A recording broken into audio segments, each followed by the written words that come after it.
Chapter 1. The Monthly Examination. I have good news and bad news. Which would you prefer to hear first? Qingyu idly toyed with the small knife in his hand while lounging on the sofa. Are you going to speak or not? I've established a connection to the world I can depart now, though I've added a 0 to the identification number. Qingyu tightened his grip on the knife and rose to his feet. How could he possibly play like this? Had he not watched 3 months' worth of videos in vain? Those maddening videos and novels. He had consumed quite a few under the system's recommendation. However, this world presents a lower difficulty, making it rather simple for you. Moreover, there won't be anyone unexpectedly attacking you, right? Regardless, the tasks remain the same. I shall directly extract skills for you. Qingyu instinctively wanted to refuse, but considering he was already here, he might as well partake in the experience. He nodded slightly in agreement. Monodrama allows one to draw a specified enemy into a dream realm, with a degree of control over all spectators during the performance. The fool with 1,000 faces playing in the world possesses multiple avatars simultaneously, can assume the appearance of others, and inherit 50 of their abilities limited to the same realm and below. Simulation utilizes mental energy to simulate certain objects and, according to one's consciousness, simulate weapon forms, inflicting 100 quantum damage to foes. Stay tuned. So you couldn't help but smile slightly. How intriguing. Due to your transition to a new world, your initial realm has been altered to the ocean realm. You can accumulate pleasure points to enhance your powers. Isn't the envoy? Over these past few days, Qingyu had come to understand that world fairly well. The highest combat classification was the Star God, followed by the envoy. Envoys possess at least the power to extinguish stars. What are you even playing at? In this world, you might not die even if you try, but that other world is an entirely different matter. Furthermore, in the novice village, the ocean realm is considered invincible. Enough of this chatter. As Qingyu blinked, he found himself staring at a blank test paper laid out on the desk. He glanced at the name at the top and then shut his eyes again. What was the purpose of this? Upon reopening them, he was back in the examination hall. It had been a year or two since he graduated from university, and he had even chosen history as an elective. Now facing physics was utterly taxing. Glancing at the multiple-choice questions, he arbitrarily selected all C's and propped his chin up, staring blankly out the window. After enduring until he submitted the paper, he finally relieved the tension in his aching arms and stood up. Once he had completed all subjects, he casually slung his backpack over his shoulder, noting he was the last to leave. The lights in the entire building had been extinguished. As he passed a classroom still illuminated, curiosity compelled him to peek inside. A boy in a school uniform was holding a scalpel, with a disassembled specimen laid out on the table. Suddenly, the boy turned, and their eyes met unexpectedly. Qingyu quickly averted his gaze and continued on his way. Checking the time on his wristwatch, he noted it was 11 o'clock, and he couldn't help but marvel at how diligent today's youth were. Following the information left in his textbooks, he arrived home and confidently pushed the door open. Since he had traversed into the original owner's body, he might as well make himself at home. After spending an evening arranging his home to his liking, he reclined on the sofa. He felt quite content with the single day off following the monthly examination, although the thought of facing tests every month was somewhat disheartening. The next morning, he arrived at class and took his seat, only to raise an eyebrow upon discovering that his deskmate was the boy he had encountered the previous night. And Qingyu, sensing his gaze, adjusted his glasses and offered a shy smile. As the class bell rang and the teacher entered the room, her eyes fell upon him. Qingyu fell silent for a moment, knowing instinctively that trouble awaited him. "Qingyu," the teacher called, prompting him to rise and respond here. The teacher continued, "As this is your first time here, it is understandable if you struggle to keep up with the lessons. Should you find anything unclear or challenging, do not hesitate to visit my office." She gestured towards herself, adding, "Whether it be me or any other subject teacher, we are all more than willing to assist you. If you feel uncomfortable approaching us, you may also consult classmate Qingyu. And Qingyu, have you not recently completed your project? Please lend him a helping hand if he encounters difficulties." And Qingyu nodded slightly, affirming, "Of course, teacher. Please take your seats." Once seated, Qingyu rested his chin on his hand, casting a glance at Qingyu, who was also looking at him. Qiyu's first impression of him was that of a delicate scholar, bespectacled and smiling, with a slender physique that belied any sign of rigorous exercise. As the teacher distributed the papers, she chided, "Qingyu, do you harbor some prejudice against mathematics? Your score of 21 in math and 121 in language arts is quite telling. Did math do something to offend you?" Her words were met with a chorus of laughter from the class. Qingyu closed his eyes, wishing he could vanish into thin air. Achieving such a high score in language arts was no small feat. At least it indicated that he had not completely disappointed the teacher in terms of reading comprehension. Upon receiving his paper, he pursed his lips at the sight of his score, recalling the teacher's remark about the answer sheet being tossed to the ground, trampled upon to yield a score of over 30. After class, a number of students gathered around his desk, teasing and joking, leaving him uncertain whether to feel pleased about the attention, as it seemed that deriving amusement from his misfortunes only enhanced their enjoyment. It was not until the bell rang again that his classmates returned to their seats, at which point Qingyu's voice suddenly pierced the air. "Did you understand?" Qinyu's smile faltered. He truly had no idea why such a topic was being broached. "It was all right," he replied vaguely, lowering his head to flip through his book. After a month of interaction, he had grown familiar with many in the class, and upon learning of Qingyu's accomplishment from his classmates, he could only muster a response. 6. Once again facing the monthly exam, he managed to maintain a steady performance, unchanged from before. And Qingyu adjusted his glasses, finding the questions rather simple and lacking in challenge. He had explained numerous problems to Qingyu, yet there had been no improvement whatsoever. "Sometimes I truly wish to dissect you, to uncover what resides in that mind of yours."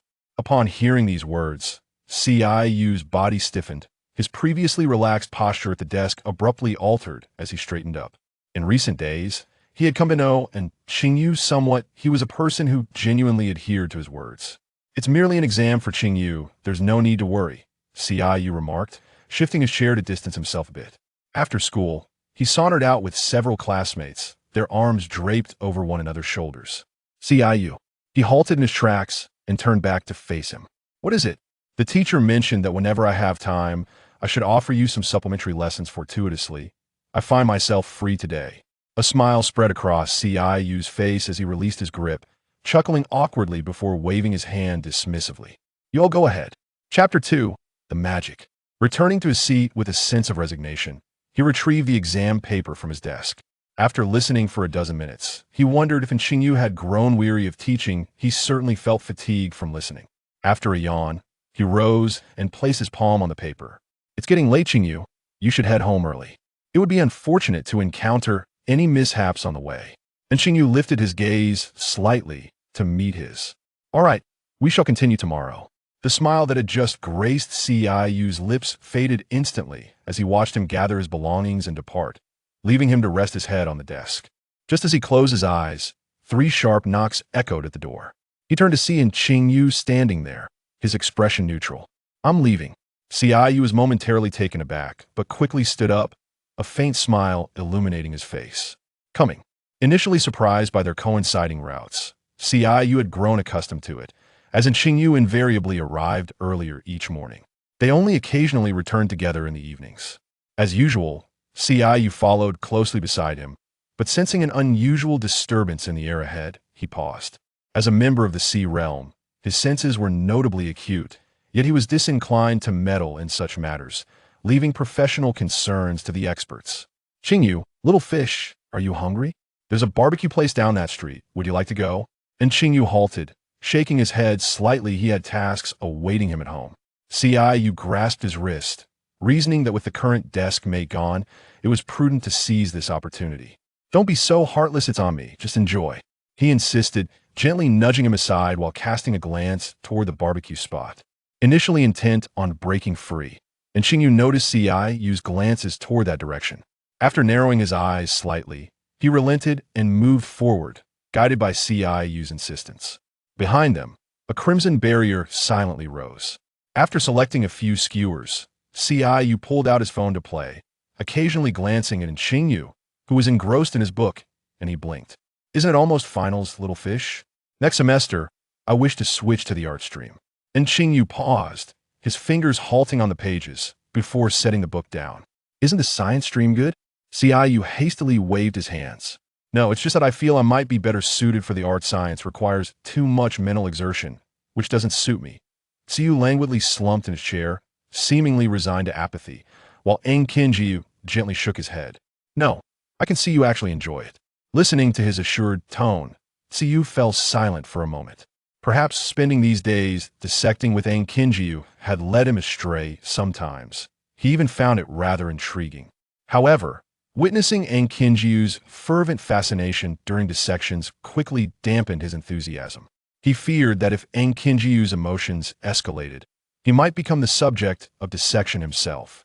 Yet, upon hearing Qingyu's refusal, he leaned closer as if discovering a new continent. Little fish, do you find it hard to part with me? Observing Qingyu's tranquil gaze, he felt a wave of disinterest and settled back in his seat.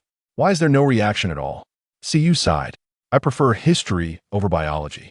Are you planning to apply for history in the future? After a brief contemplation, Qingyu realized that studying both would make him seem rather idle.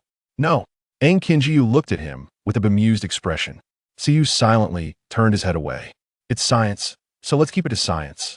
Please refrain from looking at me like that. Thank you. The following morning, as he listened to a few classmates discussing magic tricks, Qingyu raised an eyebrow. What's so difficult about magic? Can you do it? Qing turned to him. Qingyu nodded slightly. Although he couldn't perform magic, he could wield spells, and finding amusement among them was quite delightful. With a snap of his fingers, a rose materialized in his hand. Gasps echoed around him as he extended the flower forward. Here for you. Qing looked up, then lowered his head slightly to take the rose, which transformed into a small bird and flew through the window's crack into the sky. What do you think? Qing was momentarily speechless, finally managing to utter, impressive. The school bell rang, causing the surrounding students to scatter like startled birds. Qingyu gazed at the flower above Qing's head, desperately, suppressing a smile. How did you do that?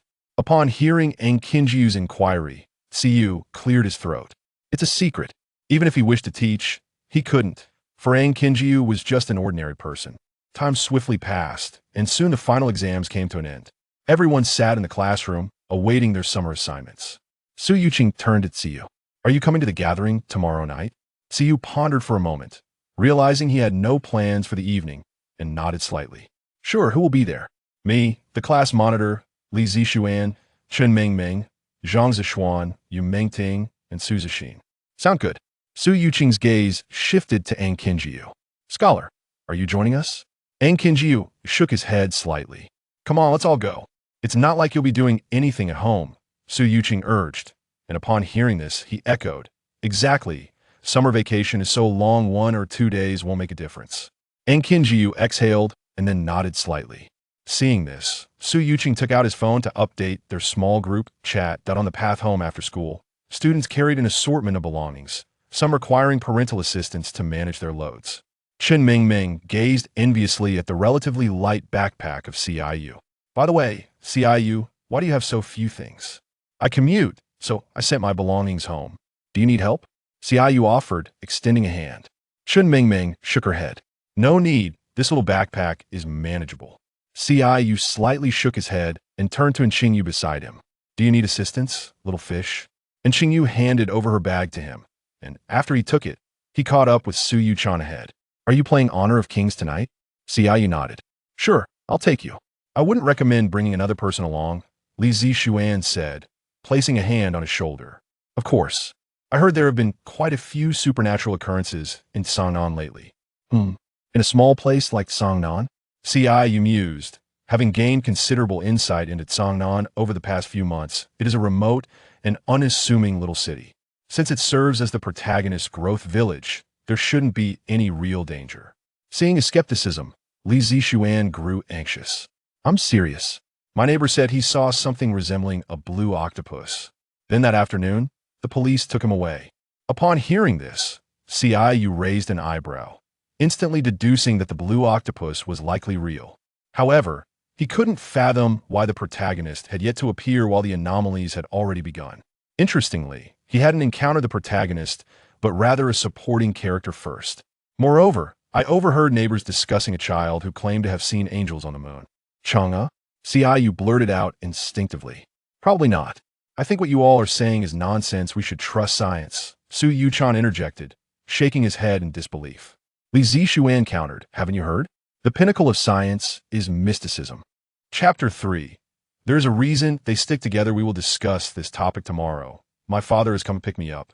Goodbye, Su Yuchan said, waving to several people before swiftly making his way towards a black sedan parked by the roadside.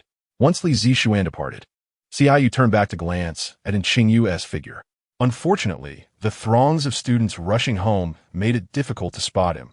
Heads were bobbing on both sides, and after standing on tiptoe for quite a while, he still couldn't find him.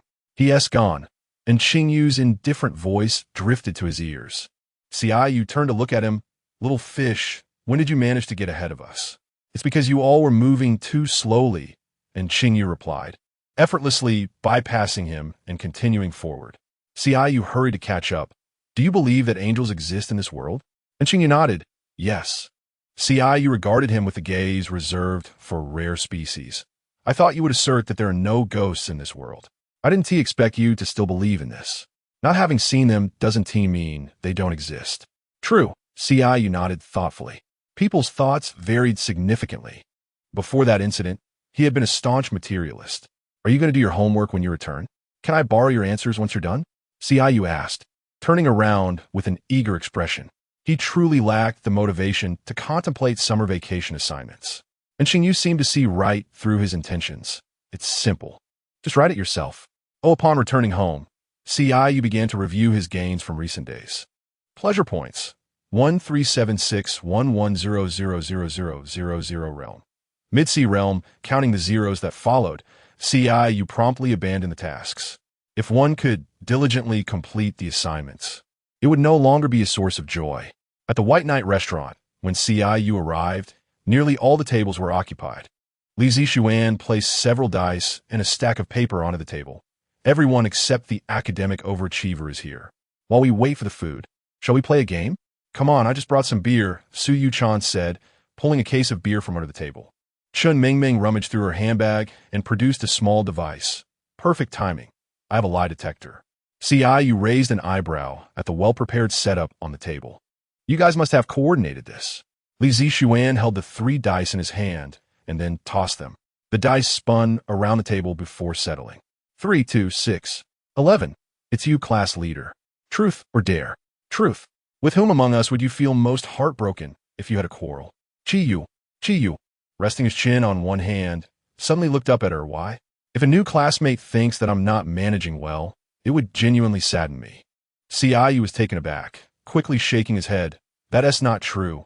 So the class leader believes we old classmates are not that significant, right? Chun Mingming said, feigning hurt as she clutched her chest. Li Zishuan interjected, of course, suggestions from new classmates are far more valuable. All right, I'll continue, Li Zishuan said, picking up the dice for another throw. 9. Xiaoyu, truth or dare? Truth. Who do you like? Little fish. Others wore expressions as if they had just encountered a shocking revelation, their gazes darting between the lie detector and Xiaoyu. Is it true or false?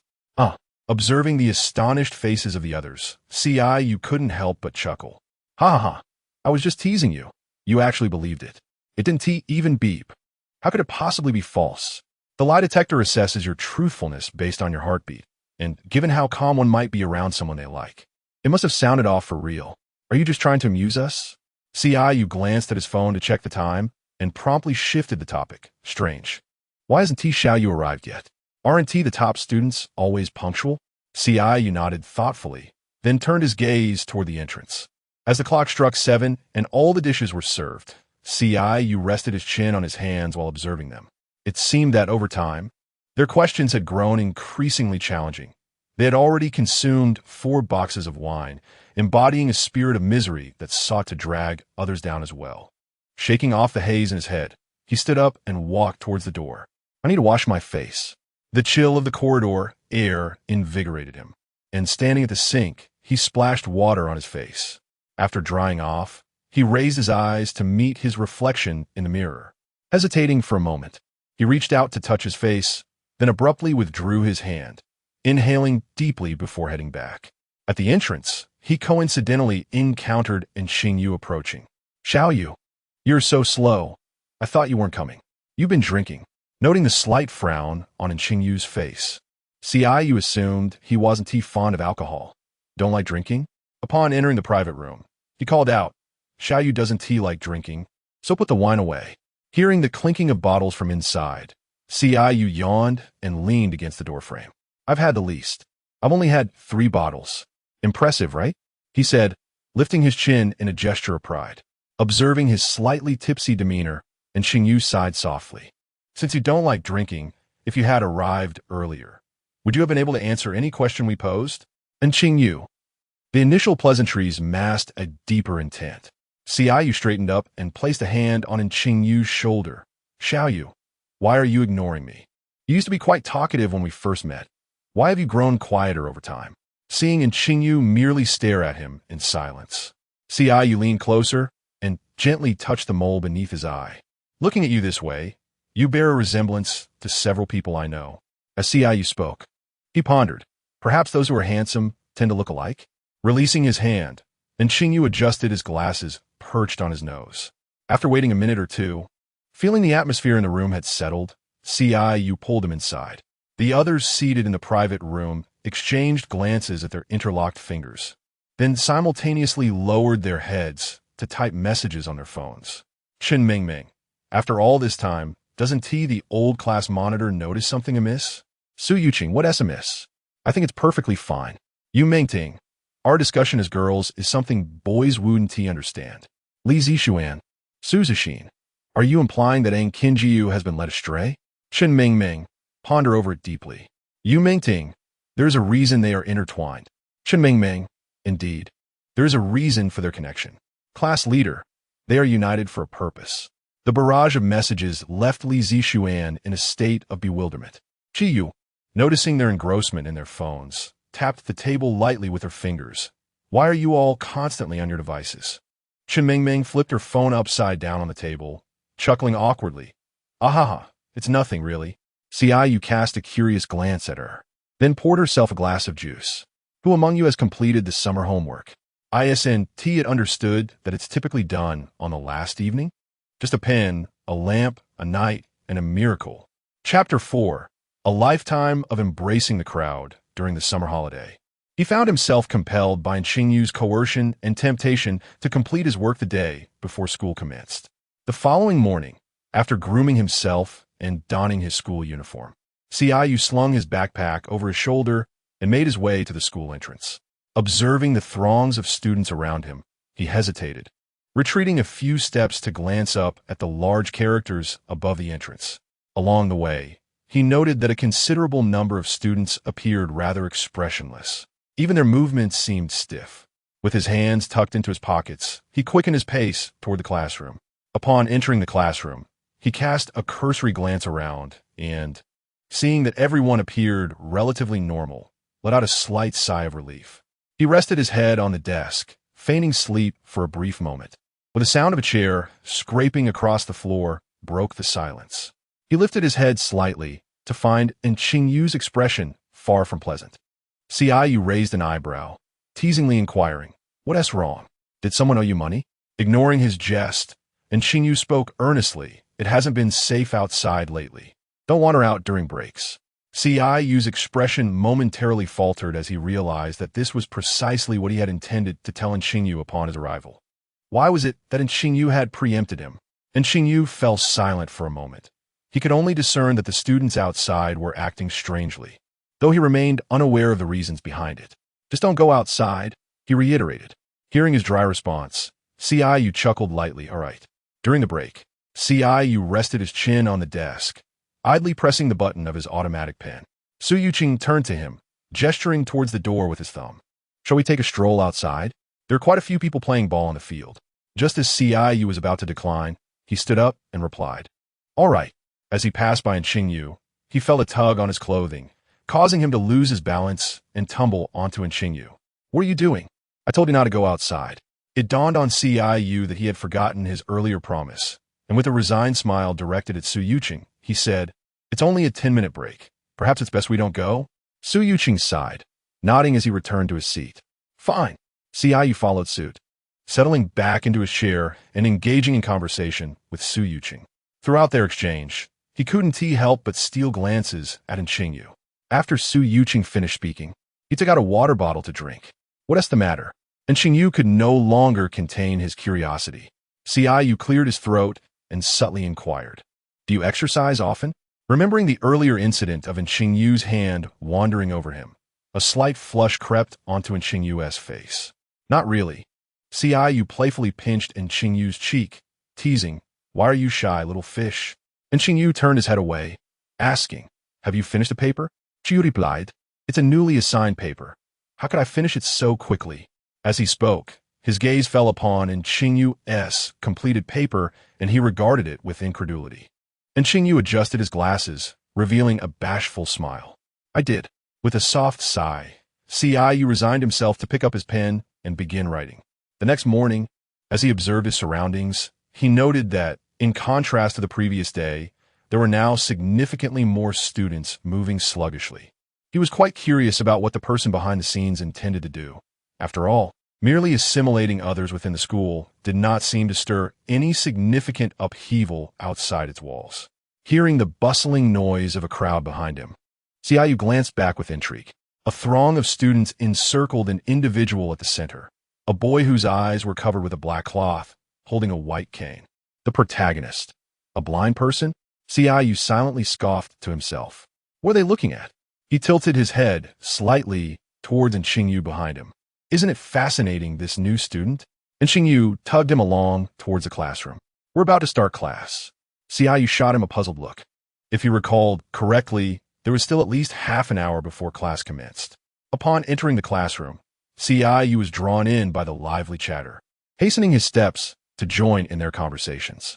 It was lunchtime. Thinking about the teacher's discussion regarding the mist, Yu propped his chin on one hand and gazed at Qingyu. "Little fish, do you ever wonder what lies beyond the mist?" And Qingyu's eyes sparkled with interest. If the opportunity arises, I'll take some pictures for you." You had intended to suggest taking him inside, but then remembered he was just an ordinary person. And Qingyu frowned slightly. "You want to go in?" "We'll see. I'm curious about what's inside the mist too." Su Yuqing could not help but interject, "Maybe we should avoid it? There are plenty of rumors about the mist. I've heard there are things inside that could eat people." At these words, a glimmer of intrigue crossed Yu's eyes. "Then we should definitely take a look." Su Yuqing. In the evening, a cool breeze rustled through the air as Yu tightened his clothing against the chill. The streetlights flickered, likely due to long-term disrepair. Why is little fish taking this route? It's clearly longer, and the streetlights are awful. I'm just picking something up. Yu sighed softly. Ever since witnessing a certain fortunate individual being slain by something resembling a vine, he had clung to Qingyu every night after school. Sensing an unusual scent in the air, he furrowed his brows, releasing a flicker of his mental energy until the scent dissipated. Hearing faint footsteps in the distance, Yu pulled Qingyu into a nearby alley. He pressed a finger to his lips, signaling for silence as the footsteps drew nearer. "I wonder if those two ghost-faced people can handle it. Once we clear out the ghost-faced ones nearby, we'll take a look." This was a girl's voice, tinged with urgency. "All right," another girl responded. When the footsteps finally faded away, Yu turned his attention back to Qingyu. Noticing him staring intently, Yu instinctively withdrew his hand as if jolted. "Ghost-faced people?" Yu murmured, then glanced toward the direction the two had vanished. "Sounds like some mythical creature." And Qingyu adjusted his glasses, which had been slightly askew. "It resembles beings from Western mythology." Yu raised an eyebrow. "Surprised? Actually know about this?" And Qingyu shook her head gently, expressing her lack of understanding, having only caught a glimpse of it. Suddenly, a brilliant golden beam of light shot up into the heavens from a distance, illuminating nearly half of Songnan. The two turned their gazes towards the source of the radiance, and as the light faded, they exchanged a knowing glance. As a quintessentially sociable person from Huaxia, Yu took a step in that direction. However, after only a few strides, someone seized him by the collar. Yu turned his head in confusion to look at the person. "What are you doing, Yu?" he asked. "Go back," came a reply. "Just one look," Yu protested, gesturing with his hand to indicate one. No way, and Qingyu insisted, pulling him forward. Ciyu's expression immediately darkened, resembling a despondent fish that had lost all hope. Chapter 5. The unwilling abduction of a civilian male. It was only when he was dragged upstairs that Ciyu wore a bewildered expression and asked, "What are you doing? Surely, you aren't attempting to abduct a civilian male." Upon hearing this, and Qingyu's brows furrowed slightly, and unable to suppress her amusement at his alarmed demeanor, she playfully tapped him on the head. "Let us communicate properly." Ciyu pouted in response. "Then why did you bring me here? What else could it possibly be?" He muttered the last part under his breath. And Qingyu, upon hearing his words, felt a surge of mischief. "Did you catch a glimpse of that silhouette on the moon?" Qingyu paused, his expression shifting as he realized he had been so captivated by the beam of light that he hadn't noticed what else might be present on the moon. However, he surmised that most individuals were likely preoccupied with the source of the commotion, indifferent to the surroundings. "You observe quite attentively," he noted. "Do you remember? Li Zixuan mentioned that a child from a neighboring household claimed to have seen an angel on the moon." Ciyu reflected for a moment, recalling such a tale, though it had been a month or two since. "It seems," he began, his thoughts racing. "Are you suggesting that these two occurrences might involve the same individual?" And Qingyu shook her head slightly. "Uncertain. Both incidents occurred in the old district. It's merely a conjecture." Ciyu settled comfortably on the couch, responding with a casual tone. "Is there anyone else in your household?" "Just me." And Qingyu replied as she took a seat beside him. "Let us discuss something, shall we?" "Absolutely not. Come on," Ciyu implored, draping his arm over her shoulder. "I beg you." Little Fish and Qingyu shifted away uncomfortably. "No discussions regarding homework. Then let me borrow your phone. You can't just copy the answers, surely. You can search for them yourself." Seeing her silence, Ciyu, contemplating his 4 assignments, gritted his teeth and declared, "Save my life." And Qingyu nearly burst into laughter at his exclamation. Qingyu, startled by her outburst, he straightened and bolted away. Back in his student days, the first one to finish the exam was deemed the champion. As he pondered in Qingyu's earlier remark, he noted that he hadn't truly considered it, realizing that a scholar's mind is indeed sharp. After walking for a short while, he sensed something amiss. The streets were markedly quieter, the houses around him darkened. Frowning slightly, he quickened his pace until he spotted a few individuals gathered nearby, engaged in discussion, prompting him to slow down. Hearing them talk about trivial matters, Ciyu let out a soft sigh, initially hoping to glean insights about recent events. Upon returning home, he tossed his backpack onto the table and pulled out his phone to scroll through short videos. If he couldn't finish the assignments, he would simply take a day off tomorrow. His academic performance was not of paramount concern to him. The next day, the teacher was reluctant to grant him leave, yet his knack for spinning tales proved effective, ultimately securing him half a day off. Though brief, that half day was sufficient to complete all his assignments. At noon, when he arrived in the classroom, he noticed Qingyu sprawled over the desk. Ciyu took his seat and then grasped the hand that dangled beside him. "Have you finished?" he inquired, raising an eyebrow. "Not sleepy," came the reply. "Oh, little fish, your hand is so cold." Ciyu enveloped it with both of his own. In the sweltering summer heat, the classroom had only a few fans. Despite the open window allowing a breeze, the midday sun poured in, making everyone sweat profusely. "What you two up to?" A voice suddenly emerged from behind. Ciyu turned to see Li Zixuan. "Can't you tell? We're holding hands." After a moment of silence, Li Zixuan managed to retort, "Aren't you hot?" Ciyu smiled broadly. "Not at all. It feels refreshing." "I encountered something strange today," Li Zixuan said as he leaned against the desk beside him. Ciyu raised an inquisitive brow. "What happened?" "While I was in the cafeteria, just as I had finished getting my meal, someone bumped into me on the way. My tray fell to the floor, and when I called out to him, he ignored me. Even when I tried to pull him back, he wouldn't acknowledge me." Li Zixuan ground his teeth in frustration. "What's worse? The students around me acted as if they hadn't seen anything," continuing on their way. Some even stepped on the food. Ciyu lowered his head in contemplation, recalling the individuals he had encountered at the beginning of the semester. "Come to think of it, I've experienced something similar." "Really?" Li Zixuan looked up at him. "When did this happen?" "Back at the start of the semester," Ciyu replied, lowering his voice. I initially thought it was related to some kind of hypnosis, but they didn't seem to be alive. What? Li Zixuan exclaimed, nearly raising his voice. Xiaoyu quickly stood and covered his mouth. Shoo! After a glance around at their classmates, Li Zixuan nodded, indicating he understood, and Xiaoyu released him. Why make such a fuss? Xiaoyu remarked, casting a bemused glance his way. Li Zixuan returned the look, questioning the absurdity of living among a crowd of the deceased.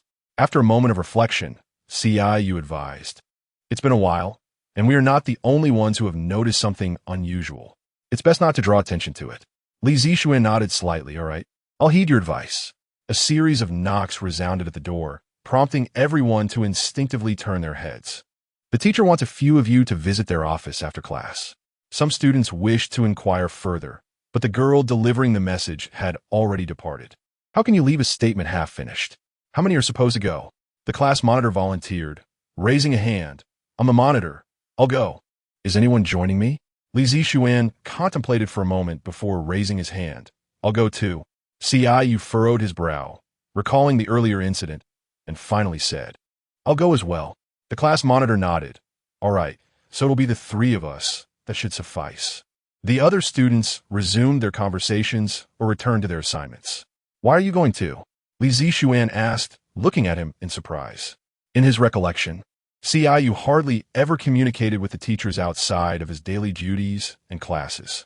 The previous students seemed somewhat peculiar. There's safety in numbers. Li Zixuan, looking bewildered, pointed at himself. Are you counting on me? Qingyu. And Qingyu replied, I will be with you all then. Upon hearing this, Li Zixuan let out a sigh of relief, but before he could fully relax, he was struck by the thought that they still played basketball and ran around the playground during class breaks. However, Qingyu dedicated herself to studying, both in and out of class. No, you probably aren't as formidable as I am. Qingyu. Chapter 6. The serpent demon hearing the laughter from nearby, Qingyu let out a helpless sigh. After school in the evening, students departed the classroom in groups, and Xiaoyu packed his bag before leaving with a few others. Upon arriving at the teacher's office, the class monitor politely approached and knocked on the door. Inside the office were 4 teachers and 3 students. Xiaoyu's gaze swept over them hastily. Teachers, have you summoned us for something? Please take a seat. The group exchanged glances and moved to available seats. Xiaoyu noticed their scrutinizing stares, and a frown crossed his brow as he contemplated a course of action. He pulled Qingyu closer and inscribed in his palm, You all leave first. Qingyu shook his head slightly. Xiaoyu clicked his tongue in frustration. They were all hesitant to act, and he himself was unaware of his own capabilities. Taking a deep breath, he patiently wrote 2 words in his palm, Don't mess around. Qingyu furrowed his brow and shook his head once more, causing Xiaoyu to feel a wave of despair wash over him. Reluctantly, he turned his attention to the other 2 individuals. Li Zixuan blinked, his eyes filled with confusion, while the class monitor sat quietly, embodying the model student. After a brief wait of about 10 minutes, the laughter and footsteps from outside gradually faded into silence. A few students and teachers approached them, and Li Zixuan swallowed hard before rising from his seat and walking over to the duo. Why do I feel like they're acting strangely? Li Zixuan leaned in, whispering conspiratorially. Xiaoyu narrowed his eyes. They are not human. Li Zixuan licked his lips nervously. Come on, don't scare me like that. Suddenly, one of the teachers transformed into a half-human, half-serpent creature and lunged at him.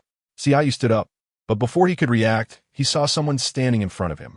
Qingyu drew a surgical knife from his uniform pocket and stabbed it toward the serpent demon's neck. Warm blood splattered onto Qingyu's face, which he calmly wiped away. It was only when the serpent demon thudded to the ground that Xiaoyu snapped back to reality and looked down at the fallen creature. Xiaoyu, Qingyu called, and he quickly responded yes. Qingyu placed another surgical knife into his hand, adjusting his glasses as he surveyed the other transformed individuals. Xiaoyu took a deep breath, pivoted, and slashed at the neck of the nearest serpent demon, severing its head, which rolled across the ground. Raising an eyebrow, he began to believe the system's earlier claim that the novice village was invincible. He hadn't even exerted his full strength, and yet the creature had fallen so easily. Dispatching the remaining 4 serpent demons with relative ease, he turned around to find that the one before in Qingyu had already been dealt with. Hearing footsteps approaching from outside, Qingyu's expression darkened as he grabbed in Qingyu and moved swiftly toward the exit. Noticing that the other 2 were still standing there, seemingly in shock, he reached out and slapped Li Zixuan on the shoulder. "What are you 2 doing? Hurry and leave."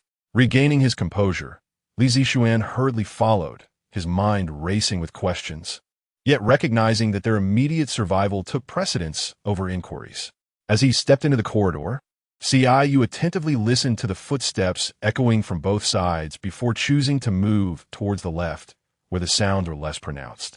Fortunately, their classroom was on the 2nd floor, making the traversal of this corridor relatively straightforward. Initially, he had contemplated leaping down directly, but the thought of his 3 teammates dissuaded him from doing so. The corridor was predominantly filled with students clad in uniforms, prompting Qingyu to adjust his wrist into a more comfortable grip. After dispatching a few, he began to feel a throbbing ache in his wrist. The surgical knife was too short. Wielding it required extending his arm considerably while exerting substantial force. Tucking the knife into his pocket, a firearm materialized in Qingyu's hand. He fired several rounds, yet his aim proved inadequate, striking only the body of a serpent demon. "What the hell?" Li Zixuan exclaimed. "Where did you get that gun?" Qingyu approached from behind, seizing Qingyu's hand to pull the trigger. Staring at the bullet that struck the demon's forehead, Qingyu momentarily froze before turning to face him. As more students charged towards them, Qingyu took a deep breath and exchanged the gun for a sword. The long blade glided through the air, leaving behind a translucent blue specter, crackling with a hint of electricity. Fortunately, there were not many serpent demons at the staircase. It took just a few moments for them to descend. Once they had fled the school and ran a considerable distance, ensuring no one was pursuing them, they leaned against a wall, panting heavily. "I couldn't have run 1,000 meters that fast," Qingyu admitted, acknowledging his own limitations. After catching his breath, Li Zixuan straightened up, directing his gaze at Qingyu. "Where did your gun come from? And how did it turn into a sword? What was that spectacular move?" Listening to his barrage of questions, Qingyu rubbed his temples in mild exasperation. "It's a sort of forbidden domain that belongs to me. As for the rest, if you ask me, I don't have the foggiest idea." Li Zixuan blinked. "So what exactly are those serpent demons?" Qingyu shrugged. "I don't know." Li Zixuan opened his mouth, running a hand through his hair in frustration. "What are we supposed to do now? Do we still have to go to school tomorrow?" The class monitor wore a worried expression. "We need to inform the other students. They're still oblivious to the danger." Qingyu's lips twitched slightly. "Aren't you afraid you might not return if you go?" The monitor hesitated momentarily, but resolutely replied, "We cannot let the other students fall into danger as well." After a pause, Li Zixuan spoke slowly. "You are pretty impressive." "Whatever you say," Qingyu remarked as he pulled Qingyu forward. "Then we shall head home first." Feeling Qingyu's gaze fixed upon him, Qingyu turned his head. "What is it?" Qingyu flashed a bashful smile. "May I dissect you?" After a moment of silence, Qingyu retorted, "What do you think?" Qingyu sighed in regret. "All right then." Qingyu let out a sigh of relief, but upon noticing the severed head in Qingyu's grasp, he was momentarily taken aback. He had completely overlooked what Qingyu was holding during their journey. "Not you, you can't." Qingyu was momentarily rendered speechless by shock. It was one thing to not fear, but what did it mean to carry someone's head in hand? He remarked on why Li Zixuan's expression always seemed to waver when he encountered in Qingyu, as if it were influenced by the object he held. And Qingyu's face revealed a fervor tinged with a hint of obsession. The cellular structure of this object must be extraordinarily exquisite. Qingyu opened his mouth slightly, ultimately raising a thumb in a slow gesture of approval. "I wish you success." After uttering these words, Qingyu turned and continued forward, with Qingyu hastening a few steps to keep pace beside him. Noticing a red plastic bag in the trash can, Qingyu paused for a brief moment before walking over to retrieve it. "It wouldn't do to frighten anyone with what's inside," he said, as he opened the bag and glanced at Qingyu. Qingyu gave a slight nod and stepped forward to place the object he held into it. Chapter 7. This world has ultimately turned upside down. I shall take my leave. It would be wise for you not to attend school tomorrow, said Qingyu, waving his hand in farewell. Early the next morning, Qingyu took out his phone and dialed the class monitor's number multiple times, but no one answered. With a clenched jaw, he muttered a curse under his breath, shouldered his backpack, and stepped outside. After a few paces, he paused and picked up his phone again. Upon arriving at the classroom, he was unsurprised to find the class monitor, Li Xinya, speaking at the podium. "Everyone, listen to me. Our school," she began. Upon hearing the voice, Li Xinya froze, turning to look at him. "Qingyu, what are you doing?" As he approached, he pulled her down from the podium. Once they reached a corner at the back, he spoke slowly. "They may not act during the day, but if you vocalize your thoughts, that could change everything. All you're doing is hastening everyone's demise. Do you comprehend what I am saying?" The class monitor opened her mouth, not having considered the implications. Her sole desire was for everyone to survive. "Qingyu, monitor, you both are here too," said Li Zishuan, who had just entered through the back door of the classroom. Qingyu widened his eyes at the sight of him, having assumed he wouldn't come after yesterday's events. "I tried calling you, but you didn't answer. So I came to check on you," Li Zishuan replied. Su Yuqing approached their vicinity, inquiring, "What are you two discussing? You both seem so serious since this morning. What transpired last night?" With a stern expression, Li Zishuan recounted the events of the previous night. "Su Yuqing look momentarily with. You're not saying you had a fever last night and it scrambled your brain, are you? Why are you talking nonsense so early in the morning?" Li Zishuan grew frustrated. "It's true. You used to believe this stuff. Why are you suddenly a proponent of science now?" Feeling a bit awkward, Su Yuqing scratched his head. "I was just joking." The class monitor interjected, "He is not deceiving you. We all witnessed it." Upon hearing this, Su Yuqing's demeanor turned serious. "Are you suggesting that you saw a student transform into a snake?" "Yes. This world has indeed turned upside down." Su Yuqing breathed deeply before continuing. "So what shall we do next?" Qingyu stroked his chin thoughtfully. "Let us proceed as usual. We must not allow others to notice anything amiss. I believe it won't be long before someone arrives to address this matter." "Agreed." Returning to his seat, Qingyu gazed out the window at the bustling crowd outside. He heard the sound of a chair scraping against the floor from the seat beside him. Turning his head, he looked at Qingyu, raising an eyebrow at the dark circles under his eyes. "Have you made any discoveries? The cell regeneration ability is remarkably strong. One of them, the original body, should be somewhere within the school." Qingyu nodded, deep in thought, then yawned and rested his head on the desk. He had spent the entire night researching relevant information and was utterly exhausted. Propping an arm under his head, he pulled at Qingyu's sleeve. "Little fish, I'm feeling a bit sleepy. I'll just rest for a moment." For reasons unknown, no teacher entered the classroom for the first period that morning. Qingyu gently placed his hand upon the other, ensuring a fair balance as he pulled one toward himself. It was break time. Su Yuqing turned his head, intending to share his thoughts on the snake demon, only to find that the two had already succumbed to slumber. With a soft sigh, he resigned himself to solitary contemplation. Awakening to the midday sun, Qingyu lifted his gaze to survey the surroundings. Students were scattered about, most having departed for meals. "Awake?" he inquired, to which Qingyu responded with a yawn. "Shall we dine?" "Very well." As they made their way to the cafeteria, the atmosphere buzzed with chatter, noticeably more relaxed than the evening meal's bustle. Qingyu's attention was drawn to a strikingly handsome youth approaching from a distance. Lin Qie, having sensed his gaze, had removed his eye mask, thus blending into the crowd. Suppressing the questions brewing within, he feigned nonchalance as he continued forward. Noticing Qingyu's lingering gaze in the direction Lin Qie had vanished, Qingyu could no longer contain himself. "He's gone. Why do you still stare?" Qingyu paused, turning back to him. "Are you jealous?" Qingyu merely stared in silence.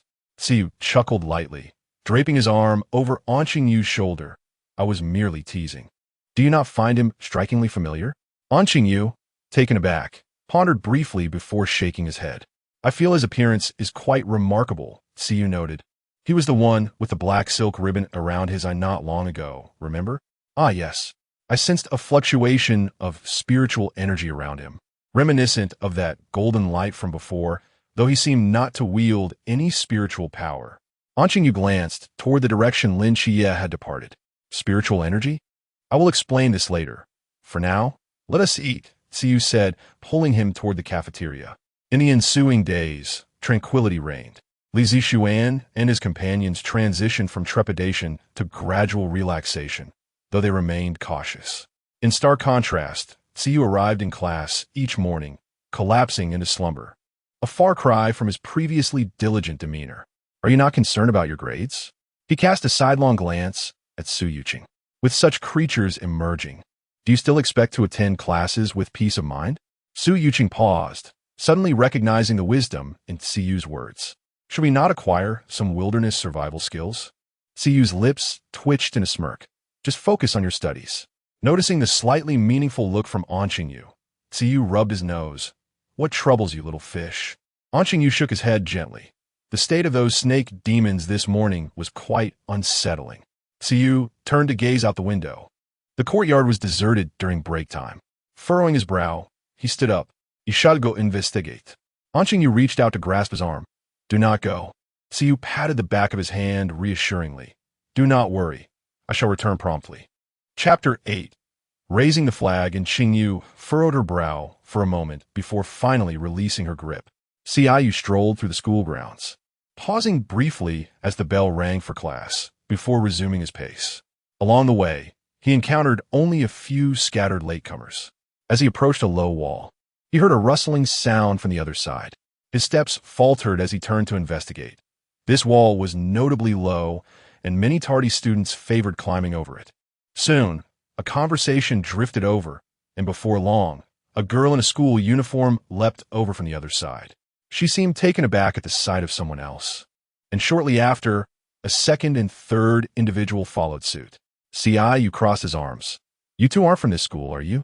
Lin Xie squinted. Having noticed this person on 2 previous occasions. It's you. Qingyu raised an eyebrow and turned to walk back. The principal is coming soon. Wait a moment. After taking a few steps, he heard footsteps approaching, followed by a middle-aged man's voice. Who is over there? Qingyu glanced back, but the 3 individuals had already vanished. With a faint sigh, he hurried toward the classroom. Upon his return, he found little notable aside from the additional 3 people. Everything else seemed largely unchanged. Arriving at the classroom door, he knocked lightly before entering. How are you feeling? Is your health improving? Though Qingyu was unaware of the illness the class leader had concocted for him, he nodded impassively. Much better. Thank you, teacher. All right, take your seat. Qingyu settled into his spot and took out his book. Seizing the opportunity while the teacher wrote on the blackboard, Su Yuqing leaned back in his chair and whispered, How's it going? Any discoveries? Qingyu nodded slightly. 3 new individuals came today just like me. They probably came to address this matter. There are quite a few infected people. Those 3 won't be arriving anytime soon, so we need to be cautious. Su Yuqing nodded. Understood.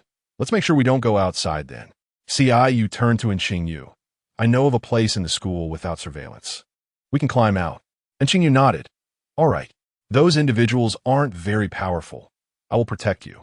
Hearing this, Qingyu looked at him, and Qingyu smiled, as if to reassure him, even reaching out to grasp his hand. After days of research, Qingyu had also discovered certain abilities of the snake demons, which seemed to be applicable to herself, though the effects were not very pronounced.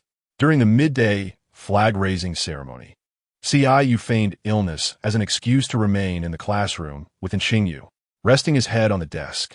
He twirled a pen in his fingers while observing Qingyu, who was deeply engrossed in her book. Xiaoyu, Yu. At the sound of her name, Qingyu closed her book and looked at him. What is it? Qingyu shook his head slightly. It's nothing. I just want to call you since you seem so focused. Qingyu sighed softly and reached out to hold his hand. Are you tired? Do you want to rest for a bit? Qingyu tilted his head. Are you finding me bothersome? No. Don't you usually take a nap around this time? The expression on Qiyu's face momentarily stiffened before he slumped over his desk. Well, never mind. Observing his melancholic demeanor, Qingyu fell silent, reflecting on her previous remarks, which seemed innocuous enough, and resumed her reading. Before long, students who had participated in the flag-raising ceremony began to return. Su Yuqing pulled out a chair and sat at an angle. Let me tell you, during the flag-raising ceremony today, a student named Li Yifei disregarded the teacher's instructions and ran off with the national flag. Qingyu raised an eyebrow. 6. Do you know the principal was utterly bewildered at that moment? That student ran surprisingly fast, waving that huge red flag as if it were nothing. Qingyu responded with a hum, feeling his phone vibrate slightly in his hand, his expression shifting as he stood up. Let us go. Where to? Anywhere but school. Qingyu replied, gently nudging in Qingyu. Little fish, let us go. Yuqing called Zishuan. Su Yuqing gave a thumbs up. All right then. Just then, the class bell rang, and the biology teacher entered the classroom right on cue. Where are you all going? Oh, Yuqing has a stomachache. Huh? As Qingyu quickened his pace, a faint explosion echoed, causing his expression to change slightly. Suddenly, the sky turned green, and many students emerged to watch. Several sounds of shattering glass followed, and students from the classroom surged out, filling the corridor, scattering in panic. Those outside, unaware of the situation, joined the throng fleeing downstairs. Let us head back. Qingyu maneuvered through the crowd, pressing against the wall to return. Upon entering the classroom, he locked the door behind him. Inside, students exchanged confused glances, and as they heard the screams from outside, fear began to set in. Run! We need to get out of here. Someone in the classroom took the lead, and the students rushed to the front door in a frenzy. Observing this, Qingyu couldn't help but smirk. He had encountered foolishness before, but this was an entirely new level. Was there really any difference between going out now and walking to their doom? With a soft sigh, he pulled in Qingyu to a corner. She unexpectedly produced a book and began to flip through its pages. Noticing this, Qingyu leaned closer, but Qingyu was slightly taller than him, making it a bit challenging for him to see. He clicked his tongue and tugged her hand down a bit before leaning in closer. As Qingyu found herself face to face with him, her breath caught momentarily. They were so close that she could discern the fine hairs on Qingyu's face. He glanced at the snake demon illustration in her sketchbook, raising an eyebrow, for the hand-drawn depiction was strikingly similar to a real snake. Are you still practicing sketching? He asked, tilting his head slightly. And Qingyu lowered her gaze slightly. Isn't it just something you understand after seeing it once? Qingyu replied. The harm is minimal, yet the insult is profound. You fish is real. Why isn't it fish you? Hearing two girls in the distance discussing and pointing at them, Qingyu wore an expression of utmost excitement, momentarily lost in thought. Yu, they seem to be calling you, someone remarked. Upon hearing this, and Qingyu turned her gaze in that direction, only for the two girls to sense they had been caught and hastily avert their eyes to the ceiling and floor. You must have misheard. Qingyu's lips twitched in disbelief. Were they attempting to deceive him as if he were a fool? Before long, the door was knocked upon, and a young man entered wielding a knife. Qingyu raised an eyebrow and straightened his posture, inquiring, shall we step outside? The remaining individuals in the classroom were divided. Some chose to follow Lin Qiyi, while others opted to remain. Qingyu lingered at the rear of the group, observing his surroundings for individuals. Chapter 9. The Soul Resolution. As several snake demons approached, Lin Qiyi drew his pistol and fired a succession of shots. Yet not a single bullet found its mark, whizzing past them without exception. Qingyu couldn't help but twitch his lips at this sight. He believed his marksmanship to be abysmal, only to discover that there were those even less skilled than he, navigating past his fellow classmates to the forefront. He glanced at the firearm in Lin Qiyi's grasp, and in the next moment, a replica materialized in his own hand. With the snake demons drawing near, Qingyu knew he could easily dispatch one or two with just a couple of shots. He cast a glance at Lin Qiyi before charging forward with his blade.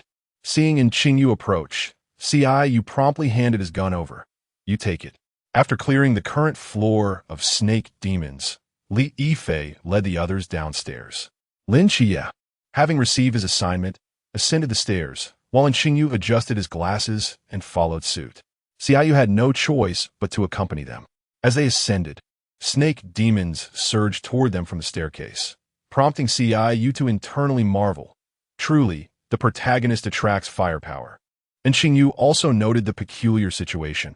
Have you not realized that the snake demons are solely targeting you? What do you mean? Their precision was unsettling. If possible, could you please recount the entire series of events? And Qingyu continued to shoot at the advancing snake demons without pause.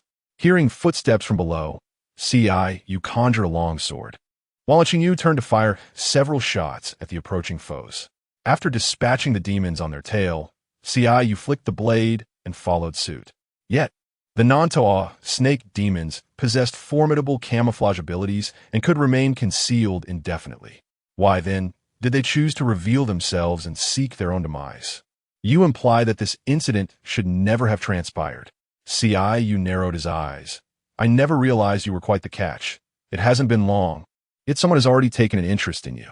Lin Chia. You extended his hand. It's about time we introduced ourselves. Qingyu.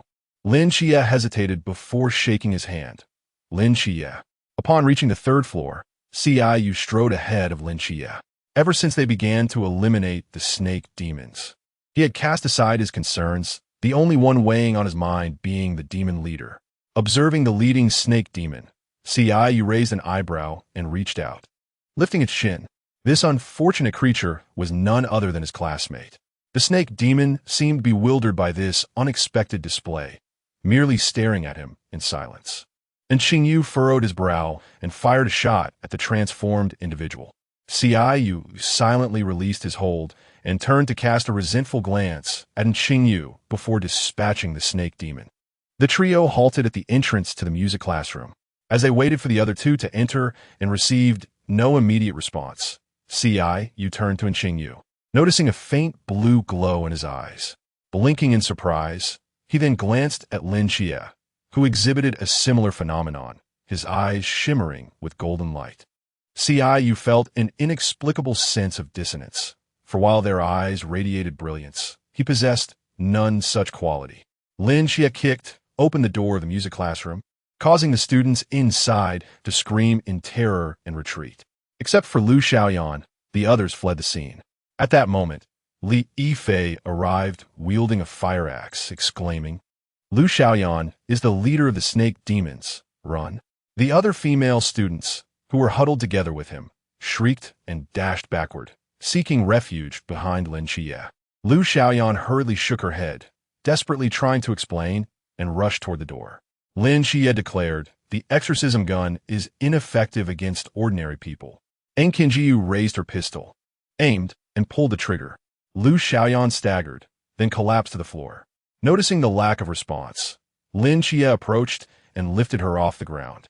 Heading toward the exit, you cast a sideways glance behind Li Yifei, where a snake demon had appeared, opening its mouth to bite him. Without hesitation, a dagger materialized in Yu's hand, which he hurled at the snake demon. The dagger severed its arm and embedded itself into the wall behind. Li Yifei stumbled backward, shouting in alarm. "Qijing, the snake demon leader?" Yu thought something felt amiss, yet he could not articulate it. Lin Chia set Lu Xiaoyan down and unsheathed a long knife, speaking briefly into his earpiece. Yu watched as the snake demon charged at him, stepping back to evade its attack. Lin Chia swung his knife at it. Unlike the previous effortless slashes, this time sparks erupted upon contact with the creature. At that moment, several bullets pierced through the window, striking the snake demon. With one arm lost, Lin Chia found it relatively easy to subdue it, and after decapitating the demon, he took a deep breath to report his progress. Si Xiaonan and Hong Ying rushed in through the door, releasing a sigh of relief upon seeing the severed snake body on the floor. Hong Ying's gaze swept over everyone before settling on Yu. "Would you be interested in joining us, little brother?" Yu hesitated briefly before shaking his head slightly. "Are you sure you don't want to reconsider?" "No. I trust this sister wouldn't coerce me," he replied. Hong Ying waved her hand dismissively. "How could I?" Yu stepped closer to Qingyu, who appeared deep in thought, and chose not to interrupt him. Once Qingyu had a revelation, he raised his hand and shot at Li Yifei. "Little fish." Li Yifei groaned in pain for several seconds before transforming into a snake demon. "How did you discover my identity?" Qingyu adjusted his glasses. "This is the only correct answer." Meanwhile, the others aimed their weapons at Li Yifei, and Yu approached Qingyu, playfully curling his finger. "How did you figure it out?" Qingyu grasped his hand in return. "We'll discuss it later." "All right." After vanquishing the formidable snake demon, a boy approached, holding a bell. Yu raised an eyebrow as Hong Ying arrived before him. Is there something else? This is a confidentiality agreement. I hope you'll sign it.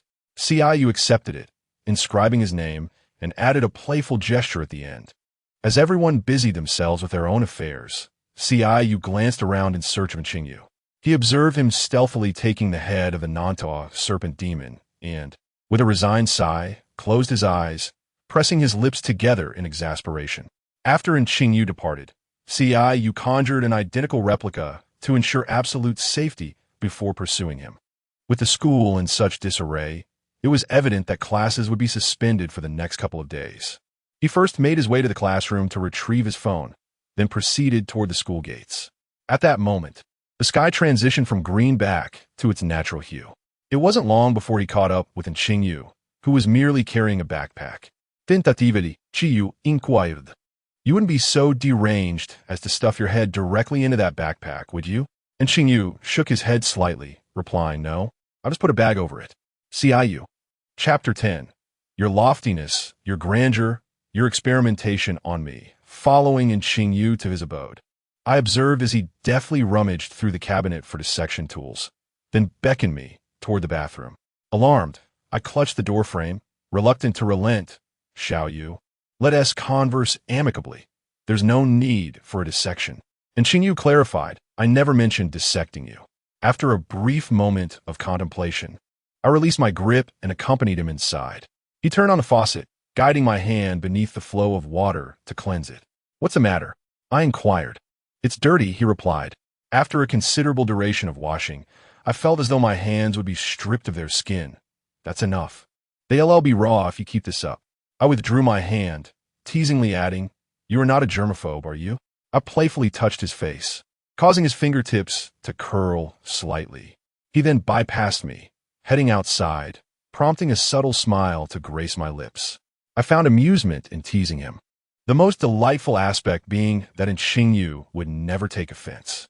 As he positioned the serpent demon's head upon the apparatus, wielding a knife in each hand to measure the head, I drew a chair nearby, resting my chin on one hand as I observed intently. Before long, the serpent demon's head was divided into equal segments, and I leaned forward for a closer look, only to retract my head afterward. To me, it resembled a mere piece of meat.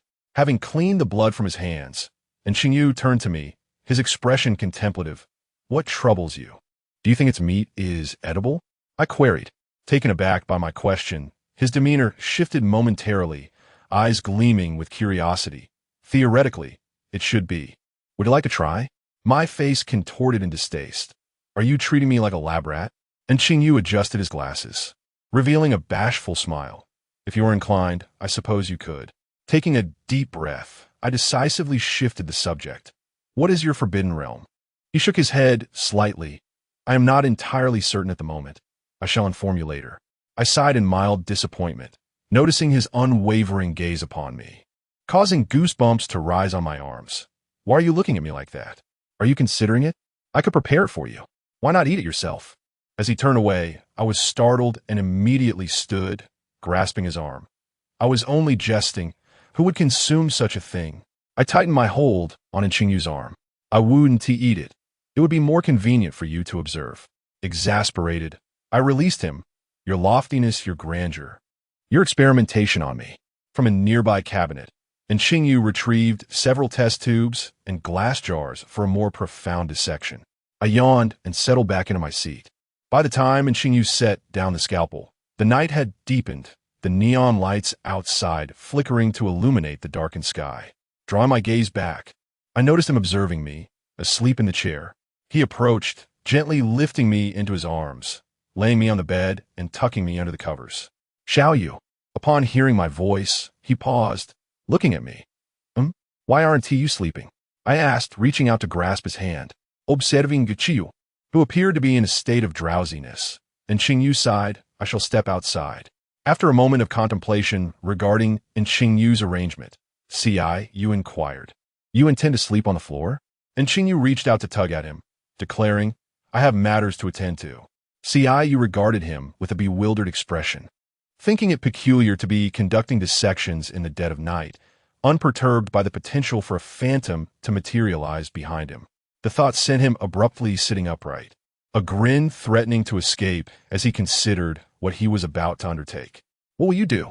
"Drink water," Qingyu replied, leaping from the bed to open the door, only to be met with a multitude of specimens outside, promptly slamming the door shut. And Qingyu looked at him with a hint of confusion, prompting Qingyu to clear his throat awkwardly. "Perhaps tomorrow, and you as well. Refrain from your research." With that, Qingyu assertively pressed and Qingyu back onto the bed. It was the first time he had encountered such a plethora of corpses. Typically, encountering one would hardly faze him, but now, facing a heap of them was undeniably unsettling. The dim lighting in certain areas, combined with the sight of their open eyes, created an uncanny illusion of vitality. And Qingyu allowed him to act as he pleased, asking, "Are you frightened?" Qingyu buried his head against him, replying, "Not at all. You've absorbed the scent," he remarked as he inhaled the mingled aromas on Qingyu's body, silently critiquing. And Qingyu's eyes darkened slightly. "You do too. Get up. I'm going to take a shower." After a few more moments of hesitation, Qingyu finally relinquished his position, rolling up his sleeves to sniff at the scent on his clothing, confirming the presence of a metallic tang. When Qingyu emerged from the shower, he found Qingyu patiently seated at the edge of the bed. "Do you have any clothes?" And Qingyu inquired, walking to the wardrobe and retrieving a set of pajamas, which he handed over. Qingyu dashed to the bathroom with the garments in hand. The cold water cascaded over him, causing him to shiver involuntarily. "You're insane. Showering with cold water at this hour. It's beneficial for the body," and Qingyu countered. Qingyu paused, recalling having seen a post about this. After hastily finishing his shower and drying his hair, he pulled in Qingyu to lie beside him on the bed. "Staying up late is detrimental to your health," he muttered, before closing his eyes and saying good night. Only when he heard the steady rhythm of Qingyu's breathing did he respond softly, "Good night." The following morning, free from classes, he lingered in bed for quite some time. Upon opening the door and seeing Qingyu organizing his belongings, he raised an eyebrow. "What are you doing? This place is unsuitable for research." "Then where are you headed?" "The sewer."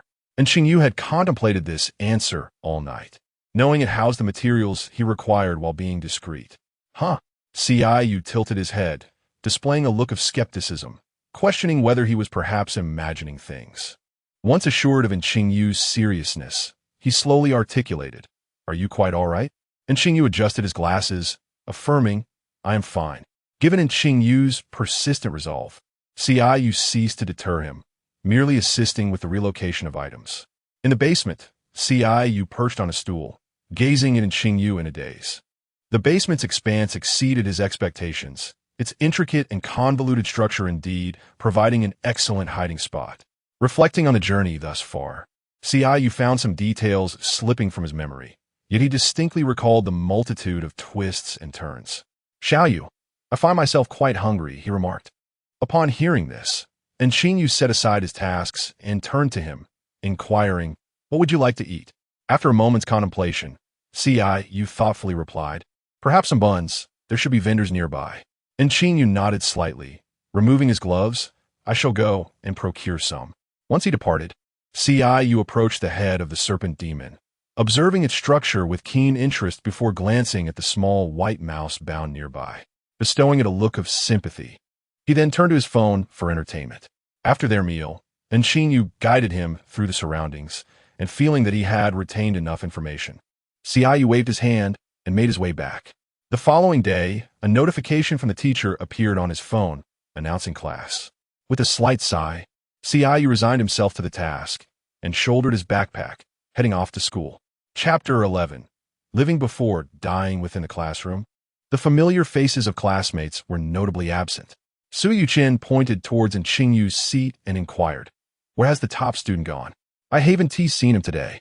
Qingyu shrugged, "I don't know, perhaps he's on leave."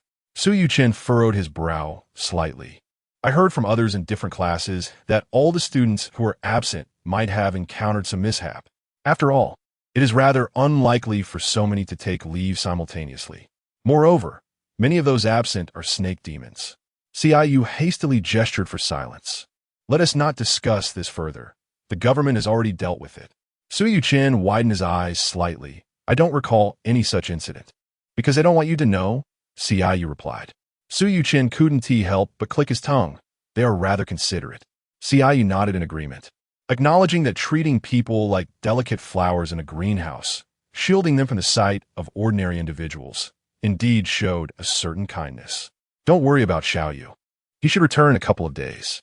Su Yuqin nodded slightly, and once the class ended and he noticed the surroundings were deserted, he turned back and whispered, "Can you tell me how it was resolved?" Ciyu stroked his chin in thought. The leader of the snake demons seems to be namely Yifei. Understood. Days passed, and Qingyu's seat remained perpetually vacant. Su Yuqin's initial trust gradually transformed into a tinge of doubt. Are you certain he is all right? I don't know. At least he was alive before he disappeared, Ciyu replied, uncertain of Qingyu's whereabouts. He had forgotten the path taken the day before, and, despite sending him messages, received no reply. Given the short time frame, he couldn't search the sewers in pursuit of him. Su Yuqin wore an expression that questioned the logic of Ciyu's words. Are you serious? What do you mean by alive before he disappeared? I'll check on him tomorrow. As Ciyu spoke, he rested his head on the desk. As soon as school was dismissed, Ciyu eagerly dashed out without even grabbing his backpack.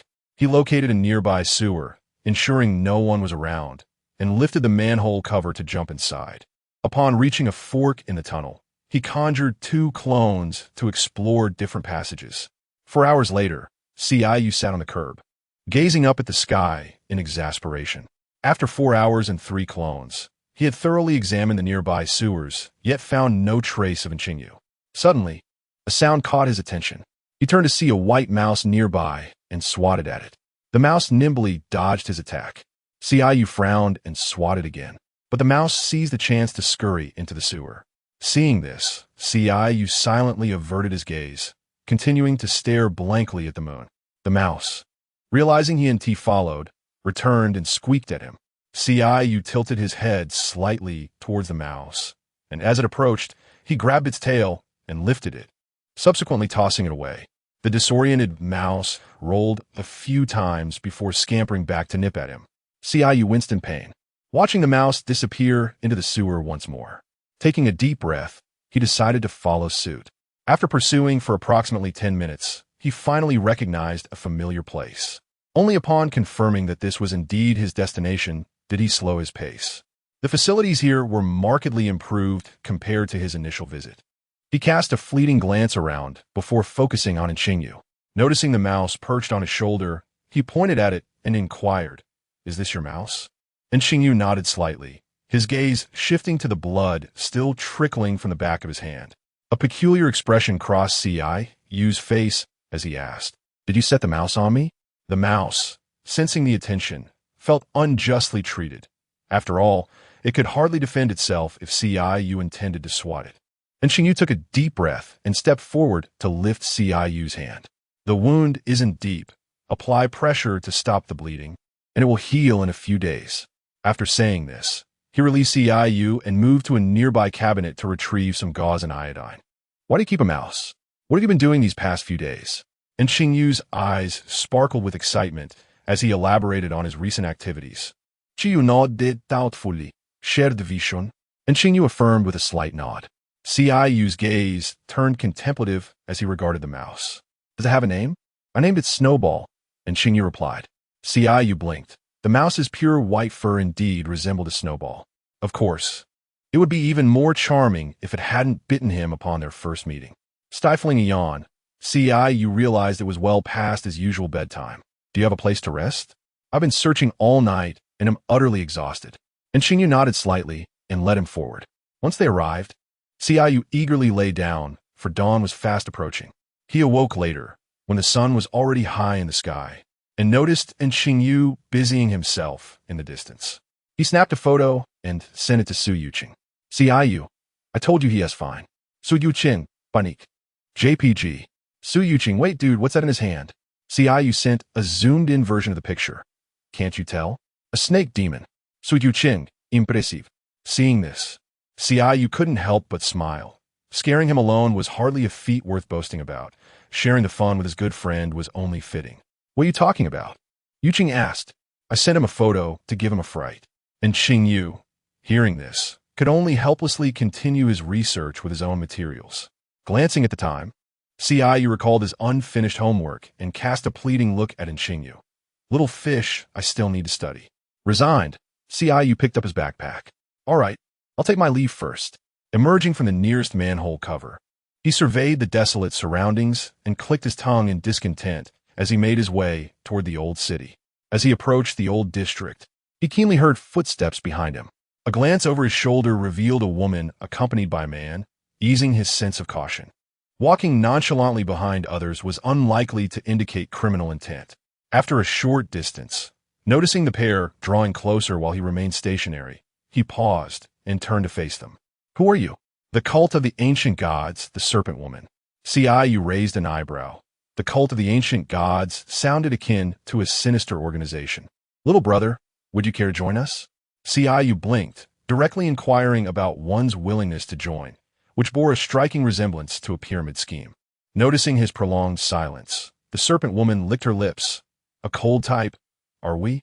Come, be my slave, submit beneath my feet. With my noble and exquisite feet, I shall ruthlessly trample upon your flesh and dignity, granting you unparalleled ecstasy. Ciyu fell silent for a moment, sensing that he had likely encountered a lunatic, and it appeared that her condition was rather severe. Out of goodwill, Ciyu slowly responded, if you are unwell, seek treatment. The serpent woman's smile instantly froze. Chapter 12. Engaging in pyramid schemes, Ciyu bypassed her and moved forward, while the serpent woman's gaze gradually turned frigid. Are you refusing me? Ciyu raised an eyebrow. Is it not evident enough? Then you may as well perish. In the face of the serpent woman's swift onslaught, Ciyu deftly evaded, retreating several steps to gracefully avoid her attack. If not for the advantage conferred by his realm, he might not have been able to escape unscathed. Casually glancing at the man beside him, he furrowed his brow slightly, pondering. It's quite challenging to escape when the realms are similar. Taking a deep breath, he shut his eyes, his thoughts racing. 3 identical doppelgangers materialized around him. One went to distract the serpent woman, while the other 3 dashed off in different directions. Feeling the man's gaze upon him, Ciyu's heart tightened momentarily. Fortunately, the man soon averted his eyes and sprinted in the opposite direction. Only then did Ciyu feel a modicum of relief, exhaling softly. Upon reaching his neighborhood, he wandered a few circles in the alley to ensure no one was around before finally returning home. The ancient god church. Ciyu muttered the name, running his fingers through his hair in frustration. He had no desire to engage in perilous endeavors. He merely wished to live a quiet and unremarkable life, and he preferred to distance himself from such matters whenever possible. With a slight sigh, he approached the table to complete his assignments. After browsing videos for a while, he opened the chat with Qingyu. Ciyu fish. After a minute or two, a notification chimed from his phone. Qingyu. Ciyu. Are you familiar with the ancient god church? Qingyu. No.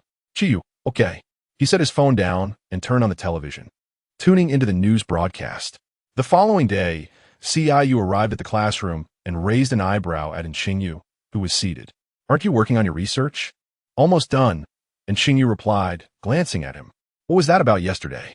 Engaging in pyramid schemes. Ciyu offered a nonchalant explanation, easily discerning from Qingyu's expression that the people from the ancient god church had not approached him.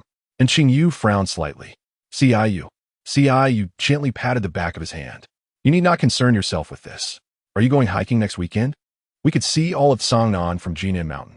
Su Yuqing, holding a pen, gazed eagerly at the two of them. Qingyu nodded. Sure, sounds good. I have nothing else to do.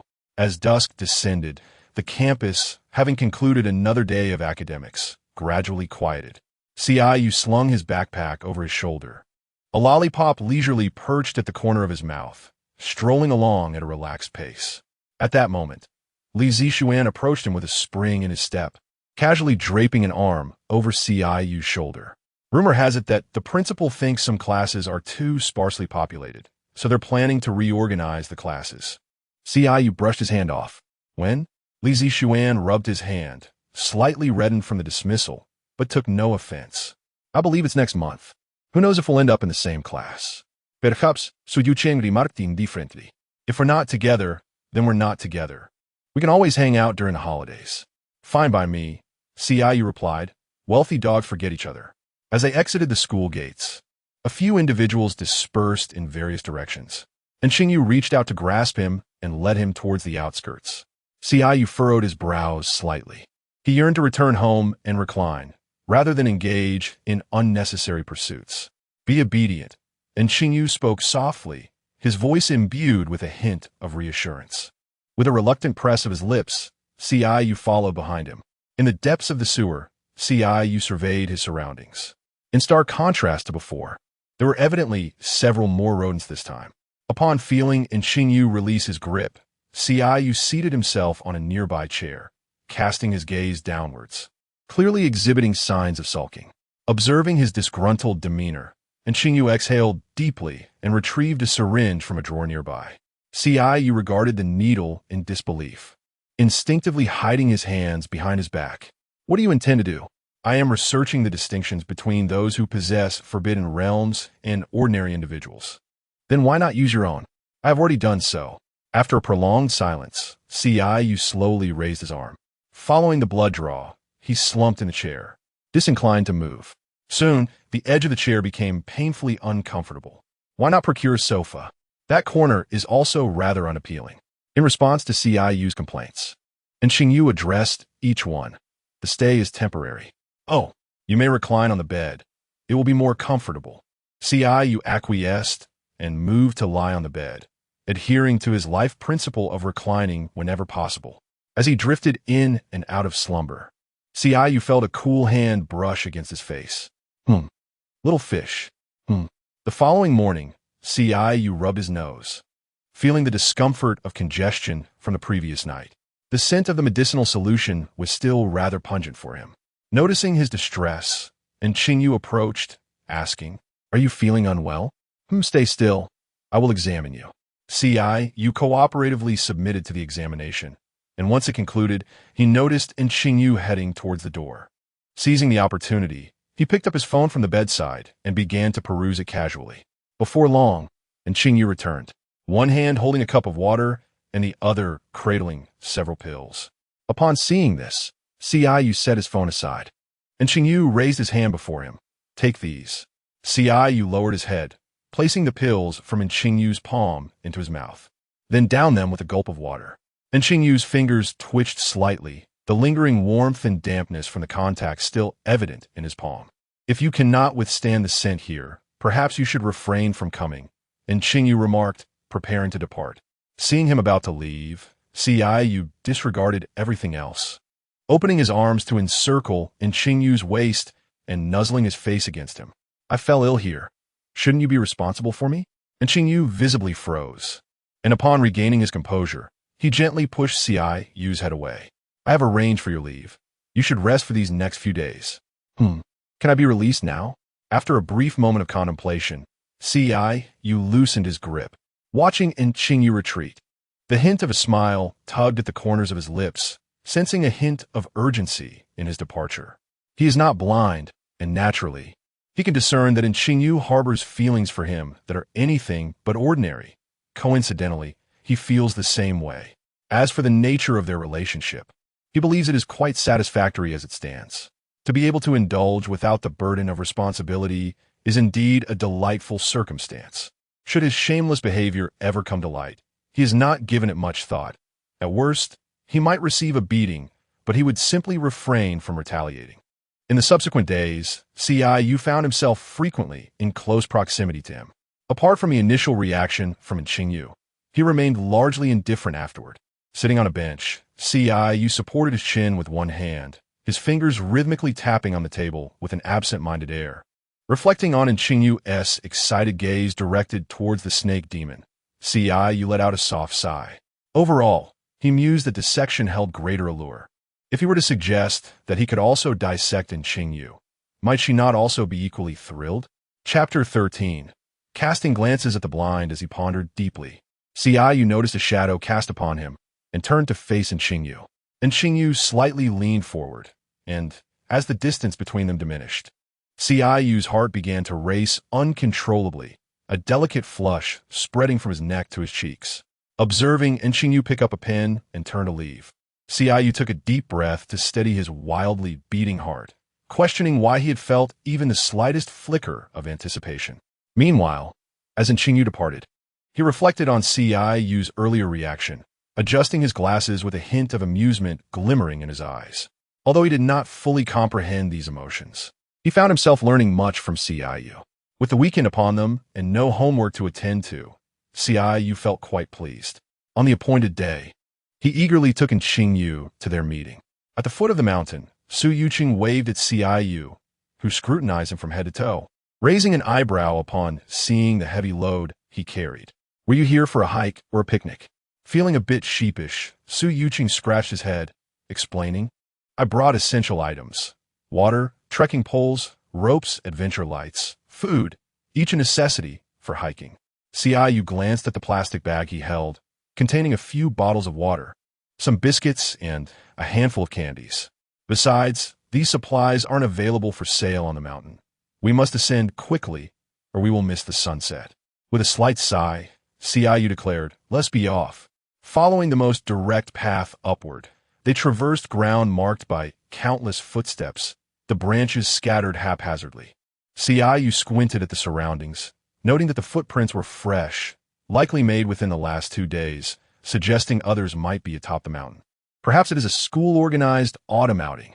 Oh, why worry about such things? As he navigated along the flatter terrain, the recent autumn foliage brushed against his arms, leaving a stinging sensation. Gazing at the seemingly endless peak, Qingyu regretted joining them. He picked up a branch from the thicket, parting the underbrush as he walked with his head bowed. When he raised it again, finding the two ahead had vanished, a sense of vigilance surged within him, prompting him to adopt a defensive posture and scan his surroundings. He was not the protagonist and did not wish to be pursued every day.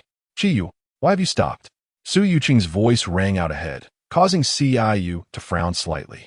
Is it more of the mysterious? Just as he pondered this, a hand suddenly grasped his, and he heard Qingyu's voice beside him, "Follow me."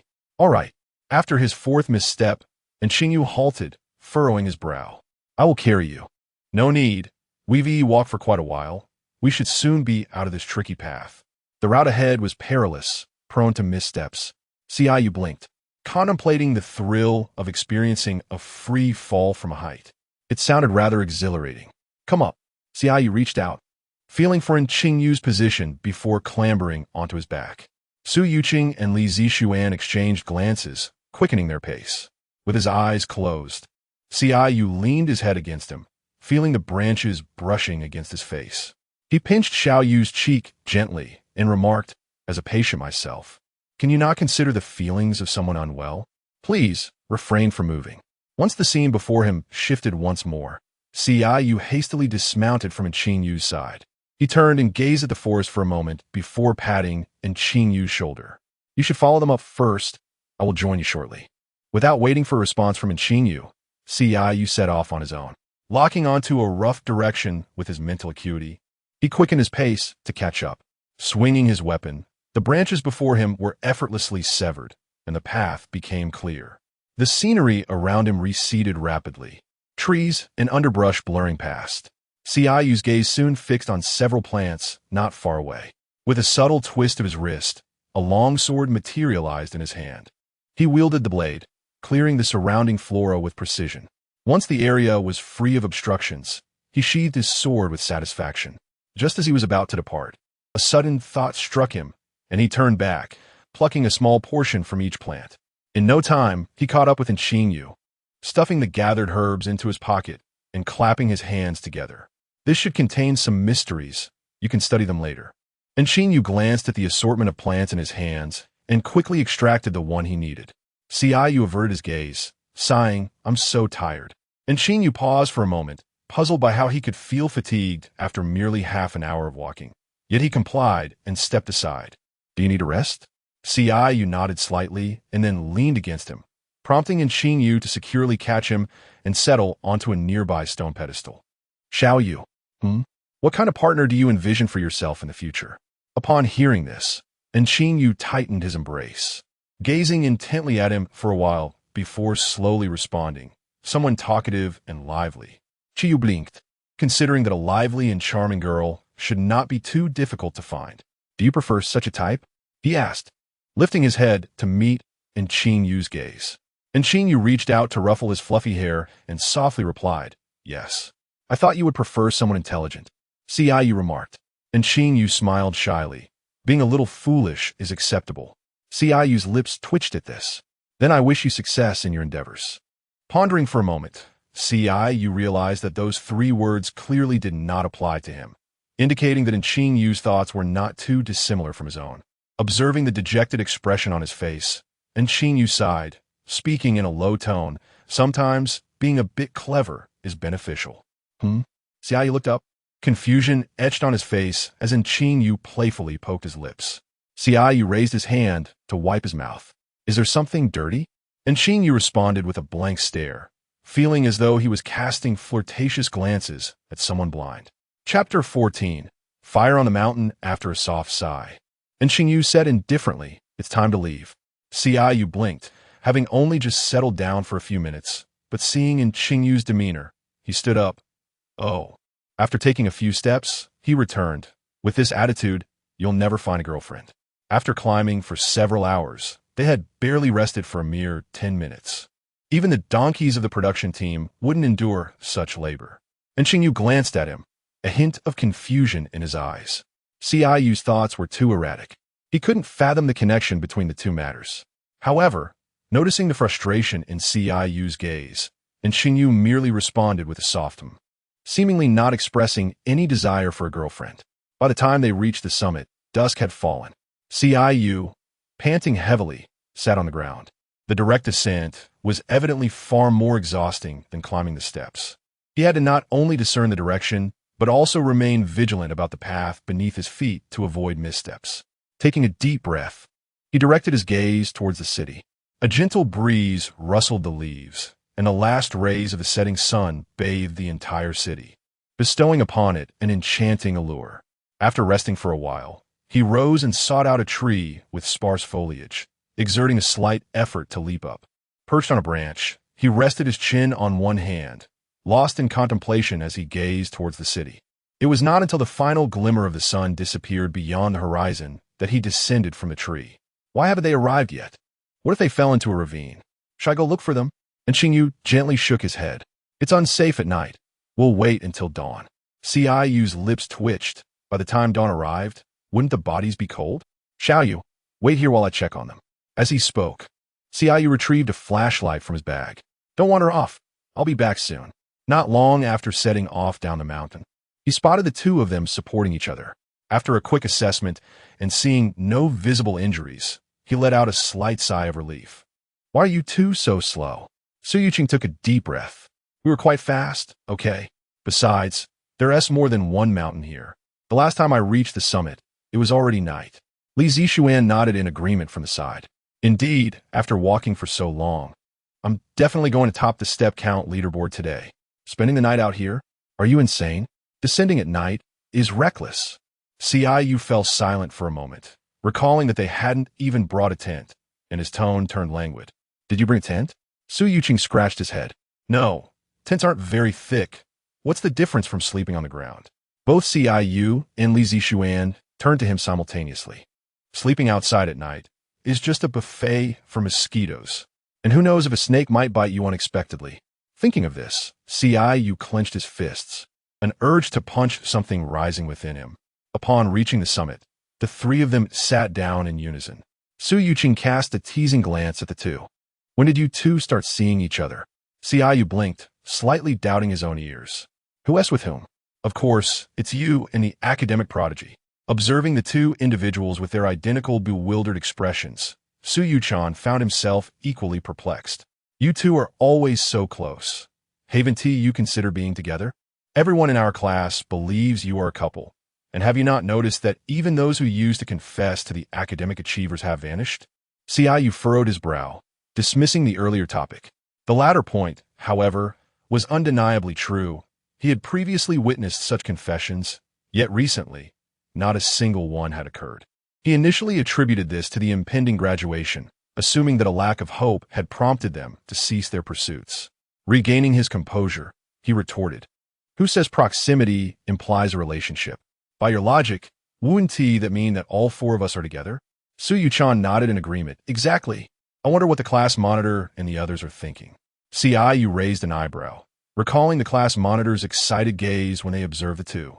At that moment, he had been oblivious to the source of their enthusiasm, but now the realization dawned upon him. All right. When Yimo mentioned she intends to continue pursuing the academic achiever, Ciu thought, dismissively rejecting the notion. No way. Upon noticing the 3 pairs of eyes fixated on him, he scratched his nose and added, the teacher said we shouldn't engage in romantic relationships. Even Su Yuchan, usually slow to react, sensed something amiss between the two. It appeared that he and Li Zixuan had never shared any affectionate gestures either. As he contemplated their demeanor, it struck him that they resembled budding romantics, playfully teasing one another while simultaneously being somewhat obstinate. Ah, yes, he replied dismissively, then turned to Qingyu. You too. After a prolonged moment of contemplation, Su Yuchan found himself unable to articulate his thoughts. Never mind, I wish you both a swift union. Though he harbored some confusion, his respect for their relationship was unwavering. Ciu, upon hearing this, felt an involuntary twitch in his brow. Su Yuchan, noticing the persistently silent Qingyu, Ciu reached out and poked him. Xiaoyu, why are you so quiet? If you remain silent, your innocence will be lost. Qingyu slightly lowered his gaze, grasping Ciu's hand, then raised his eyes to meet his. Ciu, feeling a touch of discomfort, averted his gaze. The mountain lacks a signal. Why not retire for the night? The two onlookers, preparing to witness the unfolding drama, were momentarily taken aback. This turn of events seemed rather peculiar. Going to bed this early? Rising early allows one to witness the sunrise. Besides, there is nothing else to do. Are you planning to count stars? As long as you're happy, he replied, rolling his eyes in mild exasperation. You should get some rest. As he spoke, he settled beneath a nearby tree, his knees slightly bent with one arm resting upon them. Xiaoyu.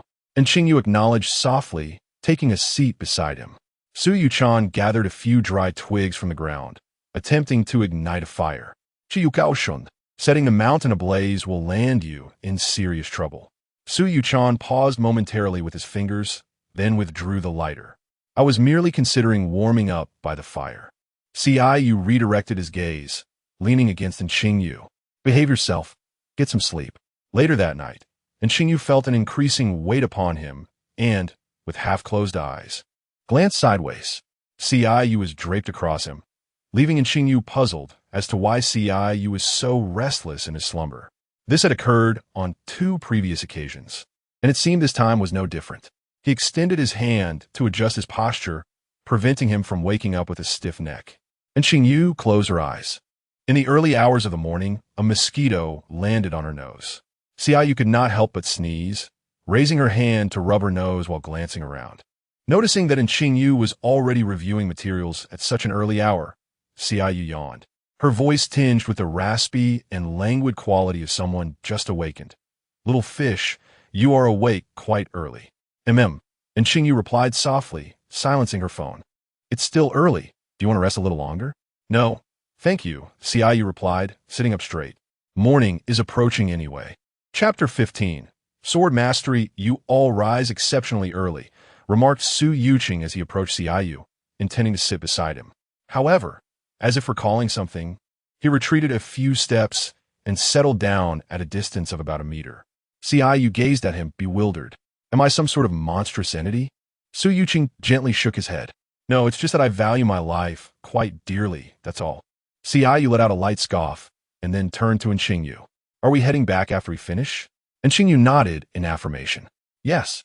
The sun ascended from the east, its rays piercing through the haze to illuminate the mountains, accompanied by the melodious chirping of birds within the forest. Li Zixuan, producing a camera from seemingly nowhere, exclaimed, Come, let's take a picture. Despite his incessant complaints, Su Yuqing obediently raised his hand in a peace sign. After capturing the moment, he selected his favorite photo and sent it to a few friends. I intend to print this and hang it on the wall. Let us return. The descent proved significantly more arduous than the ascent, with Ciu carefully guiding Qingyu at the forefront. After nearly an hour of walking, he suddenly remembered he possessed a forbidden relic. Inspired by the protagonists in martial arts novels who could fly on swords, he drew a long blade. By the time they reached the base, he had not mastered the art of flying, but had certainly become adept at chopping branches. Time swiftly passed, and soon it was National Day. Shall we watch a movie? Visit an internet CAF? Go to KTV? Or perhaps a bar? Su Yuqing eagerly listed a plethora of options. If you're interested, we could do any of those. Ciu's lips twitched slightly. You really cannot sit still for a day. Staying home, playing on my phone, is rather dull. It's better to explore outside when I have the time.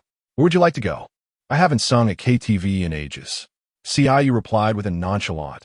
All right, then let us go to KTV. Nice. I shall gather a few more people. Su Yuqing declared, rising to rally his classmates. His amiable nature ensured that soon a group of over a dozen assembled. Little fish, are you joining us? And Qingyu shook her head slightly. No, I have other matters to attend to. Ah, Ciu responded, not particularly surprised. Let's not lose touch. Indeed, let's not lose touch. On the journey back, Ciu turned to Qingyu. Little fish, why aren't you coming? I have things to do. Qingyu nodded, somewhat disappointed, as he thought her voice was melodious and would surely shine when she sang. Nightfall arrived. Ciu reached the private room Su Yuqing had mentioned, his expression contorting at the cacophony of wailing songs emanating from within. In that moment, he entertained thoughts of retreating. Selecting songs at KTV was akin to opening a blind box. One could either strike gold or encounter disappointment. As he hesitated at the door, his phone buzzed insistently. Taking a deep breath, he pushed the door open and stepped into the corner of the room. Not long after he sat down, Su Yuqing approached with 2 glasses in hand. Care for a drink? After a brief moment of contemplation, Ciu nodded slightly and lifted the glass on the table, downing its contents in one go. Throughout the evening, every classmate made their way over to toast him. The wine, though modest in its potency at merely 13 degrees, can still lead one to a state of inebriation if consumed excessively. With a gaze imbued with curiosity, Ciu turned towards Su Yuqing, an inexplicable sensation suggesting that this matter was intricately linked to him. Su Yuqing, under the weight of such scrutiny, awkwardly diverted his gaze, stating, I'm merely engaged in a bit of promotion. Ciu, upon hearing this, rolled his eyes in silent exasperation. However, it was too late for words now. Are you truly not considering being with him? Su Yuqing inquired, voicing the question that had lingered in his mind for days. Ciu, feeling a twinge of frustration, replied, He hasn't expressed any affection for me. What can I do? The alteration of his own feelings was a mystery even to him. At that moment, a passing classmate paused and remarked, Isn't it simple? Just ask him when you return. If he declines, kiss him until he consents. Ciu slowly formed a question mark in his mind. Are we just friends? The classmate continued, If he agrees, simply feign forgetfulness the next morning to surprise him. After all, you've already had a drink. It's a win-win scenario. Ciu found the logic in this suggestion compelling. All right, I shall give it a try. Chapter 16. A long-standing plan in the stillness of the night. Outside a KTV located in a remote area, the clock struck 2. At such an hour, hailing a taxi proved to be an impossible task. Those that could be summoned were inevitably reserved for those residing farther away. Standing at the entrance for 5 or 6 minutes, Ciu took a deep breath and began his journey home. The evening breeze brushed against him, clearing the fog in his mind to a degree. Contemplating his forthcoming actions, he hesitated. Surely, Xiaoyu must be asleep by now. Perhaps it would be best not to disturb him. The more he pondered, the more resolute he became. There was no urgency in confessing his feelings. Perhaps it would be wiser to wait a few days. Suddenly, a buzzing sound interrupted his thoughts. Pulling out his phone, he glanced at the screen. It was in Qingyu. Still not done? Ciu replied, Finished, just about to head home. And Qingyu responded, Where are you? I'll come pick you up. Ciu insisted, No need, I'll be home in a few minutes. With that message sent, there was no turning back. Passing by a 24-hour convenience store, he entered and, in one breath, purchased a bottle of white liquor, draining it in one go. Upon returning home, he noticed the busy silhouette illuminated by the lights. Taking a deep breath, he took a couple of steps closer. There was a hangover remedy prepared. The words he intended to express were suddenly lodged in his throat, so he lifted the bowl of soup and took a sip. Blinking, He found the temperature just right. It neither felt freshly bought nor stale. After finishing a few mouthfuls, he turned to see Qingyu removing his outerwear. Going to sleep? He inquired. As Qingyu headed towards the bedroom, Qingyu obediently followed, his footsteps soft. Qingyu glanced back at him before returning his gaze to open the bedroom door. Qingyu entered behind him and shut the door with a soft thud. Qingyu. Qingyu inhaled deeply. Do you like me? When Qingyu remained silent, Qingyu exhaled a heavy breath, perhaps influenced by the alcohol or a comment made by a classmate. Pushing Qingyu's shoulders, he gently pressed him onto the bed. Xiaoyu, why are you silent? Don't you like me? That shouldn't be. Could you at least like me a little? After uttering these words, he fixed his gaze on Qingyu, anxiously awaiting a response. Should he lean in for a kiss? He admitted he lacked the courage. He feared being cast aside or subjected to dissection on the spot. Xiaoyu. Before he could continue, their positions shifted. You. Xiaoyu's unfinished sentence was drowned in a chorus of soft gasps. The taste of alcohol lingered in his mouth, and Qingyu realized that he must be intoxicated. Otherwise, why would he desire more? Xiaoyu closed his eyes, uncertain if Qingyu had consented. After all, they were already kissing, which surely implied agreement. Throughout the encounter, Qingyu was cooperative, unaware of where Qingyu had learned such things. Perhaps those adept in these matters were inherently knowledgeable. Having received the answer he sought, Qingyu drifted into a tranquil slumber. Qingyu regarded him intently for a while before gently removing his clothing and tucking him under the covers. The following morning, Qingyu awoke with a throbbing head and a tingling sensation in his mouth. Last night, memories surged in my mind all at once, leaving Qingyu in a state of disarray as he sat on the bed. Awakening, he pondered whether he felt discomfort in any way. Yesterday Qingyu smiled shyly. Did you forget everything? At these words, Qingyu was momentarily taken aback, and soon after, the fog in his mind began to lift. He found it rather peculiar. First, when he entertained thoughts of retreat on the road, and Qingyu's timely message arrived. Then, there was the perfectly warm hangover soup. It was evident that he was being lured, the prey willingly delivered to the hunter.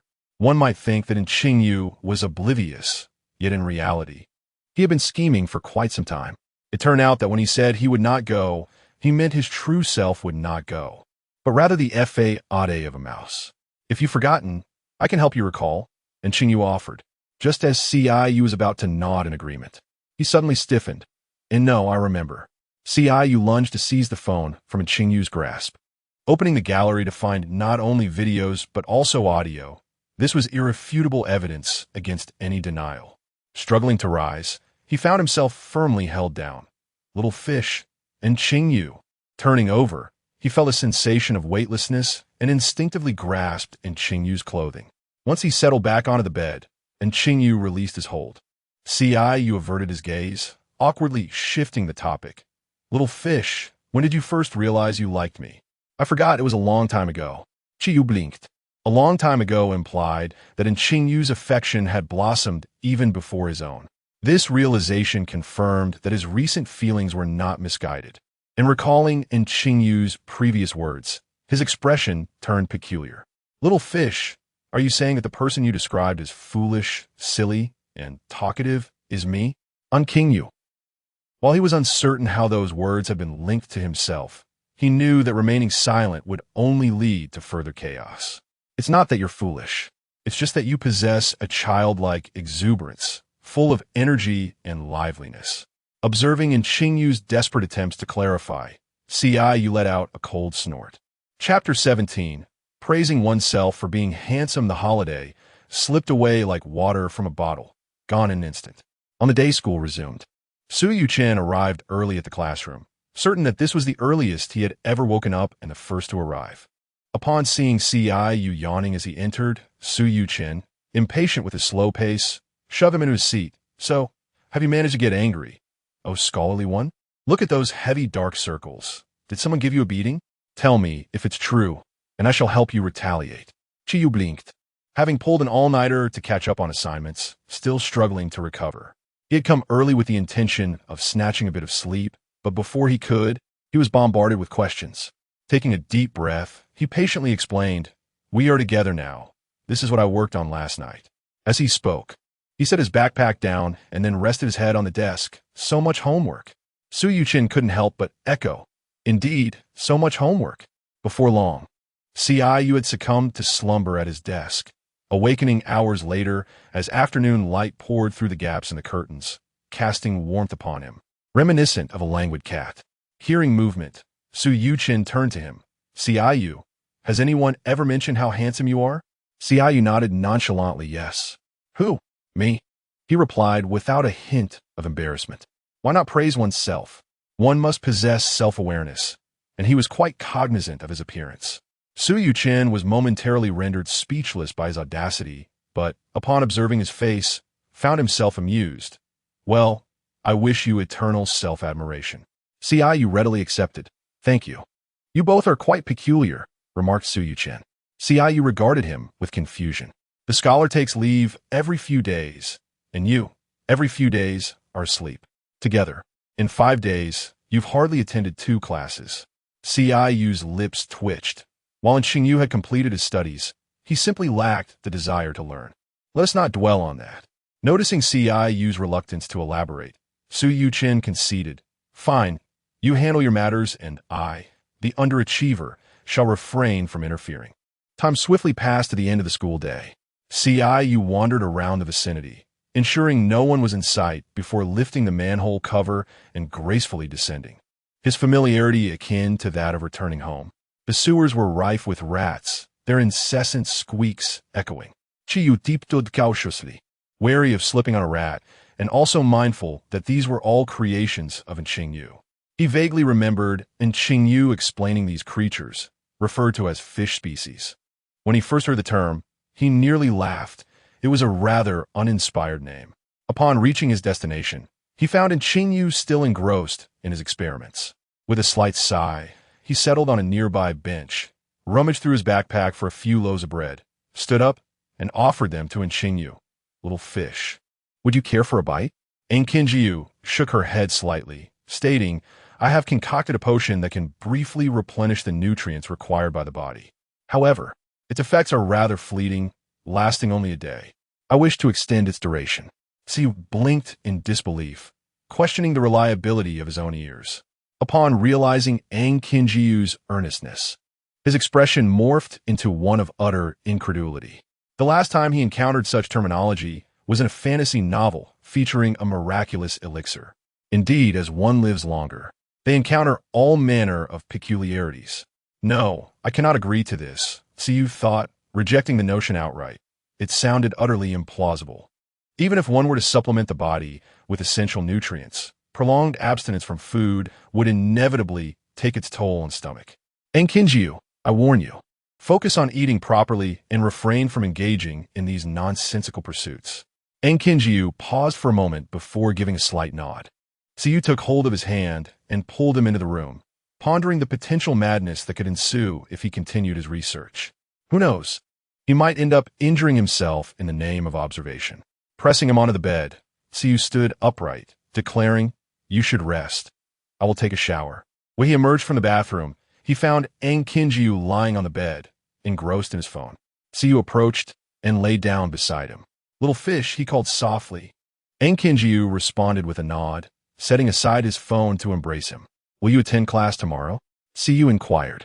No, came the reply. Oh, half an hour later.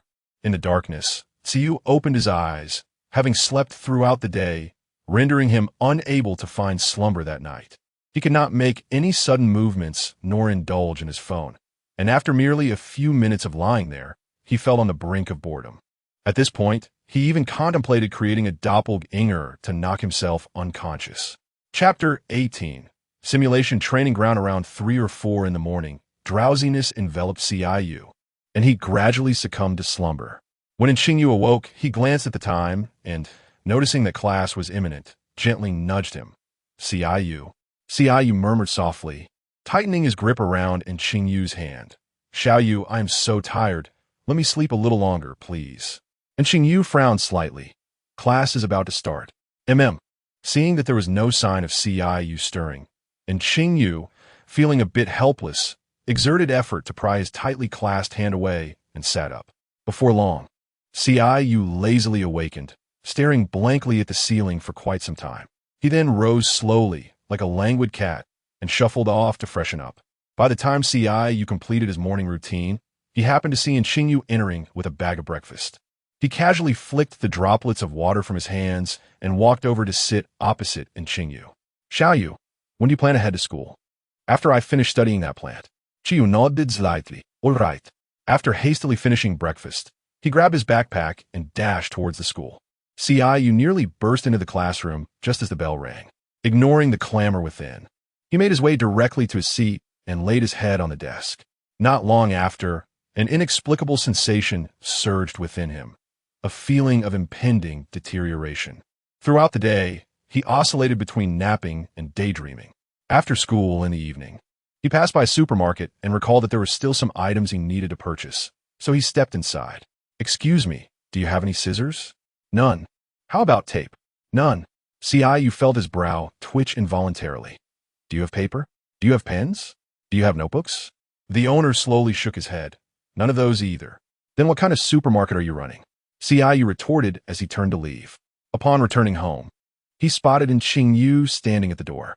Qingyu set his backpack down on a nearby shelf and then leaped into his arms. Xiaoyu. And Qingyu responded, I have developed something new.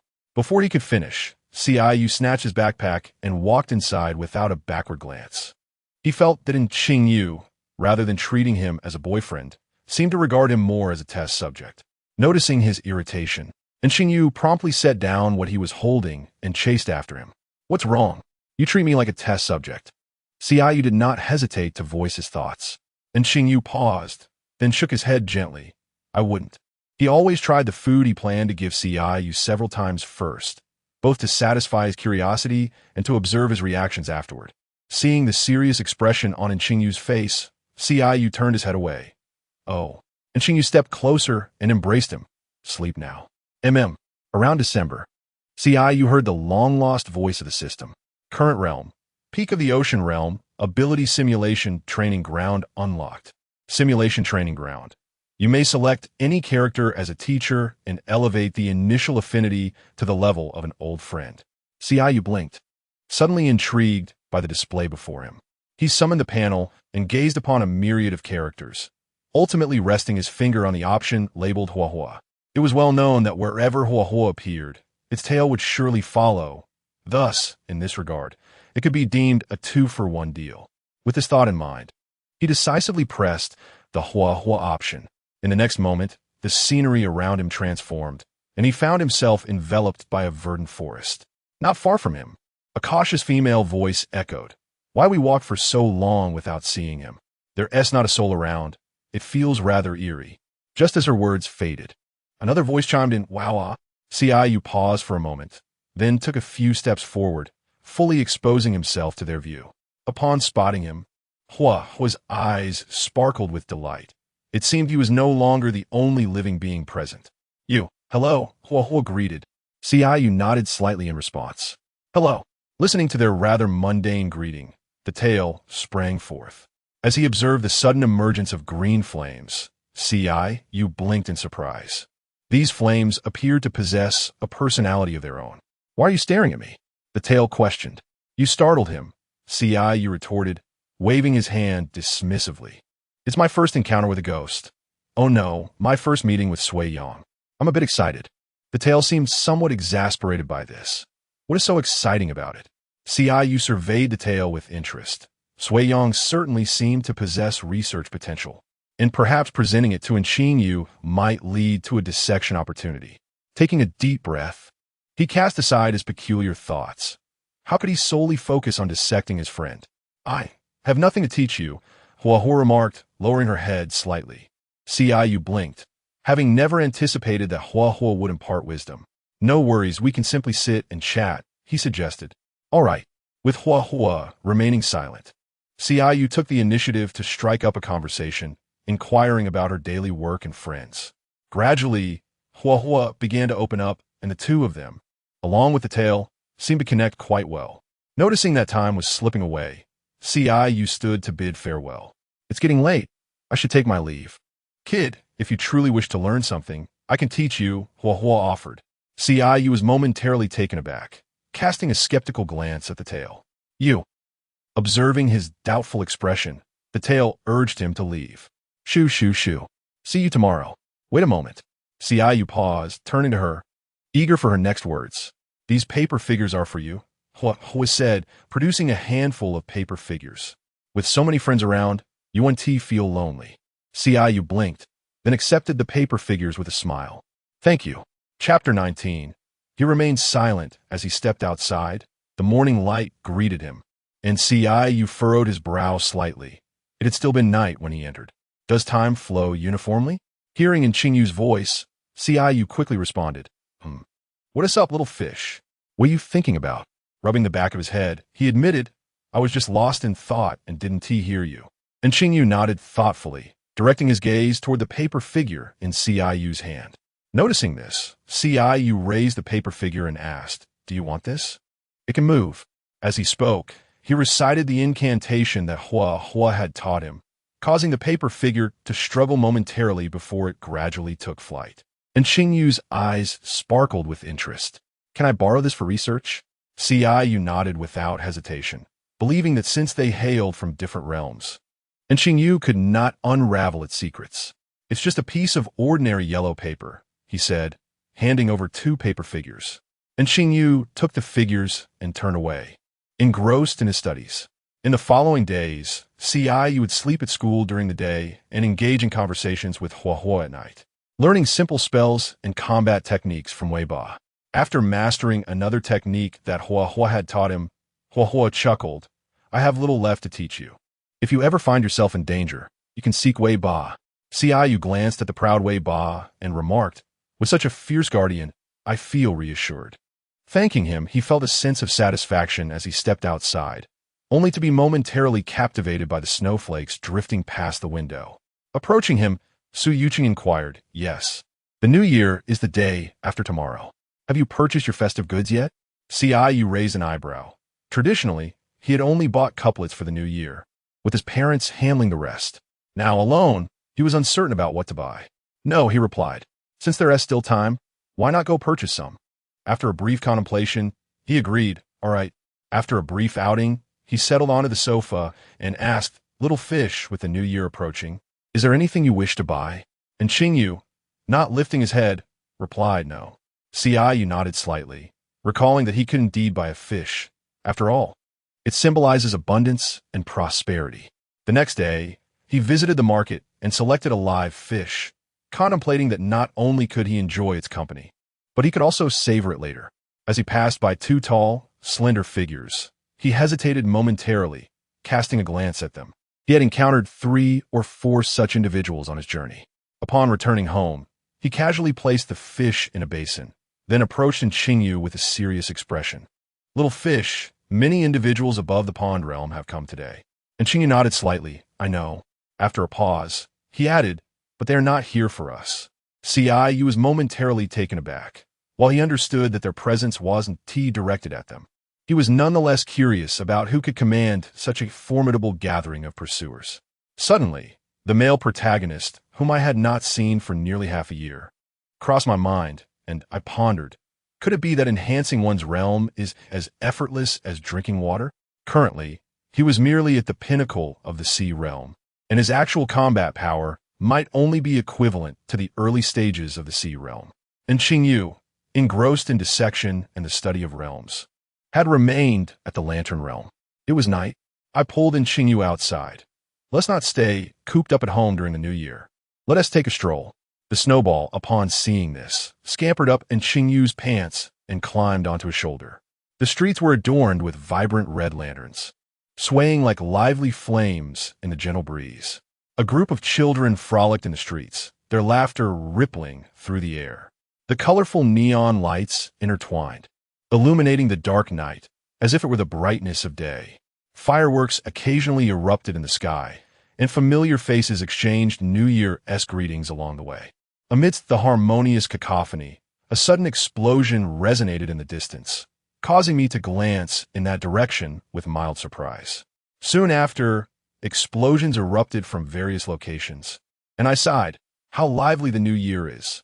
My eyes flickered as I released in Qingyu and began to stride towards the nearest explosion. Little fish, I'm going to take a look. No, and Qingyu said, reaching out to stop me. I fell silent for a moment. I genuinely wanted to investigate. Perhaps there would be some amusement. I shall return promptly.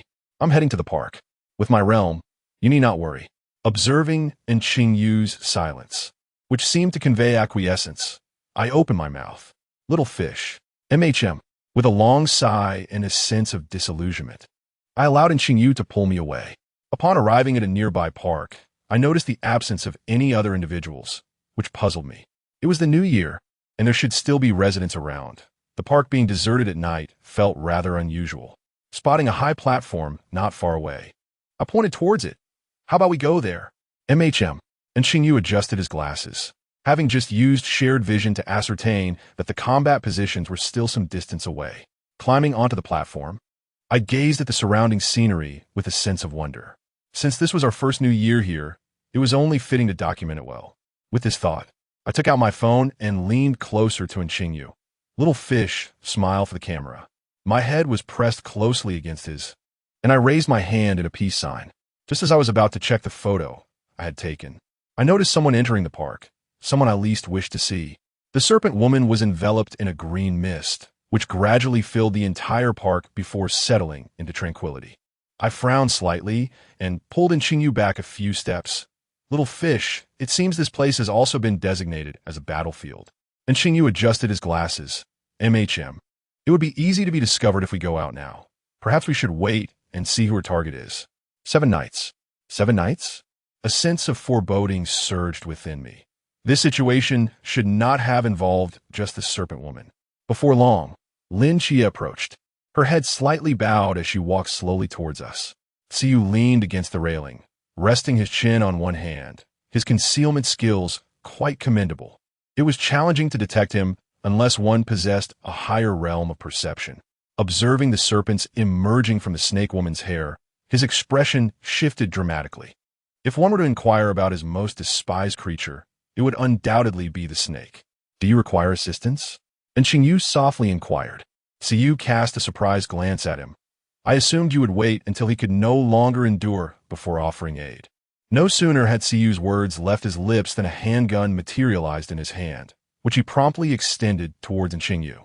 And Qingyu raised his hand to firmly grasp the firearm, swiftly directing its muzzle at the snake woman. Just as she was about to sink her fangs into Lin Xie, he decisively pulled the trigger. The snake woman reacted with remarkable speed, attempting to evade, yet the bullet grazed her cheek, leaving a trail of blood. She abruptly turned her head, her gaze piercing as it shot toward Qingyu and Qiyu's position. And Qingyu maintained his composure, gently adjusting his glasses with the barrel of the gun. Chapter 20. Inner thoughts. Qingyu almost blurted out a single word. Handsome.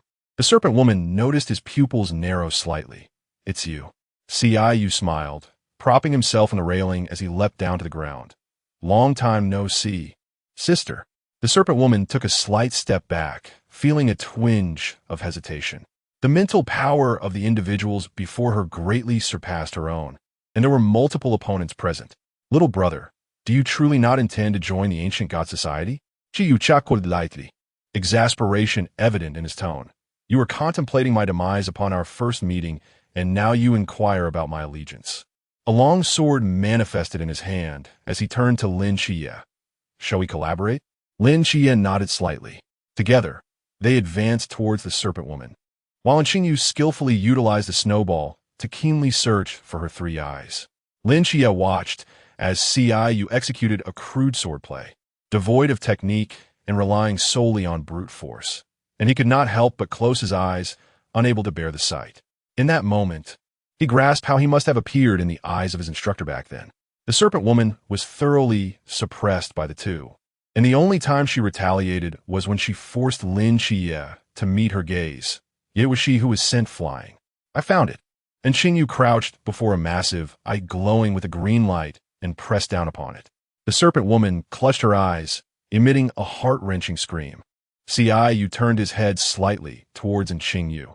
Noticing the petrification marks upon his fingertips, his pupils involuntarily constricting. Qingyu felt a mix of anger and urgency. his mouth opening several times to scold him, but he refrained. I trust you both. Qingyu furrowed his brow whenever there was a hint of danger, and Qingyu would always shield him. Yet here he was, dancing perilously close to the edge.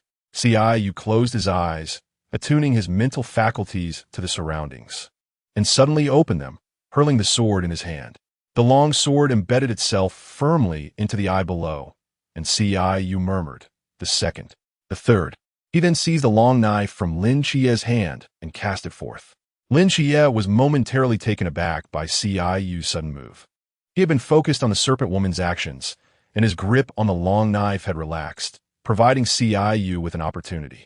Qingyu glanced towards Qingyu, who was half petrified, seated on the ground in a posture of resignation, and his lips twitched involuntarily.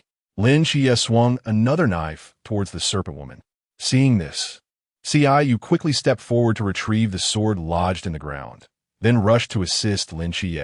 The serpent woman, having lost her divine manifestation, was swiftly defeated. As she dissipated, Qingyu frowned.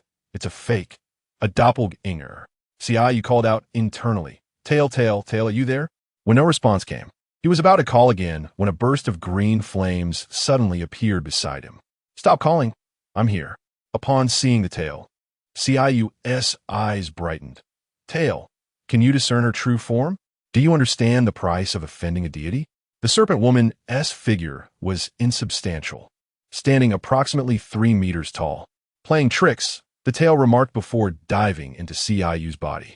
Immediately, a faint green flame erupted from his body, with his tail propelling him forward. Qingyu paused momentarily, questioning, are we not going to discuss this?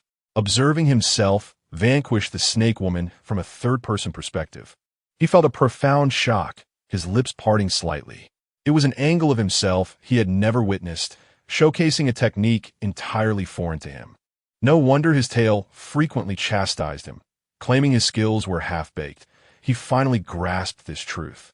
As the tail sought to pierce the true form of the snake woman, a long spear suddenly materialized, deflecting the attack. The tail deftly maneuvered Qinyu's body to evade the strike, retreating a few steps into a safe zone. Emerging from within him, Sui Yang cannot remain within a human body for long. The rest is up to you, it conveyed. Qingyu blinked, pondering, really? The tail knows its own weight better than I do. Just as he was about to utter something, he noticed a figure sprinting towards him from a distance. Captain, Lin Chie called out. Shumai nodded slightly. We can't win, Qingyu murmured to the tail beside him. A small tuft of the tail reached forward, deep in thought. It seems he is under control. Let us delve into his mind. Huh? Qingyu was somewhat perplexed, finding the notion of being controlled rather far-fetched. Without further ado, the tail charged towards Han Xiaoyan. Qingyu opened his mouth to protest, but his words never left his lips. Tail, wait. With a sigh, he closed his eyes, entering the simulated training ground. Hua, are you there? What's wrong? Hua emerged from the shadows. Qingyu briefly recounted the situation regarding the tail, and Hua reassured him, do not worry, the tail will be fine. Qingyu exhaled in relief and nodded slightly. All right, take this, Hua said, producing a piece of yellow talisman paper from her pocket. This is developed by the 10 Kings Bureau to ward off spirits. Keep it on you. Qingyu nodded and accepted it. Thank you. Upon exiting, he glanced towards Han Xiaoyan, his fingers unconsciously tightening, betraying the anxiety within him. With his attention fixated on Han Xiaoyan, and Qingyu stepped forward, gently grasping his hand. Qingyu took a deep breath, attempting to steady his racing heart. The tail had ventured in and acquired a general understanding of his past. As it emerged, Qingyu hurried towards it. Are you all right? How could I possibly be in trouble? The tail retorted, shifting its gaze to Han Xiaoyan. Did you discern anything? Murmurs. As soon as these words fell, Qingyu noticed a subtle shift in the expressions of those around the tail. He furrowed his brow slightly. Tail. His concern was not for Lin Chie and the others, but rather for the potential that Han Xiaoyan might escape or alert others, which would spell trouble. I can handle your matters, the tail assured him, glancing at Qingyu. They cannot harm me. Qingyu, upon hearing this, appeared momentarily taken aback before softly acknowledging, understood. Chapter 21. The Wind Disaster. What is your plan? Qingyu inquired with curiosity. Once you bring your companions over, I can assist you in eliminating that entity. Han Xiaoyan nodded slightly, then brandished his spear and continued to grapple with Chun Mai. The control of the murmurs had yet to be resolved. After all, he was still a member of the ancient god society and had to maintain appearances. Yu redirected his gaze to the nearby snake woman, reasoning that if he could not overpower the elder, he could at least best the younger. The snake woman, noticing his stare, involuntarily shuddered. Approaching her with a rope, Yu bound her securely, ensuring to tie several knots for good measure.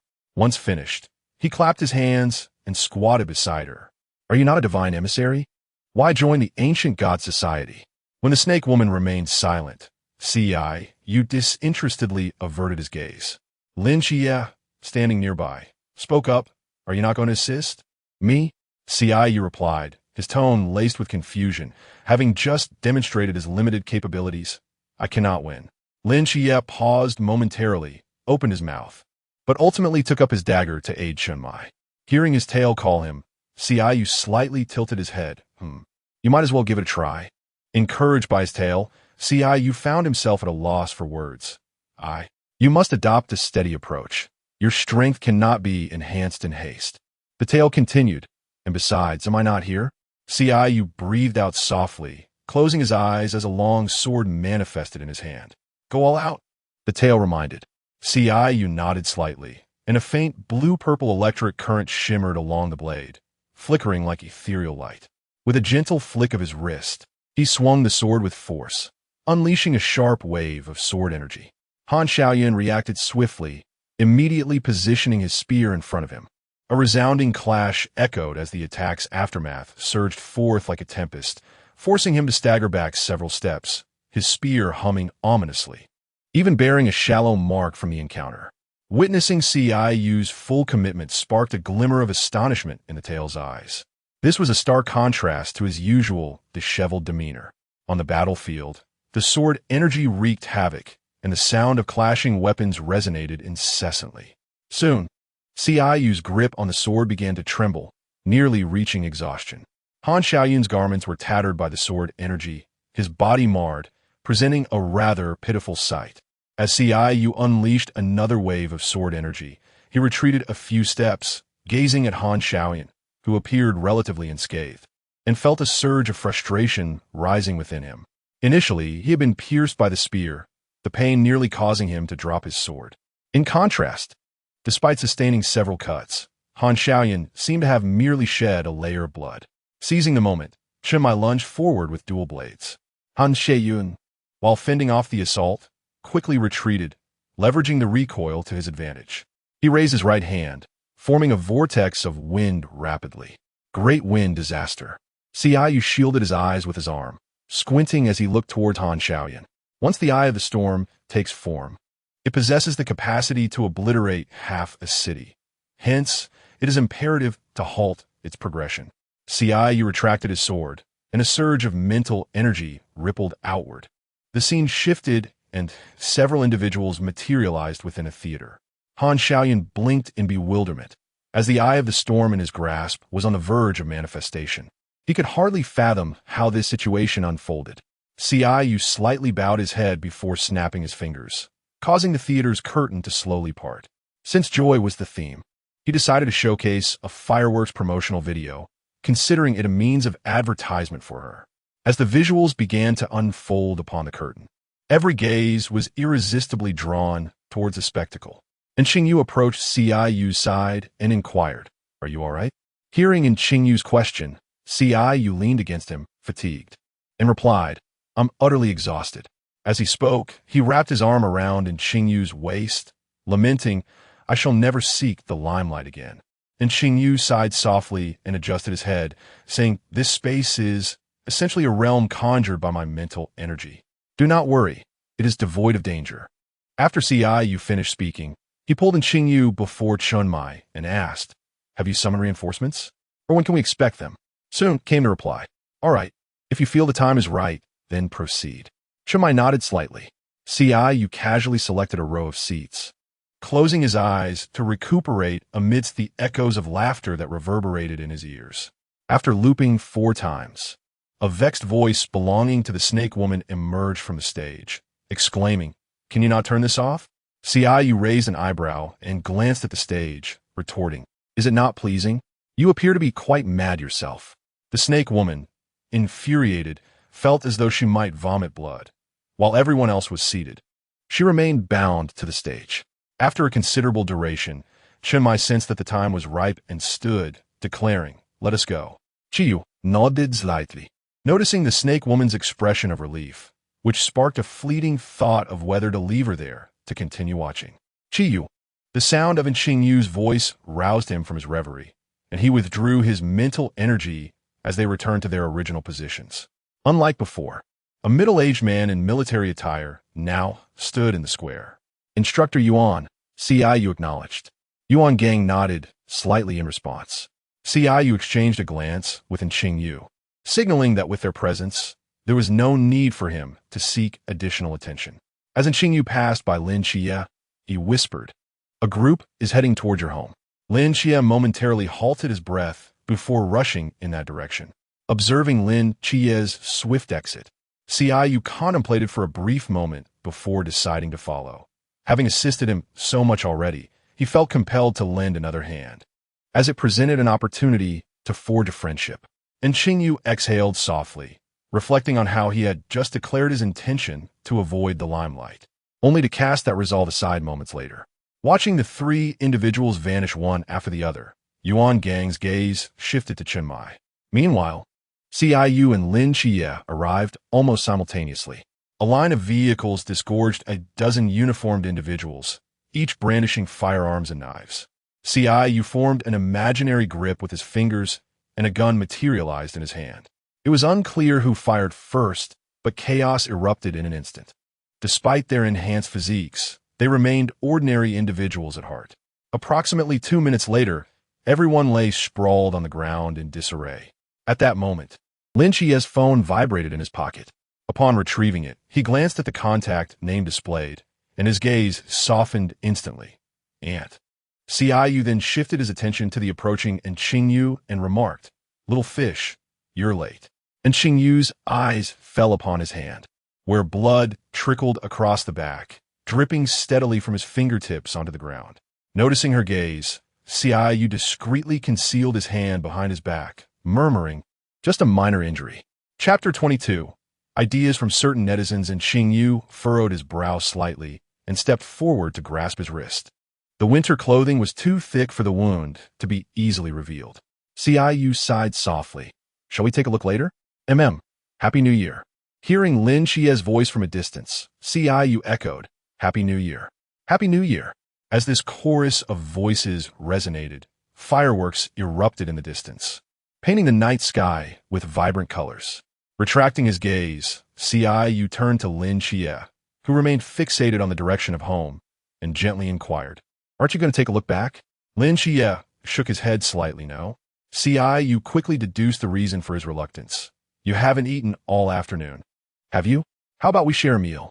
Lin Xie nodded faintly.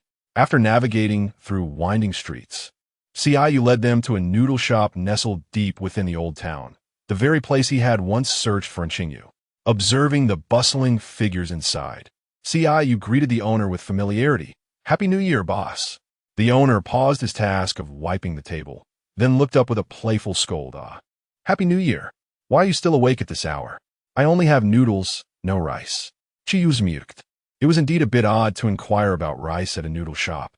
However, the dishes here were delectable, and as he was not fond of rice, he had no choice but to comply. 3 bowls of noodles will suffice, and perhaps a few stir-fried dishes as well. The owner nodded slightly, draping a towel over his shoulder. "All right then."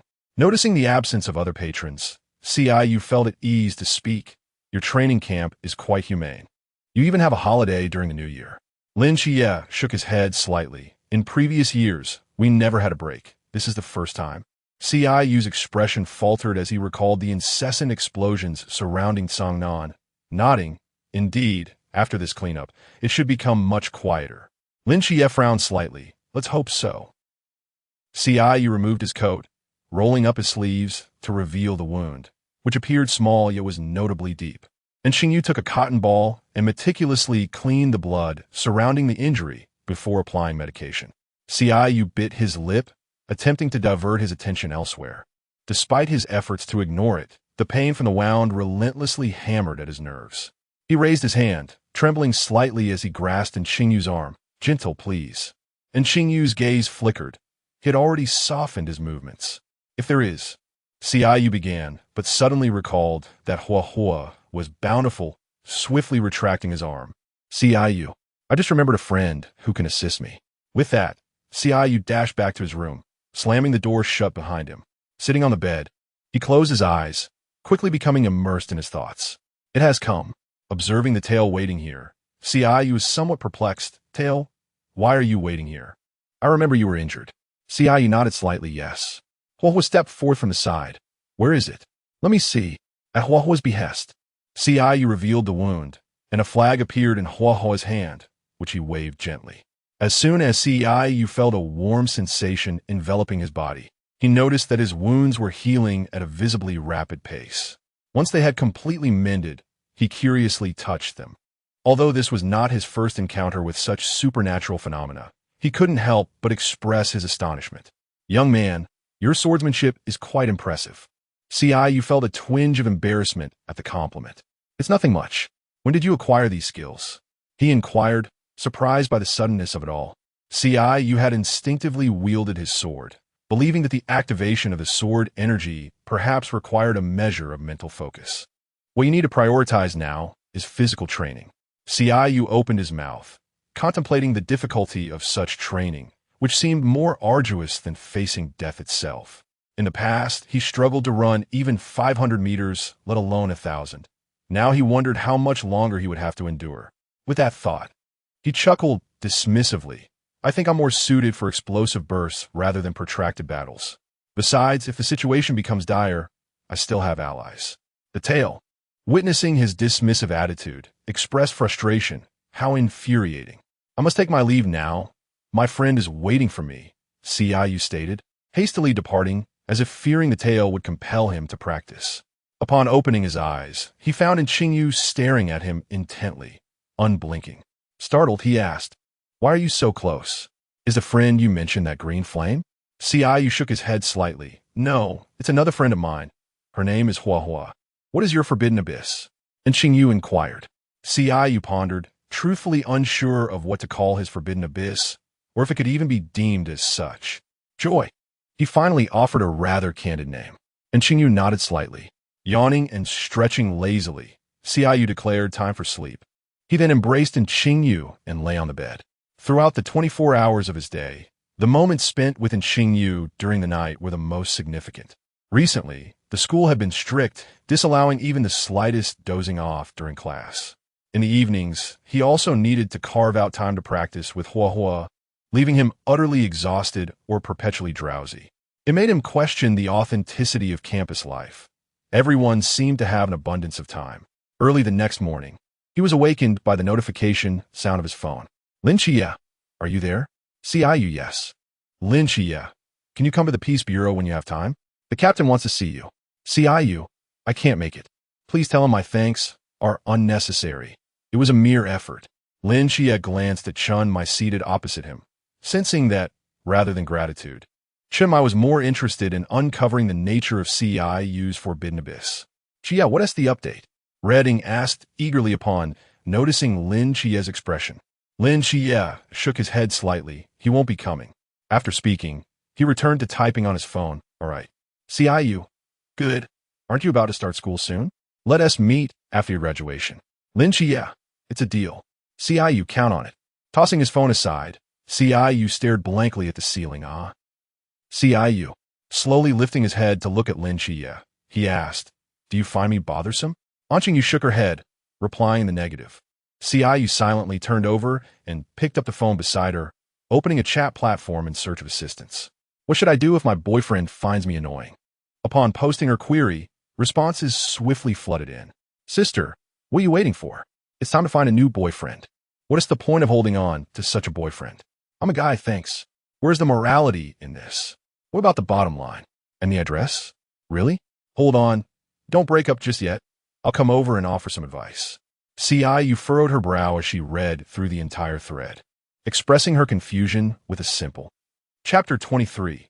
Certain netizens' ideas too. Hey, don't just keep asking questions. When did you two start dating? Qingyu took a deep breath and slowly typed his response. About 3 months ago. Logically speaking, you should be in the throes of passion. What does he look like? Handsome. The most attractive I've ever seen. So what are you waiting for? Every additional day spent together is a day gained. Upon reading the last statement, Qingyu nearly choked on his own saliva, but upon reflection, it indeed seemed to hold some truth. True. I await further updates. It is noteworthy that despite their time together, they had only shared a kiss once at the very beginning. Most of their time was spent merely sharing the same bed. With a sigh, he placed his phone on the bed and proceeded to wash up. As he walked by, Qingyu cast a glance that was irresistibly drawn to him. After finishing, Qingyu tucked his phone into his pocket and said, "Little fish, I have plans with someone else, so I won't be back until noon." All right. Upon arriving at the agreed-upon location, the first words out of Su Yuqing's mouth were, "What do you think of my looks?" Su Yuqing blinked in confusion. "Pretty handsome." Qingyu nodded and turned to Li Zishuan. "And you?" "Handsome." Qingyu let out a soft sigh and then spoke slowly. Perhaps it's a matter of differing perspectives. "Does the academic genius know you're this unconventional?" Qingyu responded with a puzzled expression. Huh? Su Yuqing patted him on the shoulder, a glint of sympathy in his eyes. "Only you could play the piano to a cow and then ask if it sounds good.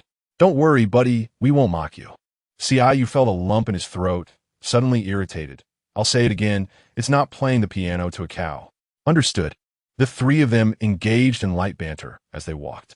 Not far ahead, a person lay motionless on the ground, beside whom knelt an elderly man, repeatedly slapping his thigh, while a young woman stood nearby, flustered and uncertain. The trio exchanged glances before stepping forward. "What happened?" The woman pointed to the person lying on the ground. "I just lightly touched him, and he fell down. Clearly, he's just trying to scam us." As she spoke, she stepped back a few paces, prompting the elderly man to spring up and grasp her arm. "You all need to judge this situation for me." Qingyu crouched down in front of the middle-aged man, hesitating momentarily over the correct placement for CPR. After a brief contemplation, he gathered his mental energy.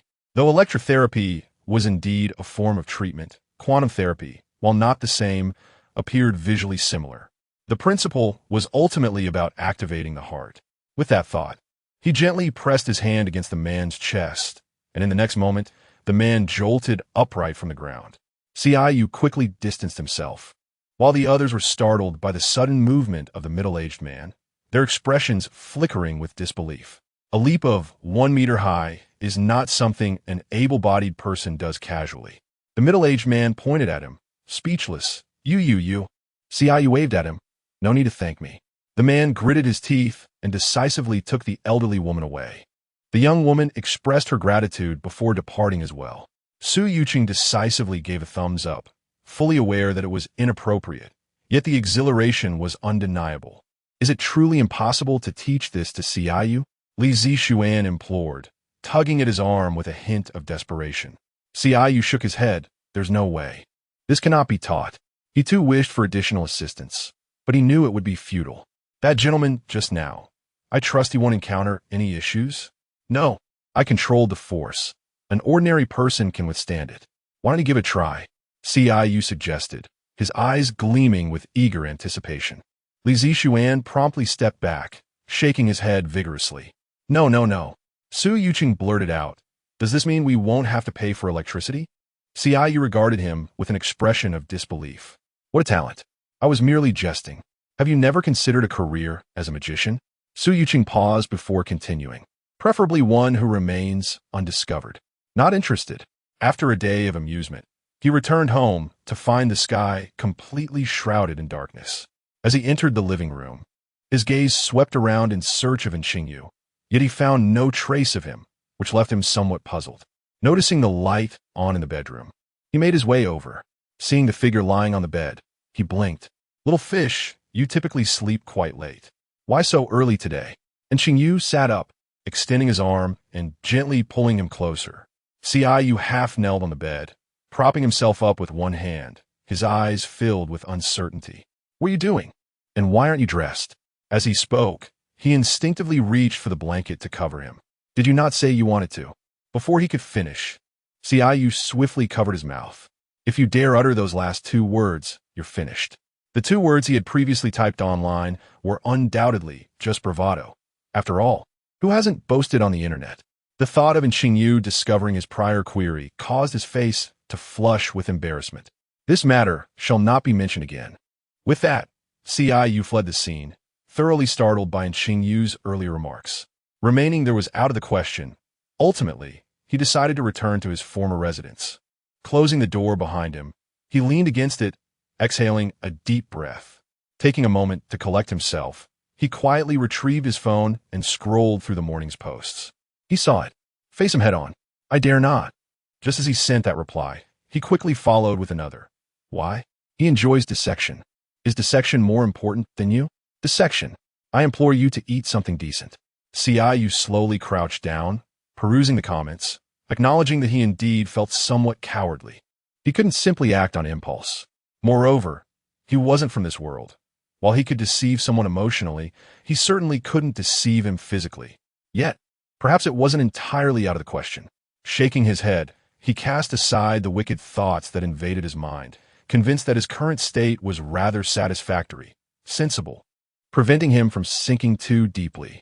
For several consecutive days, he refrained from returning, fearing that Qingyu might utter the same shocking words as before. Reflecting on the situation, Qingyu pondered whether he had been too hasty, inadvertently frightening the other away. From the very beginning, he had been waiting for Qingyu to take the initiative to approach him. Unable to make sense of it all, he decided to cease his contemplation. Qingyu initially intended to return home, but with the school year fast approaching, he opted to remain indoors, indulging in video games. When the day of a new term arrived, Qingyu arrived at class quite early. Sitting at his desk, he absent-mindedly twirled a pen in his fingers. After a brief wait, he caught sight of Qingyu entering through the door. Instinctively, he swallowed hard, feeling an inexplicable sense of unease. Hi, you're avoiding me, Qingyu remarked. Qingyu quickly denied it, no. Qingyu averted his gaze slightly. He had seen and followed Qingyu's posts. He reached out, taking hold of Qingyu's hand. I'm sorry. Qingyu hastily waved his hand. No, it is I who should apologize. I was the one who ran away. After speaking, Qingyu noticed that no one else was paying attention, and he leaned in to gently brush his lips against Qingyu's. Chapter 24. Coercive transactions. Gazing into Qingyu's eyes, which sparkled with mirth, Qingyu slightly turned his head to glance out the window. He sensed a faint ripple of psychic energy not far away, and for a fleeting moment, he felt a twinge of surprise. Exhaling softly, he retrieved his phone from his pocket. After such a long time, it was rare to encounter a wild mystery, and he had to act before the night watchman discovered it. Opening the messaging app, he quickly located the chat labeled Old Class. Qingyu. Teacher, are you there? Old Class, what's the matter? Qingyu. Can I take a leave of absence? Old Class, what do you think? Smiles. JPG Qingyu. Cat crying. JPG withdrawing his phone. Qingyu raked his fingers through his hair and took a deep breath. Unbeknownst to those around him, one of his avatars swiftly leaped out of the window. Qingyu turned to him, inquiring, what are you doing? After a brief pause of several seconds, Qingyu replied, I'll explain later. It was challenging for him to manage 2 bodies simultaneously. During combat, his avatar acted purely on instinct. This was the first time he attempted to balance attending class while diligently seeking out a mystery. Focusing his psychic energy, he quickly pinpointed his target. Upon discovering it was a lizard, he was momentarily astonished. It was considerably larger than any lizard he had previously encountered. A small knife appeared in his hand, and he hurled it towards the lizard's position. The knife embedded itself in the lizard's back, causing it to emit a pained cry and hasten its escape over the wall. Qingyu was briefly taken aback. Such vitality? With that thought, he pursued it swiftly. Meanwhile, Hong Ying was searching the vicinity with keen eyes. No signs of any mysteries here. Wen Shima. Neither do I. Chun Mai quickened his pace, broadened the search area. The mystery lies nearby. Having learned from past experiences, Qingyu was wiser this time, opting to capture the lizard directly. Observing the creature from various angles, He was astonished to find that the wound along its back had healed in mere minutes. Noticing a few individuals approaching, he quickly departed with the lizard in hand. Initially intending to take the lizard home, he reconsidered and headed towards the sewers where he had previously stayed. Placing the lizard into a glass jar, he propped his chin in contemplation. After a lengthy period of observation, curiosity overwhelmed him, and he extracted the lizard, using his knife to make a small incision on its back. Watching the wound heal within mere seconds sparked a flicker of interest in Qingyu's eyes. He proceeded to conduct numerous experiments on the lizard. By nightfall, after securing the lizard and ensuring it would not escape, his consciousness returned to his primary body, coinciding perfectly with the end of class. Qingyu stood up eagerly, pulling Qingyu along. "Come, I want to show you something intriguing." Su Yuqing turned around, casting a somewhat resentful glance at him. "Qingyu, did you know that the teacher was about to call on you to answer a question, but I stopped him?" Qingyu paused for a moment, slowly raising his thumb in acknowledgement. "Thanks." After expressing his gratitude, Qingyu took Qingyu's hand and departed. He led him to the sewer, gesturing towards the fiberglass enclosure containing a lizard, its face adorned with a plea for admiration. Upon seeing the creature, Qingyu hastened forward, inquiring, "Is this what you caught today?" The lizard, sensing the excitement in Qingyu's eyes, instinctively shrank back. It felt as though it had encountered a pair of lunatics, one who had inflicted multiple cuts upon itself, and the other appearing even more deranged. Qingyu nodded. "Indeed, have you not thoroughly studied the two mysterious entities? Here is another." After uttering this, Qingyu yawned. "I've chased after this all day and am utterly exhausted. You may conduct your own research at your leisure." The following morning, as he had anticipated, Qingyu resolved to remain home to delve into the mysteries. Qingyu, with a backpack slung over his shoulder and a carton of milk in hand, strolled leisurely towards the school. After a short distance, he abruptly halted. "Come out. Lurking about is rather cowardly." Yuan Gang stepped forth from the shadows. Qingyu raised an eyebrow. "Are you the instructor?" Yuan Gang affirmed, "Yes. The mystery you encountered yesterday was caused by you." Qingyu narrowed his eyes and nodded slightly. "Indeed. Do you have business with me? Would you be willing to join the night watch?" "Absolutely not," Qingyu replied without hesitation. Any moment of uncertainty would be a disservice to his life. Yuan Gang began to outline the regulations concerning supernatural beings within society. After listening, Qinyu's brows furrowed. "Are ordinary people aware of your thuggish behavior? Coercive tactics are hardly acceptable. If you were in the realm of light, we would indeed refrain from intervening, provided you do not endanger the general populace. Regrettably, you are in the realm of Qi. Should chaos erupt in the Forbidden Ruins?" Before Yuan Gang could finish, Qiyu raised a hand to interrupt. "Let's be clear. Your implication is that an ordinary person without specialized training cannot control their Forbidden Ruins." "Correct." Yuan Gang paused before adding, "You sent the Snake Woman and Han Shaoyun to the sanctuary. I imagine the ancient deity church is now watching you closely. That is my own affair. Aside from those two options you mentioned, are there any alternatives?" Yuan Gang averted his gaze slightly. "As long as you come under our wing, there will be ample opportunities in the future. You need not join the Night Watch, but you must participate in this training session to gain control over your Forbidden Ruins." Qiyu regarded him with skepticism. "For how long?" "1 month. Afterward, you assure me that you will not coerce me into joining the Night Watch or create trouble for me." "Indeed." "Deal. When do we depart?" "Now." Sitting in the vehicle, Qiyu's expression was one of reluctance. He had just been informed that he could learn something valuable, as the powers in both realms ultimately held disparities. "Should you join a Night Watch now, you could also earn a medal." Qiyu chuckled dryly, his smile lacking sincerity. "No need, thank you." Yuan Gang's words ignited a rebellious streak within him. The more he felt pressured to join, the more he resisted. The vehicle gradually approached the new recruit training base. Yuan Gang guided him towards the training ground, while Qiyu took in the surroundings with keen observation. Soon, they arrived at the training field, which was bustling with new recruits, though the atmosphere was not what he had envisioned. He envisioned the new recruits lined up perfectly for their training, yet on the field, some were executing backflips, while others resembled chaotic antics. Qiyu cast a peculiar glance at Yuan Gang, saying, "Do not tell me this is part of the training." Yuan Gang remained silent, leading him towards the stage. Xiaoyu hurriedly surveyed each new recruit present, his gaze pausing when it fell upon Lin Xie. Lin Xie, upon seeing him, also momentarily froze. Chapter 25. The child of a common family Yuan Gang approached the commanding officer at the forefront and inquired, "Are there any extra wristbands available?" The officer nodded promptly, rummaging through a nearby box to produce one.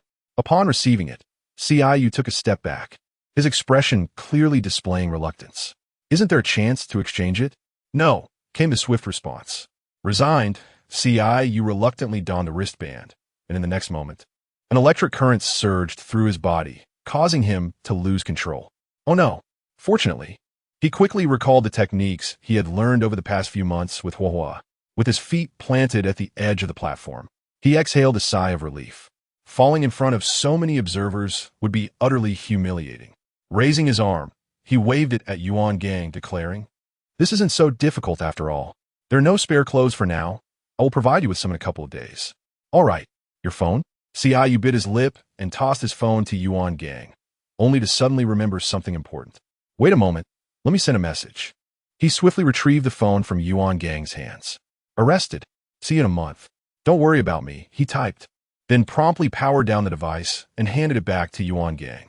As Yuan Gang passed by him, he remarked, "If you fail the inspection in a month, you will have to extend it for another month." Xiaoyu was momentarily taken aback. Disbelief etched across his face. "Are you serious?" However, when he turned around, Yuan Gang's figure had already vanished. Time to eat. With the officer's command, the new recruits below erupted into a flurry of activity. Xiaoyu leaped down from the platform and made his way toward Lin Xie. "Xie." Xiaoyu stood before Lin Xie, stating, "It's been a long time." Lin Xie nodded slightly. "Indeed it has. What brings you here?" Xiaoyu clicked his tongue. "I was brought here by your esteemed officer during my journey."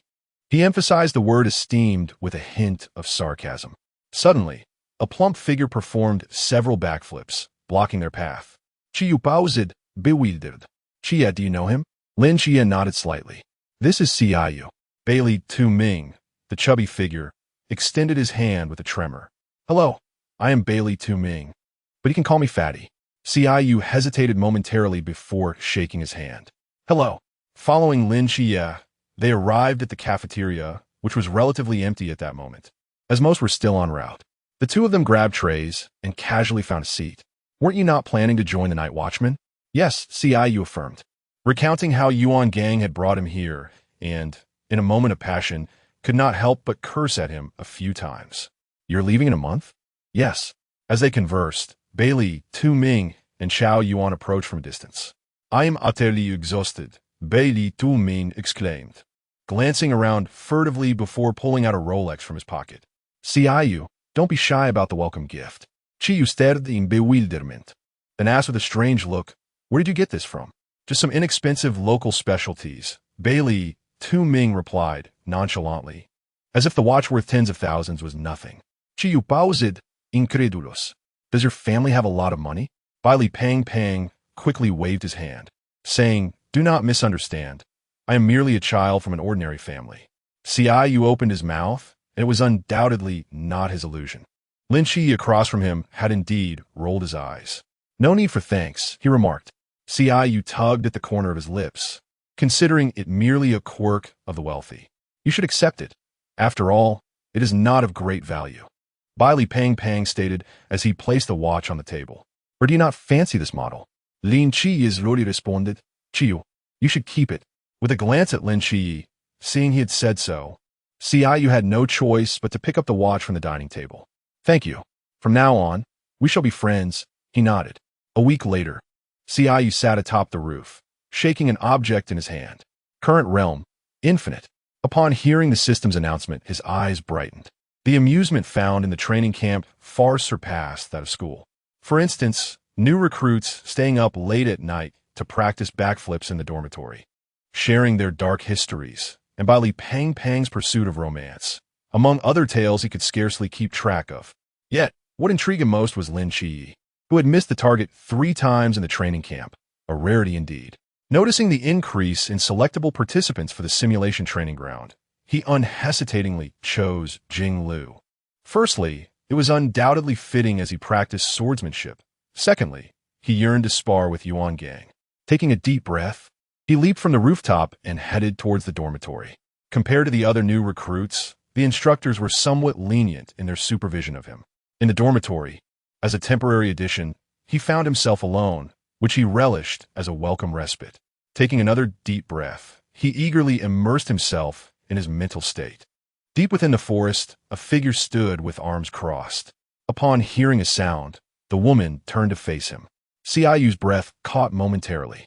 It was the first time he had encountered someone with such indifferent eyes. "Do you wish to learn my sword?" Qingyu blinked, then nodded slightly, somewhat perplexed as to why she would ask again. 2 days later, he understood. Anyone who practiced swordsmanship would be ruthlessly challenged. At this juncture, the advantages of the simulation training ground became evident. One would not perish, and any injury sustained would not carry over into the real world. Conversely, should one be injured in reality, the recovery here would also reflect in the outside world. Hence, upon learning that Qiyu had a modicum of experience, Qingyu immediately struck him down in their first spar.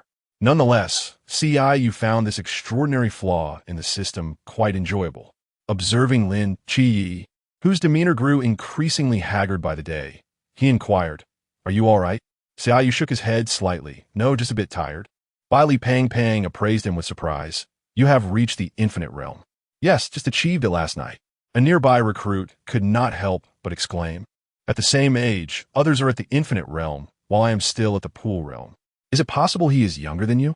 As these words fell, a wave of laughter erupted around them. Qiyu soon found himself surrounded by a barrage of questions that left him bewildered. He had no idea how to overcome a bottleneck in cultivation, as he had never encountered one before. Previously, he felt little, but now he found the situation remarkably impressive. "Qiyu, Instructor Yuan requests your presence in his office." Upon hearing the loud cheers from outside, Qiyu's eyes instantly brightened. He was just contemplating an excuse to escape, and now an opportunity had presented itself. Very well. As he walked out, the crowd parted to make way for him. Soon, he arrived at the entrance of Yuan Gang's office. After a few gentle knocks, he pushed the door open and stepped inside. After spending several days together, his impression of Yuan Gang had somewhat shifted. Though not entirely positive, it was certainly an improvement from the initial irritation he had felt during their first encounter. "What do you need me for?" "Concerning your forbidden domain." Qiyu bit his lip and pulled out a chair to sit opposite him. After these days of study, he realized that his forbidden domain did not belong to any single type. It resembled many, yet none were quite accurate. "Does yours belong to the forbidden domain or the divine domain?" "It is undoubtedly the forbidden domain." After a brief pause, Qiyu continued, "However, this is not recorded in my book. Could you elaborate further?" Chapter 26. The crime scene. Qiyu took a deep breath and slowly began to recount the solo performance and simulation pertaining to the Forbidden Ruins. Yuan Gang nodded slightly in response. "Very well, you may leave now." Qiyu blinked, feeling a sense of being discarded once his purpose was served. "Don't you have anything else to ask?" "You could choose to stay," he retorted. "Who would want to stay?" With that, Qiyu stood up and made his exit, prioritizing his own well-being. He paused momentarily, giving a soft acknowledgement. Once outside, he stood still, stroking his chin before heading toward the classroom, as it was the time when students transitioned from their meals to their studies. Bailey, the plump student, noticed him approaching and couldn't help but inquire, "What did Instructor Yuan want with you?" "Just some trivial matters," Qiyu replied, settling into his seat. "I wonder how Xiaoyu is doing after all this time." With that thought, a pen appeared in his hand. He liked to twirl it absent-mindedly when he was bored and without his phone. Since meeting in Qingyu, this was the first time he had been apart from her for such an extended period. In moments of utter boredom, time seemed to stretch interminably, passing at an excruciatingly slow pace. He vaguely sensed that a considerable amount of time had elapsed, yet upon reflection, it had only been 4 or 5 days. During the day, as practical exercises, he could easily overpower his opponents. However, at night, while practicing swordplay with Qingyu, he found himself in a disheveled state, forced to flee in defeat. Over the course of 2 weeks, his swordsmanship had indeed improved significantly, from initially being dispatched in mere seconds to now being able to endure for 3 minutes. He wondered whether Jing Lu was satisfied. Regardless, he felt quite pleased with his progress. He often lamented the month ahead as being too lengthy, yet as the day of departure approached, he began to perceive that time was fleeting. There remained a wealth of knowledge regarding the forbidden ruins that he had yet to uncover. Even the combat techniques imparted by his instructor were merely superficial to him. One day, to Qiyu's surprise, Yuan Gang took the initiative to seek him out. Upon seeing him, Qingyu expressed his astonishment. "Oh, how does a busy person like you find the time to come looking for me? Are you going hiking?" "No." Recalling the arduous day spent hiking last time, he felt a headache coming on. "It took me nearly a full day last time." "You seem rather frail," Yuan Gang remarked. Qingyu slowly typed a question mark. "Who are you insulting?" Noting Qiyu's visibly agitated demeanor, Yuan Gang calmly replied, "So, are you going or not?" Qingyu opened his mouth. Although he was tempted to redeem himself, doing so would serve Yuan Gang's intentions perfectly. If he went, there was no guarantee he would secure first place. "If the instructor thinks I'm weak, then let it be." Qingyu ultimately decided to concede. Knowing it alone was preferable to a group knowing. Upon observing Qiyu's lack of fighting spirit, Yuan Gang fell silent, as this was not quite what he had envisioned. Shouldn't instructors show more concern for their students' well-being? "I'm disappointed," Yuan Gang muttered. As he spoke, Qingyu began to retreat, turning to open the door and dash outside, wandering about. Upon discovering he was the only one who hadn't gone, Qingyu couldn't help but click his tongue. "Instructor, do you have a moment?" After some contemplation, he ultimately sought out Yuan Gang. "Wait for me to return." "All right." Ultimately, Qingyu found himself in the kitchen with the elder son. Listening to him recount tales of the new recruits from days gone by, Qingyu found the stories quite delightful. "I believe you are the most intriguing part of the training camp," he remarked with a smile, though uncertainty lingered in his heart about whether they would meet again. "If I'm still here next session, will you come?" For a moment he faltered, pondering, well, perhaps it is best for some to remain in memory. When Yuan Gang returned, Qingyu hurried over. "When does the assessment begin? When can I leave?" "Tomorrow," came the assured reply, lifting Qinyu's spirits as he sought out Lin Xie. At that moment, they were enjoying a soak in the hot spring with other recruits. The plump Bailey waved at him. "Qingyu, want to join us for a wash?" Qingyu shook his head and settled down beside the spring. "I'll be leaving in a couple of days." Bailey's eyes widened in disbelief. "So soon?" "Yes," Qingyu nodded slightly. "After all, I never stated my intention to join the night watch." "Ah, I see." Bailey scratched his head. "Will you return when training concludes in September?" Qingyu raised an eyebrow, considering Bailey's hopeful gaze before giving a faint nod. "Yes, I will wait at the foot of the mountain." Bailey's face broke into a grin. "Great." The following day, under Yuan Gang's guidance, Qingyu completed all the tests. Upon receiving the report confirming his success, his eyes sparkled with joy. "Does this mean I can leave?" "Indeed," replied Yuan Gang. "Except for our initial meeting when I had some reservations about you. The others seem to quite like you." After a brief pause, Qingyu added, "Please don't misunderstand. I merely noticed online that many instructors care about their students' opinions." Seeing the awkwardness in the young man's demeanor, Yuan Gang chuckled. "Pack your things and be off." "Sure." After taking a few steps forward, he retraced his steps. "Where's my phone?"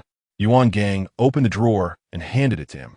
As Qingyu reached the door, he paused, glancing back at Yuan Gang, who was engrossed in a book. He raised his hand and captured a selfie. Upon returning to the dormitory, he picked up the bag he had packed earlier, sensing an unusual weight. At the entrance, he took one last look at the new recruit training base and hummed a tune as he walked down mountain. After a few minutes, finding his pace too slow, he summoned his sword to glide upon. Though it swayed during flight, it was undeniably swifter than walking. Arriving at the foot of the mountain, he approached the roadside and took out his phone, revealing a photograph that caught him off guard. As he focused, he saw Yuan Gang smiling at the camera, flashing a peace sign. With a light scoff, he exited the photo and opened a ride-hailing app. In the vehicle, Qingyu opened his backpack, blinking in confusion at the boxes piled inside. No wonder it felt so heavy, he mused, realizing that Bailey had stuffed it with numerous watches. No wonder Lin Xie appeared somewhat resigned when he insisted on accepting it. Subsequently, he picked up an open box, revealing a water ghost within. Qingyu widened his eyes in disbelief, pondering if Li Pongpong's family was indeed engaged in the trade of watches. He had arrived with nothing but a mobile phone, yet he was departing with a bundle of items, seemingly reaping a considerable profit. After disembarking from the vehicle, Qingyu glanced at the time. It was a day earlier than he had anticipated. Arriving at the place wherein Qingyu typically conducted his experiments, Qingyu treaded lightly, intending to surprise him. However, upon observing the walls splattered with fresh blood, his smile faltered, as it resembled a veritable crime scene. Chapter 27. After calming his emotions, Qingyu lifted his foot and continued walking forward. He noticed Qingyu not far away on the platform, busily jotting down notes, his attire now stained crimson with blood. "Xiaoyu, what are you up to?"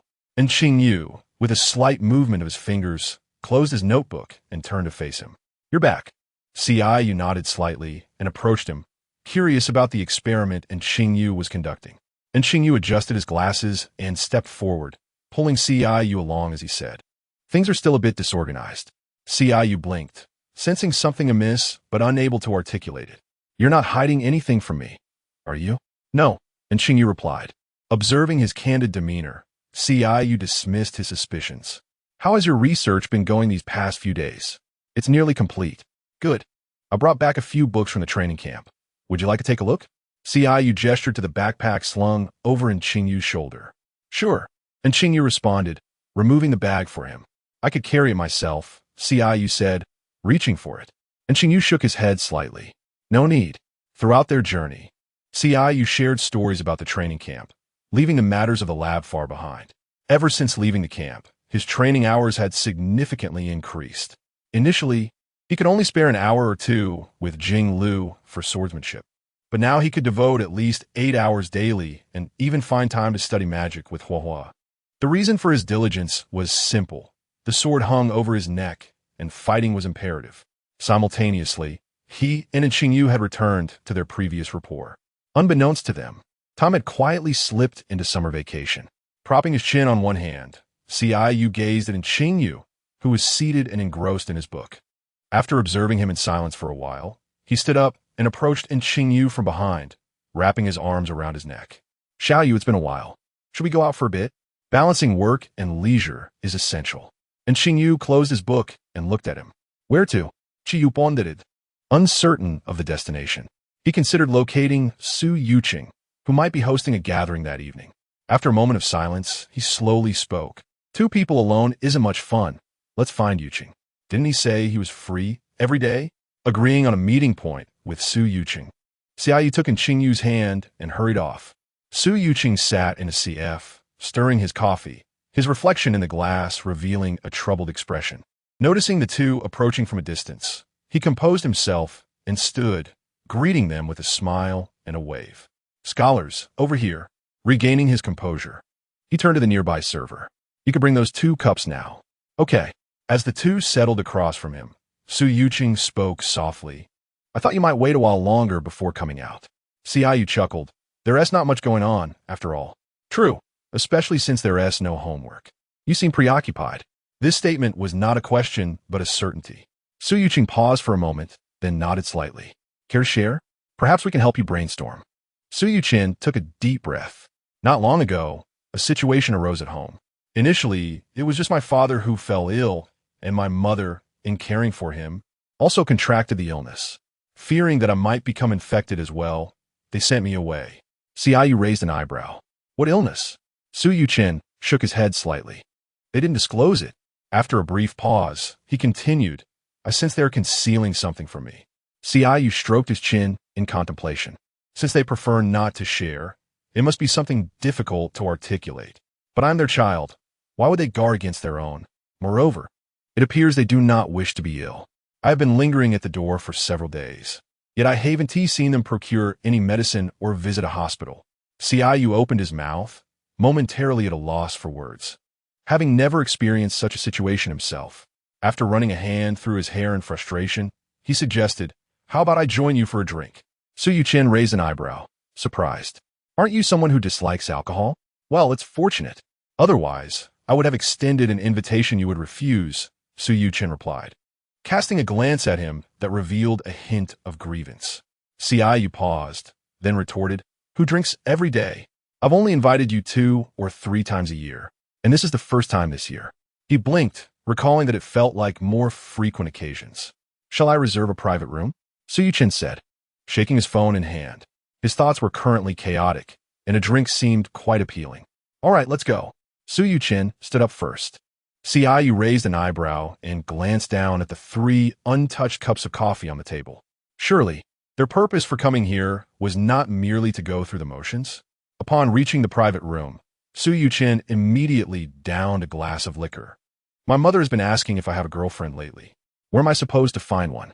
2 years ago, she emphasized the importance of academics. Now, before graduation, she expects me to find someone.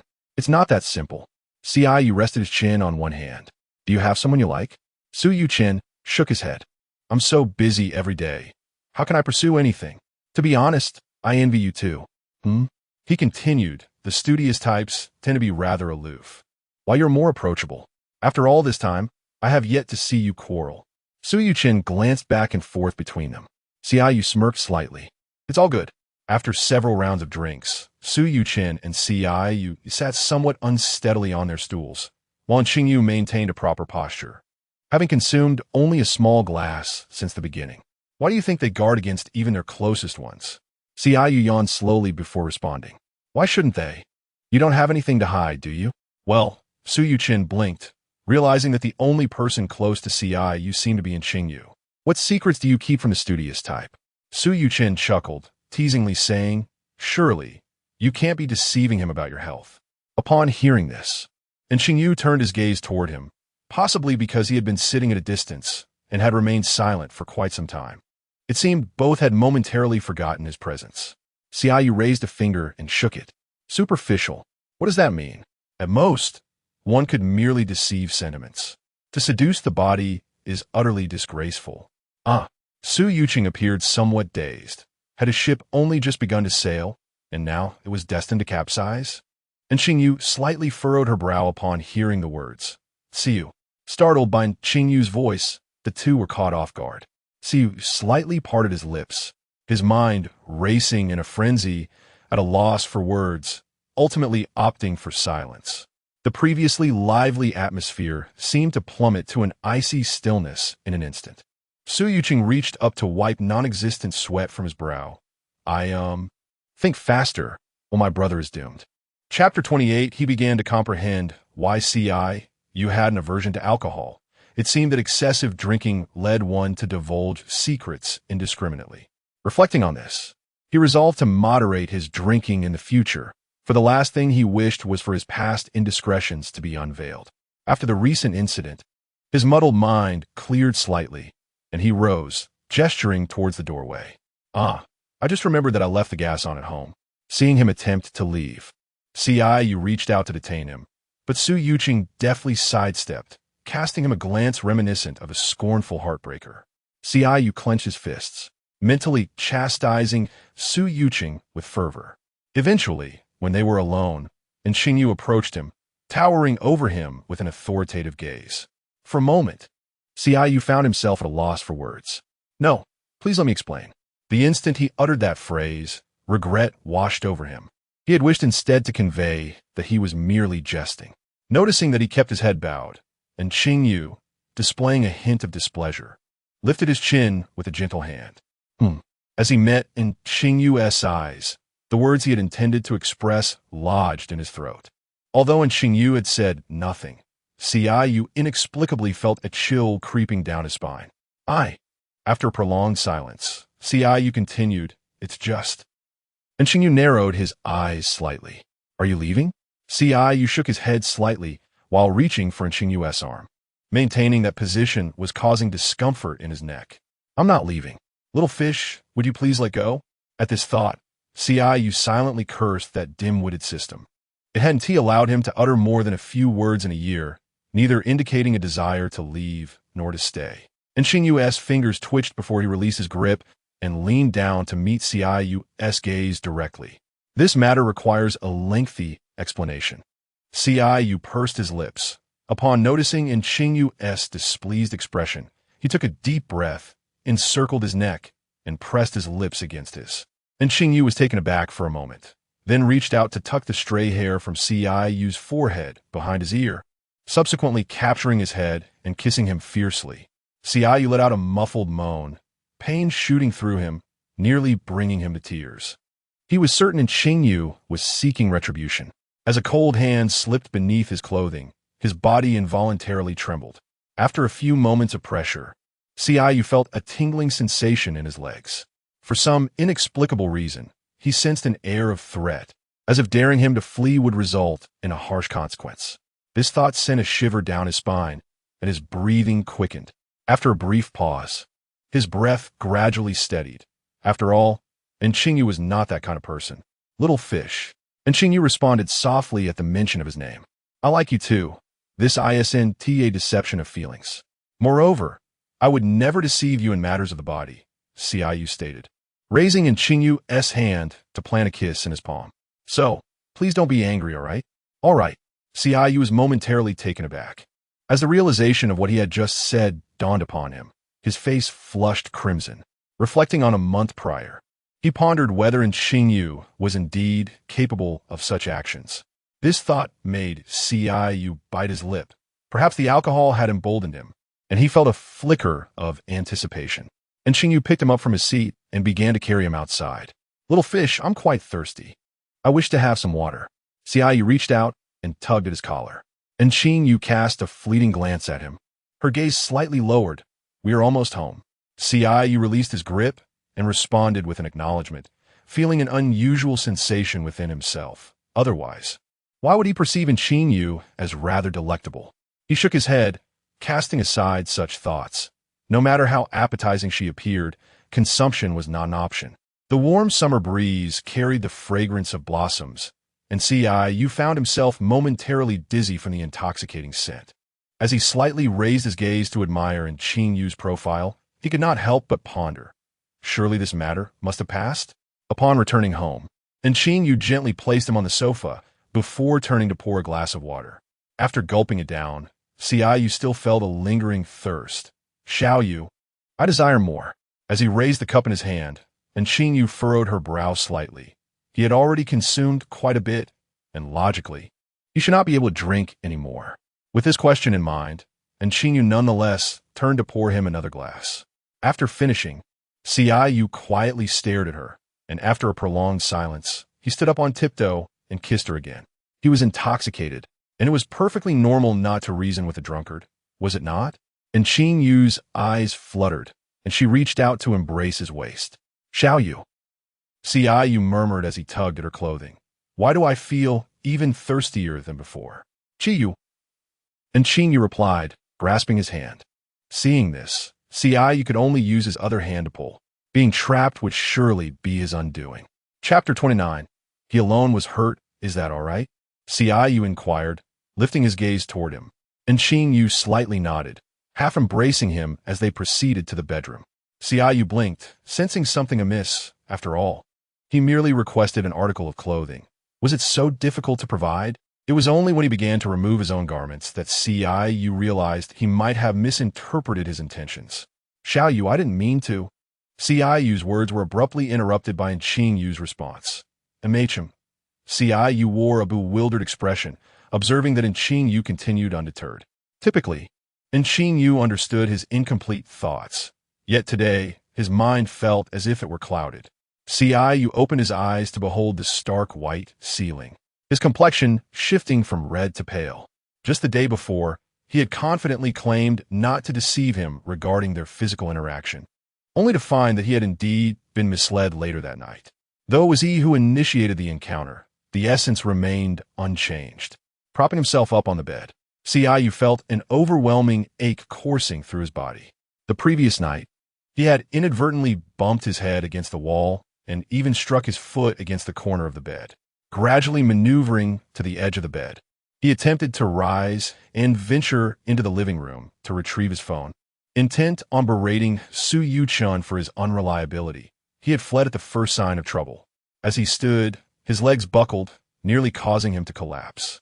Upon reaching the living room, he cast a glance at Qingyu, who appeared preoccupied, before continuing forward. Qingyu approached, extending a hand to assist him. But Qingyu hastened his pace, settling onto the sofa and retrieving his phone from the coffee table. And Qingyu adjusted his glasses, asking, "Are you all right?" Qingyu pressed his lips together, feeling refreshed despite the lingering pain. "I'm fine." He then directed his attention to his phone. Suyuchin, hey, bro. Have you woken up? Suyuchin, are you okay, bro? Suyuchin, bro, how are you? Are you dead? Do you need me to arrange a funeral? Upon reading these messages, Qingyu took a deep breath. Qingyu, smiling. JPG. Suyuchin, you scared me. When you didn't reply for 2 hours, I thought something had happened. Qingyu. Suyuchin, please don't be mad. There was a reason I left. Suyuchin, the academic prodigy, might hit me, but he wouldn't strike you. Besides, you are far superior to him. If he were to hit you, you could retaliate. As the collateral damage, fear being caught in the aftermath, so I took my leave. Reading this message nearly made Qingyu laugh out of exasperation. To be killed by the aftershock was an absurdity. Qingyu. Suyuchin, I have good news. My parents are well again. Are you free today? How about I treat you to a meal? Qingyu. No need. After sending the message, Qingyu tossed his phone aside. It seemed that he was the only one sustaining injury in this matter. Do you want something to eat? And Qingyu inquired slowly. Qingyu shook his head slightly. I'm not hungry. I'll sleep a bit more. He couldn't help but feel somewhat unwell. Why else would he have risen solely to respond to Suyuchin? After lying down for about an hour, unable to find sleep, he resigned himself to visit the training ground. Qingyu sat gracefully, cradling a teacup and savoring its contents. Upon noticing him, her gaze momentarily faltered. Please, take a seat and rest, she invited. After a brief silence, Qingyu smoothed his collar and settled down across from her. He realized that ever since his arrival, the tumultuous emotions within him had remarkably subsided, akin to having consumed a calming elixir.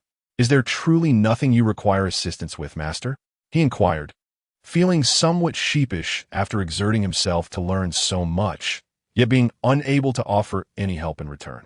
Qingyu shook her head lightly. Merely being here is the greatest assistance. Qingyu felt somewhat perplexed but responded softly. Before long, Qingyu picked up a nearby iron sword to practice.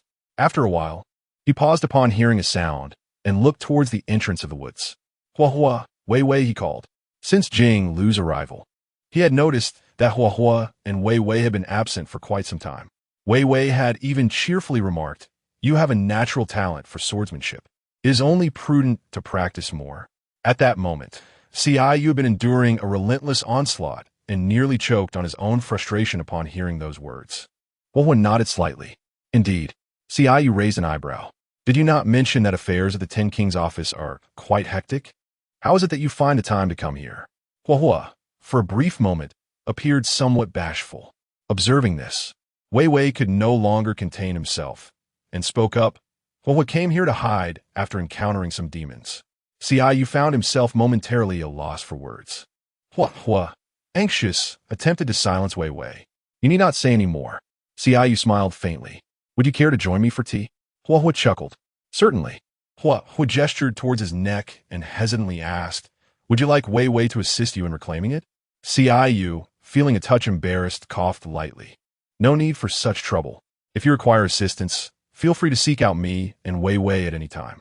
Qingyu nodded slightly, recalling that he had rubbed his neck several times while drinking tea, leaving a noticeable mark, reminiscent of having been struck. After conversing with Hua Hua for a while and practicing his swordplay, he opened his eyes again, only to find that afternoon had arrived. Upon seeing him awake, and Qingyu closed the book in his hands, Qingyu sat up, feeling considerably better, and he couldn't help but wonder where Qingyu had procured the medicine. However, he was even more intrigued by how Qingyu had managed to prepare such an assortment of supplies. It was not until his stomach grumbled several times that he snapped back to reality and turned to Qingyu. Little fish, I am hungry. And Qingyu nodded slightly and served him a bowl of porridge. What have you been up to this past month? Qingyu inquired with curiosity. And Qingyu slowly recounted the events of the month. When Qingyu learned that he had taken half of the frost vine, he was at a loss for words. He couldn't quite determine whether to commend him for taking half or criticize him for leaving any behind. After a prolonged silence, he managed to utter, You are impressive. And Qingyu reached out to grasp his hand, and Qinyu's gaze fell slightly as he quickly recalled another individual. After retrieving his phone from the living room, he opened the chat with Yuan Gang and sent a message. Perhaps it was due to Yuan Gang's coincidental glance at his phone, but the response from the other side was almost instantaneous. Qingyu, do you possess a mysterious corpse? Yuan Gang, Qingyu, consider it a peculiar whim of mine. Yuan Gang, no. Upon reading the message, a faint twitch appeared at the corner of Yuan Gang's mouth. However, contemplating his own level of understanding, he resolved to inquire further. After all, what if this strange obsession of his held some connection to the matter at hand? He had, after all, gone so far as to tarnish his own reputation for it. Chapter 30. Debrief flow a week later, upon receiving a message from Yuan Gang. Qinyu's raised an eyebrow and opened it. Yuan Gang, I don't have any here, but if you join the night watch, I can assist you in applying to the higher-ups. Qingyu, no, thank you. With a sigh, he set his phone down, intending to sleep, when he noticed Qingyu approaching with a grave expression. Your clothes are off. Qingyu was startled by this statement, nearly jumping in place. I will help you check. Over the past few days, Qingyu had been resting from dawn till dusk, and Qingyu had briefly checked on him while he was asleep, but found nothing amiss. Why should I be checked if I'm not ill? After he spoke, he realized he needed to clarify. I think there may be a misunderstanding. This is a type of ability related to my Forbidden Ruins. Qingyu gradually explained all the abilities associated with the Forbidden Ruins. A growing Forbidden Ruins? Yes. And Qingyu pondered, stroking his chin. Qingyu gently tugged at him. I'm fine. If you're truly worried, you can check again. As he spoke, Qingyu removed his clothes. You can take your time. Hua Hua promised to bring me paper figures. The paper figures Hua Hua had originally given him were few. After giving 2 to Qingyu, the remaining 2 were accidentally soaked. When he entered, he was momentarily taken aback to see only Hua Hua. Since the arrival of Jinglu, he had not seen her leave until today. Where's Master? Hua Hua shook her head slightly. I don't know. She wasn't here when I arrived. Qingyu nodded in acknowledgement and began practicing alone. Time quietly slipped by to the end of August. On this day, Su Yuchen found him. You might not believe this, but I encountered something particularly astonishing yesterday. Glancing at Su Yuchen's cautious demeanor, Qingyu raised an eyebrow. Speak. Do you remember that tavern I often visit? The server there is dead. Qingyu briefly recalled in his mind. As he did not drink, he naturally did not concern himself with Su Yuchen's whereabouts. Was it a crime of passion? Betrayal? Murder? Noticing Qinyu's calm demeanor, Su Yuchen pouted with mild disappointment. Can't you react at all? The way he died is indeed rather strange. Qinyu's interest was piqued. For instance, I have a friend who happened to be at the scene. Here are the photos. Su Yuchen took out his phone. Qingyu received it and examined it closely. The photo depicted a person nailed in a spread-eagle position against the wall, with 5 nails piercing through the heart and limbs. The picture was of high clarity, showcasing the details vividly. Qingyu then opened the next video, this time a close-up of a hand. All 5 fingers of one hand had been severed, with viscous blood dripping from the wounds, pooling on the ground. Qingyu narrowed his eyes and returned the phone to Su Yuchen. What is so strange about this? The police will likely solve the case soon. Su Yuchen raised a finger and shook it. No, what is important? The key point is that some say this was not human-made. Let me take a look. Seeing that Qingyu was intrigued, Su Yuchen immediately handed him his phone. Qingyu couldn't help but rub his forehead, noting that their curiosity about various matters surpassed even his own. After watching, Qingyu returned the phone, inquiring if there were any other videos. Su Yuchen shook his head, stating that the police had sealed off all information. Not only were there no other videos, but even returning to the crime scene posed difficulties. However, he mentioned having some connections with their boss and expressed uncertainty about obtaining the footage. Qingyu, somewhat exasperated, remarked on their intense curiosity and warned them not to attract police attention. Su Yuchen shrugged dismissively, suggesting they might be safe for now. Qingyu chuckled, quipping that if they were ever caught, it would indeed be amusing. He reassured them of their innocence, particularly since they were not present at the crime scene on the day in question, a sentiment reinforced by Su Yuchen's wide grin. Feeling increasingly helpless, Qingyu glanced at Qingyu, who seemed eager for adventure, and he momentarily felt overwhelmed. Was he the only one acting irrationally? No. It appeared that everyone else was equally unhinged. In comparison, Qingyu felt almost normal. He cautioned them to refrain from reckless behavior, especially in Qingyu, directing a warning look at him. And Qingyu shyly smiled in response, affirming his compliance. Rising from his seat, Qingyu announced that he had an appointment and urged them not to get into trouble, assuring them he would return shortly. As he left, he glanced back at the two, relieved to see them seated obediently. Outside, he gazed up at the sky, noting the thick clouds obscuring the sun, suggesting rain was imminent. After a brief moment of contemplation, he returned to retrieve an umbrella. The taxi journeyed to the foot of Jinan Mountain, where Qingyu leaned against the car, having only promised to arrive, with the duration of his wait dependent on his mood. The taxi driver squatted nearby, smoking, and his presence here was, of course, motivated by financial necessity. A low rumble of thunder echoed across the sky, and suddenly, torrential rain began to pour, with large raindrops crashing down and splashing on the ground. The trees lining the road swayed in the storm, their leaves rustling under the onslaught of rain. The driver hastily extinguished his cigarette and returned to the vehicle, while Qingyu leisurely retrieved his umbrella. Feeling the ground tremble slightly beneath him, Qingyu's expression shifted, and he promptly folded his umbrella and hopped into the car, urging the driver to leave due to the risk of a mudslide. The driver, visibly startled, pressed the accelerator, but upon realizing they were heading uphill, Qingyu was taken aback, questioning why they were moving in that direction. There was a village just 200 meters away, and perhaps they could evacuate the residents before the mudslide arrived. Qingyu raised an eyebrow, then quietly acquiesced, reasoning that a life was at stake, and it was imperative to act. Upon reaching the village, the driver parked in a wooded area and retrieved a megaphone from the trunk, beginning to call out to the villagers. Qingyu followed suit, stepping out of the car to see many men, women, and children emerging from their homes. And he let out a breath of relief, his greatest fear being that some might refuse to come out. The ground beneath trembled with increasing intensity.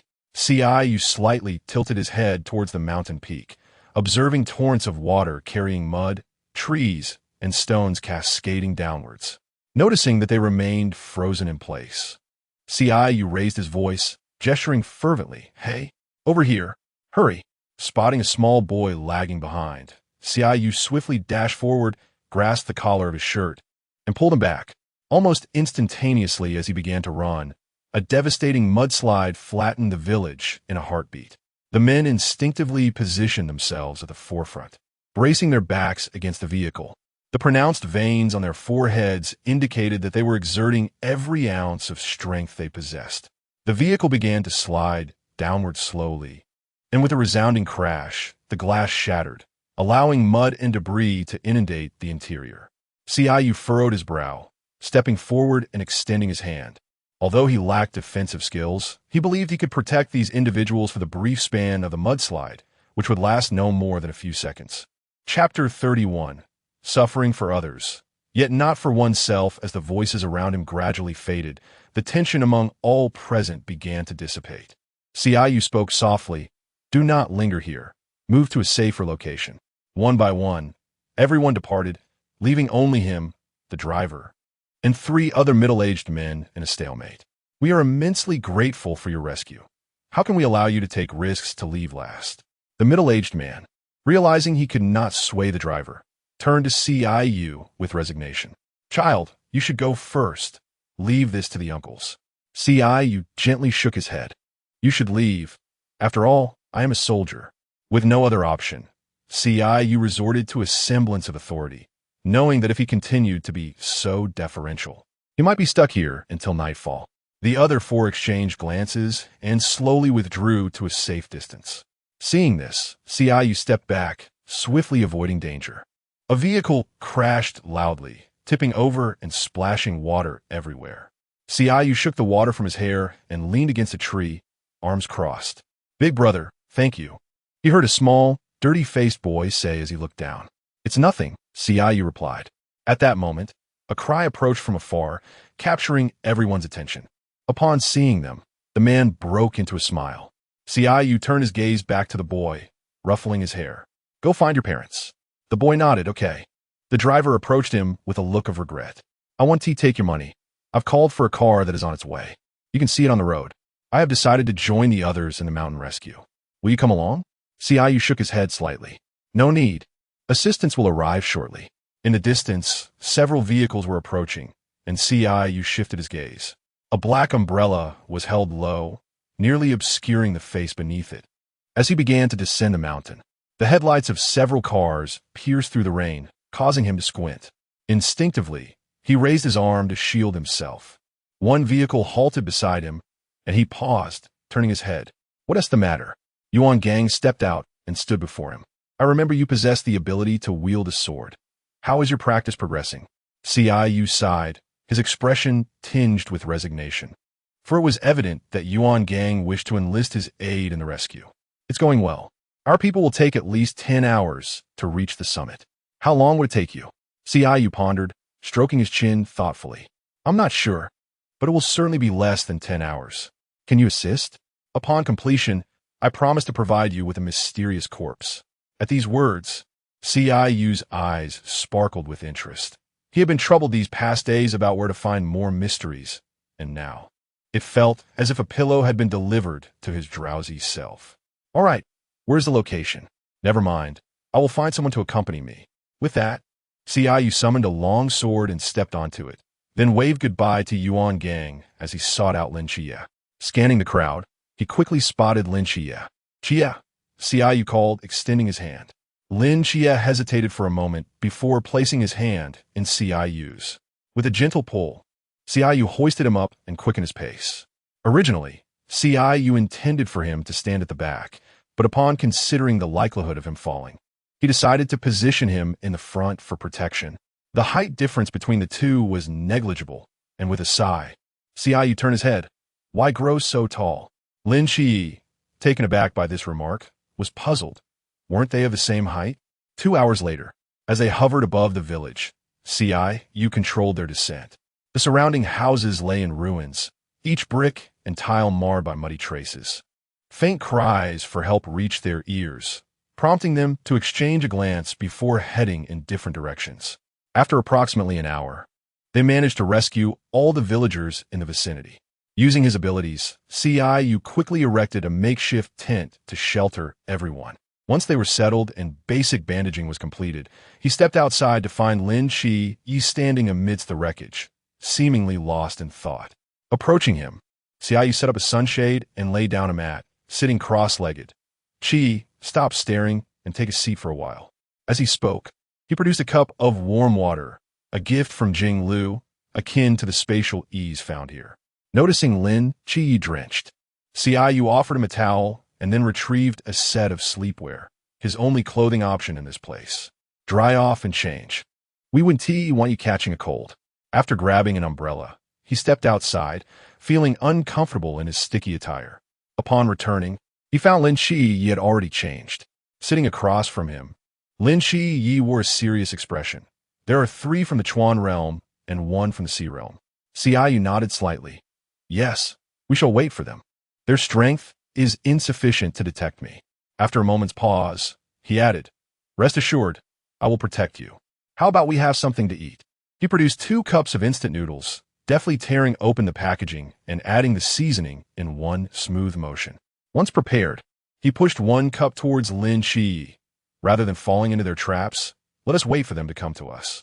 He smiled. After all, who is the prey and who is the hunter remains uncertain. Lin Qie nodded slightly. After finishing their meal, Qingyu rested his hands behind his head, gazing at the sky. Noticing the troubled expression on Lin Qie's face, he reached out to grasp his hand. Why the long face? This matter does not concern you. Natural disasters are inherently unpredictable. As he spoke, he nearly convinced himself. At worst, we capture them, and you can have your vending session.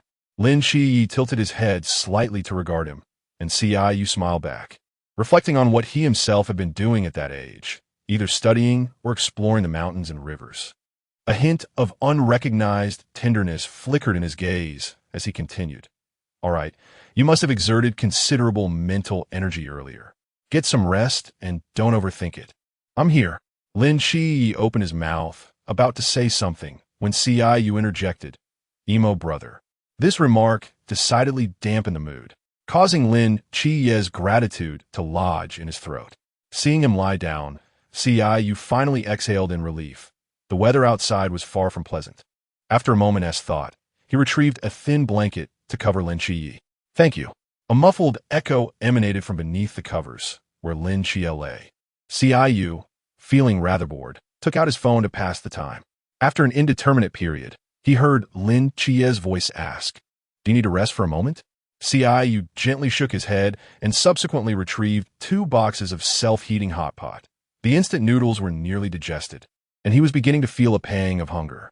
Observing this, Lin Qiye's lips twitched slightly. "Why do you have so many things?" Ciu glanced up at him and replied, "Have you never heard the saying that one should not make oneself suffer, even if others are suffering?" Just then, he caught sight of approaching figures. It was Instructor Hong and his team. They were rather slow. 8 hours had already elapsed since their arrival. What could they possibly be waiting for after such a prime opportunity? As he spoke, Ciu directed his gaze toward the distant hiding spots of those individuals. During his journey here, he had not noticed any signs of their presence. It was only after the search and rescue operations were completed that their presence became apparent, as if they had determined that only Lin Qiye intended to act against him. Chapter 32. The Earth Dragon behind them. A group led by Qingyu hurriedly arrived. Panting heavily, Bai Li, plump and jovial, quickened his pace upon seeing the two and plopped down into an empty seat, exclaiming, "I'm utterly exhausted. You two have already indulged." Lin Qiye turned to Instructor Hong, stating, "The survivors are in the tent. Ciu has administered some basic first aid to them." "They're here," Ciu said, tilting his head slightly to look. Although Instructor Hong had just arrived and was unaware of the unfolding events, he still stood at the forefront, adopting a protective stance. Bai Li, having just relaxed his nerves, immediately tensed up again and shuffled over to Ciu's side, asking, "Who has arrived?" Ciu shook his head slightly. "I do not know, but I suspect it is the one involved in pyramid schemes." "The ancient god church," Lin Qiye added from side. From the depths of the forest, 3 figures emerged slowly. Ciu yawned and stood up, taking a few steps forward to swing his sword. The 3 individuals collapsed to the ground after barely exchanging glances. Ciu crouched down before them, having just controlled his strength enough not to kill them, muttering, "Why are they so weak?" "Do not underestimate the gap between 2 realms," Instructor Hong warned, positioning himself beside Ciu to prevent any sudden counterattack from the incapacitated figures. "Look, Instructor Hong, I've captured 3 individuals for you. Can I receive an additional mystery in return?" Ciu asked, his face alight with anticipation. "You will have to inquire with the Grand Commander about that," Instructor Hong replied. Ciu acknowledged this, binding the captives before returning. Beneath the tent, Bai Li was pestering Lin Qiye for food. "It won't be ready that quickly," Ciu remarked, glancing at Instructor Hong. "Instructor, would you care for something to eat?" "No need," came the reply. Bai Li, curious, inquired, "Ciu, what was it you mentioned about mystery?" "The reward that Instructor Yuan promised me is a mysterious corpse." As his words fell, he noticed the strange looks from everyone around him, prompting Ciu to open his mouth. "It's merely mysterious. What is so peculiar about it? Where's that sea realm you spoke of, Qiye?" Lin Qiye shook his head gently. "I am uncertain. He has already exited the range of my restrictions." Ciu brushed off the dust from his clothes. "Well, isn't Instructor Yuan here as well? Since there is nothing pressing, I shall take my leave." Just as Ciu took a step forward, Bai Li tugged at his pant leg. "Wait, let us leave together." Qingyu sighed in resignation, crossing his arms and sitting down. After pondering for a moment, he retrieved his phone from his pocket and added Su Yuqing and Qingyu to a group chat. "Are you 2 together now?" Qingyu inquired. Su Yuqing replied, "Not really." And Qingyu chimed in, "I am." Qingyu paused. Su Yuqing clarified, "What I mean is, I am in my room, while he is in the living room. We are not together." Ciu pressed, "What are you 2 up to so late at night?" Su Yuqing responded, "We are model citizens of society, aside from playing on our phones. What else is there to do?" Ciu warned, "You haven't engaged in any mischief, have you?" "Of course not." Ciu sighed, retracting his phone, feeling a surge of irritation as he pinched the bridge of his nose. Ever since experiencing the weighty curiosity of the two, he found it hard to believe that they could remain quietly at home. What is the matter? Noticing his agitation, Lin Xie inquired, "What troubles you?" "It's nothing. Merely some issues at home," Qingyu replied with a slight sigh. Two restless fellows.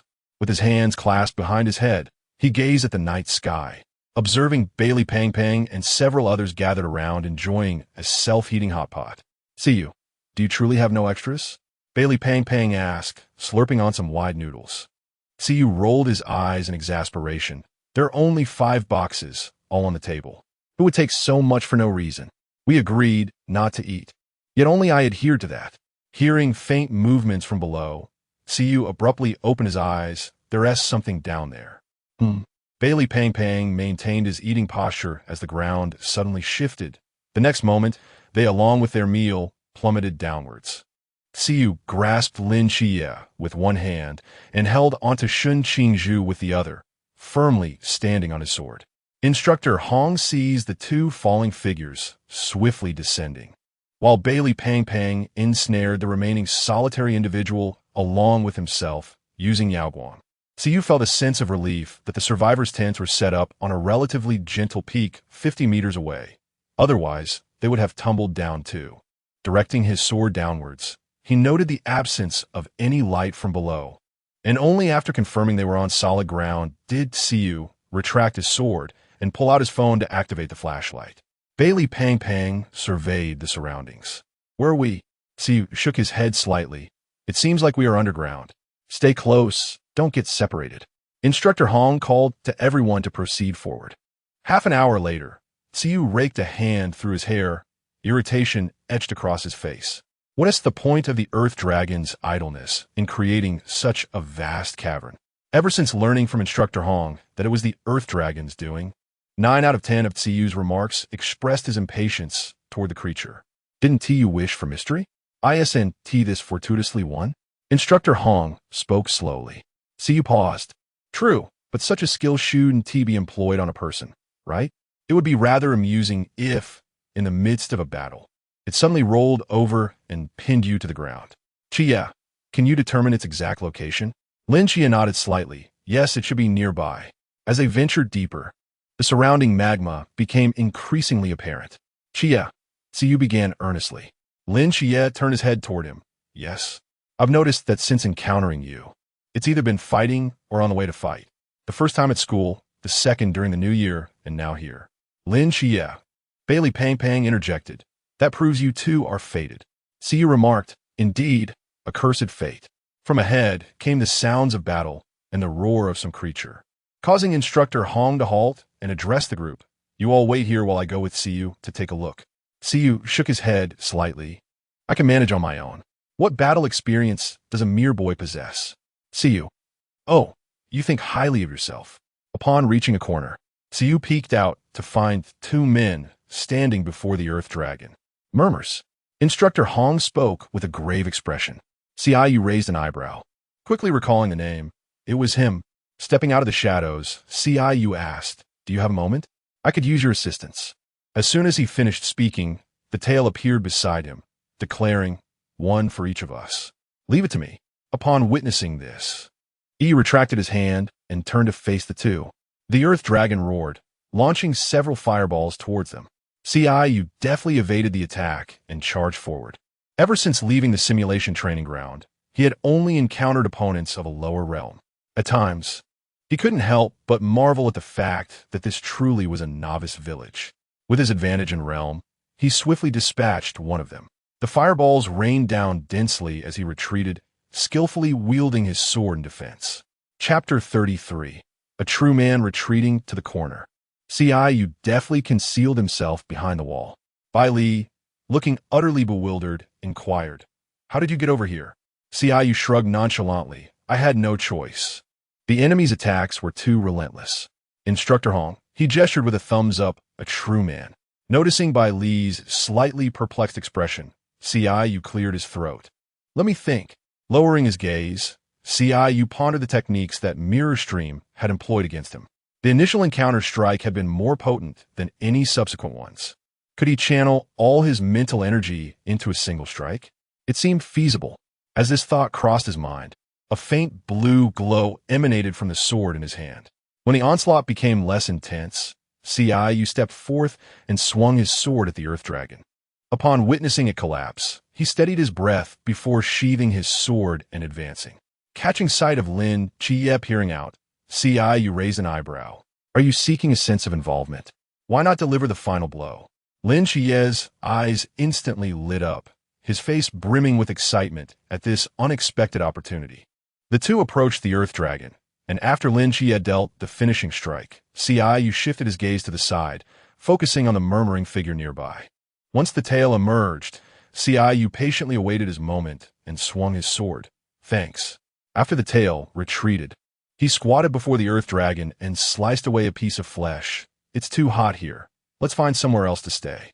All right. As Qingyu took a step forward, he noticed Lin Qie lingering in place, prompting him to halt as well. A minute passed with both exchanging wide-eyed stares. Why aren't you moving? They spoke in unison. Qingyu replied, I'm waiting for you. Lin Qie opened his mouth, realizing that Qingyu was intent on prolonging their wait. With a sigh, he approached the Earth Dragon and squatted down.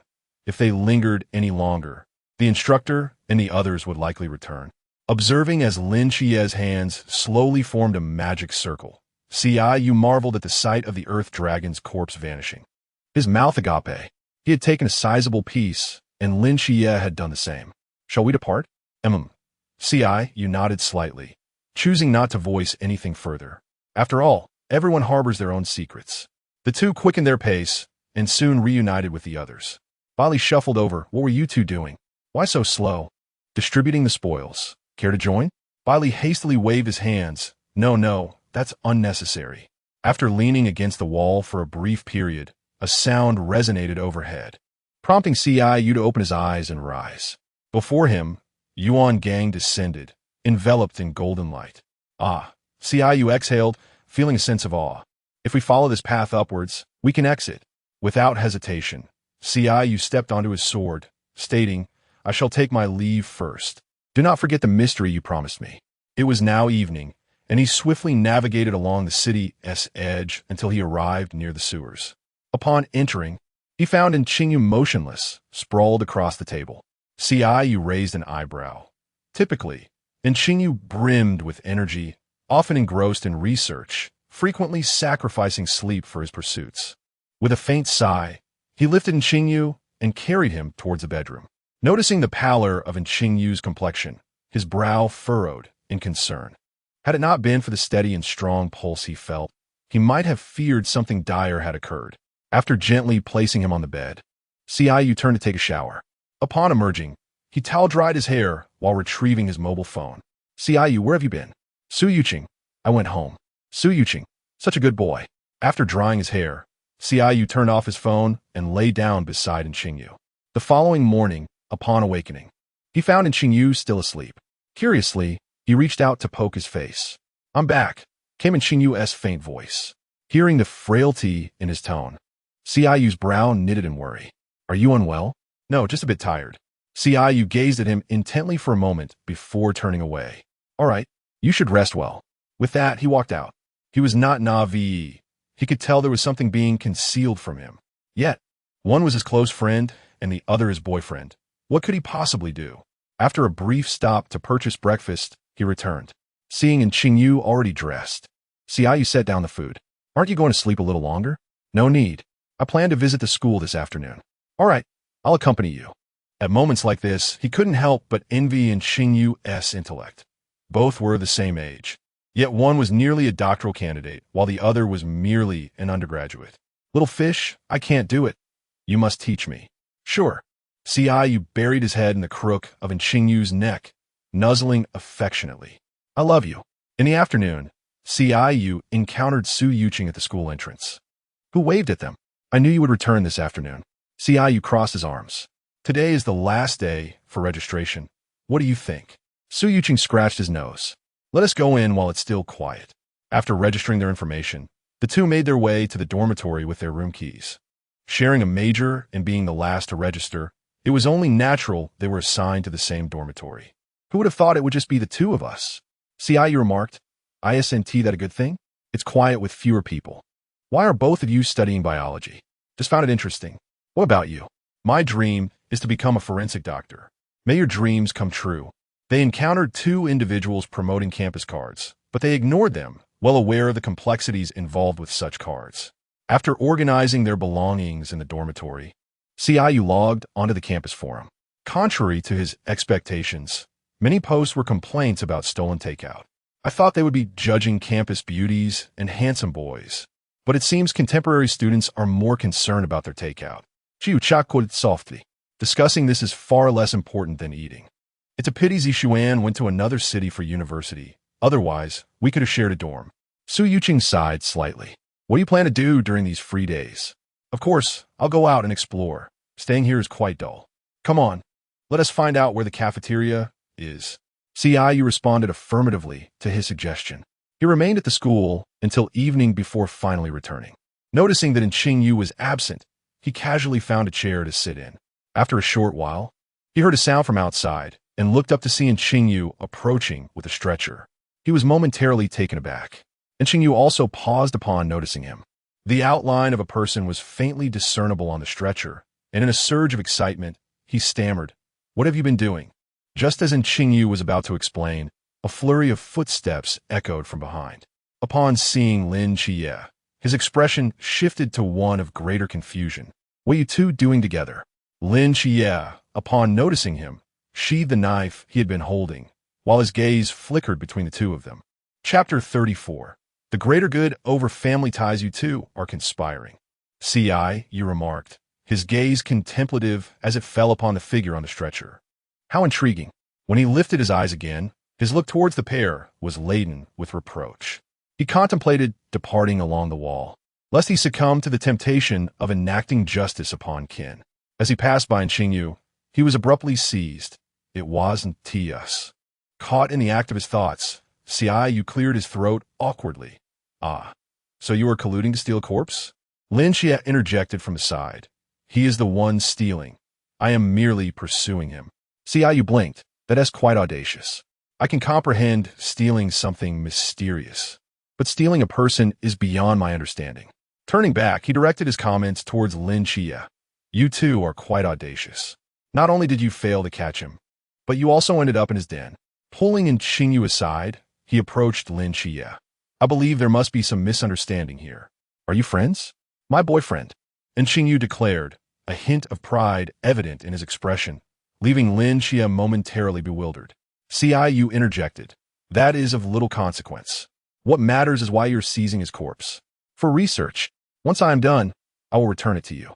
Qingyu fell silent for a moment before slowly responding. "How about I create another one for you?"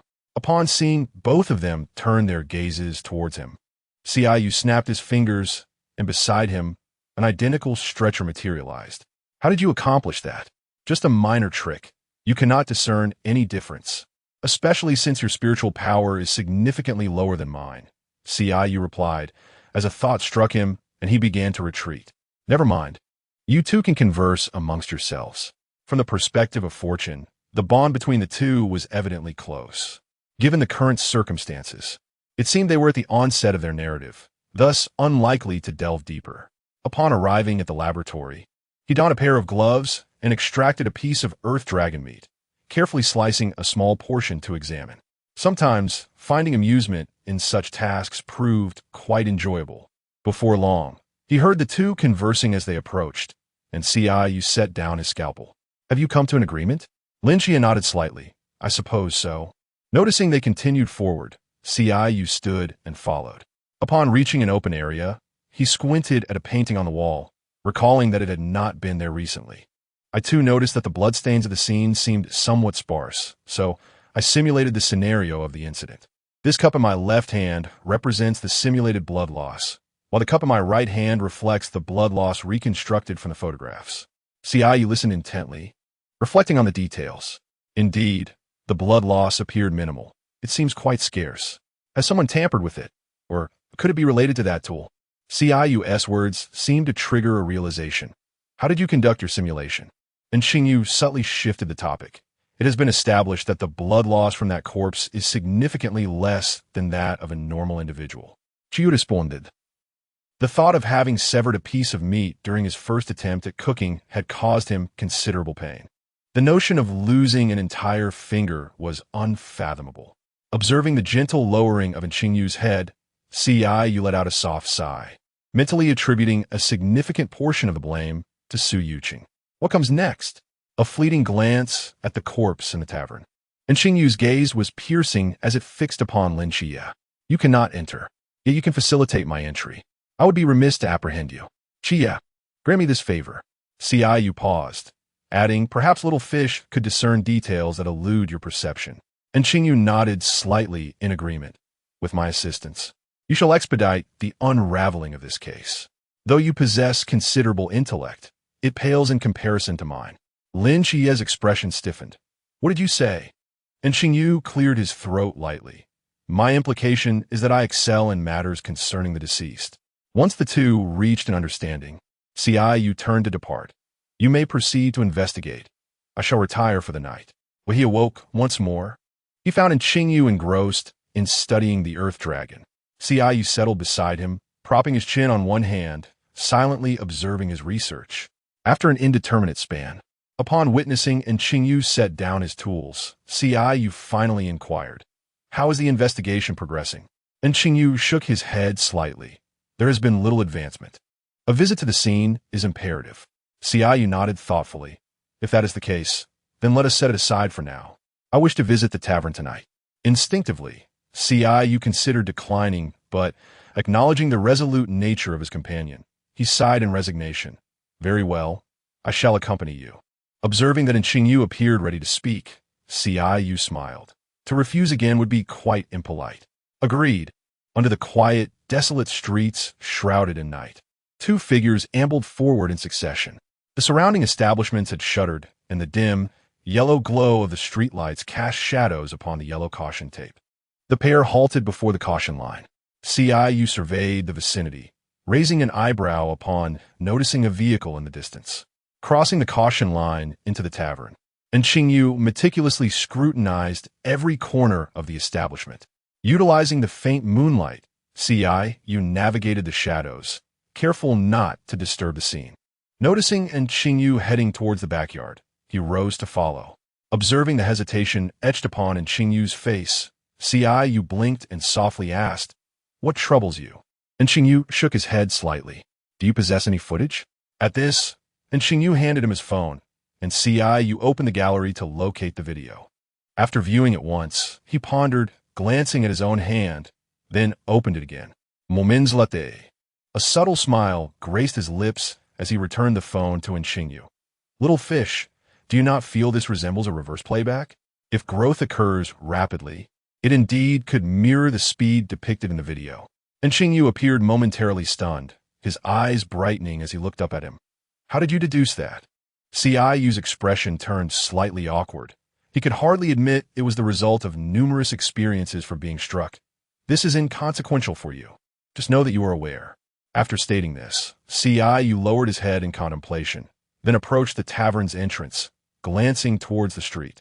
There are surveillance cameras present. When he returned, he found Qingyu on the phone, while Qingyu moved to the backyard to continue his examination of the wall. Before long, he heard footsteps approaching from behind and turned to look at him. What are you pondering? I felt he must have perished when pinned to the wall. The area is under surveillance, which means this is indeed the original crime scene. Surely, no one in the tavern could carry out such an act unnoticed. Indeed, hearing Qingyu's affirmative response, Qingyu pondered briefly. Could it possibly be the owner? If a death occurred in the establishment, not only would the foot traffic be affected, but even the property value would decline. He wouldn't be so foolish, would he? Observing Qingyu's indifferent gaze, Qingyu found himself questioning. Could it be? Chapter 35. The disparity between individuals. The layout of this tavern is quite distinct. Qingyu stood in the backyard, glancing at the neighboring establishments before returning his gaze to the tavern. The differences were hardly discernible, perhaps merely a few square meters. Noticing Qingyu searching around, Qingyu nonchalantly began to observe as well. After a brief wander, Qingyu's voice echoed from a distance. Over here. Upon hearing this, Qingyu hurried over, finding himself before a narrow, pitch-black tunnel. This seems to belong to the adjacent place. And Qingyu nodded slightly and stepped inside, prompting Ciyu to follow closely behind. At the end of the tunnel stood a rusty iron door, and Qingyu placed his hand upon it, frost emanating from his palm. Curiously, Ciyu craned his neck to the side. It was the first time he had witnessed Qingyu utilizing abilities acquired from other mysterious sources. The moment the iron door creaked open, a vile stench assaulted them, causing Ciyu to furrow his brow and take a step back.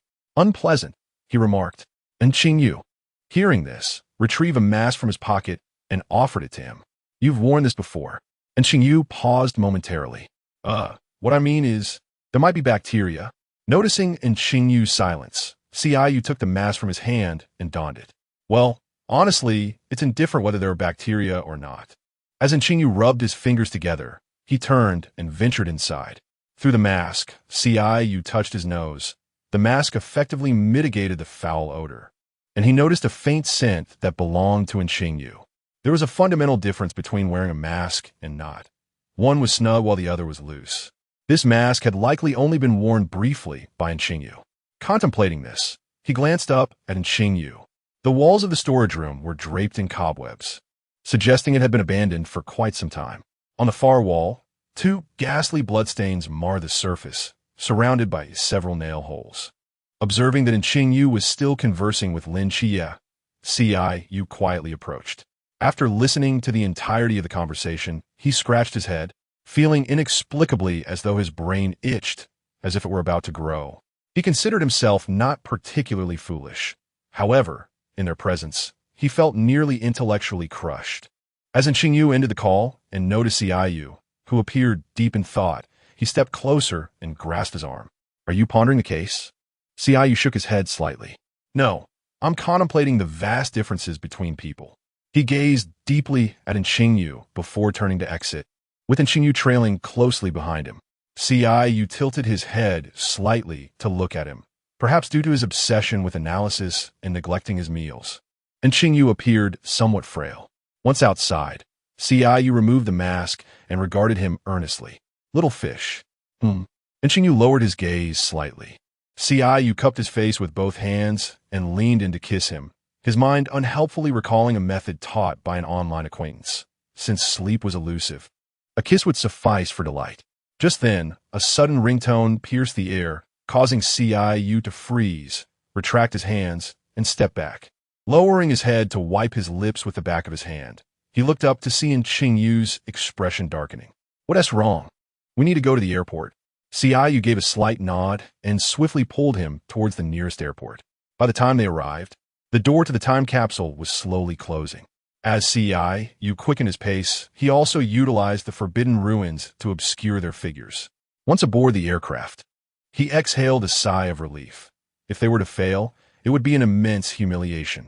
Listening to the joyful laughter resonating within the cabin, Ciyu gestured towards the restroom, and Qingyu nodded slightly in acknowledgement. Upon reaching the restroom, he finally found the opportunity to inquire about the situation. Qingyu began to recount the events in a measured tone.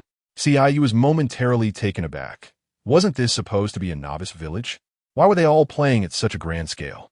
After a prolonged silence, he cautiously posed a question. "The plane has already taken off.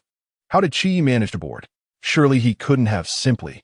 Sensing the psychic waves emanating from their surroundings, Ciyu pulled Qingyu back a few steps to lean against the wall.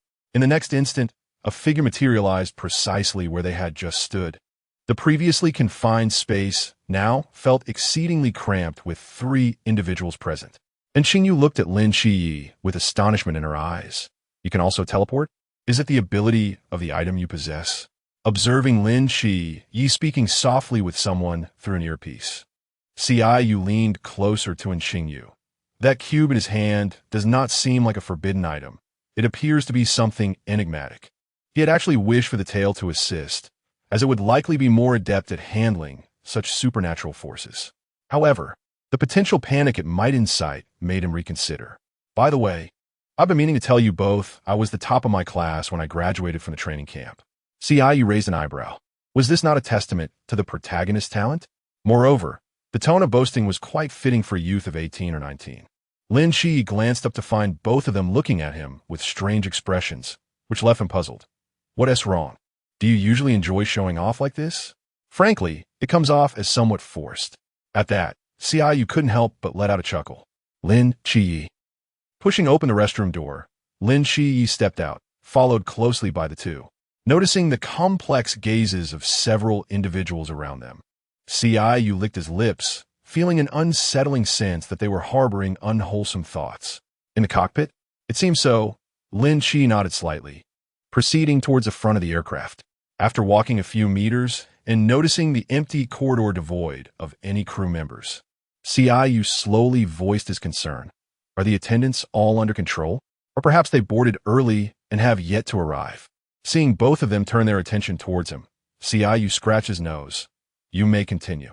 The trio soon reached the front of the plane. The attendants were indeed subdued, just behind this curtain, but the situation within the cockpit was rather unexpected. Apart from the tavern owner, two mysteries were present beside him. One resembled a Shikigami child, while the other was encased in crystal on the brink of death. What do you plan to do next? Lin Shi pondered for a moment. I have a plan, but before that, we need to deal with the people in this first-class cabin. Deal with them? And Qingyu raised an eyebrow. Unite watchers engage in such activities too? My intention is to have them temporarily close their eyes and mouths to avoid creating unnecessary noise. Ah, this is quite manageable. Once all the passengers have succumbed to slumber, Qingyu approached him and gently prodded his waist. Surely you're not contemplating any nefarious deeds, such as murder or arson. And Qingyu fell silent for a moment before grasping his hand. Do not jest.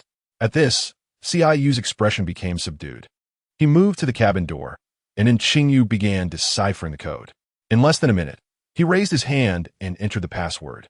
As the prompt indicating password correct echoed, the door swung open. Chapter 36. A stroll outside. The moment the door swung open, the shadowy figures darting toward them were indistinct. With a swift motion, Qingyu swung his blade, sending the shadow hurtling backward at an even greater velocity, crashing into the rear glass. As the tavern owner posed a question, Lin Shi began to narrate the unfolding events. After hearing the entire account, Qingyu could only click his tongue in astonishment. The more acquaintances he recognized, the more he felt a sense of normalcy. How to distinguish among the three? Noticing the gaze of the Shiji Guitong fixed upon him, Qingyu gripped his sword and charged forward. Lin Shi took a step closer, engaging in combat with the tavern owner, accompanied by the shattering of glass. A powerful suction force surged forth, causing Qingyu to sway precariously, almost being swept away. The number of Shiji Guitong suddenly multiplied, and Qingyu tightened his grip on the sword, exerting his realm's pressure upon them, causing the once airborne beings to plummet to the ground. Pleased with the outcome, Qingyu chuckled softly. After dispatching the Shiji Guitong, he turned his attention to the cockpit. The original glass had been replaced by a layer of ice, and as he floated over to knock on it, the glass shattered instantaneously.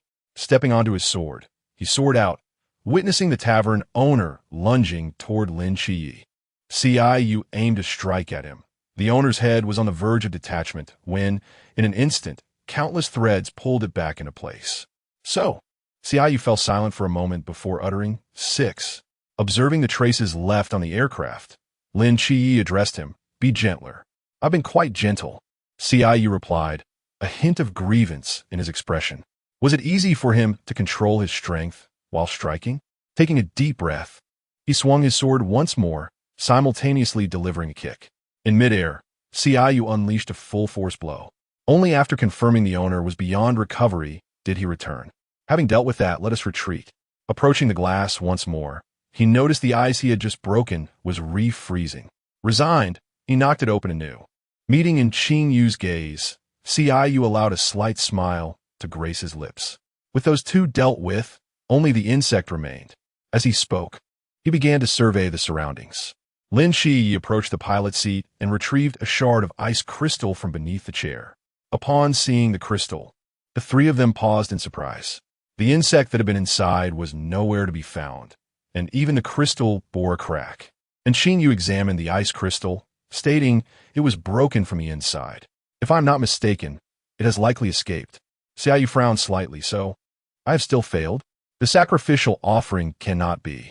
He glanced up toward the cabin, just as Lin Qingyu stepped forward and forcefully pushed the door open. Inside the first-class cabin, all passengers lay in pools of blood. Qingyu's brow furrowed. It was the first time he'd encountered such a gruesome scene, and he instinctively turned his head to avoid the sight. Spotting the pilot's eyes glowing red as he gripped the control stick, Qingyu cursed inwardly and rushed forward. As the pilot yanked the control stick, the aircraft plunged downward. Qingyu struck the pilot's neck with the hilt of his sword, and the pilot collapsed. Watching Qingyu step past him to operate the aircraft at the control panel, Qingyu inhaled sharply.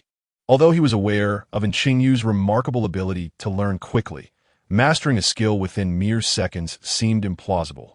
"Can you fly a plane?" Lin Qingyu inquired. "Indeed," came a reply. "What did you learn?" 3 seconds ago." Qingyu felt the plane, which had been plummeting, gradually stabilize, allowing him to exhale with relief. Glancing down, he sensed a powerful presence that had appeared for just a moment. Even as the aircraft touched down smoothly, he continued to ponder this mystery. As he disembarked with the other passengers, Qingyu heard his name being called from a distance. "Qingyu." Turning slightly, he acknowledged the newcomer. "What is it, Captain Shun?" "Yuan Gang mentioned that the items meant for you will arrive in a few days." Qingyu nodded slightly. "Thank him on my behalf. By the way, couldn't he send an extra? After all, I handled most of the issues, which was both time-consuming and labor-intensive." "I'll relay your message. Take care," came the response as he waved goodbye. Upon returning home, Qingyu sat by the window, lost in thought. "What are you pondering?" And Qingyu approached from behind. "What powerful entity? Does it have a specific range?" Qingyu shook his head gently. "No, never mind that. I have a foreboding feeling that the coming days in Sangnan may not be tranquil." He glanced at Qingyu, contemplating whether to take their group out for a short excursion, returning in 10 days or so. And Qingyu playfully ruffled his hair. "Didn't you say you were tired when you just got back? You should take a nap." Qingyu paused, then nodded slightly. "All right. Have you heard? A typhoon may be approaching." And Qingyu continued. Qingyu turned his head slightly, intrigued. "When?" Su Yuqing stroked his chin, deep in thought. "In the next couple of days. I believe. The weather forecast advised against traveling to coastal areas." Qingyu rested his chin on one hand, contemplating, "Shall we consider a trip to another province? Perhaps to the capital?" Su Yuqing raised an eyebrow.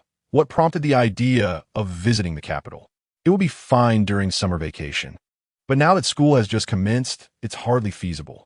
Qingyu sighed. "Indeed. The coast lies in that direction, correct?" He pointed eastward. "Yes." Qingyu narrowed his eyes and stood up. "You stay at school. Don't wander off." Observing Qingyu hastily rush out, Su Yuqing quickly asked, "Where are you going?" "To find someone." He hurried to the sewer, wherein Qingyu was still tinkering with equipment. Qingyu tugged him along, dashing outside. And Qingyu looked momentarily startled, but quickly regained his composure. "What's the matter?" "There has been an incident. I'm taking you to safety." Qingyu exclaimed, unable to restrain his frustration. "Damn it. Who said this place was safe? It's far too secure here." He vented his displeasure at the system, feeling as though the novice village was not merely a different kind of secure. Once outside, Qingyu looked up at the sky, where a dark veil of night was slowly encroaching from the distance. Looking up, Qingyu observed that this was not an ordinary enigma. At such a pace, they would soon arrive at Sangnan. "Let us go," and Qingyu declared as he dashed ahead, with Qingyu promptly following in his wake. Noticing that Qingyu was heading towards the location of Team 136, Qingyu hastened to catch up and grasp his arm, saying, "I'll lead the way. It will be faster this way." Before long, they arrived at the entrance of the Peace Affairs office, which stood firmly shut. There was no one around. After a brief pause, Qingyu continued, "They must be attending to the recent calamity. Over there," seeing the direction in which he pointed towards the edge of the city. Qingyu furrowed his brow, but ultimately decided to accompany him. Meanwhile, a horse-drawn carriage sped past them. Qingyu gazed at the receding silhouette of the carriage, his eyes widening slightly in astonishment. "What?" Chapter 37. The catastrophe of Sangnan. Qingyu slowed his pace and inquired, "Are we still going?" "Yes." A sigh escaped him, for he knew escape was futile. He merely wished to catch a glimpse of the unfolding chaos, yet proved challenging. As he drew near and observed a mass of frost giants strewn across the ground, he gradually halted. Perhaps, before Qingyu could finish his thought, he witnessed Qingyu leap into action. In the distance, two whirlpools continuously birthed an onslaught of frost giants. During their brief exchange, 5 or 6 had already emerged from the vortexes. Qingyu raised his hand slightly, summoning 3 flying swords that began to swirl around him. Go! Just as the swords neared the whirlpool, a force from afar struck them aside. Qingyu's expression faltered momentarily, yet he lifted his hand again, sending the swords towards the whirlpool once more.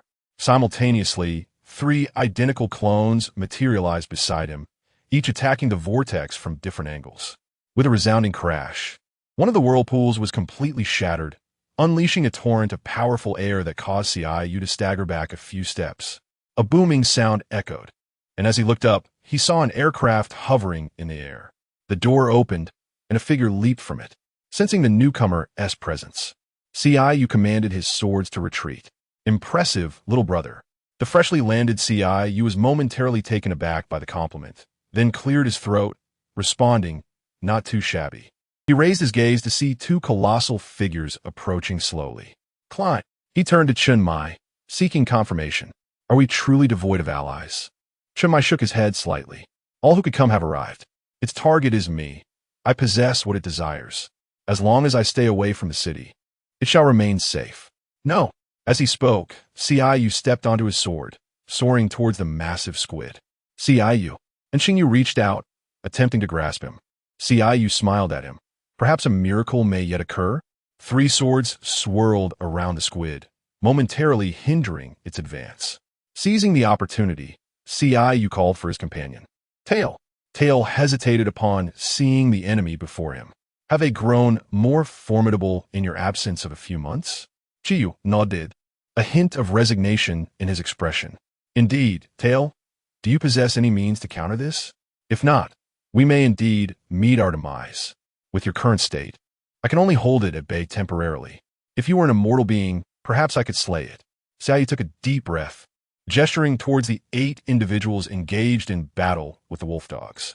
I alone am insufficient. What if we include those 8? Tail contemplated the possibility that should suffice. Excellent. Asuto smiled grist cus lips. Was this not the miracle he had hoped for? As green flames coursed through his body, he clenched his fist, feeling his strength surge significantly.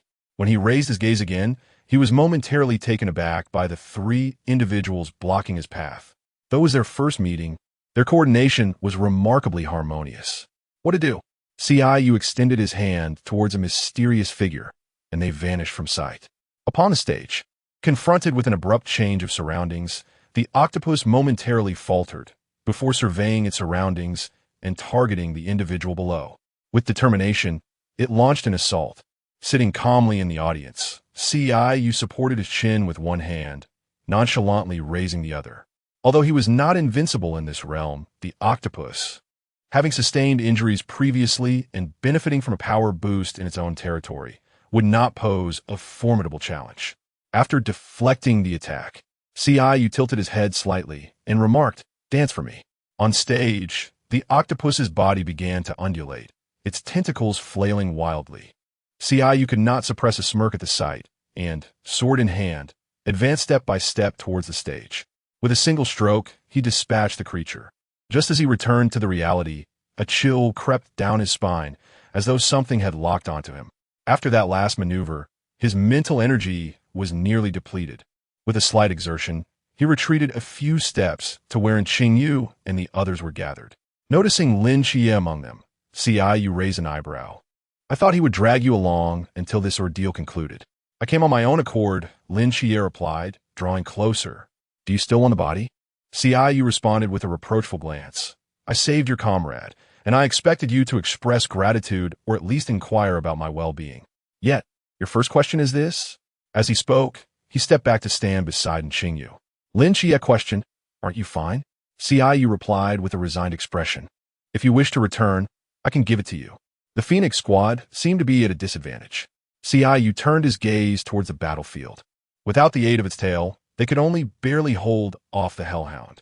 The tail floated beside him, stating, This is all I can assist with. Qingyu pressed his lips together. That is more than sufficient. His mental energy was nearly exhausted. Rushing in would merely complicate matters. Something is approaching. Turning to look behind him, he soon spotted a dog racing through the void. The others instantly became alert, while Lin Xie merely stared in a daze. The dog leaped over them and sank its teeth into the hellhound, tearing at its flesh before spitting out the remains.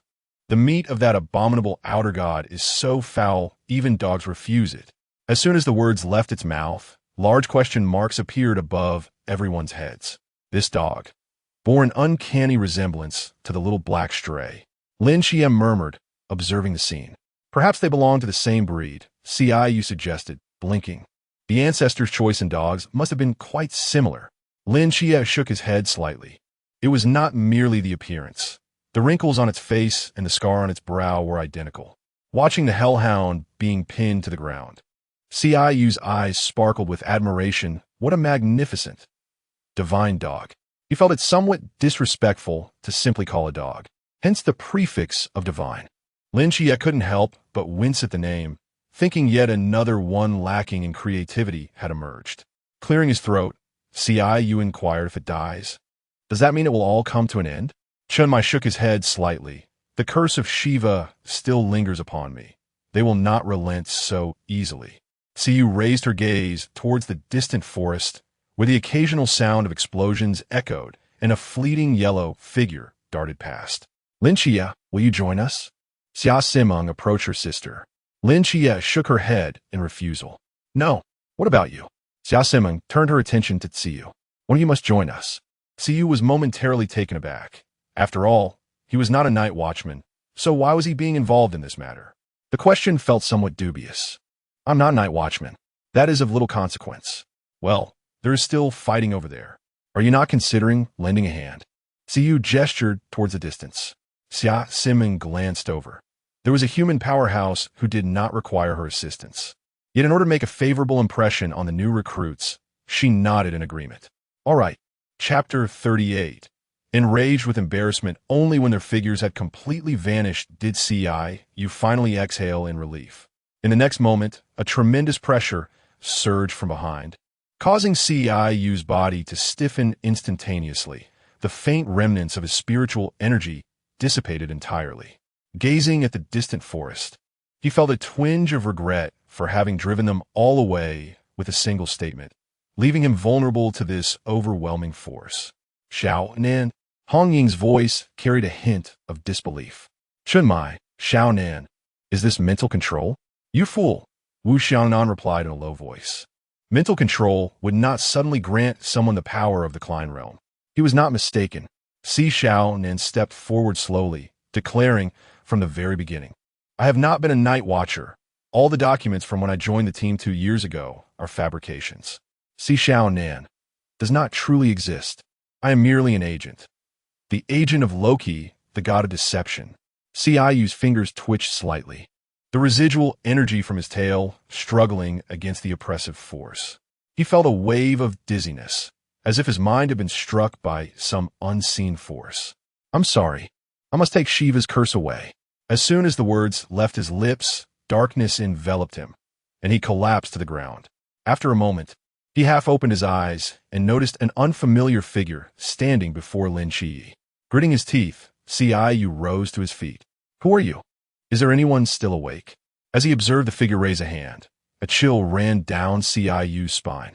He felt as though he stood before a complete deity. Engaging in combat seemed futile. Better to simply lie down and acquiesce. Seeing him grasp Lin Xie, Qiyyu was taken aback and rushed forward to intervene.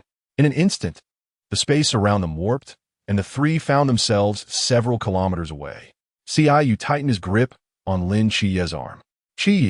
Lin Xie, you're quite peculiar, Loki remarked, releasing Lin Xie. Qiyyu quickly retreated a few steps, uncertainty glimmering in his eyes as he feigned ignorance. What do you mean? It is as if you do not belong to this world. Qiyyu fell into silence, mentally cursing the system once more. I cannot comprehend what you are saying. Loki advanced toward him, inquiring, what is that beside you? Qiyyu furrowed his brow, having initially thought the system unreliable, only to realize it was his own understanding that faltered. Qingyu, Upon hearing Lin Qiye's voice, Xiaoyu lowered his head slightly. He paused, recognizing the necessity of explaining their current predicament. We are finished. No, rather, I am finished. While Lin Qiye, as the protagonist, is unlikely to perish, my fate remains uncertain. Noticing Lin Qiye's continued silence, Xiaoyu took a deep breath and looked up, only to find Loki's gaze directed toward the direction of Tsang Nan, a sense of foreboding swelling within him. Turning back, he witnessed Tsang Nan transform into starlight, slowly fading away, leaving him dumbfounded. The protagonist steps out of the novice village, and the village vanishes entirely. What sort of narrative is this? Loki observed the unfolding scene with satisfaction, nodding approvingly. Yes, this is how this city ought to be. Brilliant miracles shall ultimately perish. Such is the fate of all things. What the return of the gods of the great Xia. You can do nothing. As Xiaoyu contemplated, his eyes suddenly brimmed with tears. I curse you, he exclaimed, launching a punch at the face of his adversary. Loki, engrossed in the vanishing scenery of Tsang Nan, was caught unawares by the sudden strike and received it squarely. Taken aback, Xiaoyu himself was astonished that he had managed to land a hit, given the evident disparity in their strengths. A wave of pressure descended upon him, and he let out a muffled groan, spitting out blood. What are you, a so-called deity? He challenged. Gods ought to be born from the faith of the people, destined to cherish them. Thus, you are unworthy of the title. Seeing the unmistakable fury on Loki's face, Xiaoyu smiled, relishing the opportunity to voice his grievances before his demise. As he sensed the pressure intensifying, his smile widened. Are you enraged now? He taunted, observing Loki reach out towards him. Xiaoyu closed his eyes, and in the next moment, a surge of power erupted from Lin Qiye. Both were jolted back a few steps, with Xiaoyu clutching his chest, suppressing the metallic taste in his mouth. Qiye? He murmured, glancing down at his hands, feeling a force mending his injuries. Was it the residual divine power of Michael? Do you truly believe that with this you can guarantee my death? Xiaoyu lay on the ground, gazing at the sky in silence. Rather than contemplating who would emerge victorious between them, he felt certain that he would be the first to perish. In the clash of deities, it was mortals who suffered. Sensing that the force continued to aid in his recovery, Xiaoyu shut his eyes, contemplating that perhaps it would be better to succumb. He could not recall how he lost consciousness, likely due to the shockwaves of their confrontation. When he opened his eyes again, he found Hua was staring at him with concern. Instinctively, he surveyed his surroundings, then sat up, rubbing his head. How'd I end up here? You sustained significant injuries. Hua replied, I have done everything I could to assist you. Xiaoyu nodded slightly. Thank you. Surviving such grave wounds was indeed miraculous. As Tail remarked from his side, when will I awaken? Xiaoyu pondered, eager to venture outside. You will have to wait a little longer. All right. Upon opening his eyes once more, seeing the person before him made his heart ache. He reached out and embraced the figure, tears streaming uncontrollably. Little fish. And Qingyu paused briefly before patting his back. Did you forget? I told you I studied in the neighboring city 10 years ago. Xiaoyu sniffed, struggling to recall such a distant memory. Little fish. Yes. How long have I been asleep? 5 days. Xiaoyu had anticipated only a day or two at most. The realization of 5 days passing struck him. Has it really been that long? Everything has settled. As he spoke, a myriad of complex emotions flickered in his gaze. What has become of Qiye? And Qingyu shook his head slightly. When I found you, you were alone. Xiaoyu exhaled deeply. As long as he was alive, it meant Lin Qiye would be fine. Tsang Nan is currently preparing for post-disaster reconstruction. Xiaoyu nodded slightly. With most buildings destroyed, rebuilding was indeed necessary. Little fish, is Yuchen still alive? Upon hearing this, Qingyu took out his phone, having been by Xiaoyu's side these past few days and neglecting the outside world. Xiaoyu observed this and felt a twitch at the corner of his mouth before leaning closer. Qingyu replied, I'm here. Su Yuchen immediately sent a voice message. Yes. Yes, I'm here. Why did it take you so long to call? I thought you were like the others. You know, I was too afraid to call you, fearing it would show as a disconnected number. Su Yuchen continued, I'm so relieved you're all right. You scared me to death. Su Yuchen added, crying. JPG. Chapter 39. The fasting place Su Yuqing. I'm still at school. Are you coming? Qingyu raised an eyebrow, somewhat intrigued. As he took the phone from Qingyu's hand. The school is still operational? Su Yuqing. Interestingly, our college and several others were renovated last year. Su Yuqing. The most crucial part is that both the instructor and the professors are safe. And Qingyu. Thumbs up. Su Yuqing. Unless something unexpected happens. Classes will commence in a couple of days. And Qingyu.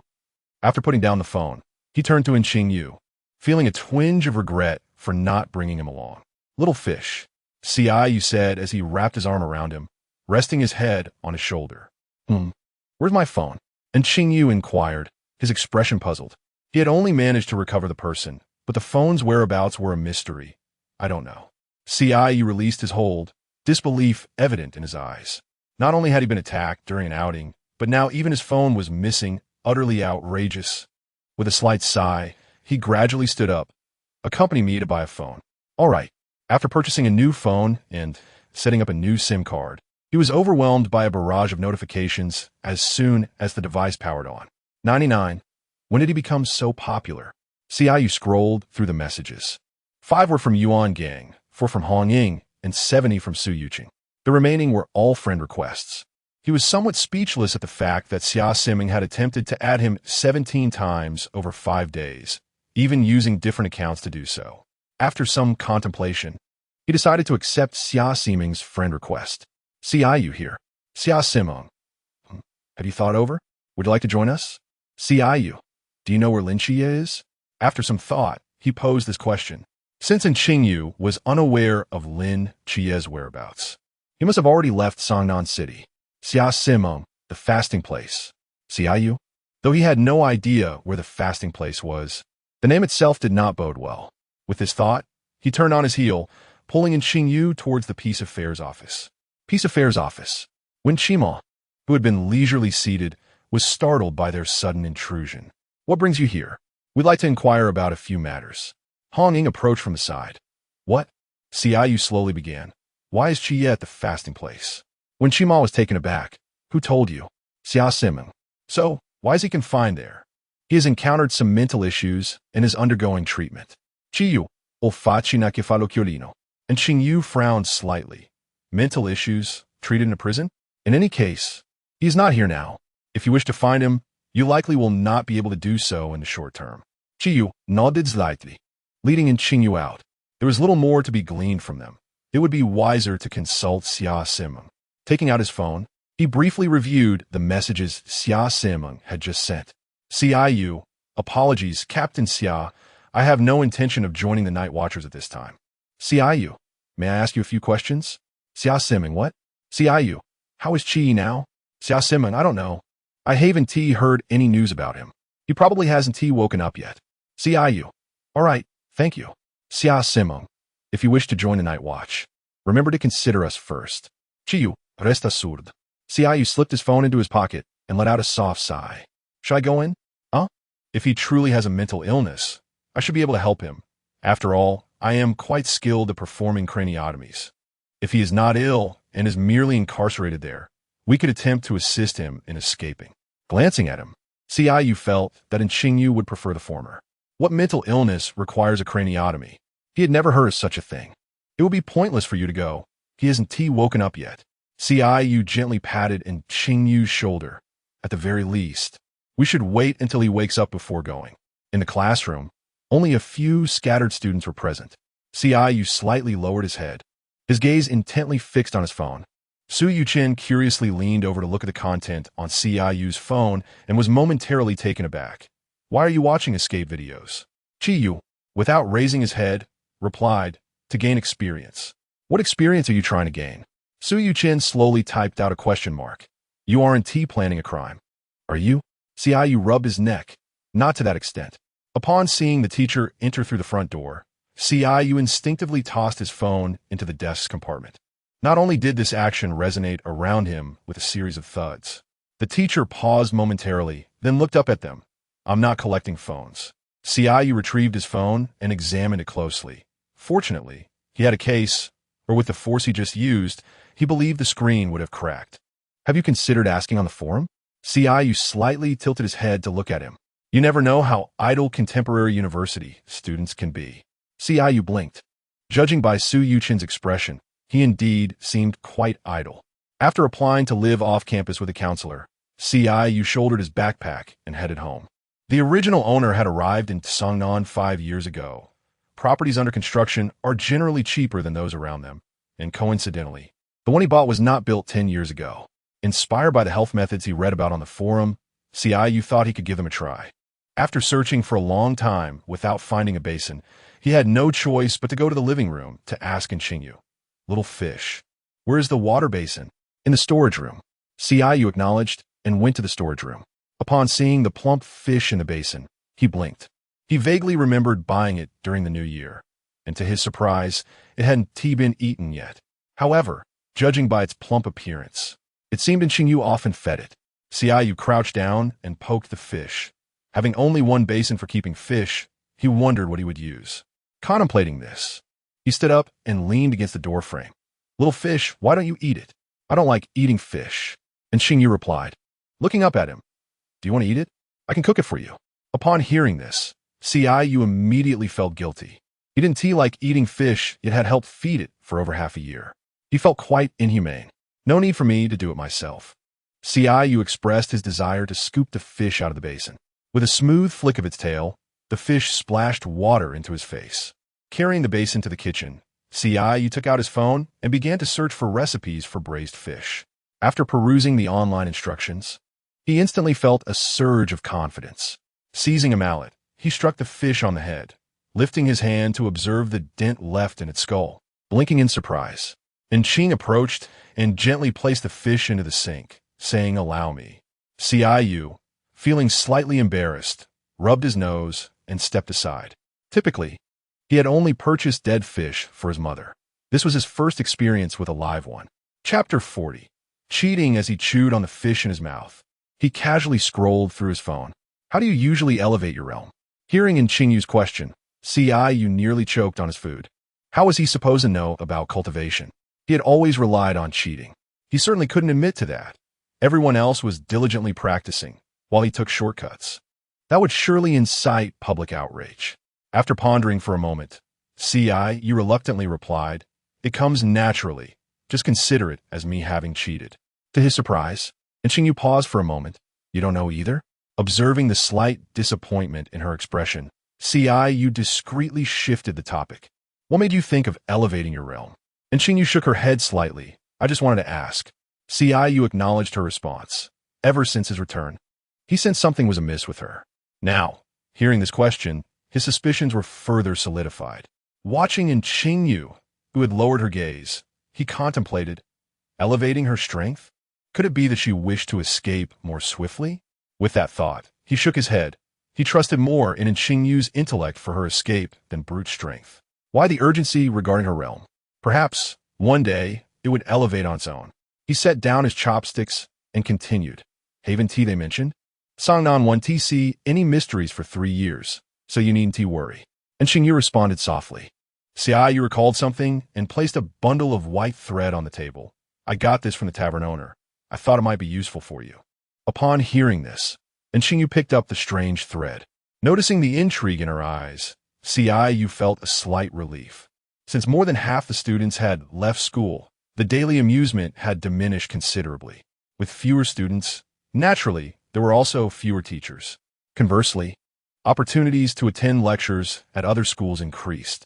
Faced with the teacher's persistent invitations, he continued to decline. "Teacher, could you kindly postpone for 2 years? Why spend 2 or 3 days just to attend a lecture?" Before he could finish, his phone rang from his pocket. He stood up and pointed toward the door. "Teacher, I have something to attend to." Once outside, he skillfully silenced the ringtone. In the dormitory, Su Yuqing lounged in a chair, engrossed in a game. "Why Haven Tea, I seen you watching escape videos today. You used to watch them all the time." Qingyu sighed and rolled his eyes. "How many are there in total?" "True. Here, I brought you some food," Su Yuqing said, nodding toward a takeout box on the table. Qingyu pulled out a chair and sat down. "Is the new year approaching?" At this, Qingyu glanced out the window, with Lin Chia absent. It was certainly quieter this year compared to the last. Su Yuqing set his phone down. "Shall we have a meal together for the new year?" You didn't come last year. Sensing a hint of melancholy in his tone, Qiyu nodded slightly. All right. By the way, where has the academic overachiever been all this time? He is at home engrossed in his research, with no idea when he will finish. Recently, I stumbled upon a rather amusing post. Would you care to hear it? It's a bit cheeky. Qiyu raised an eyebrow. If Su Yuchen found it cheeky, it must indeed be so. Go ahead, he urged. Su Yuchen picked up his phone and began to read slowly. Life is rather monotonous. Would you like to add a dash of flavor to it? Send a message to your partner and ask if they fancy experiencing the feeling of being cheated on, or perhaps the thrill of juggling multiple relationships. Qiyu paused for a moment. Did Xiaoyu offend you? No, he replied. Ciyu's lips twitched. Then why treat him like a foreigner? Su Yuchen scratched his nose. Well, the post lacked follow-up, and I was merely curious. Qiyu shot him an exasperated glance. If you're so curious, find yourself a partner. Stop fixating on mine. My fish is the best. Su Yuchen. He was just innocently inquiring, yet somehow ended up with a mouthful of dog food. Upon returning home, Qiyu sprawled on the sofa, observing Qingyu, who was intently studying a dragon. Reflecting on Su Yuchen's words, he decided to share a light-hearted jest. Xiaoyu. Would you like to experience the feeling of being cheated on? Or perhaps the excitement of juggling multiple boats? Qiyu chuckled softly. Yuchen mentioned it, saying there was no follow-up online and suggested I ask you. And Qingyu paused momentarily, then approached him, leaning slightly forward. And what about you? Do you wish to experience it? Qiyu was taken aback for a moment before wrapping his arms around his neck. Xiaoyu, do you not believe in your own charm? I noticed you right at the start of the semester. Not only are you handsome, but you're also intelligent. Many admire you at school, so what is there to worry about? With a smile, Qiyu reassured him. After all, he had worked hard to win him over. There was no way he would let go.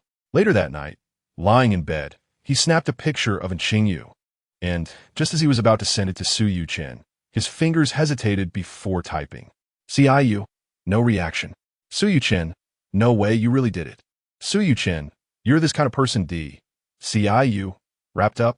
Su Yuchen, you're making me want to find a boyfriend. Qingyu. Su Yuchen retracté da mensaje. Su fin, typo, y min girlfriend. Qiyu, cease. Su Yuchen, I heard Zishuan is also in a relationship, and here I am, the only solitary old man left. Su Yuchen, crying. JPG. Qiyu, isn't being single quite nice? You can do as you please. Su Yuchen, then what about you? Qiyu, being in a relationship doesn't mean you can't do anything. In fact, it opens up even more possibilities. Su Yuchen, goodbye. JPG. Frustrated, Su Yuchen tossed his phone aside and pounded the cushion several times. Why was everyone making fun of him? What had he done to deserve this? Time swiftly passed to New Year's Eve. At the airport, Su Yuchen leaned against the car, his gaze fixed intently on the entrance. Qiyu yawned, resting against Qingyu. A flight at 1 in the morning. How could he have thought of such a time? When Li Zishuan first mentioned it, he had assumed it was 1 in the afternoon. Hence, he had confidently promised to pick him up. After a prolonged wait, it was already 1 in the morning. If you feel tired, perhaps a brief rest would be wise. But thankfully they have arrived. Su Yuchen spoke as he straightened his posture. Qiyu suddenly opened his eyes and glanced out the window. Li Zishuan, wearing a mask and pushing a suitcase, gradually emerged from the throng of travelers at the airport, his head turning from side to side until he spotted them and swiftly approached. Upon reaching them, Li Zishuan removed his mask and remarked, I thought you wouldn't come at this late hour, but to my surprise, you truly did. Su Yuchen affectionately draped his arm around Li Zishuan's shoulder, saying such formal words. Do you not consider us brothers? With a resigned smile, Li Zishuan replied, How could that be?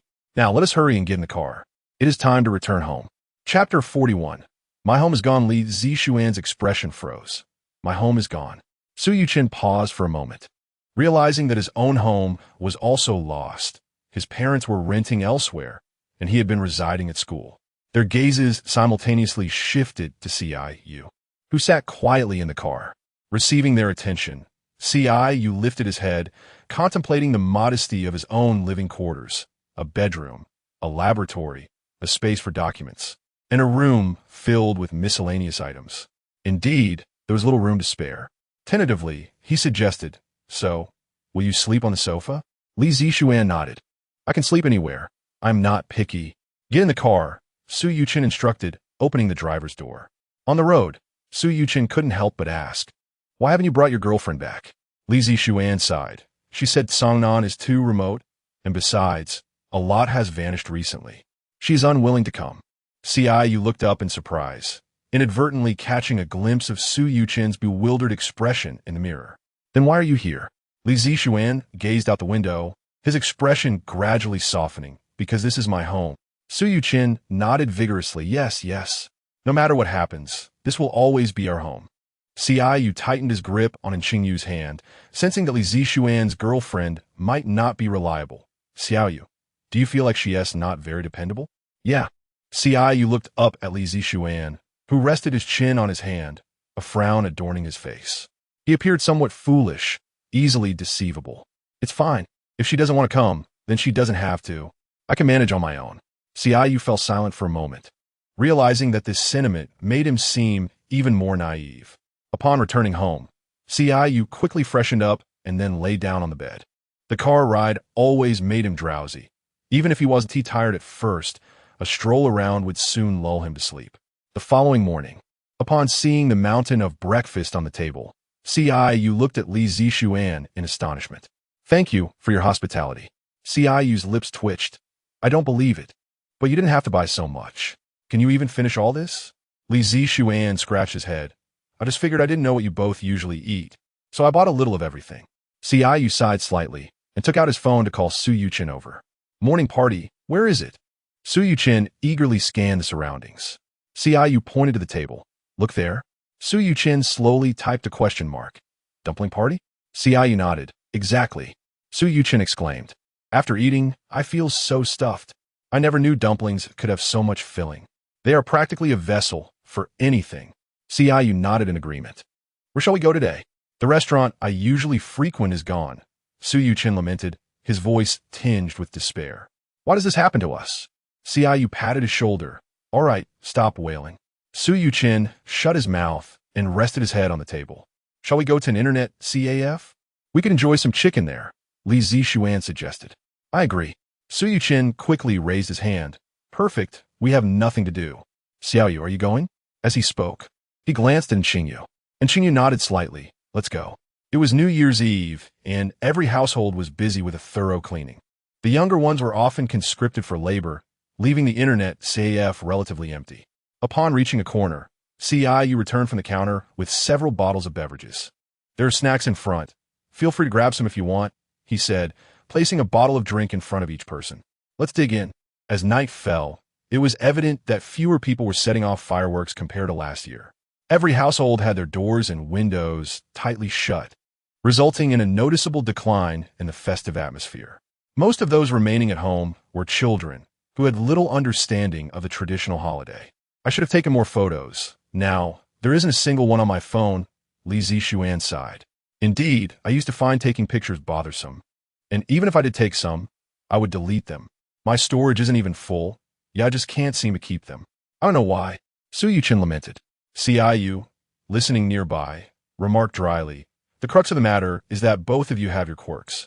Li Zixuan and Su Yuchen exchanged glances, unknowingly reaching a silent consensus. Su Yuchen encouraged, drink more, drink more. Li Zixuan added, pour more, pour more. Xiaoyu chimed in, bringing the fortune. And Qingyu queried, why is there still mine? The few individuals at the back were clearly a bit tipsy. Xiaoyu was led back by Qingyu, and with half-closed eyes. He could barely discern the person in front of him by their figure and scent. Yu, why do you seem unaffected by the alcohol? And Qingyu turned to look at him, and Xiaoyu felt a slight jolt of sobriety. It was the intensity of her gaze that made him feel as if he were being scrutinized. Xiaoyu? MHM. Xiaoyu blinked and then reached out to rest his hand on her shoulder. Shall we? MHM. Why do you always seek my opinion? I have mentioned it before. And Qingyu replied earnestly, I wait for you. At her words, Xiaoyu's eyes involuntarily quivered. The following morning, Xiaoyu rubbed his head, intending to wish Huahua and the others a happy new year. But the alcohol had thwarted his plans. Thinking it was not too late, he closed his eyes again and let his consciousness sink back in. Spotting Hua Hua and Wei Wei, he quickened his pace. Happy New Year. Happy New Year. Hua Hua smiled and nodded. This is for you. You took the peculiar object that resembled a bracelet, but had buttons on it. What is this? Yu Zhao. Remember you asked me about calligraphy books last time? Everything is in here. Yu's eyes lit up. How do you use it? Just press here, Hua Hua instructed, pointing to a button. Yu sat down and began to fiddle with the device. It was quite similar to a mobile phone and easy to master. Compared to a phone, Yu Zhao had additional features, such as the ability to project and access knowledge about another world. After a while of contemplation, Yu put away the jade talisman and turned to Hua Hua. Do you have any wishes for the new year? Hua Hua gently shook his head. None. Yu then directed his gaze to the tail. What about you, tail? The tail responded, just learn more scholarly arts. Yu paused momentarily, then slowly shook his head.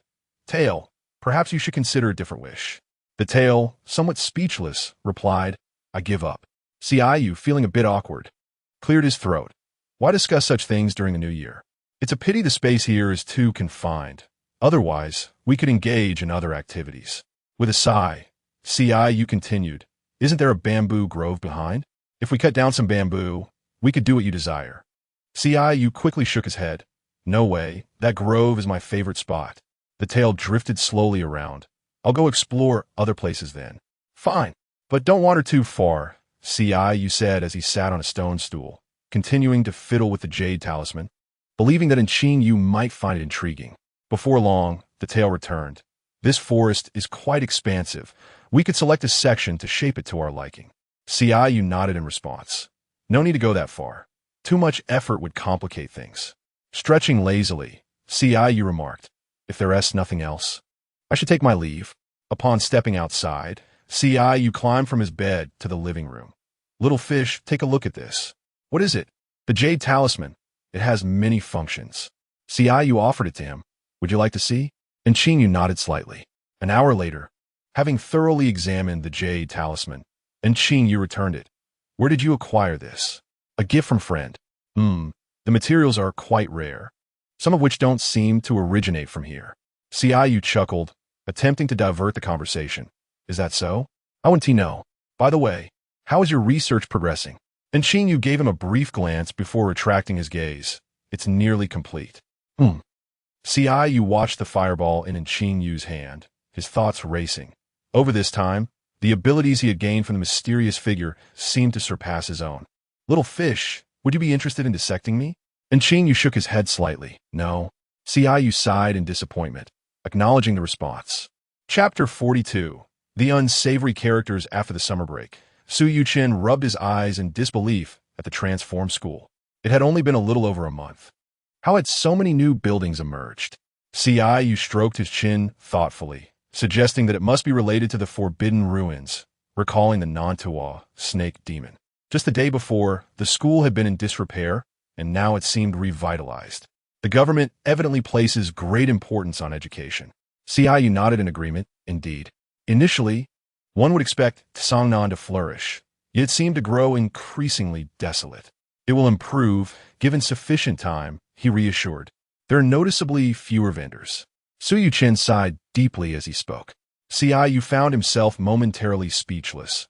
The atmosphere had turned somber, only for the conversation to veer towards food. When the holidays extend, you should venture to the neighboring province for a bite, he remarked, quickening his pace. Just as Su Yuchen was about to respond, he noticed Yu darting ahead. Hey, wait for me. Time, like tearing off a calendar page, swiftly ushered in the summer break. While stuffing his belongings into a suitcase, Su Yuchen made a phone call. Are we heading to the neighboring city? I have all the plans ready. Yu, lounging at home, lazily rolled over, not going. You must accompany me. I've packed everything, just waiting on you. I'll be your driver. Surely that is satisfactory? Hearing the call disconnect, Yu sighed as he faintly heard the suitcase rolling. He sat up, contemplating his next move, but reclined back down. Why would I need to visit the neighboring city? Am I merely idle?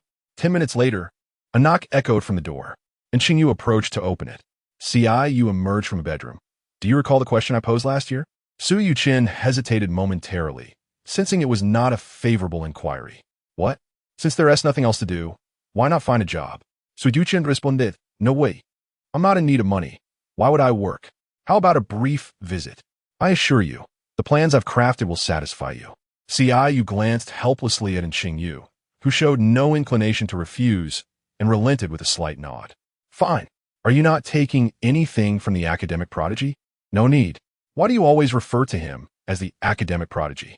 It is the highest honor we mere mortals bestow upon a genius.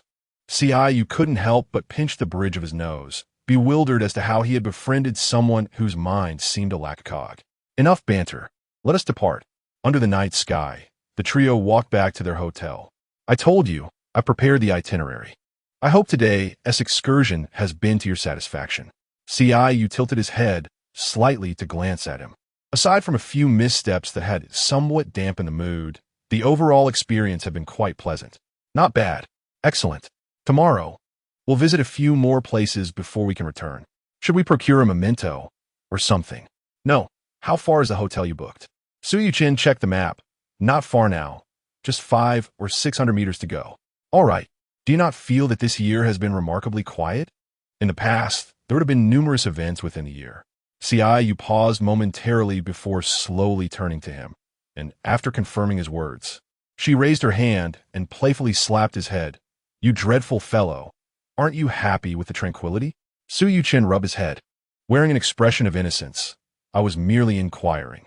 Qingyu massaged her temples, acknowledging that indeed, this year had been exceedingly peaceful for her, to the extent that she felt as if she had forgotten something important. Be careful. They might come looking for you along the internet cables at midnight. Upon hearing this, Suyuchin couldn't help but shiver. I was just joking. Qingyu patted his shoulder. You best keep one eye open while you sleep at night. Suyuchin shivered again, gazing at Qinyu's smug smile, and ground his teeth. Qingyu, without a hint of guilt, Qingyu responded, and when he saw Suyuchin's fist coming towards him, he immediately turned and fled. Why are you chasing me? I thought you wanted to create a spooky atmosphere. Stop right there. I promise I won't hit you. Watching the two of them playfully run away, and Qingyu let out a slight sigh before quickening her pace to catch up. The streetlights cast long shadows of the group, while unbeknownst to them, a shadow silently followed in their wake.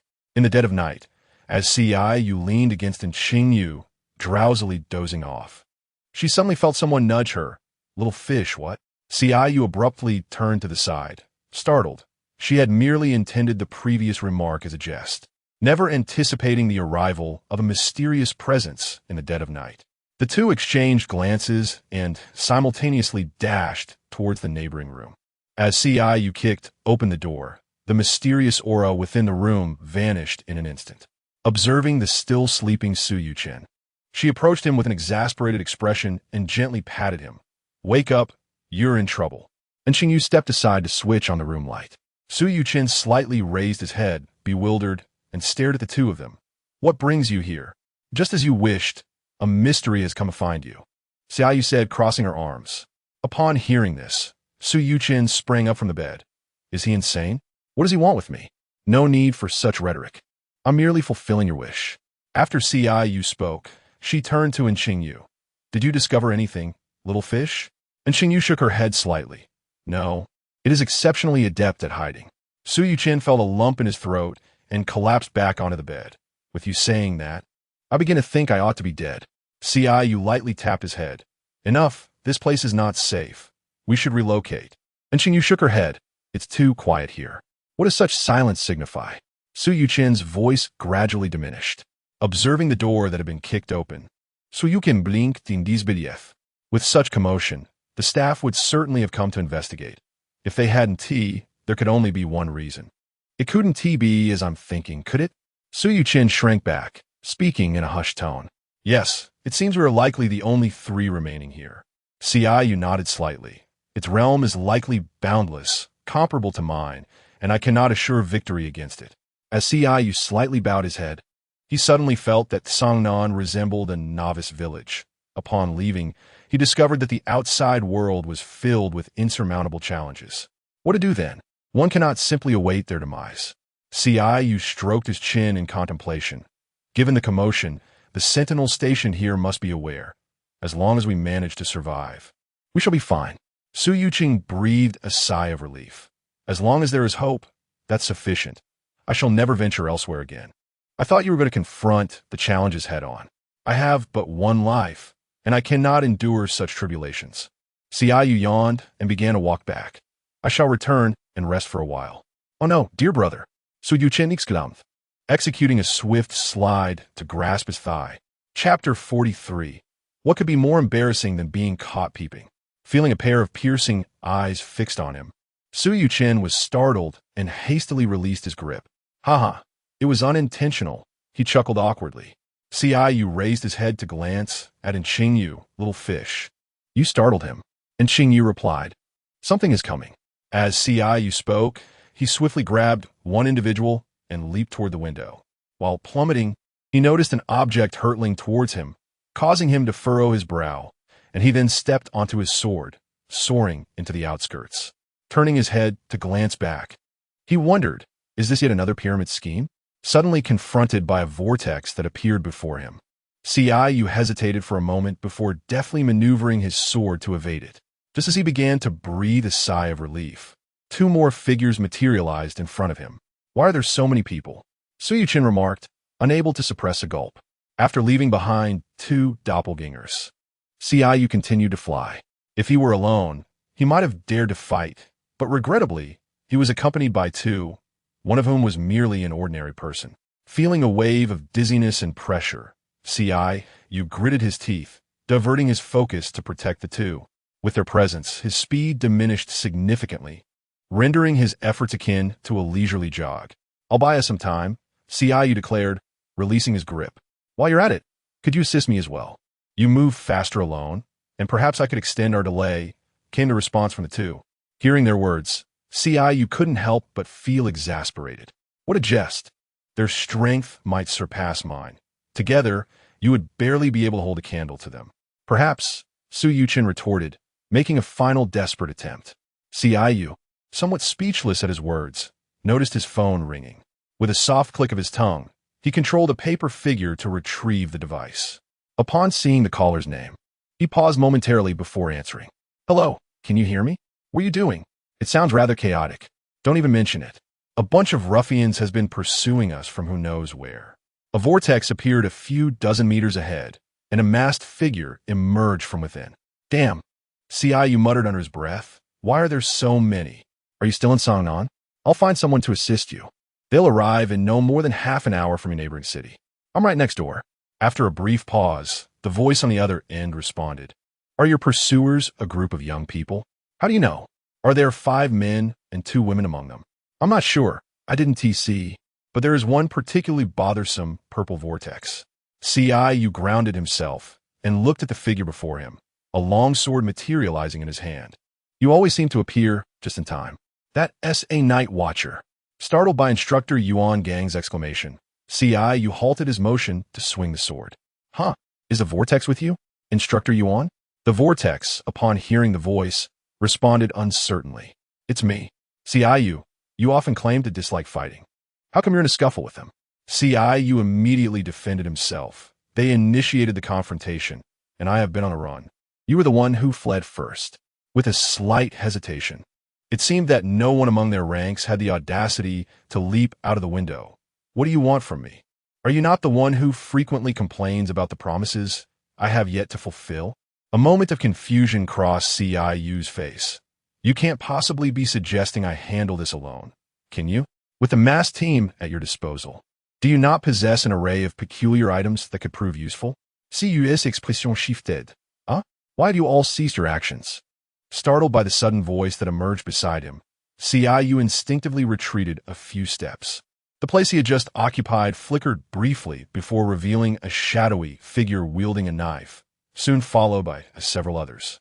The group soon arrived at a restaurant. Although Qingyu was puzzled as to how the conversation had pivoted from mysterious to dining, he noticed their willingness to indulge and thus acquiesced. It appeared that the invitation to dine had originated from their side. How did you discover my presence? Yu Guei inquired, his eyes brimming with curiosity. A secret, Qi replied.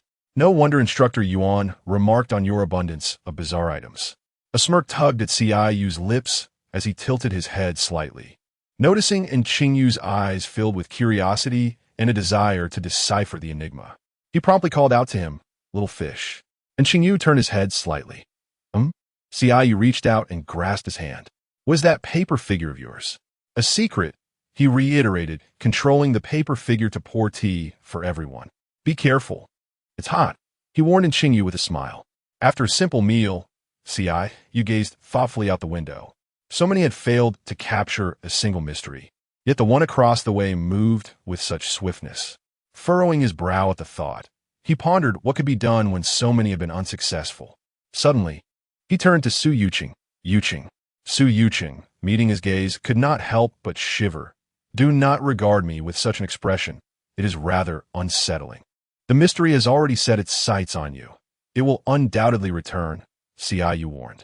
Understanding immediately, Su Yuqing responded, "You cannot possibly be suggesting I become bait, right?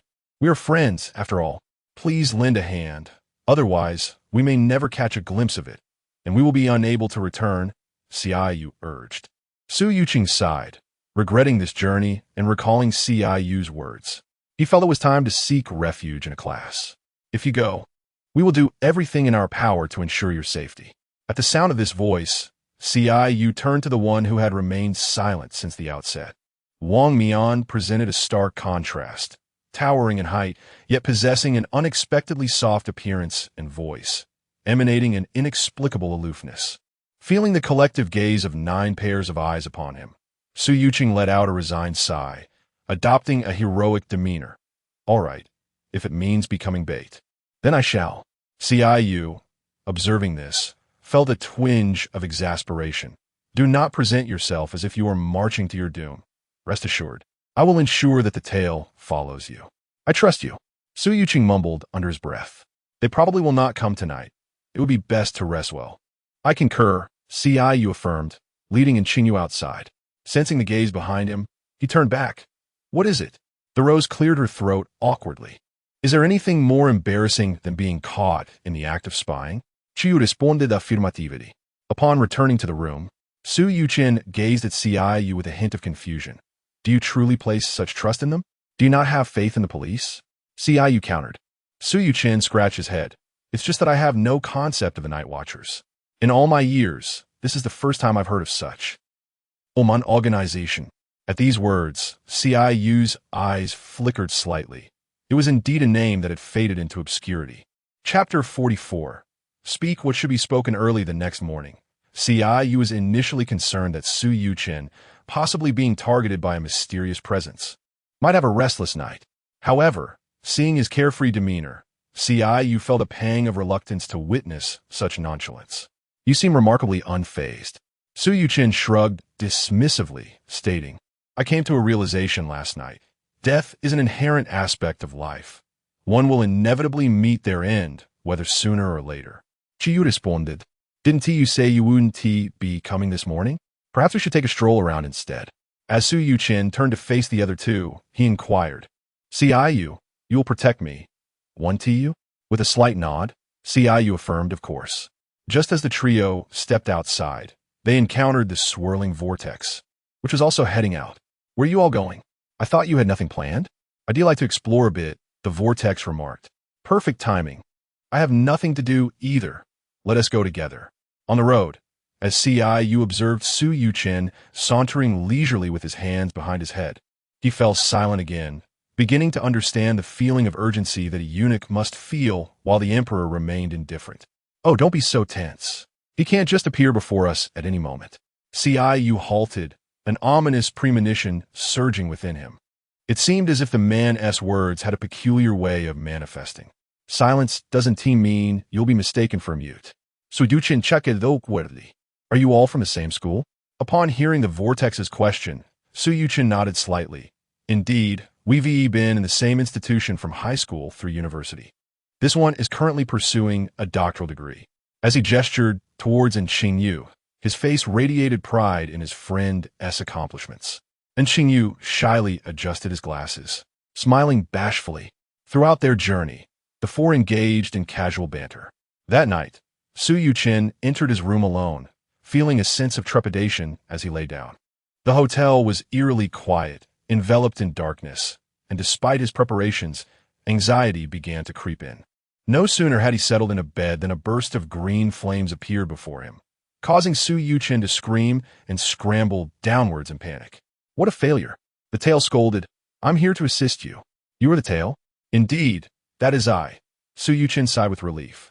He had heard Qingyu mention the tail, but hadn't anticipated it would manifest as a sentient flame with eyes and a mouth. What must I do, tail? Simply remain still in bed. Su Yuqin nodded slightly and reclined once more. The surrounding silence was profound, allowing him to hear the steady rhythm of his own heartbeat. As time trickled by, just when Su Yuqin believed nothing would happen, a sudden loud bang echoed at the door. He immediately sat up, realizing he hadn't even heard footsteps approaching. The tail darted back to deliver the news as Su Yuqin positioned himself by the window, eyes fixed on the entrance. A figure clad in black and yellow slowly emerged from the doorway. What a massive leopard! Su Yuqin exclaimed, his eyes widening in astonishment. Suddenly, he felt his collar being yanked upward, followed by a swift flight out the window. Outside, Qingyu narrowed his eyes and expertly maneuvered his sword towards the unfolding scene. With a resounding clang, the metal collided, and the sword was forcefully ejected. For a fleeting moment, Qingyu was momentarily dazed, allowing the shadow to dart away over 10 meters. How swift! With a soft click of his tongue, he hastily pursued. As he landed on the ground, watching the vanishing figures of Qingyu and the vortex, Su Yuqin blinked. Will they catch up? And Qingyu nodded slightly. Indeed. With this assurance, Su Yuqin exhaled in relief. That is reassuring. He had invested significantly in this endeavor. Should it fail, he would indeed be heartbroken. On the other side, an invisible chasm seemed to lie between Qingyu and the shadow, an insurmountable distance. He slightly curled his fingers and, in the next moment, a gun materialized in his grasp. He swiftly took aim and decisively pulled the trigger, shooting towards the dark mass. A thunderous explosion erupted instantaneously. Qingyu's pupils constricted sharply, and in the grip of instinct, the likelihood of evading was nearly non-existent. At the critical moment, a purple vortex abruptly appeared before him, and a figure surged forth from the whirlpool, tackling him to the ground. His back struck the ground, causing him to let out a muffled groan. Why'd you blow it up? Qingyu lamented, teetering on the verge of tears. Am I so idle as to bomb myself? The vortex furrowed its brow slightly at his words.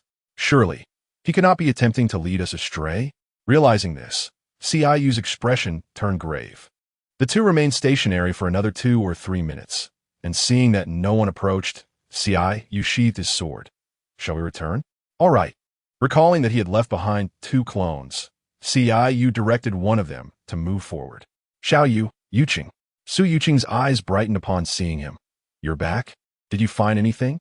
No, that mysterious one must have attracted the attention of others, Qingyu replied as he drew closer.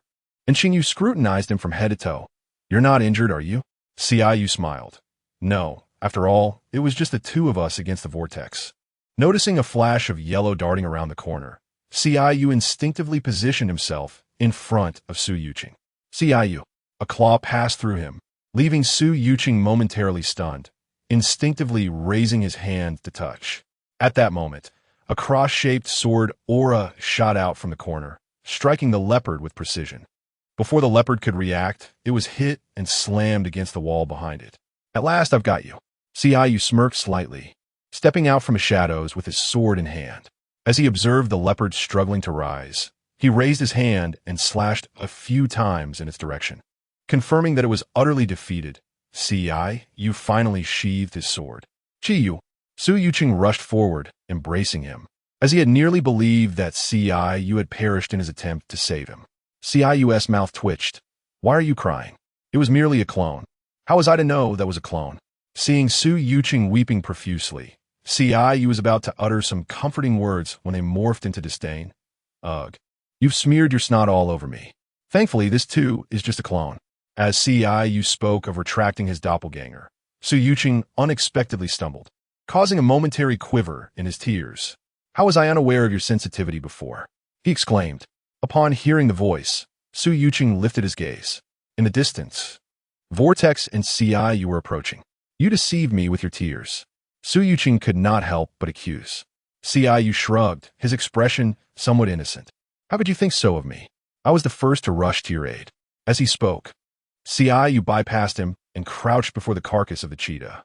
The sea realm. Is it not just one we encountered? Ciyu rose and turned to face Vortex. Was that just now the infinite? Indeed. Chapter 45. In comparison, I prefer you. What about Wang Mian and the others? Captain, they encountered circumstances similar to ours. It is a matter of rivers flowing to the sea without delay. Surely, not all of them could be its offspring? They must be children of the mysterious one, right? Ciyu hesitantly added. Forget it, there is some connection. Let us discuss it further when the captain arrives. Ciyu nodded slightly, noticing that Su Yuqing's tears continued to fall in torrents. He furrowed his brow. Buddy, you're like a dripping faucet. Su Yuqing responded. Is it not permissible to cry? Turning away, he hastily wiped his face.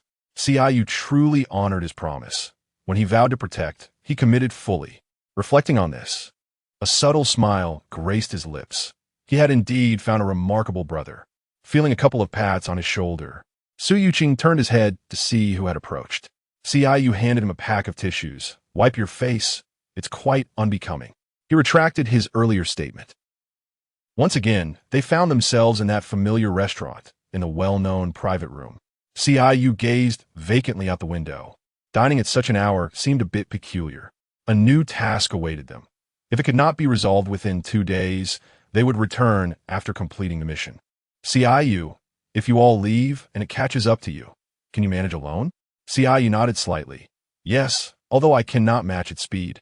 Its attacking power is not superior to mine. Good. They briefly discussed their plan before everyone retreated to their respective rooms for rest.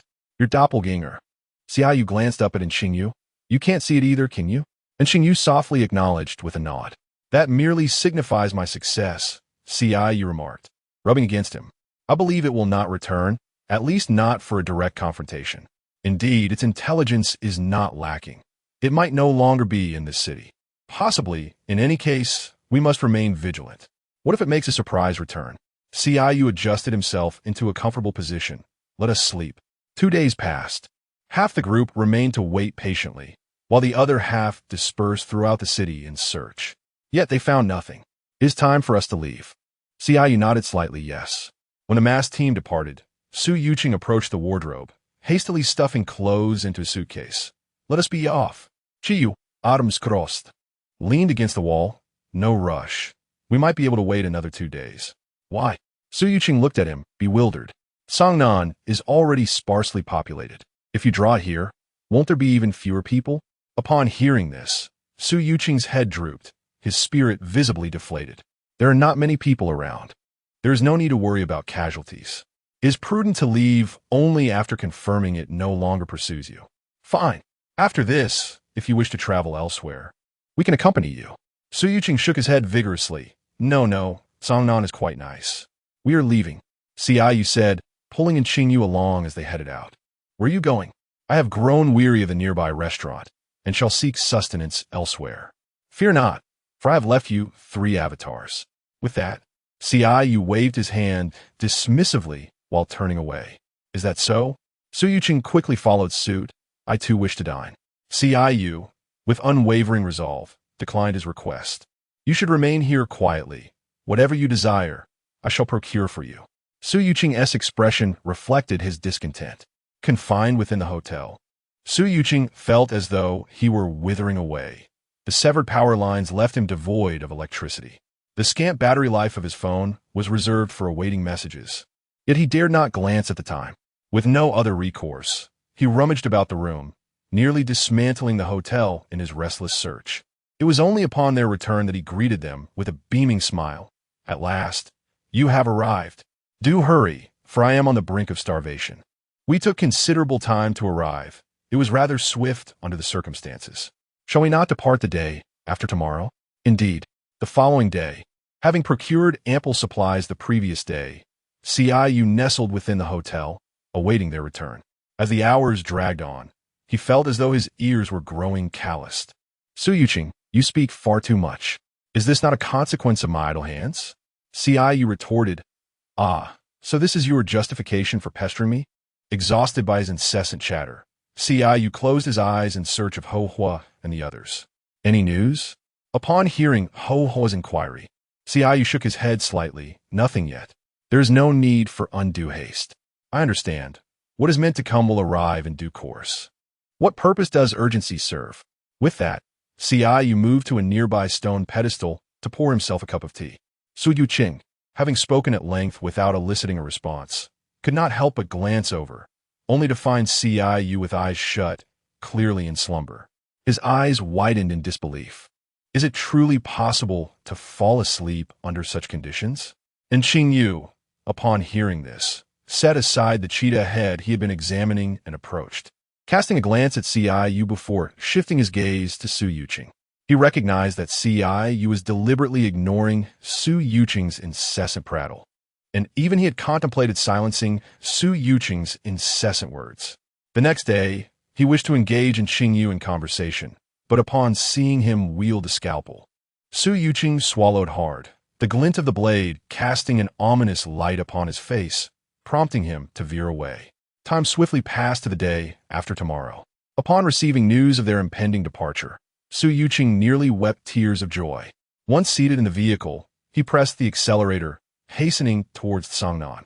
Half an hour later, Su Yuqing bowed and nodded at the traffic officer by the window, proclaiming his vow to never err again. In the back seat, Xiaoyu closed his eyes. Once the vehicle resumed its journey, Su Yuqing finally spoke. I assure you, it was not intentional. Remember to repay me upon our return. Of course. However, it is quite rare to encounter a traffic officer on this road. I have lived in Songnan for so long and have yet to see one. Xiaoyu raised an eyebrow. Do you take pleasure in being fined? Not at all. I merely express a mild reflection on the matter. You are aware of my driving prowess. It is remarkably steady. Enough. Focus on driving. Very well. Songnan, may I stay at your residence? Xiaoyu paused for a moment, stating, with what I have provided you, he shall not locate you. There is no need for him to visit my abode, especially since I have lent you my doppelganger. More than that, I hold a greater affection for you. After casting him aside, Xiaoyu dusted off his hands. Are you not following him? He inquired. Xiaoyu shook his head, replying, there is no necessity. I recall that last year, around this time, there was something of great significance that required my attention, yet I seem to have forgotten what it was. You mean Qingyu? Came the response. Xiaoyu tapped his head lightly, exclaiming, I almost overlooked that. As he spoke, he retrieved his phone from his pocket, pondering aloud, I wonder if he has awakened yet. It has been nearly a year. He ought to be awake by now. Opening the chat window with Xia Simong, you composed a message. Captain Xia, I apologize for the intrusion. I am curious to know how Lin Qingyu is faring. Has he awakened? Chapter 46, The Eve Xia Simong. He has not yet awakened. Xiaoyu, is he truly still asleep? Xia Simong, indeed. Xiaoyu, stroking his chin, gazed thoughtfully at Qingyu. Could it be that 7 nights has genuinely been healed by little fish? The idea of a craniotomy sounds fantastical, yet it remarkably aligns with the protagonist's extraordinary traits. In the end, Xiaoyu managed to convince himself. The mere thought that Lin Qingyu had been delayed for a year due to him made him yearn to drag Qingyu before Lin Qingyu at once. Little fish, let us seek out 7 nights, Xiaoyu exclaimed, turning to gather his belongings. He remains unawakened. Perhaps you could assist him. And Qingyu gently shook her head. Wait until I complete this research. Xiaoyu, somewhat regretful, responded. All right, we shall go once you are finished. After a week of anticipation, and once confirming that the leopard would not come looking for him, he finally retracted his doppelganger. Qingyu, Su Yuqing approached, calling his name twice in quick succession. I have nearly perished from boredom staying at home this past week. Shall we wander around nearby? Xiaoyu shook his head without hesitation. Nonsense. He relished his time at home, playing on his phone, indulging in games, and watching videos with sheer delight. Su Yuqing, press closer. Come on, just a short stroll nearby. We need not venture far. Unable to endure Su Yuqing's incessant bouncing before him, Xiaoyu reluctantly conceded. Fine, just this once. Excellent, let us depart. The streets were sweltering in the summer heat, with very few passers-by weaving through the sparse crowd. Why do you not seek out your parents? Oh, them? They abandoned me to honeymoon alone, Su Yuchen replied, gritting his teeth. I must be adopted. Xiaoyu raised an eyebrow slightly. Is it possible they find you a bit bothersome? My parents were like that once. Su Yuchen's expression faltered momentarily before he shifted the topic. I recall there is a nice shop around here. Let us check it out.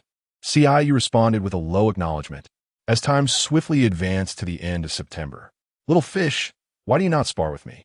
Xiaoyu reclined on the sofa, his legs crossed. In the same realm, who emerges victorious is yet to be determined. Xiaoyu felt vexed that Qingyu was disinclined to exchange blows.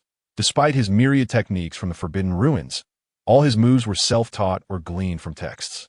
Having a master to guide him, he felt confident he would not be outmatched. And Qingyu shook her head slightly. Neither possessed healing abilities from the Forbidden Ruins. While she could manage, Xiaoyu could not. With a soft sigh, she pinched his arm lightly. Xiaoyu rolled over and sat up, clutching his arm. Why did you pinch me? That hurt. Shall we continue? Xiaoyu opened his mouth, pondering how Qingyu could endure a cut without flinching. Pressing his lips together, he cautiously nodded. It would be quite embarrassing if news spread that a limitless realm could not defeat someone in the pool realm. Why not fight? Let's engage. In an open space, Xiaoyu found himself ensnared by frost vines, his face a picture of resignation. If there were customer service here, he would undoubtedly report in Qingyu for cheating. And Qingyu possesses an uncanny ability to accurately predict his opponent's movements, effectively sealing off any avenue of escape. He considers his strategy meticulously crafted and devoid of flaws, yet it is rendered insignificant in the presence of Qingyu. Gritting his teeth, he maneuvers two swords, one to engage in Qingyu, while the other cleaves at the encroaching vines. With his mental energy nearly depleted, he can only focus on controlling these two blades. After considerable effort, he finally severs the vines, taking a step forward, only to find his body swaying involuntarily. Having been ensnared for about a minute, the chill leaves him shivering, prompting an involuntary sneeze. The early autumn air, at approximately 27 degrees Celsius, mingles with the sensation of a chill and the prospect of catching a cold, an unfamiliar combination for him. I'm done, he mutters, a hint of frustration evident as he turns to retreat. With the perspective of a mouse, the icy tendrils of frost and the warmth of the earth dragon, coupled with a speed that outmatches his own, he finds himself unable to even graze the hem of his adversary's garment after a prolonged skirmish. The experience nearly plunges him into despair, and Qingyu swiftly catches up to him. Xiaoyu. Xiaoyu responds softly, and Qingyu reaches out to grasp him, and instead of igniting anger, it seems to escalate it further. You're injured. Xiaoyu shakes his head slightly. It was merely a scrape, hardly debilitating. It's nothing. We can fight again next time. I'm Qingyu. Upon returning home, he applies a bit of ointment to his knee and lies on his bed, staring at the ceiling with a sigh. After another deep breath, he reconciles with the fact that he cannot surpass his opponent at this level. Yet he cannot deny that his superior cultivation grants him victory. Does it still hurt? Xiaoyu tilts his head slightly, mumbling, not really, seeing him in this manner. And Qingyu releases a small sigh, as if he were not the one who had just been lamenting the bruising. You'll feel better by tomorrow. Oh, as night falls, he seeks out his companion tales to reflect on the experience, learning from his setbacks, as his practical combat experience has been rather limited. Throughout this time, he has only truly fought against Jing Liu. The following morning, having consolidated his thoughts, he eagerly sets out to find Qingyu. And Qingyu has completed his experiments and is prepared for a bout before seeking out Lin Xie. Upon hearing his phone ring, he momentarily hesitates. Glancing at the call from Captain Xia Simeng, he swipes to answer. Captain Xia, is there something you need? Weren't you inquiring about Lin Xie? Xiaoyu is momentarily taken aback, and Qingyu is also on his way to find Lin Xie. This implies that he has misjudged the situation. There is never any viable treatment method. Hello, are you listening? Regaining his composure, Xiaoyu quickly responds, I'm here, understood. Thank you, Captain Xia. Thank you? If you truly wish to express gratitude, how about joining my team? Xiaoyu falters for a moment. That's a different matter. I have some matters to attend to. I must hang up. After ending the call, he quickens his pace to seek out Qingyu. Little fish, Xie has awakened. And Qingyu nods slightly. Shall we go? Yes. Let us head to the Peace Affairs office now, Qingyu declares as he opens the door and steps outside. The streets are alive with the incessant chirping of cicadas, creating a cacophony that aches in his head. Qingyu rubs his ears. Who could comprehend the feeling of being awakened by the incessant chirping of cicadas during the broad daylight? One day, he vowed to capture them all and obliterate their cacophony. Once again, the phone rang. Qingyu raised an eyebrow. He did not know many people, and receiving 2 calls in a single day was indeed unprecedented. He retrieved his phone from his pocket, glancing at the caller ID, and raised an eyebrow once more. It had been nearly a year since he last met with the plump Bailey. Hello? Hello, Qingyu, do you have a moment? Qingyu blinked. The nature of this query likely indicated a request for assistance. You may proceed with your matter, and I shall then determine my availability. It pertains to the 7 Knights. I would like to enlist your help. Chapter 47. A desperate instructor with a light arch of his brow. Qingyu is just about to address a matter concerning Lin Qingyu. What? We are planning prison break? Are you in? Bailey Pang Pang quickly added. And Xiao Yuan is coming along too. Well, I'm already on my way. Bailey Pang Pang paused momentarily. Where did you get this information? How did you find out so quickly? It was Captain Xia who informed me. Captain Xia Simeng of the Special Operations Team? Do you know her? Only met a few times. During a brief encounter at the monastery, Qingyu replied before hanging up the phone. And Qingyu turned to him. Who? A friend from the training camp who is quite familiar with Qingyu. He is eager to assist in the prison break. With the Bai family's young master on our side, it should ease our efforts considerably. At the Peace Affairs office, Hong Ying was momentarily taken aback upon seeing the two. Did you come for something specific? Qingyu got straight to the point. We wish to enter the monastery. Hong Ying was momentarily stunned by his declaration. Beside her, Wen Qima frowned slightly. That is a prison. Once you enter, you may never return. Qingyu blinked. He could not state outright that they intended to escape. After a light cough, he slowly articulated, we wish to visit Qingyu in prison. If the opportunity arises, we might be able to assist him. Hong Ying's eyes widened slightly. You plan to break him out? Qingyu coughed again. You could interpret it that way. Why would you help him? He owes me a favor. Hong Ying hesitated, questioning whether she had misheard. Shouldn't it be the other way around? Qingyu shook his head. You heard correctly. He owes me a favor. If he remains there for life, how will he ever repay me? Hong Ying and Wen Qima exchanged glances. Moreover, we have ample justification, Qingyu continued, gesturing towards Qingyu. Wasn't he once a grave robber? And as for me, he pointed to himself. I am an accomplice. Hong Ying took a deep breath. Have you thought this through? If you fail, you may never come back. Qingyu smirked slightly. That is a concern we shall manage ourselves. Hong Ying nodded gravely. I hereby declare you both under arrest. As she spoke, she walked over to a cabinet and retrieved 2 pairs of handcuffs. Qingyu took the handcuffs, turned, and secured them on Qingyu. These are surprisingly smooth. After cuffing himself, they made their way to sit on the chairs. Entering a prison for the first time, Qingyu licked his lips, feeling an inexplicable thrill at the thought of their impending escape. In all his years, he had never engaged in such reckless behavior. Realizing he had yet to request leave, he controlled the paper figure to retrieve his phone and subsequently messaged the instructor. Qingyu, instructor, I would like to request a leave of absence. Instructor, for how long? What is the purpose? When will you return? Qingyu, I am uncertain of the exact duration, but it will not be brief.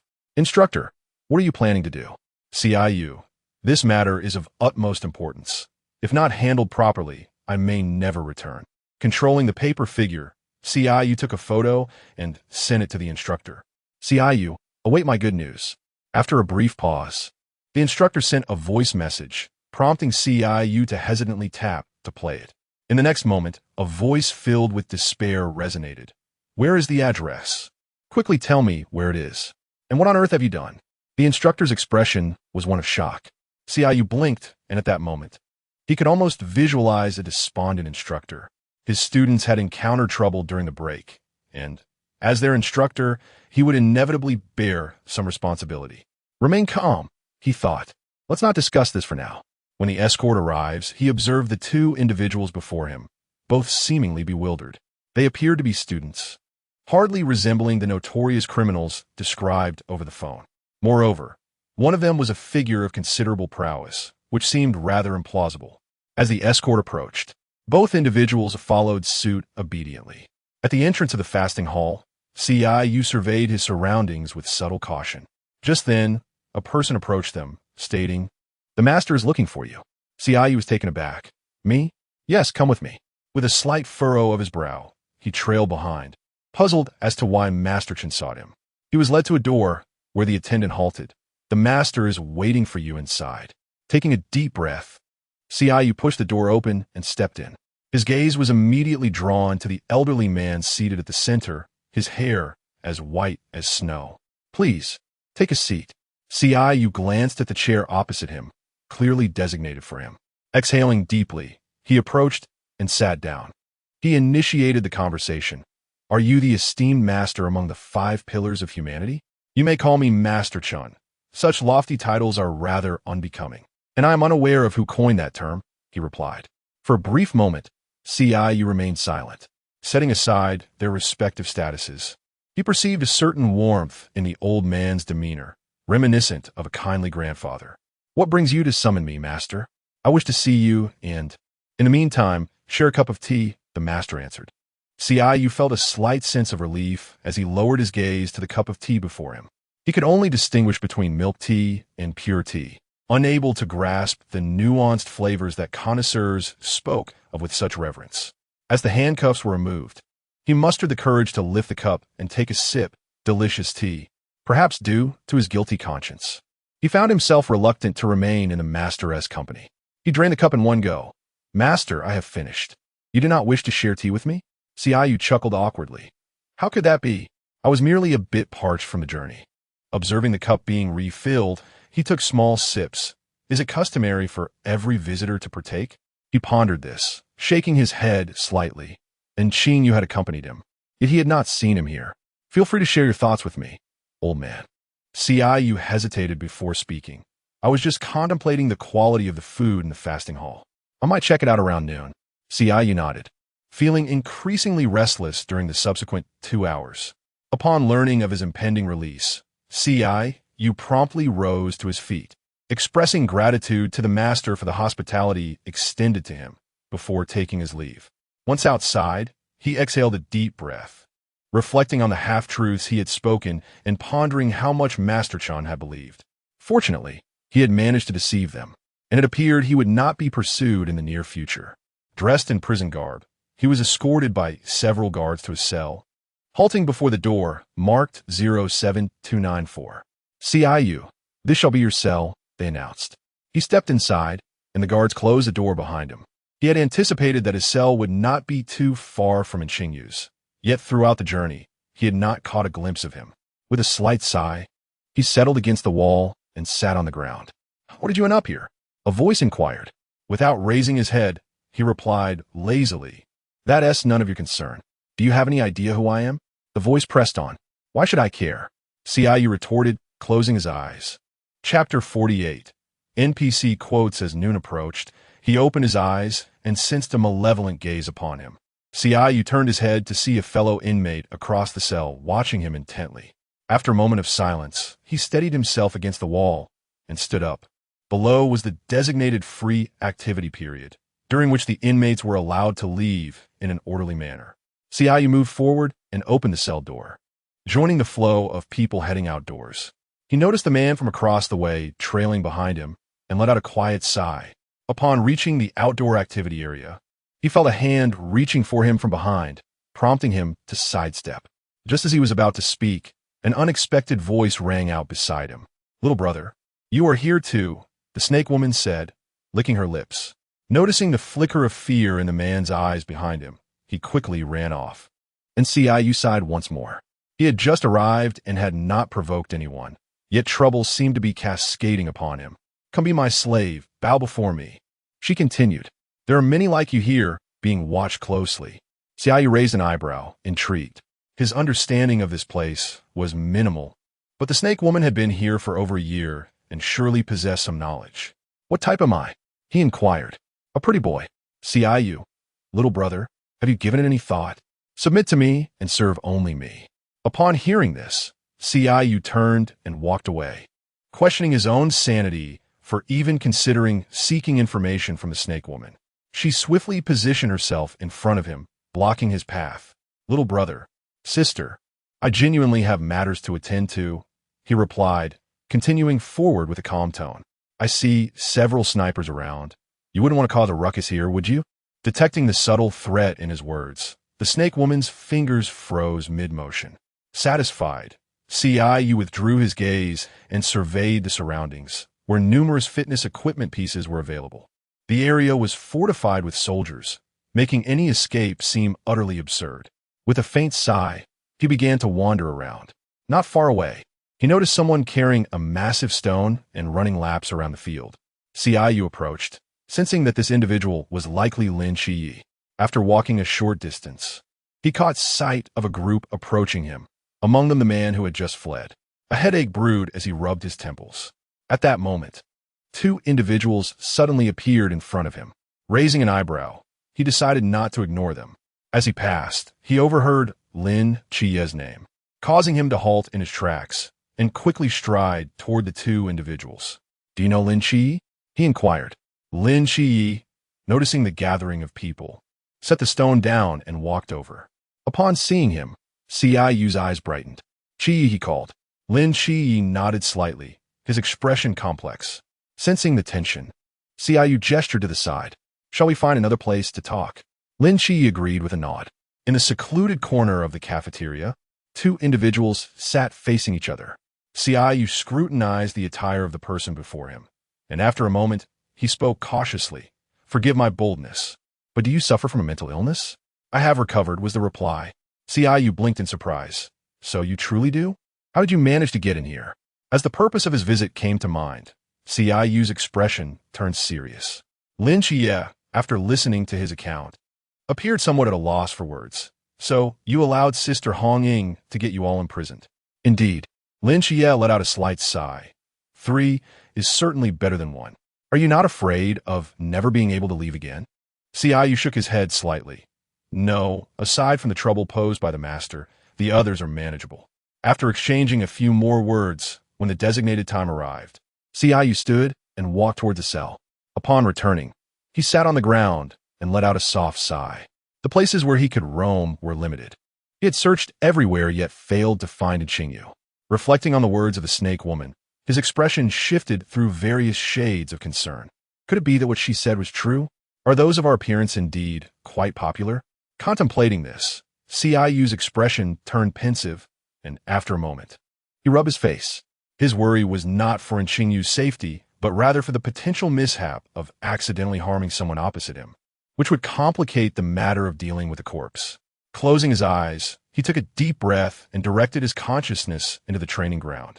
The training area felt unusually desolate today, with only him present. Since their last encounter months ago, he had not seen Qingyu again. Even Hua visited only sporadically.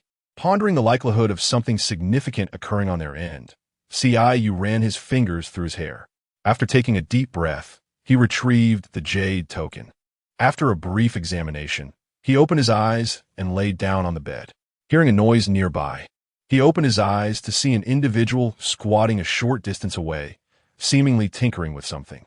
Looking around, he found himself in a room. Am I dreaming? Frowning slightly, he approached the only other living person present and gently tapped their shoulder. Can you hear me? You want this? Wu Laogo replied, raising his right hand to reveal a mobile phone. Or perhaps this, he added, lifting the jade token. Qiyyu observed the person before him, realizing he had never encountered them before, indicating that this was no dream. Where is this? My dreamscape. Qiyyu's eyes widened slightly. He had inadvertently fallen into someone else's dream. Is this even reasonable? Taking a deep breath, he noted that Wu Laogo's clothing resembled that of Lin Qiyu. Are you mentally ill? No sooner had Qiyyu spoken than he felt darkness envelop him. When he opened his eyes again, he found himself back in the cell. Reflecting on the recent dream, he frowned slightly. What an impressive mental illness. When the activity period commenced, he took a different route around the corner. Spotting Qingyu in the distance, Qiyyu's eyes brightened as he followed closely behind.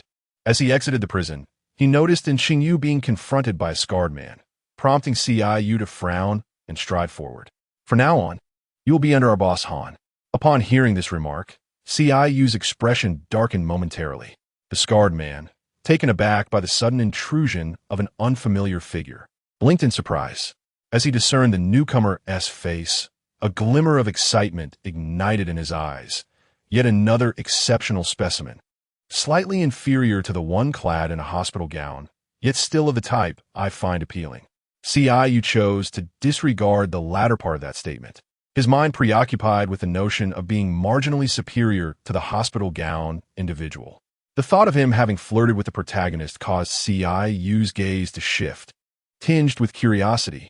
This was nothing short of a scripted line for an NPC, akin to the self-destructive antics of a mere cannon fodder character. As he observed the man raise his hand toward him, Qingyu furrowed his brow slightly. Before any action could unfold, he felt a tug at the hem of his clothing, and suddenly, a person stepped protectively in front of him. It was Xiaoyu. Qingyu gently tugged at Qingyu's sleeve, murmuring, "Never mind. With so many eyes upon us, I can always take my revenge later." Chapter 49. He deserves it. May I use the restroom first? I inquired. I shall wait for you outside. Are you not coming with me? Upon receiving an affirmative nod from the scarred man, I let out a slight sigh and offered him a sympathetic glance. Although I was uncertain of Qingyu's intentions, he had always maintained a sense of propriety, ensuring he would not engage in any excessively reckless behavior. After lurking by the entrance for 5 or 6 minutes, and noticing no activity within, I clicked my tongue in mild frustration. With no one around, I pushed the door open and stepped inside. I stumbled upon Qingyu meticulously wiping the blood from his glasses, causing me to blink in surprise. "You, After pondering for quite some time, I found myself at a loss for words. Setting aside the fact that the prison guard would undoubtedly investigate, the mere absence of my superior would soon lead to inquiries directed at Qingyu. "Little fish." And Qingyu shook his head slightly, and then urged me to follow him outside. Upon reaching the activity area, we had barely taken a few steps when the serpent woman approached from a distance. "What have you decided?" And Qingyu glanced at me before responding. "What?" "Serve me. Submit at my feet. Perhaps you could accompany him?" And Qingyu remained silent. I tugged at him insistently. "Never mind." We arrived at a secluded corner devoid of surveillance cameras. I cleared my throat softly and planted a gentle kiss on the corner of his lips. I encountered 7 nights. Perhaps we could discuss methods in the cafeteria. And Qingyu nodded slightly. "Shall we go now?" I mentally calculated the time. "Let us wait a bit longer." And Qingyu lowered his head slightly and captured my lips. I paused in surprise. I had intended to suggest visiting the library, but that now seemed unnecessary. In the cafeteria, we found a corner to sit in. Noticing the slight sigh of relief from Qingyu, I raised an eyebrow, recalling the fish from yesterday. I smirked. "Do you not enjoy eating fish?" Seeing his mischievous expression, and Qingyu took my hand and playfully pinched my fingertips. I cleared my throat, concealing my expression. In prison, wastage of food was intolerable, and I could vividly imagine Qingyu's face scrunching up as he begrudgingly consumed fish. "Rinyu." "Yes. I recall you despise celery." My smile faltered abruptly. Typically, it was Qingyu who prepared meals or bought food, leaving me unconcerned about such details. Under someone else's roof, one must bow their head. I quickly wrapped my arms around his little fish. I was wrong. Noting Qingyu's silence, I shifted to embrace his neck. I truly did not mean it. As I observed the dwindling number of patrons in the cafeteria, only about 40 remained, all walking toward us. I furrowed my brow and gently nudged Qingyu's head aside. Their intentions appeared hostile. They could either be seeking retribution or genuinely looking for Qingyu. And Qingyu grasped my hand, holding it firmly. "What brings you to us?" Boss Han slammed his tray against the wall with a resounding thud. I blinked, realizing I had been engaged in conversation with Qingyu the entire time, without having taken a single bite of food. As a result, his meal in line was abruptly lost. How outrageous! To shatter someone's livelihood over a trivial disagreement is utterly unreasonable. The one-eyed man and the scar-faced fellow, were they not your doing? Qingyu squinted. Having endured repeated provocations without retaliation, as if he were made of clay, he lifted his gaze and spoke coolly. "What do you desire? Today, not a single one of you shall leave alive." As he observed the approaching figures, Qingyu rose before Qingyu could. delivering a powerful strike to the chest of the foremost assailant. Boss Han was sent flying, crashing into his subordinates behind him, and he spat a mouthful of blood. Qingyu retracted his hand, slowly uttering two words, just this. The surrounding subordinates, witnessing the scene, instinctively took several steps back. Your forbidden domain is akin to an enhancement. Hearing the recurring taunts over the past couple of days, Qingyu retorted sharply, none of your business. He was momentarily taken aback, while others refrained from insults. Here he faced a barrage of them. In the distance, Lin Qingyu, seated far away, lifted his head upon hearing the commotion. Noticing a vacant spot that granted him a clear view of the two individuals within, he quickly stood and approached. What are you waiting for? With so many of us, should we fear them? Boss Han bellowed angrily, and the subordinates surged forward, realizing he was outnumbered and that he couldn't rely on his forbidden techniques. Qingyu produced a handful of paper figures from his pocket. While they were ineffective against those wielding forbidden powers, they could still contend with stronger ordinary foes.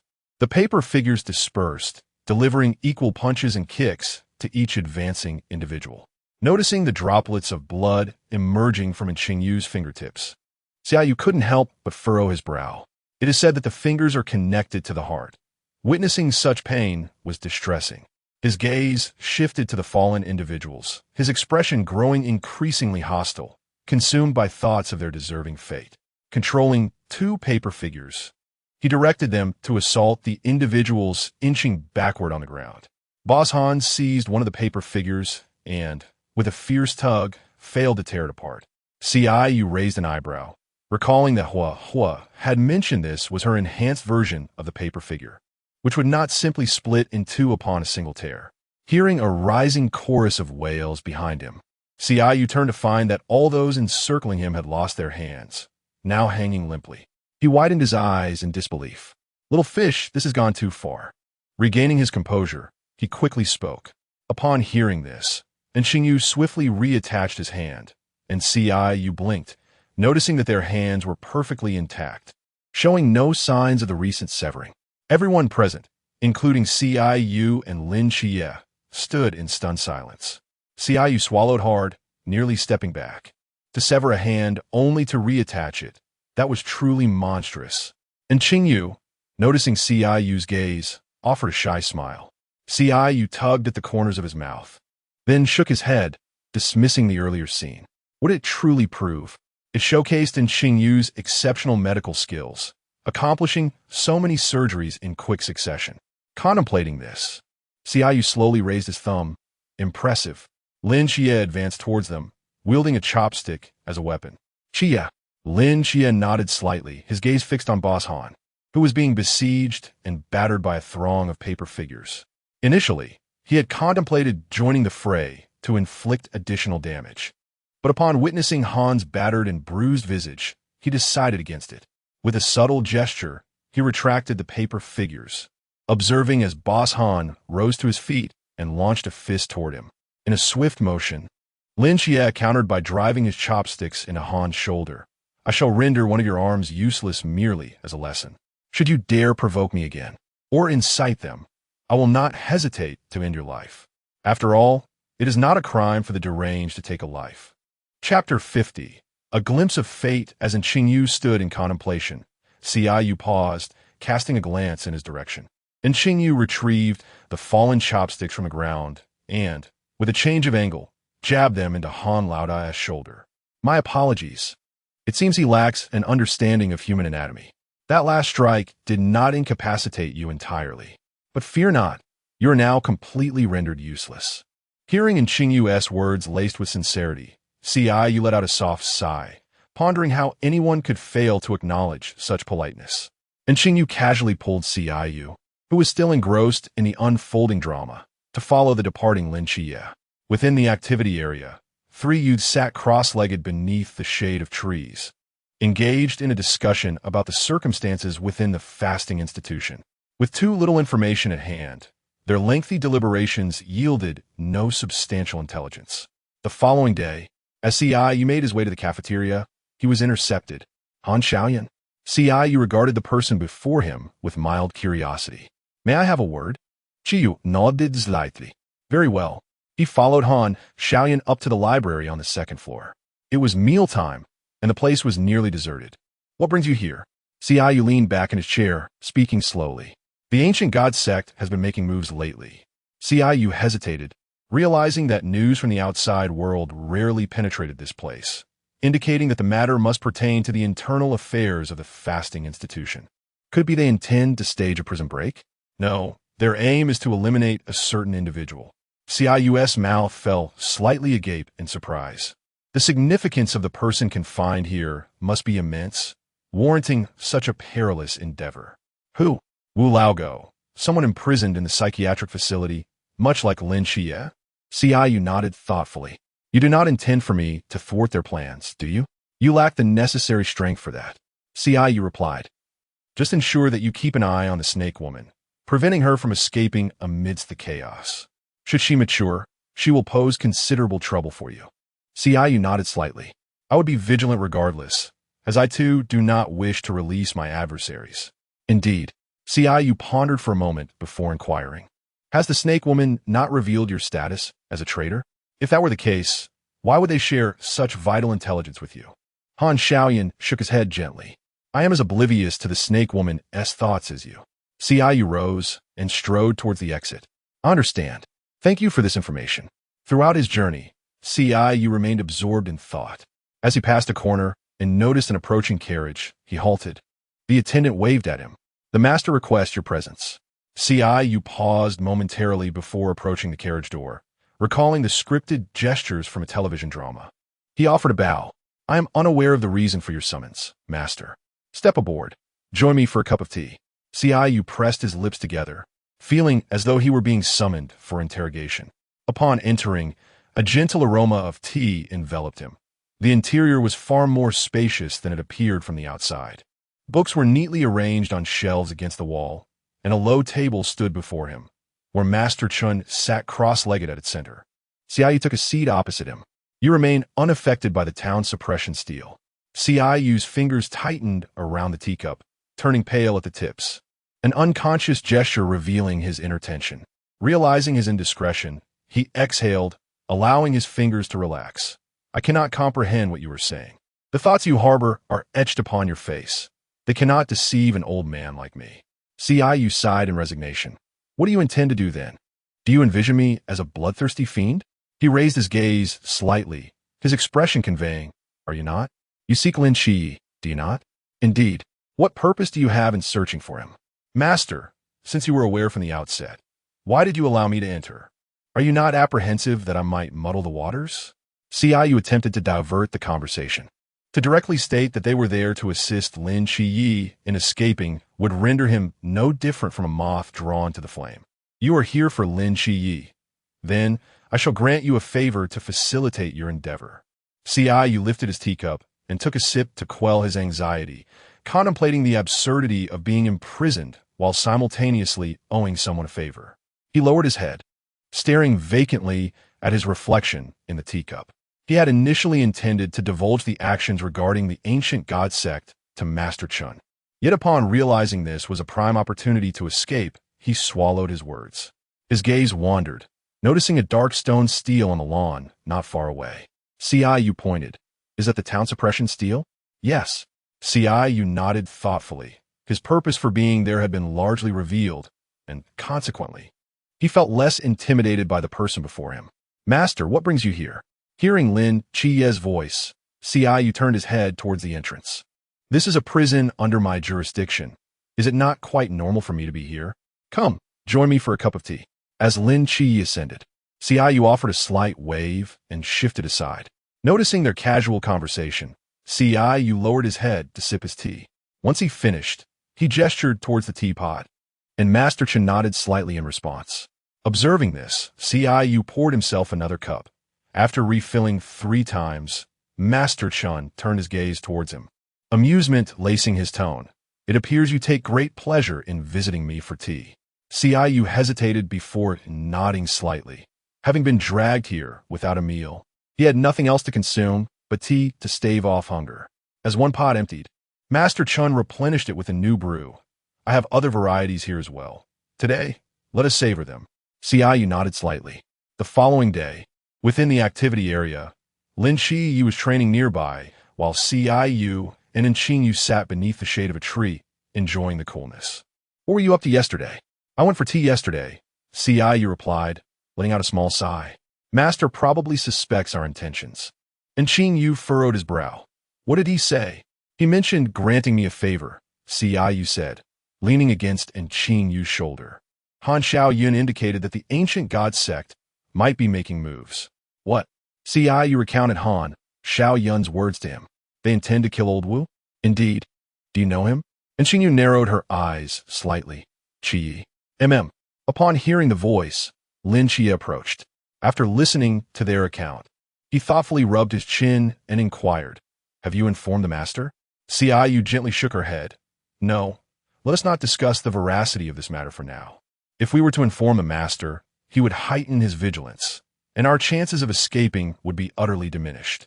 As Qingyu spoke, she gazed into the distance, remaining silent for a moment before continuing. Moreover, it is too late. The commotion outside has already begun. The forbidden items. It must be Fatty and his crew. Fatty has arrived as well. Observing Lin Qi's astonished expression, Qingyu nodded. Not only Fatty, but also Chao Yuan and Zhai Ge have come. We 5 are here to rescue you. How delightful is that? Chapter 51. Do not gaze at me thus, for I dread seeing Lin Qi in a daze. Qingyu extended his finger to poke his shoulder. We are deliberating a plan. Why are you lost in thought? Thank you, everyone, Lin Qi responded, seemingly caught off guard by the sudden emotional display. Meeting Lin Qi's earnest gaze, Qingyu cleared his throat awkwardly. What is there to think? We are brothers. How did you know that Pang Pang got into a fight with someone else? Because my forbidden realm is unrestrained. Noticing both of them looking at him simultaneously, Qingyu tugged at the corner of his lips. Do not look at me like that. It frightens me. Lin Qi turned his gaze towards the distant high wall. As long as the master is not present, we can leave at any time? Qingyu nodded slightly. Indeed.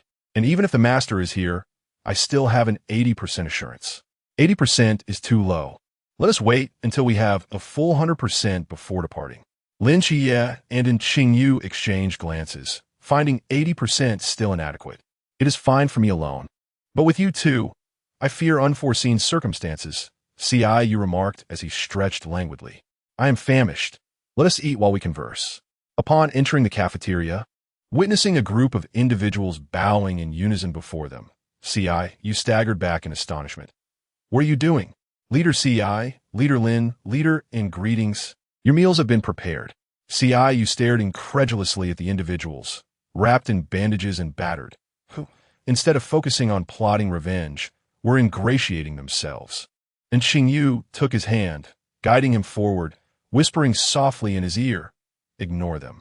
Qingyu retracted his neck, feeling a flush creeping to his ears as many eyes were fixed upon the two of them. He stepped aside slightly, too close, and Qingyu's expression darkened as she glanced at the crowd encircling them. The circle of people immediately dispersed. The trio settled into their seats, and Qingyu held his hand, gently caressing the back of it. I have heard that the master will not remain in the abstinence chamber indefinitely. What if a riot occurs here while he is absent? Lin Qi shook his head slightly. Surely, such a coincidence cannot happen. Qingyu shrugged. Perhaps if the prisoners here also incite a riot wishing to escape, the soldiers guarding this place may not hold. Are you suggesting, if the master is absent, then I shall assist in restraining them? Consider it a favor returned to him. Perhaps the master will overlook my transgressions for having defended the abstinence chamber for a while. The more Qingyu pondered this possibility, the more plausible it seemed, for his instincts had seldom led him astray. Let's hope so. In the cell, Qingyu leaned against the wall with closed eyes. The lights, which should have remained illuminated, suddenly extinguished with a snap, plunging the surroundings into darkness.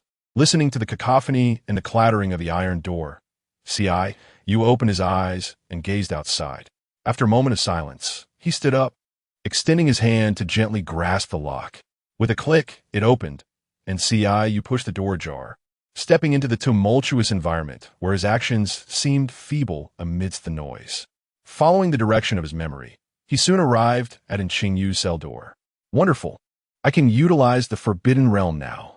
Accompanied by a series of startled exclamations, Qingyu furrowed his brow slightly, pondering how the master's mental state, at least of a divine caliber, could be so swiftly disrupted without significant upheaval. This implied that the master was not present. With this realization, Qingyu's brow relaxed a bit. Everything seemed to be unfolding as he had anticipated. Hearing the voice of Qingyu, Qingyu snapped back to reality and replied, "You have emerged." Indeed, in the darkness, Qingyu adeptly grasped his hand. Little fish, with the enhancement of their mental energies on 2 occasions. The inmates confined within the cell could no longer restrain themselves, surging forth en masse, resulting in utter chaos. The pair moved along with the throng toward the exit, where soldiers stood guard. Several individuals at the forefront collapsed before they could reach the entrance. Many, like the 2 of them, slowed their pace or remained stationary upon emerging. Qingyu led him to a corner. Qingyu scanned the vicinity for Lin Chia's figure. The 3 had agreed to meet at the entrance. But the psychiatric hospital was different from a prison, and it was uncertain when Lin Chia would emerge. His gaze shifted back to the entrance, noting a rapid decrease in the number of inmates. Although the military forces were outnumbered, their casualties were not insignificant. They could not hold the line. The more formidable individuals had yet to join the fray. As Qingyu spoke, he clicked his tongue in frustration. Why hasn't Chia arrived yet? No sooner had he uttered the words than Lin Chia's voice sounded from behind. "I'm here. Then let us seek out the others." Lin Chia furrowed his brow, glancing toward the entrance. It was evident that the soldiers were faltering. Qingyu raised his hand, revealing 3 identical figures that appeared beside him. Upon noticing the 2 gazing in their direction, Qingyu smiled. "Now we can leave, right?" Suppressing his questions, Lin Chia nodded slightly. "Shall we first locate Fatty and the others?" Qingyu shook his head gently. "Let us find the serpent woman first. With Brother Joie present, they will be safe." Agreed. After circling the vicinity, they found no sign of the serpent woman, causing Qingyu to frown slightly. Not only her, but he also did not see Han Shaoyan. Where could they have gone? Has the ancient god sect acted so swiftly? Lin Chia shook his head, no. The members of the ancient god sect are currently with Old Dog Wu. They wouldn't send anyone specifically to find the serpent woman. Could it be they are still in the cells? As Qingyu spoke, he lifted his gaze toward the prison cells. "Let's take a look." The trio moved swiftly, traversing a significant portion of the prison in no time. "We've found them," Lin Chia announced, leading them to a cell. Han Shaoyan looked up as the 3 approached. "Now is the best opportunity to escape. You must leave quickly." Qingyu paused for a moment before nodding slightly. The 3 exited, and at that moment, the situation was largely under control. Among them, the highest rank was merely at the Sea Realm, which paled in comparison to the Boundless. As Qingyu retracted the 3 avatars waiting at the entrance, the trio appeared at the tail end of the crowd. In the skies by Li Fatty, witnessing the trio's disappearance, was momentarily taken aback, but upon seeing them standing at a distance, he waved his arm despite his confusion. Qingyu. In the stillness of the night, it became evident that Qingyu possessed quite a considerable array of abilities. Qingyu, while speaking, slightly tilted his head to regard Lin Qingyu. In comparison, it was clear that Lin Qingyu's mental fortitude was significantly more substantial. "You're not lacking either," Qingyu remarked with a light cough. "One must always keep a backup plan." Noticing Qingyu's unwavering gaze fixed upon him, Qingyu awkwardly rubbed his nose, his hands suddenly at a loss for where to rest. "Before our teacher arrives, we must make haste," he declared, lifting his eyes to the heavens. With the front entrance barred, our only recourse was to scale the wall. Chapter 52. A polite gesture, a whimsical laugh echoed in the air, causing Qingyu to pause momentarily. Turning his gaze, he beheld the notorious Chao Yuan amidst a throng of prisoners, wildly brandishing his weapon. How does he usually manage to cease such antics? A sardonic expression crossed Qingyu's face. The last time he encountered such a captivating laugh was during the fireworks incident. "I shall take the lead." As Lin Chia stepped forward, Qingyu's attention was drawn elsewhere, where he spotted a familiar face in the distance. Approaching, he noticed the individual falter, almost collapsing at the sight of him. This man was a subordinate of the notorious Han, with a mere cultivation level of Chuan, and he felt utterly powerless in the presence of the two. Boss CI, I was wrong. Please, considering I've only harassed you twice, spare me. CIU's lips twitched at the display of cowardice. The art of bullying the weak had evidently been mastered by this fellow. When I first arrived, I did not intend to offend you with my words. CIU bypassed him, reflecting on the audacity of one who dares to provoke upon their first meeting. He had assumed this man possessed considerable bravado, yet here stood a towering figure, reduced to such a state of submission. How perplexing it was, for he was but a kind-hearted university student with no malicious intent. Strolling to the wall, he paused in contemplation before extending his right index finger. A small stone materialized at its tip, and with a gentle flick of his finger, the stone hurtled towards the wall. In an instant, a current of energy surged forth like a silver serpent, reducing the stone to ash, which danced away in the breeze. After a brief moment, Lin Xie approached with Chao Yuan and Bai Li Pang Pang, calling out that the master had arrived. CIU seized in Qingyu and ascended atop his sword, soaring to greater heights. Observing the rapid departure of CIU, Bai Li Pang Pang blinked in astonishment. So swift? Chao Yuan glanced down at the sword hovering at his feet. When the sword, sensing his stillness, twisted slightly, he took a step forward, mounting it. The sword then whisked him to stand before Bai Li Pang Pang, caught momentarily off guard as he prepared to retrieve a flying artifact. Bai Li Pang Pang hesitated before stepping aboard. Shun Qingyu, observing the sword hovering before her, wasted no time in mounting it. Meanwhile, Lin Xie had nearly reached the apex of the towering wall. Hearing the commotion, CIU turned to see Chao Yuan and Bai Li Pang Pang tugging at the sword, and he could not help but rub his forehead in exasperation. What sort of technique could possibly cause these two to fear falling? A mischievous grin crept across his lips as he pressed downward, causing the end of the sword beneath Bai Li Pang Pang to dip unexpectedly. Bai Li Pang Pang gasped, "Chao thief, do not move recklessly." Lin Xie, witnessing CIU's triumphant smirk, could only shake his head, a faint smile gracing his lips. Upon landing, CIU brought his fingers together, a soft glow emanating from above. In the next moment, a vessel materialized upon the sea, and he beckoned in Qingyu to board with him.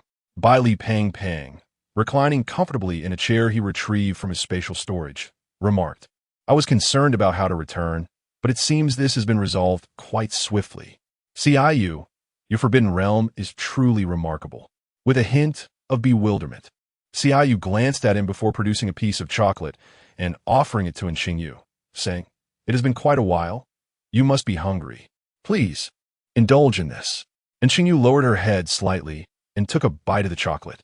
When CIU looked up, he noticed the expressions of the others directed at him were laden with unspoken words. He blinked in confusion and asked, "What's the matter?" Upon seeing the four of them simultaneously shake their heads and shift their gaze elsewhere, CIU felt a lump in his throat. He then set a small table amid the six of them, laden with chocolate, spicy strips, self-heating hot pot, instant noodles, and an assortment of snacks. "Feel free to eat as much as you like," he offered, having prepared these provisions in anticipation of subpar prison meals and to pass the time. Initially, he had bought more than he thought he would need, not expecting to stay in prison for only 3 or 4 days. The vessel glided swiftly across the sea, and at this rate, they would reach the shore in approximately 6 hours. CIU tilted his head slightly to observe the fish thrashing in the water, contemplating until a fishing rod materialized in his hand. Bai Li Pang Pang, noticing him casting the hook into the water, mumbled through a mouthful of noodles, "How could you catch fish while the boat is moving?" Just as his words fell, CIU skillfully reeled in a fish that flopped about on the deck. "What did you say?" Bai Li Pang Pang stammered. "Joy," CIU replied. His inability to fish did not impede his spiritual perception. As long as the fish were nearby, he could deftly hook them. Over the course of time, he caught 6 fish, and feeling satisfied, he strung them together and placed them over the fire to grill. The fish were small, perfectly suited for barbecuing. 5 hours later, sensing someone rapidly approaching, CIU rose, a sword appearing in his hand. The others immediately grew vigilant. From a distance, a figure walked calmly across the water. Ciu's expression turned peculiar. He had sensed the man's swift speed earlier. Yet now he strolled leisurely across the waves, exuding an air of arrogance. Ciu shook his head, dismissing the thought that perhaps this newcomer bore ill intentions. The figure was cloaked in a dark red cape, a straight sword at his waist. "Your vigilance is commendable," the newcomer remarked. Ciu glanced past him and, noticing he was alone, furrowed his brow in mild confusion. He had anticipated the arrival of Master Chun from the watchtower pursuing them, but it appeared he had overthought it. "There's no need to be so tense," Yi Fan said with a smile. "Allow me to introduce myself. I am Yi Fan, the commander of the Night Watch of the Great Xia. How can you prove your identity?" Lin Xie interjected. Yi Fan gestured toward Chao Yuan beside him, stating, "He can vouch for me." The five turned simultaneously to look at Chao Yuan, who had, unbeknownst to them, set aside his sword and nodded gently in acknowledgement. Yi Fan's gaze fell upon the remnants of their meal strewn across the table and the 3 fish grilling on the rack. Ciu tentatively suggested, "Perhaps we could share a meal together?" "Very well. Let us sit down and dine while we converse," Yi Fan replied. Ciu's lips twitched as he cleared the clutter from the table. His invitation had merely been a formality, yet the man before him was decidedly unreserved. Taking out his phone, Ciu opened the dialogue box with his advisor, which contained no fewer than a dozen voice messages, each lasting 60 seconds. He swallowed hard and, with a steady hand, began to type. "Ciu, rest assured, advisor, I have emerged and will be able to attend class tomorrow. Advisor, which prison were you in? I've exhausted all my connections and still couldn't locate you." Advisor, utterly exasperated. JPG. Ciu widened his eyes in surprise. He truly had not anticipated this facet of his advisor's identity. "Ciu, how should I put it? The situation is somewhat intricate. Advisor, I understand. You've signed a non-disclosure agreement, haven't you? Ciu. Indeed, so I kindly ask for your understanding." Ciu bows. JPG. After waiting for a few seconds, he glanced at the incoming voice message and clicked to convert it to text. Due to a slight accent, the translation was not entirely accurate. Ciu leaned back a bit, then dared to play the voice message. The advisor's earnest voice emerged from the speaker. "Xiao Yu, I know you are a good student, diligent in your studies, respectful of your teachers, and well-mannered. However, there's one thing you have done incorrectly. As your mentor, you may communicate with me regarding any difficulties you encounter. You may not realize it, but I have ample time. I am online 24 hours a day. So, you understand, if you dare to fail, I will definitely make you retake the course. Guess whether the person on the other end is alive or dead. There is no reward for this." Chapter 53. "Therefore, you come to persecute me." Upon hearing the last, abruptly changed remark, Ciu instinctively retracted his neck. His mentor was merely around 24 years of age, nearly their peer, which allowed for a shared camaraderie. Sensing the atmosphere, Ciu stiffly raised his head, only to find 6 pairs of eyes fixated upon him. Slightly tilting his head, he glanced at the vast ocean behind him, feeling an overwhelming urge to leap into its depths. Lin Xie cleared his throat. "Let's continue." Taking a deep breath, Ciu quickly typed with his head lowered, "Please, could you refrain from sending voice messages?" The instructor replied. "What? Is my voice unpleasant?" Ciu responded. "Not at all. It's just inconvenient for me to listen while in transit." The instructor continued. "Once you finish your matters, make sure to attend class promptly. Originally, I was assigned 31 students, and by the start of term, only 5 remained. Now, 3 are out of town, leaving just the 2 of you." He lamented. "While other instructors have 10 students each, I'm left with only 5. Such heartache." JPG. A smirk involuntarily crept onto Ciu's lips. It was hardly surprising that the newly appointed instructor found himself with so few students. Ciu replied, "I'll be there soon. Don't worry." The instructor added, "If you have any questions, feel free to ask. I do not wish for my failure rate to reach 50%. JPG. Once Yi Fan departed, the atmosphere became lively. Bai Li, the portly one, exclaimed, "I didn't expect us to meet the first conditions so swiftly. We're precisely 6 in number." Lin Xie turned to Qingyu. "What do you think? Shall we attempt to be night watchmen?" And Qingyu, somewhat bashful, scratched his head. "Will you prohibit me from conducting dissection experiments? As long as it does not threaten public safety, it is permissible Lin Qian nodded in affirmation. I shall join. Following you as a night watchman may offer a more thrilling and challenging existence. If it brings me closer to the truth, I am willing to wager my life. Lin Qian then shifted his gaze to Ciyu. And you, Ciyu? Ciyu gently shook his head. I think I will pass. Feeling the collective gaze of the five upon him, Ciyu slowly began to explain. I am on the verge of graduation. After all the effort I have put in, it is time to draw a conclusion. Furthermore, should I join now and return to Tsangnan one day, knowing our instructor's temperament, he might very well have me executed. Upon finishing, Ciyu couldn't help but chuckle. He truly believed his instructor could resort to such extremes. When Ciyu declined, Lin Qian swiftly confiscated the form and Qingyu had completed, ensuring he need not worry about Ciyu's future attendance. After handing him a form, Lin Qian remarked, You can keep this form. Whenever you decide to join, simply present it to me, and I will submit it on your behalf. Ciyu, momentarily silent, accepted the form, then nodded slightly. All right, a maximum of 2 years. I will wait for you.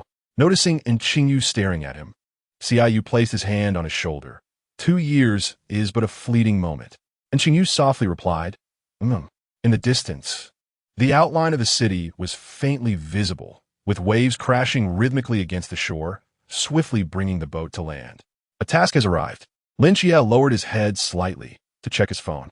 With a faint sigh, Ciyu condensed a myriad of sentiments into 2 simple words. Take care. 2 groups of people departed in opposite directions, one towards the train station and the other towards the airport. Along the way, he seized the opportunity to change into a clean and tidy outfit.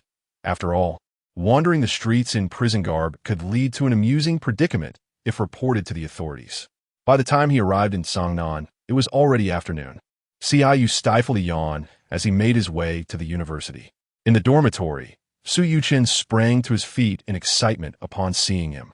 So soon? Didn't you say it would be at least half a month? Ciyu allowed a slight smile to grace his lips. It seems the timing was fortuitous. The last class has concluded. What brings you here? Normally, you would come tomorrow morning, Su Yuchen inquired. Ciyu propped his chin on one hand, tapping his fingers rhythmically on the table with the other. Little fish isn't here. What would I return for? To experience the journey? Su Yuchen boast perplexed. Where did the top student go? Oh, he has joined the Night Watchers. Really? Su Yuchen looked bewildered. How did that happen so suddenly? It was only a matter of time, Ciyu replied, gazing out the window. Then why aren't you with him? I believe I mentioned that I prefer to live a simple life, Ciyu responded. And you and the top student? Ciyu sighed softly. We shall see. What if it ends in 2 years? Su Yuchen opened his mouth, troubled, as he sat across from Ciyu. Qingyu was also his friend, and hearing that Ciyu had joined the Night Watchers filled him with concern for his safety.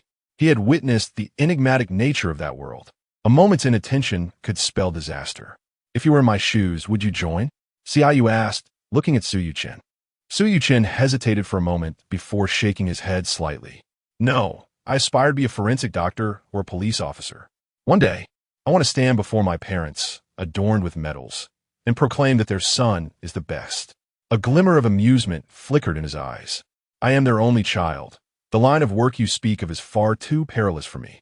Ciyu nodded in agreement. Indeed, it is quite natural. Everyone has their own aspirations.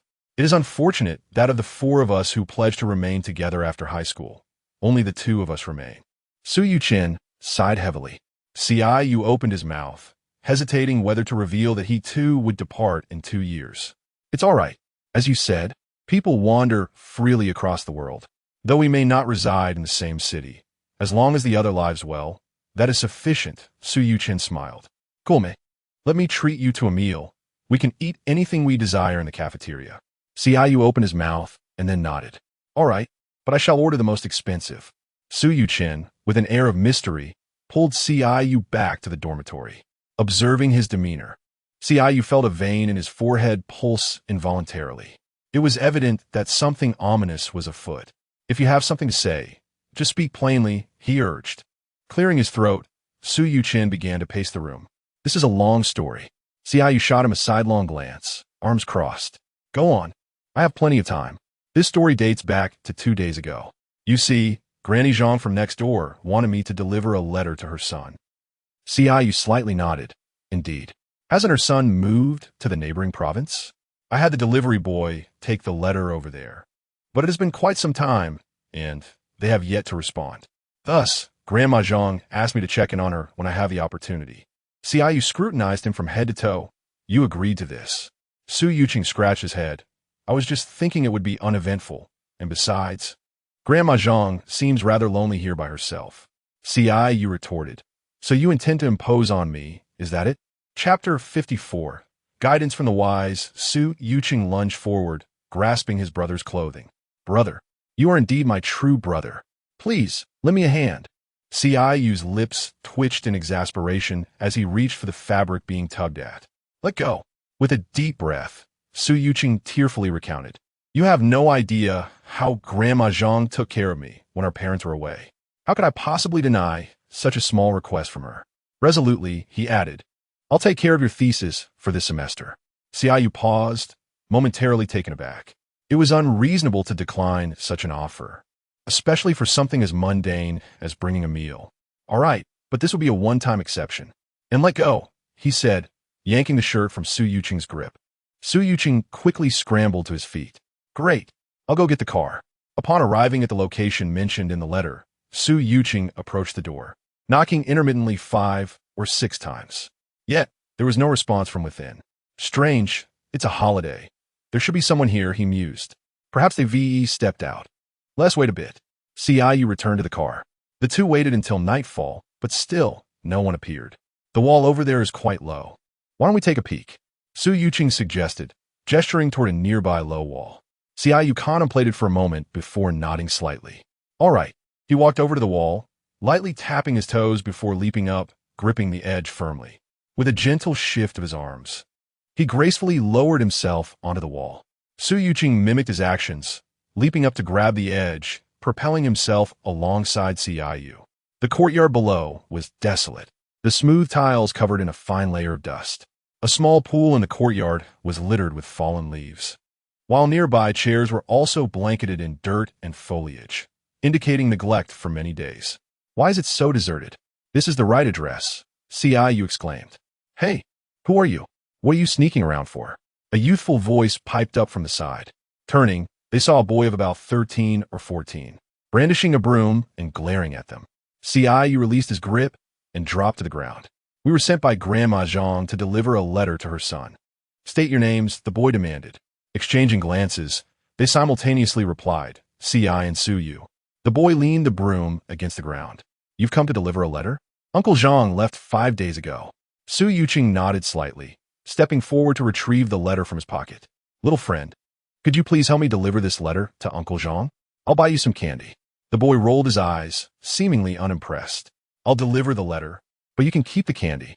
Su Yuqing smiled softly, placing a strawberry-flavored candy in the palm of the little boy's hand. Helping others naturally warrants a reward.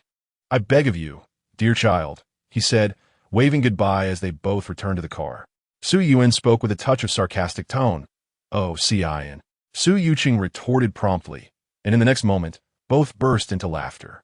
Are you unwell? Qingyu inquired, somewhat perplexed. Not at all, Su Yuqing replied, shaking a finger. It seems we have managed to escape the narrative of encountering trouble whenever we step outside. Do you fancy yourself the protagonist? Isn't the protagonist merely one who observes the world from their own perspective? Thus, what is amiss with me being the protagonist of my own story? See how you patted him lightly? No issue there, my friend. Su Yuqing grinned. No wonder those who film web dramas only capture fleeting moments of campus life. It appears that life here is quite mundane. I think it's just fine, he continued. Attending classes, acquiring knowledge, seeking help from Qingyu when needed, and indulging in games during downtime. My days feel rather fulfilling. Ever since his instructor learned about his extracurricular mentor, he had taken to assigning himself challenging problems as homework. Xiaoyu found this somewhat amusing, but chose not to comment further. It's been quite some time. Why hasn't the academic prodigy returned? Well, Xiaoyu pondered.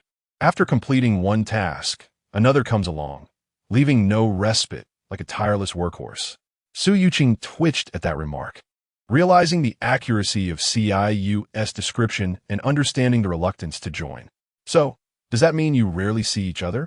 Qingyu rested his chin on his hands. Indeed, Su Yuqing replied, then moved closer to pat Qingyu on the shoulder. No worries, my brother. If worst comes to worst, I shall simply steal you away. What? Qingyu looked up bewildered. Oh no, I misspoke. It is I who would take him away. Su Yuqing clarified. Qingyu pointed at himself. You would take me? Only if you wish it, Su Yuqing teased. Please, exit gracefully, Qingyu retorted. I was merely jesting, Su Yuqing said, pulling up a chair to sit across from him. If they ever find some time, we could pay him a visit. Agreed. That afternoon, Li Pang messaged, Qingyu, my father's birthday is coming up. Will you be attending? Everyone will be there. After contemplating the message for a while, Qingyu glanced at Su Yuqing. May I bring a friend? He inquired. Of course. Your friend is my friend, Li Pang replied. All right, Yuqing, Qingyu called out. Su Yuqing, who was reclining on his bed engrossed in his phone, turned at the sound of his voice.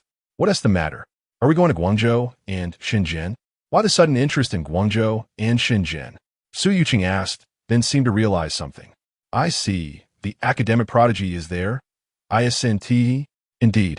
Let's depart. For it is fortuitous that we shall coincide with the holiday tomorrow. Qingyu slightly nodded and checked the recent flight schedules. After purchasing 2 tickets, she messaged Li Pang. Qingyu, we might arrive a bit late. Li Pang. No worries. We shall await your arrival. After setting her phone aside, Qingyu hastily gathered her belongings.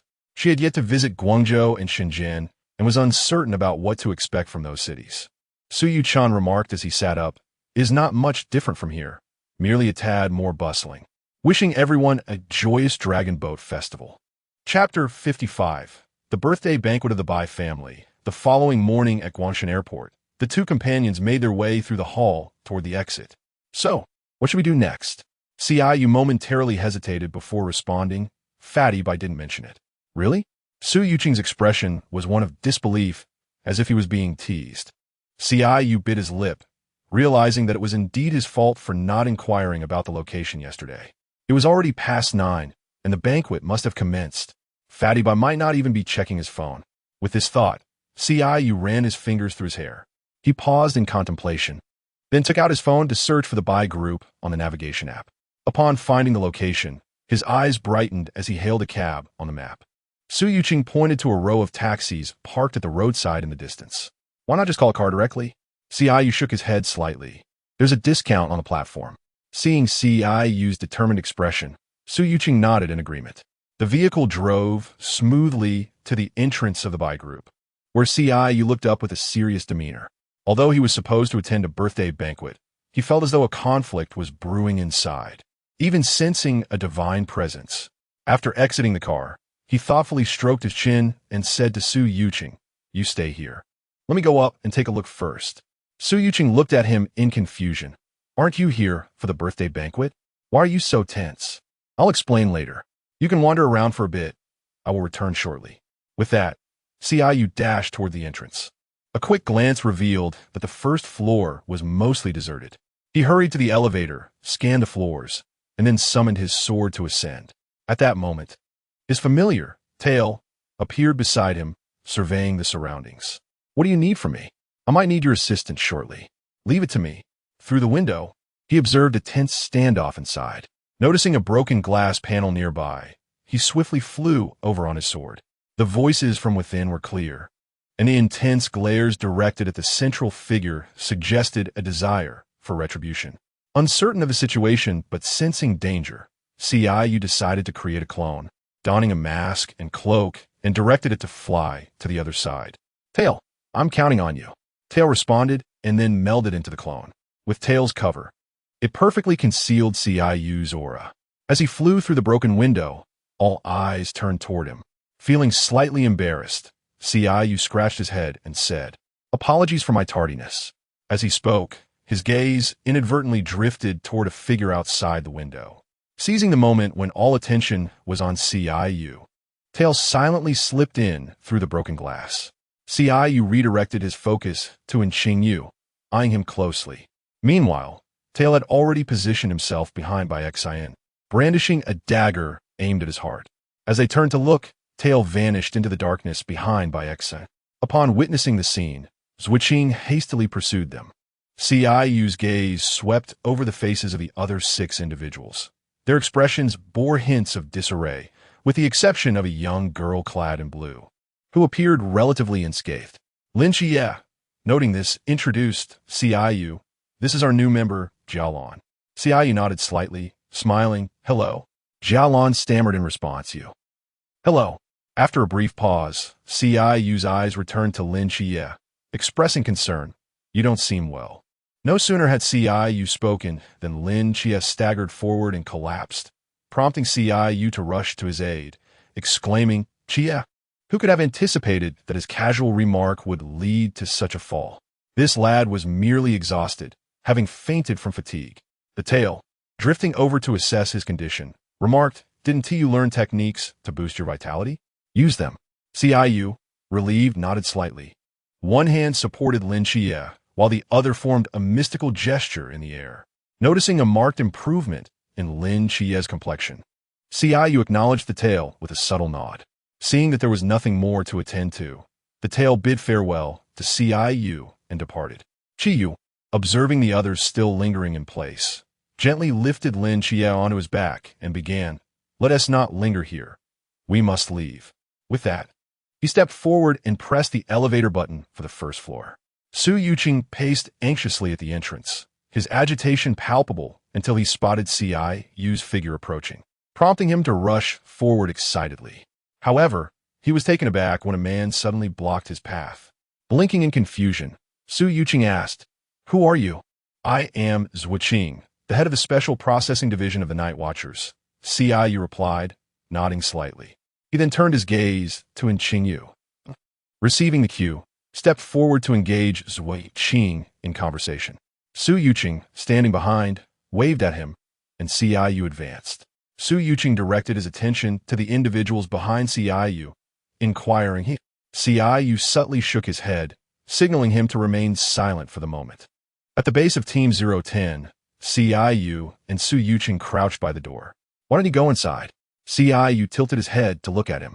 "Do you expect me to leave you out here in the cold?" Su Yuqing opened his mouth. "Well, that is not entirely out of the question." Ciyu let out a light scoff. "Then you would seize the opportunity to make a fuss, and I would be at a disadvantage." The veins on Su Yuqing's forehead throbbed in frustration. "Ciyu." He reached to shove him playfully, but withdrew his hand upon noticing someone opening the door. Qingyu, seeing this, brushed off the dust from his trousers and entered. The atmosphere inside felt rather subdued. He glanced around before approaching Qingyu. "Em Sore." "Bai Li," the plump one, murmured, lowering his head. Chao Yuan offered reassurance. "There is no need for apologies. You are the victim here. Since we drew our blades at the venue, we must be prepared to forsake everything. Thank you for avenging me," Ciyu expressed. Ciyu waved his hand dismissively. "What is there to thank? I didn't assist in your battle. Consider this merely rectifying the situation." As Ciyu stepped outside, he spotted Su Yuqing squatting on the curb. A slight smile graced his lips as he approached and lifted him up. "What are you pondering while squatting?" he inquired. "Nothing much. Why don't you linger a while longer?" Su Yuqing replied, stamping his somewhat numb feet. "I've finished our conversation. There is nothing more to add." So I stepped out. Ciyu's gaze shifted to him. "Moreover, weren't you waiting for me? Didn't you wish to stroll around?" "Let us go," Su Yuqing said, glancing back inside. Indeed, he was also present. Chapter 56. Playing cards, the trio wandered until nightfall. Inside the hotel, observing the array of various items piled on the bed by Su Yuqing, Ciyu couldn't help but raise an eyebrow. "Are you here to stock up?" Su Yuqing scratched his head awkwardly. "I thought I'd bring back some local specialties before leaving." After speaking, he rummaged through the heap of goods and quickly unearthed 4 cat-themed bracelets. "2 are for you, and 1 is for Zishuan." Ciyu took a close look at them. "Why did you buy this? Aren't cats symbols of wealth and fortune?" "Precisely, and I thought they were quite charming, so I bought 4. Ciyu sighed softly and then pulled in Qingyu to the next room. "Little fish, the things you mentioned on your phone were not accurate.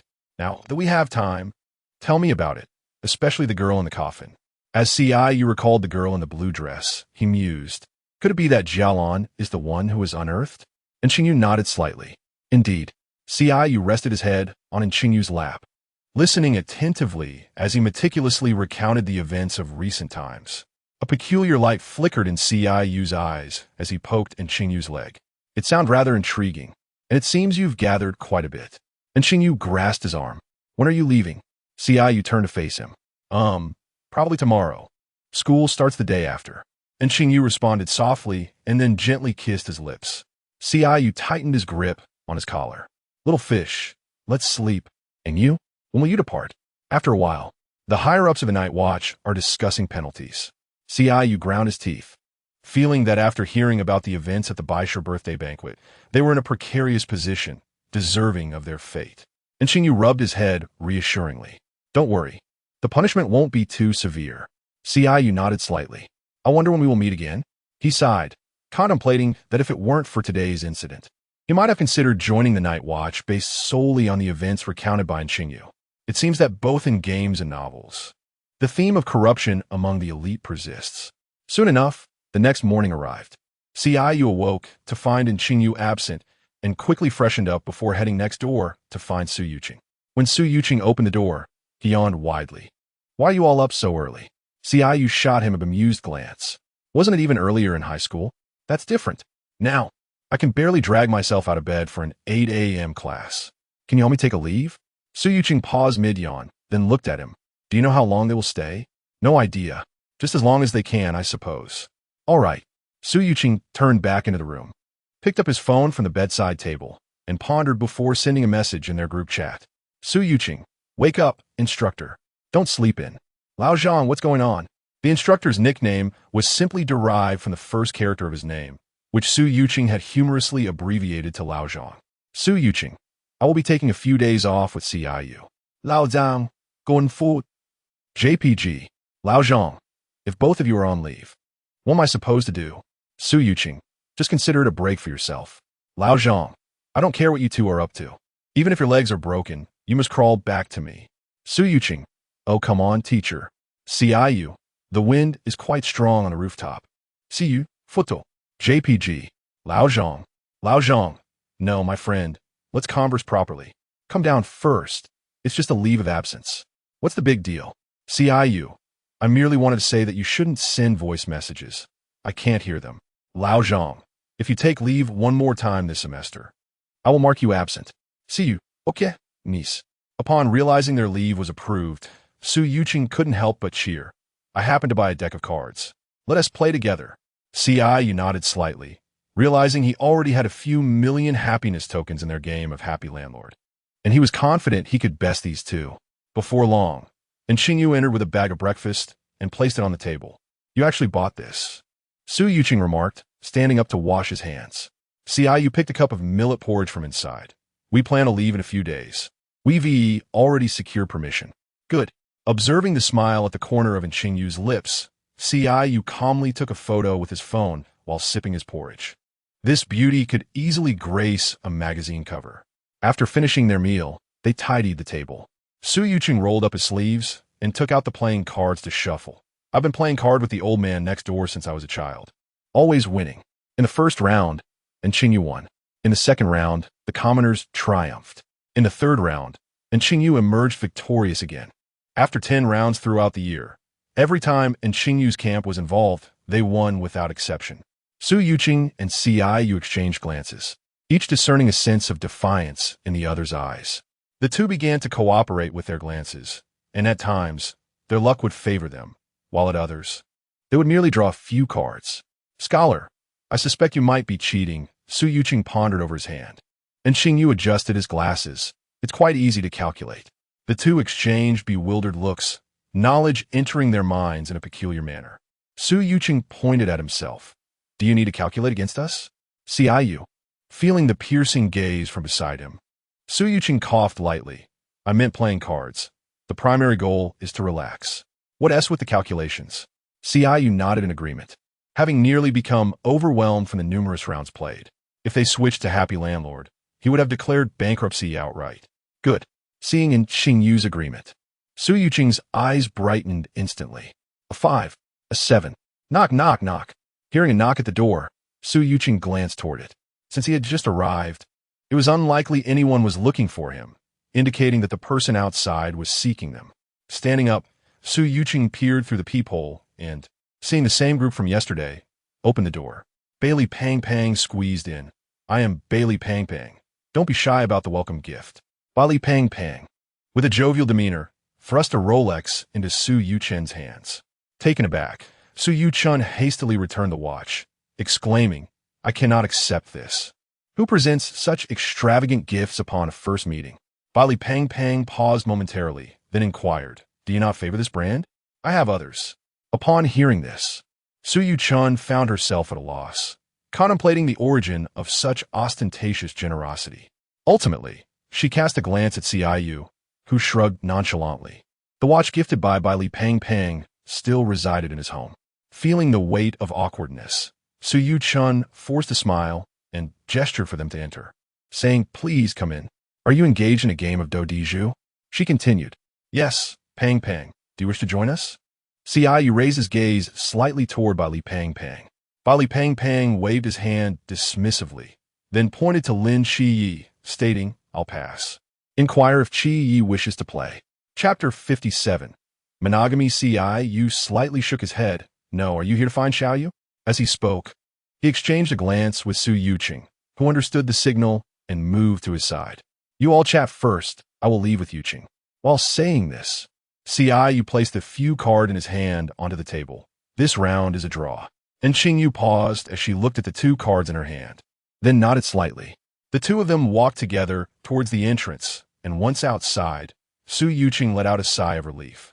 Qingyu glanced at him from the corner of his eye.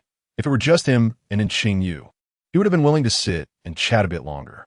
However, with Su Yuqing present, it was evident from his somewhat flustered expression that he was not inclined to linger for even a moment longer. I thought you wanted to have a talk with them, Qingyu remarked, turned to look at him. I used to think you were quite the social butterfly. Why the sudden change? Su Yuqing shook his head slightly. It's different. We've known each other for a long time.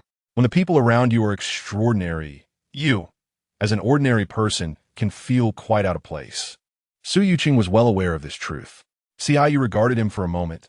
All right then, let us change locations. Su Yuqing smiled, sure. As night fell, the stars twinkled above.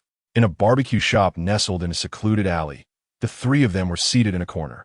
The entire space had only a few tables occupied by other patrons. I found this place online. Rest assured it's definitely delicious, Su Yuqing said, giving a thumbs up. Qingyu's lips twitched slightly. You can't trust everything you find online. Some places are designed to deceive. I know, and besides, we can help others avoid pitfalls. Can't we? The main thing is that other places are crowded, while this one is quieter. Qingyu took a small bite of the grilled meat, but his expression changed momentarily. How is it? Su Yuqing looked at him with anticipation. Qingyu forced a smile and chuckled softly, delicious. Hearing this, Su Yuqing lowered his head to take a bite, then grabbed a nearby drink and gulped it down. Damn, it's so salty. After they finished eating, Qingyu fixed his gaze on him, as if implying that if he didn't eat, he would be forced to do so. I paid for this. Su Yuqing, caught off guard, replied. As Qingyu rolled up his sleeves, preparing to advance, Su Yuqing quickly darted behind Qingyu. Scholar, help me. Xiaoyu, hold him back. Without hesitation, Qingyu turned and restrained him. Su Yuqing exclaimed, Hey, you didn't even hesitate? Qingyu was about to devour the barbecue when his fingers suddenly paused, subtly glancing back. He mouthed, someone's coming. Upon hearing this, Qingyu released her hold, and Su Yuqing stumbled backward, creating a safe distance between the 3 of them. He felt he must have been insane to seek help from Qingyu, as they were clearly united in purpose. Su Yuqing, still oblivious to the situation, had been so focused on struggling that he hadn't noticed what Qingyu had said. Should we take it home and rinse it with water? Su Yuqing tentatively suggested, noticing Qinyu's displeased expression. Qingyu raised his eyes to glance at him. You eat it yourself. Su Yuqing mumbled, Fine, I'll eat it myself. He mentioned going to the boss to request a plastic bag. Gathering the items on the table. Are we heading back now? After a brief pause, Qingyu nodded slightly. Let's go. Team 010. Su Yuqing blinked, somewhat bewildered, and looked at the 2. What brings you here?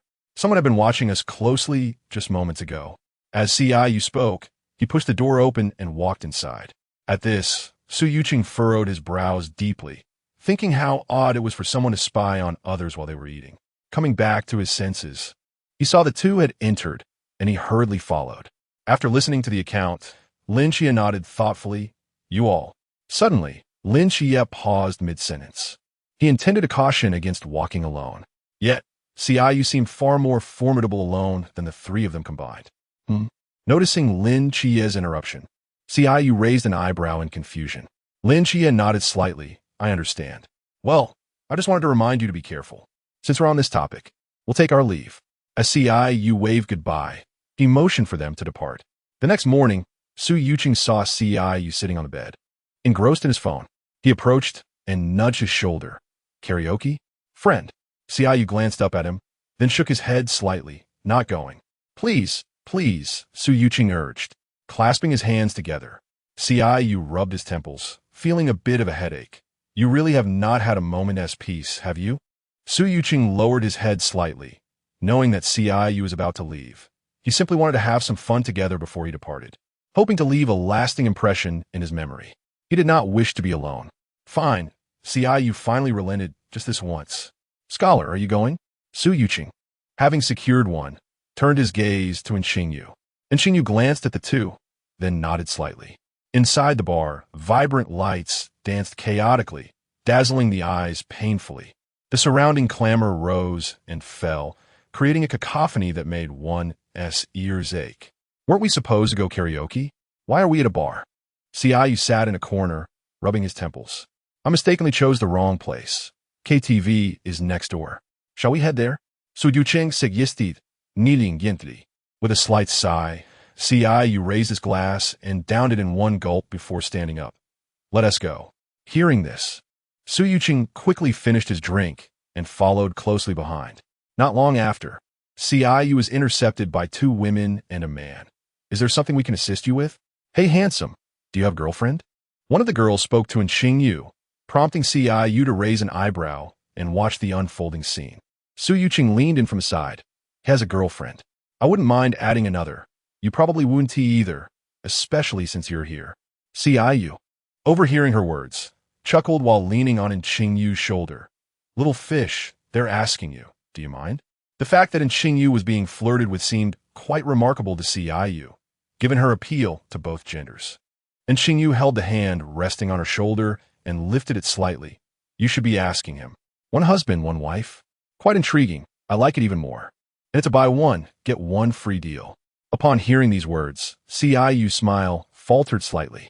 Qingyu was a gift, and yet this was the outcome? I apologize, my friend has a few issues, a girl remarked as she stepped forward to usher the boy away. Is this amusing? Qingyu retracted his smile.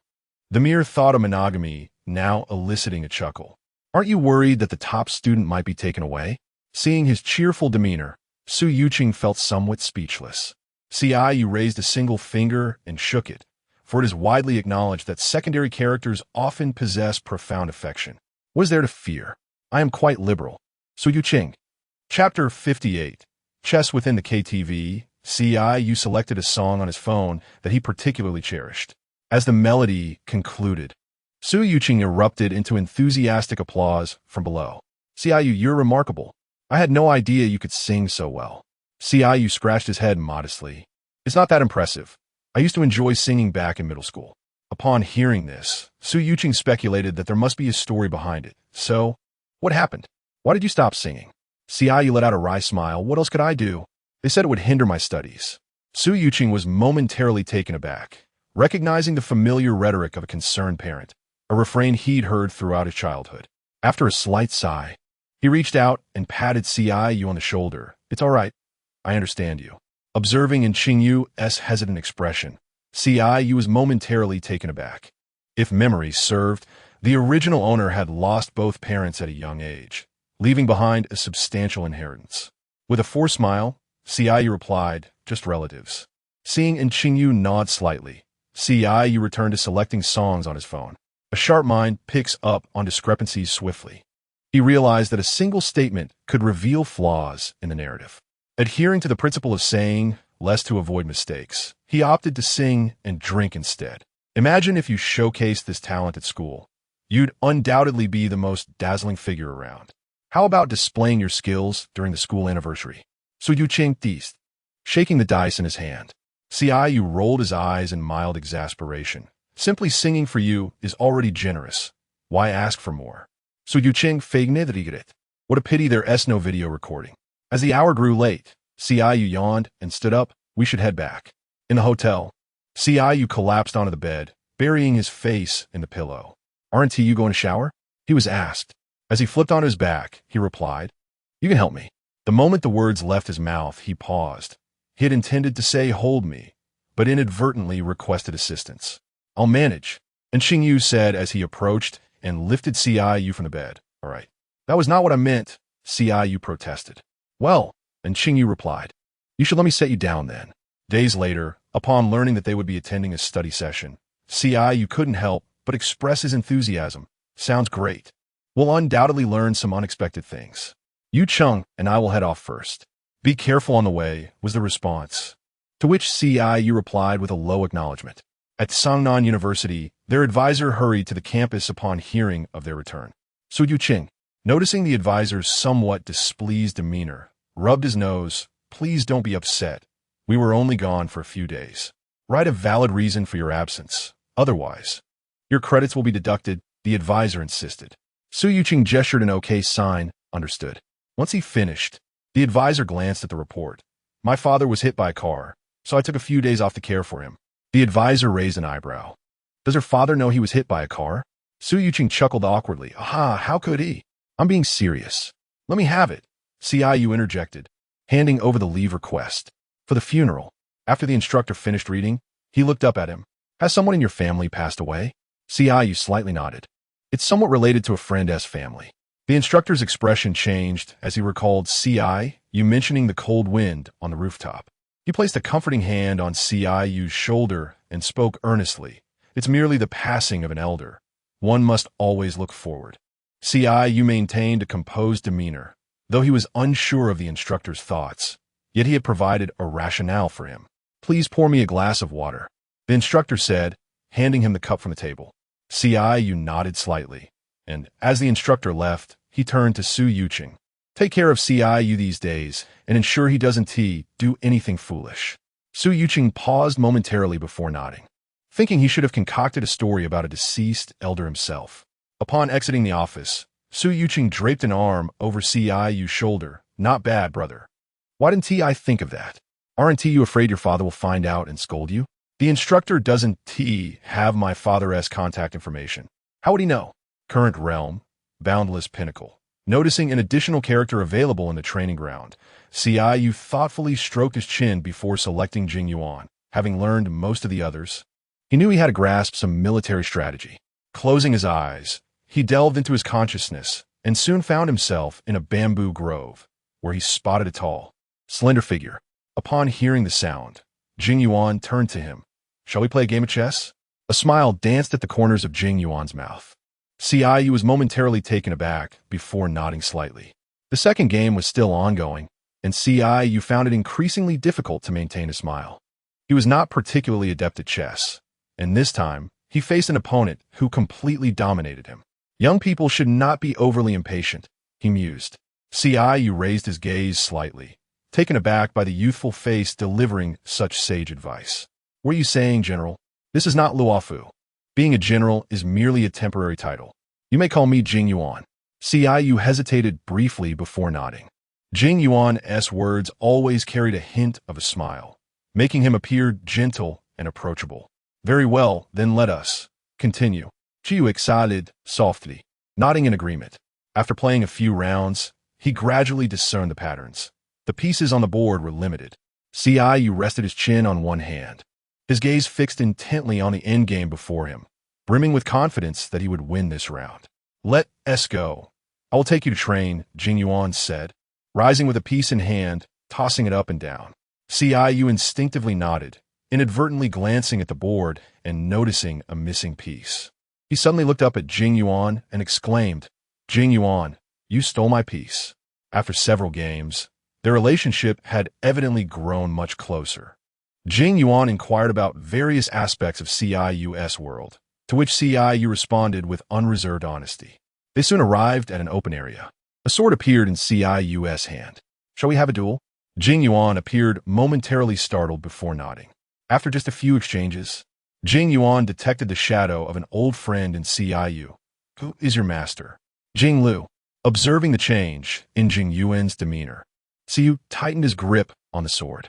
Half an hour later, Ciu lay on the lawn, panting heavily and gazing silently at the sky. When fighting with him, Qingyu never struck with lethal force. At times, there seemed to be an intention to teach. Qingyu, have you been holding back? Qingyu approached and sat beside him, replying, What do you mean by holding back?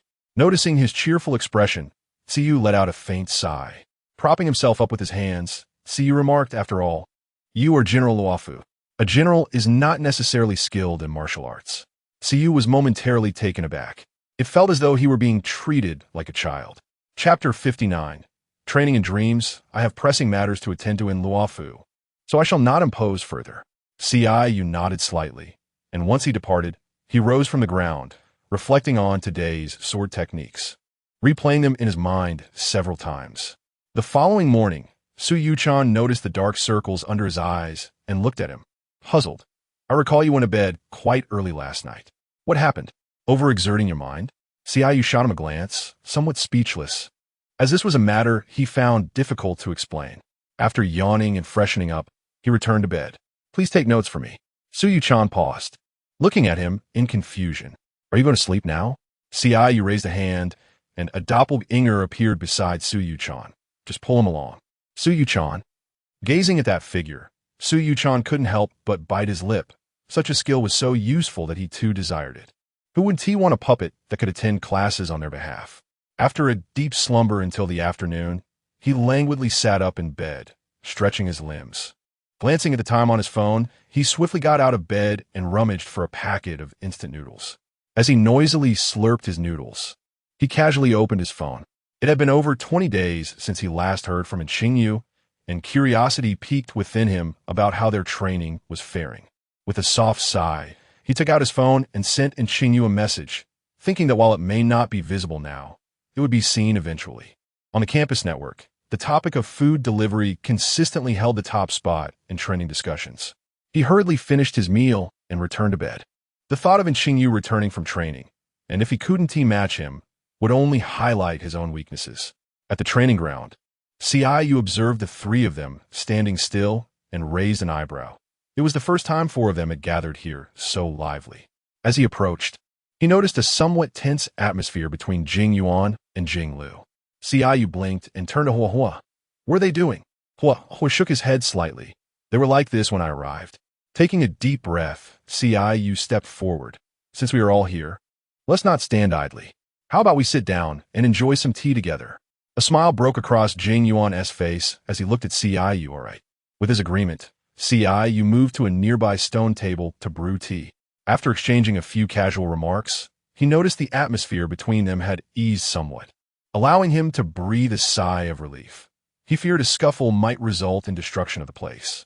Most of the conversation was led by Jingyuan, with Ciu following his lead. Once they had reminisced enough, Ciu cleared his throat, his gaze expectant as he looked at Jingyuan. I reviewed everything last night. How about we have another match? Jingyuan nodded slightly. Sure. Throughout the night, Ciu was oblivious to how the two had united in their cause to create an entire training plan for him. Ultimately, he had no choice but to complain to Hua and Wei Ba. A week passed. Su Yuchan watched him lie in bed almost 24 hours a day and began to feel frantic. Are you ill? If you're sick, you should see a doctor instead of forcing yourself, all right? With a glance, Ciu raised his eyes to look at him. Over the past few days, their conversations have been limited to the mornings. Noticing the concern in his companion's gaze, Ciu slowly began to explain, I am fine. I have been training recently. Su Yuching, upon hearing this, plopped down beside him. Training in your dreams? You must be jesting. After a moment of contemplation, Ciu gently shook his head. Not quite. It's more like becoming aware of another realm. The more Su Yuching listened, the deeper his frown became. Is that reliable? Chiu counted. And what do you think about the tale? Su Yuching paused for a moment, then slightly nodded. All right, do as you wish, as long as you don't fail. Everything else can be discussed. Ciu's expression stiffened slightly.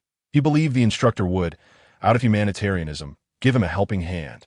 Lying on the grass with a blade of grass in his mouth, Qingyu reflected on the fact that since Qingyuan's arrival, he had not had a break for over a month, perhaps even 2. With both of them absent, he found himself lying on the ground, enjoying a rare moment of leisure. However, after a brief while, a frown creased his brow. He had something on his mind. The tale floated before him, looking down upon him. Qingyu paused for a moment, then nodded slightly. It was nothing too significant. Speak up. I missed a little fish. Who? The tale usually assisted him in dealing with adversaries and had not paid attention to who else was in his vicinity. The object of my affections. The tale fell silent. What's wrong with having someone? Qingyu raised his head slightly to look at him. What's wrong with having a partner? The tale swayed. Why don't you just go find them? A flicker of loneliness crossed Qingyu's eyes. I have no idea where he is. The tale's curiosity ignited. Should I help you look for him? Qingyu shook his head gently. Forget it. Every banquet in life must eventually disperse. One must learn to be at peace. It would be wonderful if you could go to Luofu. Qingyu nodded in agreement. Indeed, it would be splendid. Luofu must be far more interesting than here. Observing his increasing despondency, the tale fell silent, wishing only to shift the conversation. Come play a few games of chess with me. Qingyu's expression stiffened. Whenever he had a break, Qingyuan would always challenge him at chess. Throughout this time, he had never won a single game. In a few instances, he was on the verge of victory, only for Qingyuan to snatch his pieces away. In frustration, he had complained to Jinglu, and upon seeing Qingyuan's dejected expression, his mood had instantly brightened. Fine. After a sigh, he acquiesced.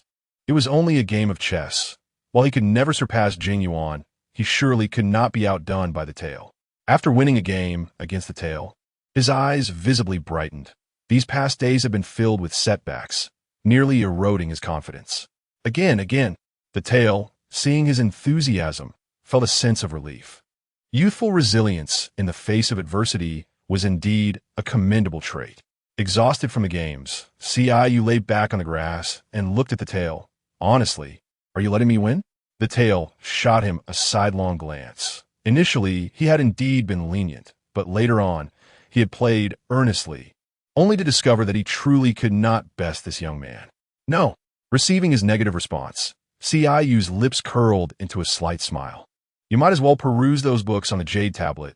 You never know when they might come in handy. Qingyu nodded nonchalantly, for there were no deities or spirits of the like here. This led him to instinctively regard such matters as lacking significant utility. I shall seek out Huahua, he declared. Once he departed, Qingyu lingered in place for a while longer before making his exit as well. Upon seeing him awake, Su Yuchun rushed forward, brimming with excitement. Qingyu, my father has purchased a house for me. Shall we go take a look? It's not far from the school, merely a 10-minute walk. Qingyu paused momentarily before giving a slight nod. After a year and a half, the reconstruction efforts in Tsang, Nan had largely been completed, albeit with a population reduced by more than half compared to before. The sole silver lining perhaps was the decline in housing prices, alongside an increase in entertainment venues. Chapter 60. Peking University within the confines of an empty concrete room. Qingyu remained silent for a moment before directing his gaze towards Su Yuching. What is there to admire in a bare shell of a house? Su Yuching scratched his head sheepishly. They said the house was purchased, and I assumed the renovations were completed, which is why I brought you here.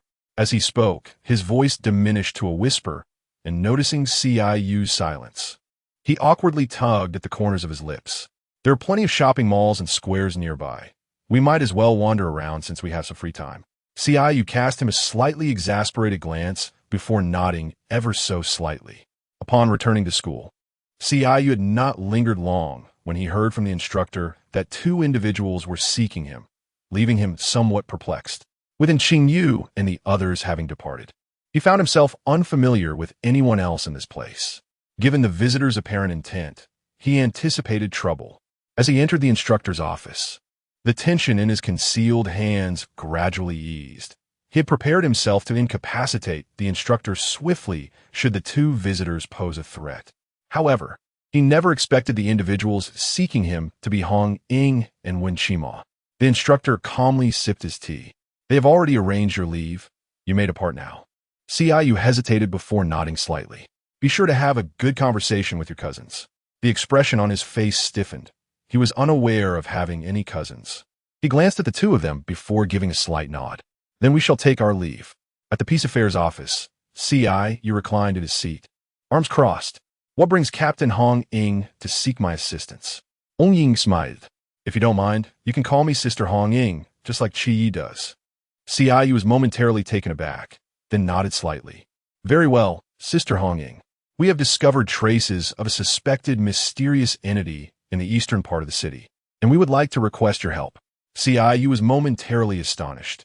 It was said that such mysteries would not reappear within 3 years. And only a year and a half had passed.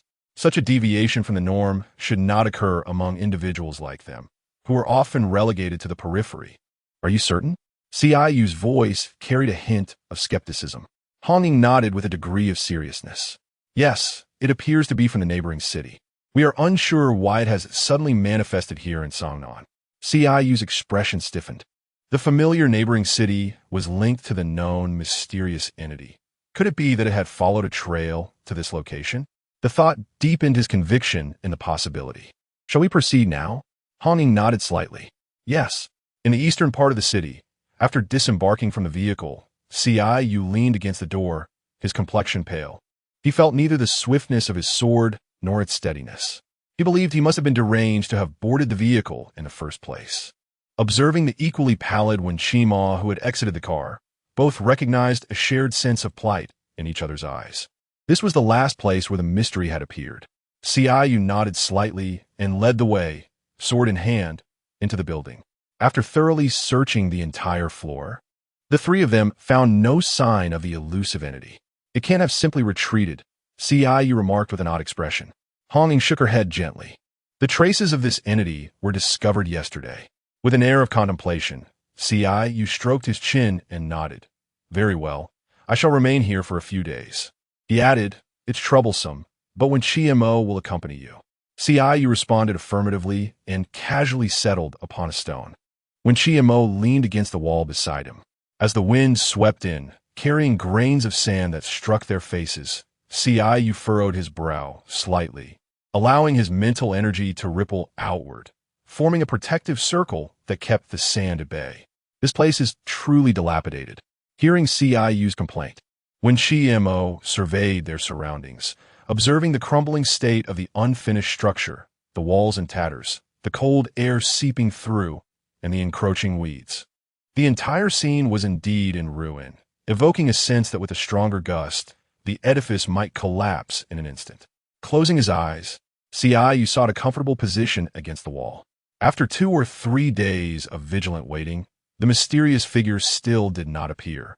An impatience flickered momentarily in Ciyu's gaze. Though remaining here bore little difference from his activities at school, sitting alone on a stone for days was irksome to anyone. Moreover, the environment was dreadful, and most importantly, there was no internet connectivity. After ruffling his hair in frustration, he stood up. If he does not come out, we should go find him. It's not that simple, Wen Qimo replied, shaking his head slightly. If he wreaks havoc in the city, no one but you can stop him. Ciyu fell silent for a moment, contemplating the notion that with great power comes great responsibility. Reminiscent of a narrative from a novel, he sighed gently. Seeing the town of Song Nin rebuilt from the ground up only to be destroyed again was indeed a pity. Let us wait a few more days then. A sudden thought brightened Ciyu's eyes. In his forgetfulness, he had overlooked his own abilities. A clone materialized beside him, and with a confident stride, he walked out. What is this? Forbidden ruins, Ciyu replied, stepping onto his sword and soaring away, leaving behind a graceful silhouette. Upon returning to school, Su Yu-chun eagerly approached him. When did you acquire a cousin? Ciyu shrugged nonchalantly. Cousin? They merely used that as an excuse to find me. Su Yu-chun raised an eyebrow. What do they want with you? Ciyu gazed intently at him, his expression earnest. Do you recall what transpired during that summer years ago? Su Yu-chun paused, quickly recalling the events of that fateful time. After all, he had nearly lost his life, making the memory indelible. What do you remember? Ciyu spoke slowly. It has returned. Su Yu-chun's body tensed. Astonishment etched across his face. When? Just a few days ago. Since he hasn't sought you out, it implies you are safe, Ciyu added, pausing before continuing. Perhaps he merely indulged over there and seeks a change of palate here. Su Yuchen's lips twitched in response. Such a flimsy excuse was hardly convincing. With me here, what could happen to you? Ciyu said, patting his shoulder. Through Su Yuchen conceded. By the way, the instructor has been invited to a lecture at Jing University. Will you attend? Ciyu frowned slightly, a look of confusion in his eyes. What purpose would I serve there? The instructor claimed the educational resources at that institution are plentiful. Attending would be beneficial for us, without any detriment. Su Yuqing spoke, pressing her lips together, her gaze reflecting a complex array of emotions. He also mentioned that it was a hard-won opportunity he had fought for, and even if we chose not to attend, he would ensure we were compelled to go. Ciyu couldn't help but twitch at the corners of his mouth. Wasn't this an absurd situation? When would this occur? In 3 days. Ciyu nodded slightly, approaching the bed and climbing onto it, letting out a satisfied sigh as he reclined. I had a word with the instructor, so make sure you don't arrive late. After all, the instructor can be rather strict about such matters. Understood, Ciyu replied. Chapter 61, A Good Place in the East of the City.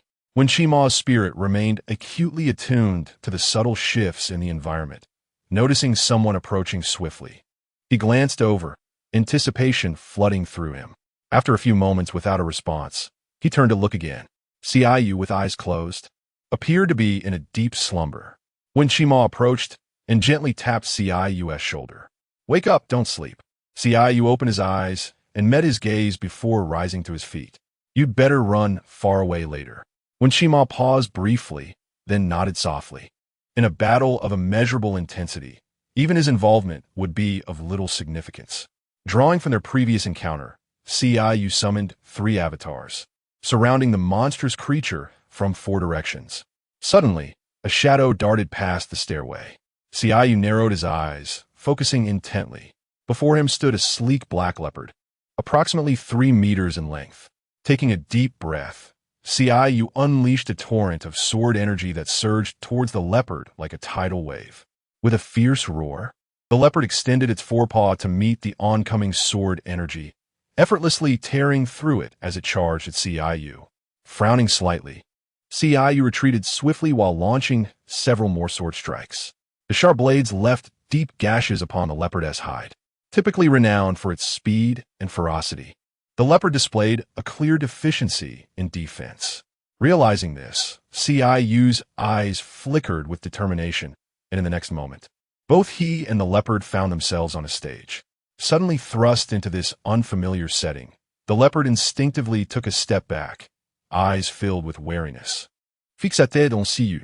Ciyu raised his hand, 5 flying swords spiraling around him like agile dragons. With his fingers poised, he pointed gently at the leopard, and in unison, the 5 swords shot towards it with remarkable speed.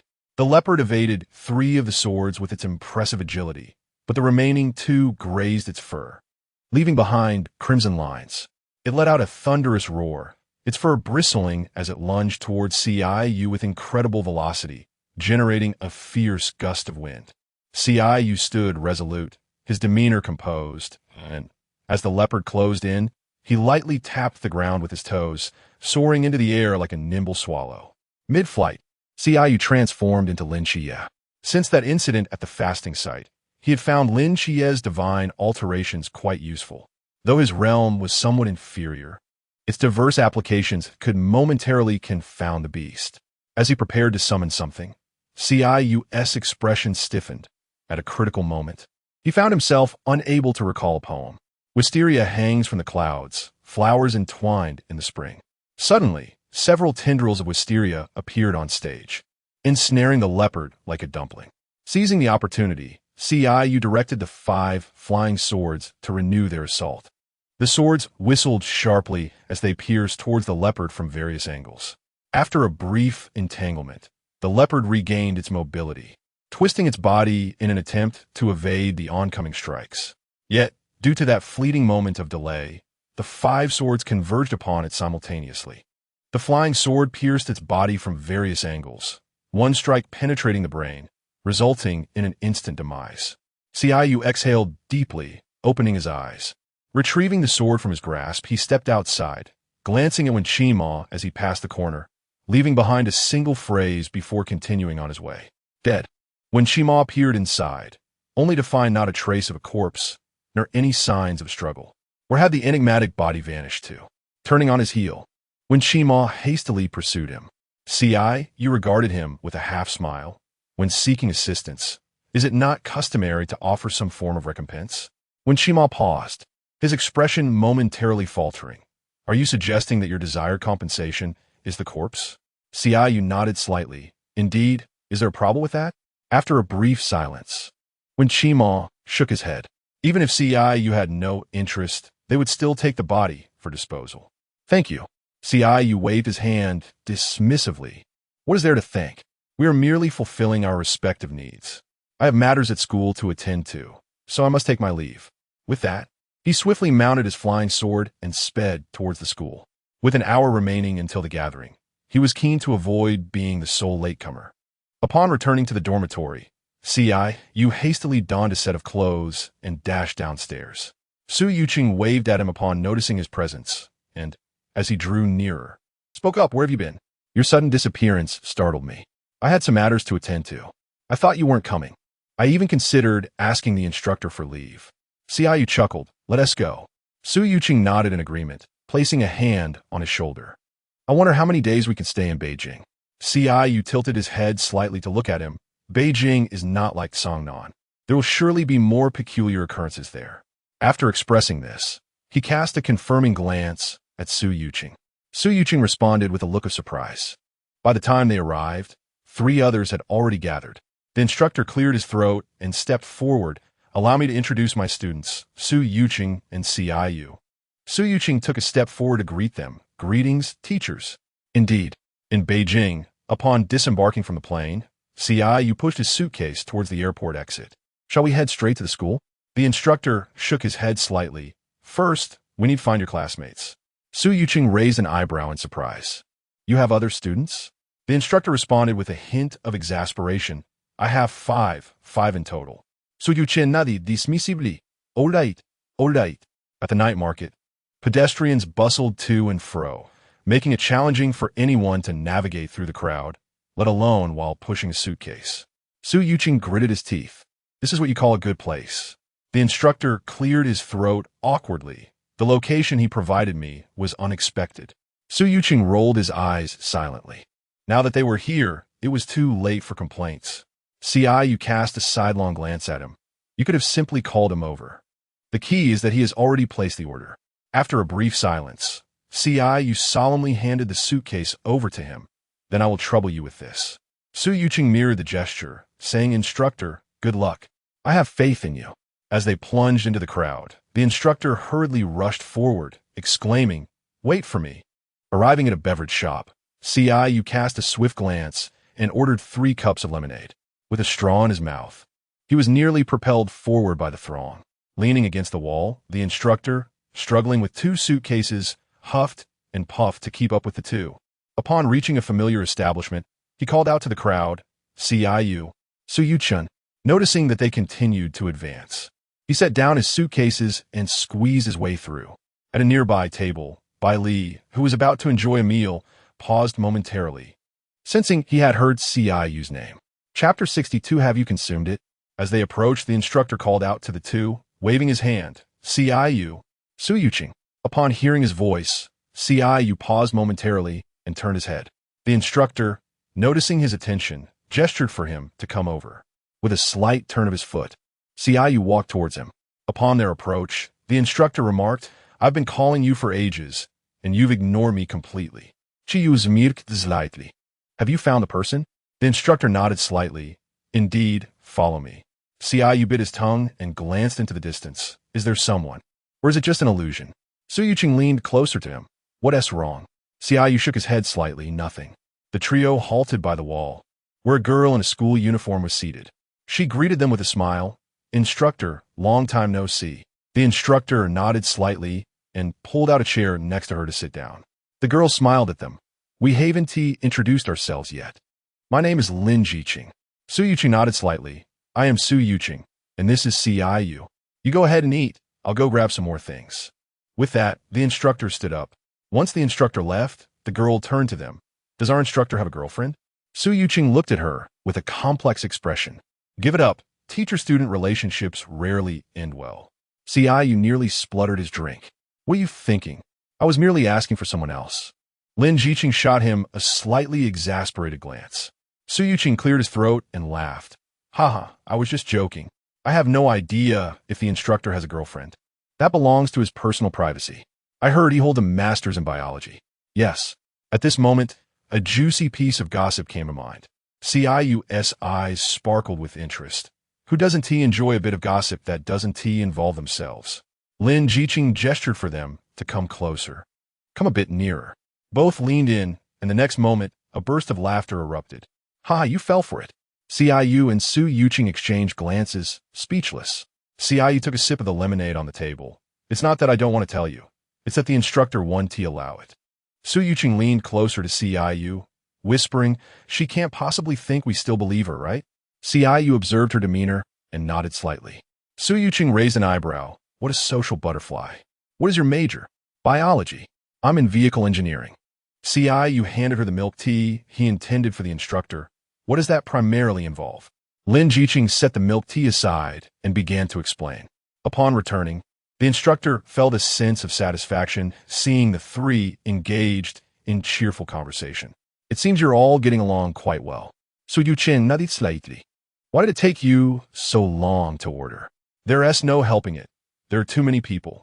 After all, this is Beijing. I'm going to buy a few bottles of drinks, Ciyu said as he stood up. While speaking earlier, he had noticed several gazes directed toward them. When he looked over, he saw Qingyu and her group, momentarily taken aback. Should I go? I can manage on my own. With that, Ciyu turned swiftly and strode ahead. As he drew closer, he listened intently to Lin Jie, recounting tales of the various team members, pausing to absorb the stories. Once Lin finished, Ciyu stepped forward, generously offering his praise. Well said. Yuan Gang noticed a flicker of annoyance in his brow. During training camp, regardless of the situation, Ciyu would invariably intervene, seemingly with a singular focus on him. Thus, Yuan Gang felt a headache coming on at that moment. What are you interjecting for? Can't you let me speak? As Ciyu spoke, he moved behind Qingyu, draping an arm over his shoulder. And Qingyu lifted his gaze slightly, then firmly grasped Ciyu's hand. Do you understand how perilous that place is? You would send someone there alone? Ciyu regarded him with a look that suggested incredulity. Yuan Gang responded, Are you on the verge of becoming Klein? He looked at Ciyu with surprise. Just 3 years ago, he had merely begun his journey, and now he was nearing Klein's status. While not the most exceptional talent, it was undeniably commendable. Ciyu nodded slightly. Indeed, is there a problem? Yuan Gang's expression turned complex as he glanced at Lin Jie and then back at Ciyu. Forget it. I heard that Jiang Er is a new team member. Where is she? Ciyu scanned the faces around him, all familiar. I'm right here, came a melodious voice from Qingyu. Ciyu, startled, stepped back, recalling Lin Jie's mention of ghosts, compounded by Qingyu's curious nature. His gaze turned peculiar as he asked Qingyu, Did you consume her? And Qingyu replied, silent. Li Pang couldn't contain his laughter. Ha ha, Ciyu. What kind of logic is that? Ha! Hearing Li Pang's boisterous laughter, Ciyu realized he had misjudged the situation. When Qingyu looked at him, Ciyu awkwardly tugged at the corners of his mouth. I was merely jesting. Not at all. Ji, senior. After a moment of contemplation, Ciyu furrowed his brow and slowly spoke. Do you require assistance? Can you truly help her? Jialan inquired, his gaze fixed intently on him. After a brief pause, Ciyu nodded. I believe so, but I would need to consult a more specialized individual. A tale? Upon hearing Qingyu's response, Ciyu smiled at him. Clever. Then what are we waiting for? Let us inquire now, Li Pang said, rising with impatience. Ciyu nodded slightly, then glanced at the 2 unopened bottles of wine on the table. Shall we still drink this? Yuan Gang shook his head slightly. No, thank you. Ciyu acknowledged this and took the 2 bottles back. Your drinks, he stated, placing the beers before the instructor. Weren't you supposed to buy refreshments? They're gone. Ciyu replied without missing a beat. The instructor pointed to the few individuals following him. Are those your relatives? Qingyu shook his head slightly. Friends. The instructor nodded with a complex expression. In the capital, hotel expenses were exorbitant, and fewer people meant a lower cost. As she contemplated, a smile blossomed on her face. Tomorrow at 2 o'clock, at the entrance of Beijing University. Qingyu responded, understood. Remember to bring your student ID. Got it. In the car, Qingyu sat in the back seat, gazing out the window. What brings you to Beijing City? To challenge Team 007. Qingyu turned her head, somewhat astonished at their audacity to engage in a duel so soon. Well, I wish you success. Lin Xie nodded slightly. Thank you, we certainly will. Qingyu yawned and leaned against Qingyu, little fish. When does your training conclude? Soon, this should be the final stage. Chapter 63. Life is challenging. The vehicle came to a halt. Jialan and Qingyu worked in unison to place a coffin steadily in the center of the room. Upon witnessing this, Qingyu raised an eyebrow slightly before taking measured steps towards it. As he drew nearer to the coffin, the chilling aura emanating from it became increasingly palpable. At that moment, a young girl clad in a pristine white dress hovered quietly beside the coffin. A fleeting expression of surprise crossed Qingyu's face, but he soon composed himself and approached the girl. Tail, Qingyu spoke softly. After a brief pause of 2 or 3 seconds, Tail suddenly appeared beside him, surveying the situation and deducing his intentions. Were they to find her a physical form? Taken aback for an instant, Qingyu nodded slightly. Yes, Tail, can you assist? Tail pondered for a moment. This matter shall be relayed to Huahua, even with agreement. It will take at least a month. Qingyu nodded again. We are not in a rush. Jiang Er expressed his sincere gratitude. Thank you. As Tail entered his body, Qingyu was momentarily stunned, realizing Tail might have more to say. He stepped outside, passing by Qingyu, adding, I have some matters to attend to. And Qingyu obediently removed the MP3 from his waist and placed it on the table, following him closely. Finding a nearby hotel, Qingyu booked a room. Once seated on the bed, he finally spoke. Tail? Tail drifted out from his body, slowly floating to the window. Noticing Tail's melancholic demeanor, Qingyu couldn't help but twitch the corner of his mouth. Little fish, do you think he had a quarrel with Huahua? Qingyu leaned closer to Qingyu and whispered. Tail responded in a somber tone. I can hear you. Qingyu, feeling slightly embarrassed, rubbed his nose. Tail, what troubles you? I intend to stay with you for a while longer. What? Am I unwelcome? Qingyu waved his hand dismissively. How could that be? I would be delighted. Seeing Tail continue to drift in front of the window, Qingyu shook his head in resignation, then stood up to take a shower before lying on the bed. He had contemplated Yuan Gang's words, but after all, it was the protagonist leading the charge. A guaranteed success. Little fish, how many days do you think you will be gone in the mist? And Qingyu shook his head slightly, unsure. Be cautious, Qingyu added, pausing before continuing, and I will await your return. The next morning, after they departed, Qingyu messaged Suyu-chan. Qingyu, where are you now? Suyu-chan, having breakfast. Do you want to join? Suyu-chan, location. Qingyu opened the location on his phone and, seeing it was not far from him, replied with an OK emoji before heading in that direction. Upon arrival, he found only Suyu-chan present, and he sat down opposite him. Where did they go? Suyu-chan shrugged. I have no idea. When I woke up early, they were already gone. They said to meet here, so let us not worry about them. They are grown-ups and one tea get lost. Qingyu nodded gently, his gaze shifting to the bowl of vibrant green food before him. He slightly sniffed. A faint tang of acidity wafted through the air. Qingyu furrowed his brows in disbelief and took another whiff. What is this? The broth. The owner claims it's the specialty of their establishment. Qingyu gazed at him with curiosity, urging, you should give it a try. Suyu-chan licked his lips, instinctively swallowing hard as he felt his throat tighten. I suddenly feel full. Qingyu replied. Suyu-chan touched his nose. Drinking this one tea send me to my doom, will it? Qingyu subtly glanced at the broth. You one tea no unless you try. Suyu-chan hastily finished the pancake he had bought. Have the top students left already? Qingyu nodded slightly. Yes. They will return. After all, the top students are quite remarkable. With a smile, Qingyu nodded again. Finish yours. With a resigned sigh, Suyu-chan downed the broth in one go. Though it's green, the sourness is surprisingly pleasant. Care for taste? Qingyu shook his head. I've already had some. On the plane, after the lecture, their instructor diligently took notes on his computer. Meanwhile, Qingyu and Su Yuqing sat in a disheveled manner. What is the point of taking so many notes? He might never look at them again. Qingyu shrugged nonchalantly. Just because you don't refer to your notes doesn't mean he won tea. Su Yuqing chuckled. Haha, true. Doesn't he always claim he has plenty of time? The instructor overheard and chuckled in return. You two will write a 1,000-word summary after class. Su Yuqing recoiled slightly. That's rather unfair. Qingyu turned his head slightly to gaze out the window. It had been 5 or 6 days since their departure, yet they had received no word. Observing the frown on Su Yuqing's face, he patted his shoulder. Don't fret about them. They have plenty of people looking out for each other. Qingyu softly acknowledged. In Sangnan City, the two pondered, scratching their heads, as they uploaded their assignments in the final half hour. Life was tough, and the papers made them want to vomit. Qingyu leaned back in his chair, sighing in resignation. There's no choice. Our major is devoid of people. However, there seem to be quite a few new recruits. Su Yuqing remarked, resting his hands behind his head. The school has become lively again. Qingyu nodded slightly. It seems like we have internships this year. Indeed. Half a month later, observing the freshly crafted figure on the lawn, Qingyu approached and squatted down to examine it closely.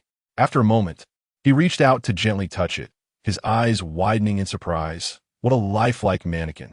Huahua, you're amazing. He looked up and gave her a thumbs up. While Huahua scratched her head, a bit shy, it's all right. Qingyu stood, smiling at her. Why be modest? Seeing Qingyu approaching from the nearby bamboo grove, Qingyu waved at him. General. Huahua quickly finished her greetings and made her exit. Qingyu paused momentarily before turning his gaze towards Qingyu. Noticing his penetrating stare, Qingyu furrowed his brows in confusion. Is there something on my face? Qingyu shook his head with a smile. Not at all. How about we enjoy some tea and play a game of chess together? Qingyu paused for a moment and nodded slightly. All right, but let it be known in advance that no one is allowed to cheat. Well, have I ever cheated? Observing his calm demeanor, Qingyu couldn't help but feel a flicker of irritation. Did he not feel a twinge of guilt when saying such things? Yes. You have not cheated. It was the pieces that moved on their own. Qingyu replied with a distinctly dismissive nod. Qingyu raised an eyebrow and proceeded to set up the chessboard at the table, brewing 2 cups of tea, the fragrant steam wafting into the air. Qingyu took a seat across from him and took a delicate sip of tea. Isn't it said that generals are burdened with countless affairs? I find it hard to believe that a general has so much leisure time. Perhaps the rumors are somewhat exaggerated. Qingyu glanced at him with exasperation. I have sacrificed my evening rest specifically to teach you. Qingyu blinked in confusion, realizing that their gathering here could be considered a form of relaxation, unlike himself, who still needed to adhere to his sleep schedule. Chapter 64. The recluse, the thought of disparate treatment tightened his grip on the chess piece. After regaining his senses, Qingyu waved his hand, saying, General, you truly are a kind-hearted person. Once outside the training grounds, Qingyu eagerly messaged Qingyu. After sending several messages without receiving a reply, he furrowed his brow in confusion and subsequently texted Linxia. Noticing Qiyu's troubled expression, Su Yuqing approached and gently patted his shoulder. What's wrong? Qingyu remained silent for a moment before slowly responding. They haven't replied yet. Su Yuqing paused, momentarily taken aback. Perhaps the mist is interfering with the signal. Qingyu pursed his lips, contemplating briefly before sending a message to Yuan Gang. Qingyu, do you know where Xiao Yu and the others have gone? Yuan Gang, they are missing. Qingyu? Yuan Gang. They encountered an old man who was supporting a boat, and then they vanished. Qingyu stared at the message in silence for a moment, contemplating the mention of the old man supporting the boat, as if even the reclusive masters had become involved. Yuan Gang, don't do anything rash. The mist is so dense that even if you go, you might not find them. Qingyu, do you think I'm that foolish? Yuan Gang, not exactly. Qingyu, is that old man a deity? Yuan Gang, I'm not sure. Setting down his phone, Qingyu stroked his chin in contemplation. He was determined to go. However, his current state was too weak, making it difficult to navigate through the fog alone. What happened? They are missing. Missing. Su Yuqing was taken aback by the news. To be missing typically carried a 50 probability of death, especially in such perilous locales. Qingyu nodded slightly. Yes. Sitting across from him, Su Yuqing found himself at a loss for words. Qingyu sighed softly. Qie possesses many peculiar items. They might now be trapped on a deserted island. Seeing the confidence in his words, Su Yuqing felt a wave of relief wash over him. During their meal, noticing Ciyu's distracted demeanor, Su Yuqing fell silent for a moment, realizing he genuinely believed he didn't care. The little voice in his head gnawed at his thoughts, making him feel rather foolish. As his mind raced, Su Yuqing could think of no other way to lift the mood except to relax. Are you planning to go out for the winter break? Not going. Don't refuse so quickly. Consider a chance to unwind. Ciyu shook his head slightly. I have matters to attend to. Su Yuqing sighed deeply, unsure of which of the two was in a more precarious situation. One missing, the other appearing to be perpetually exhausted from sleepless nights.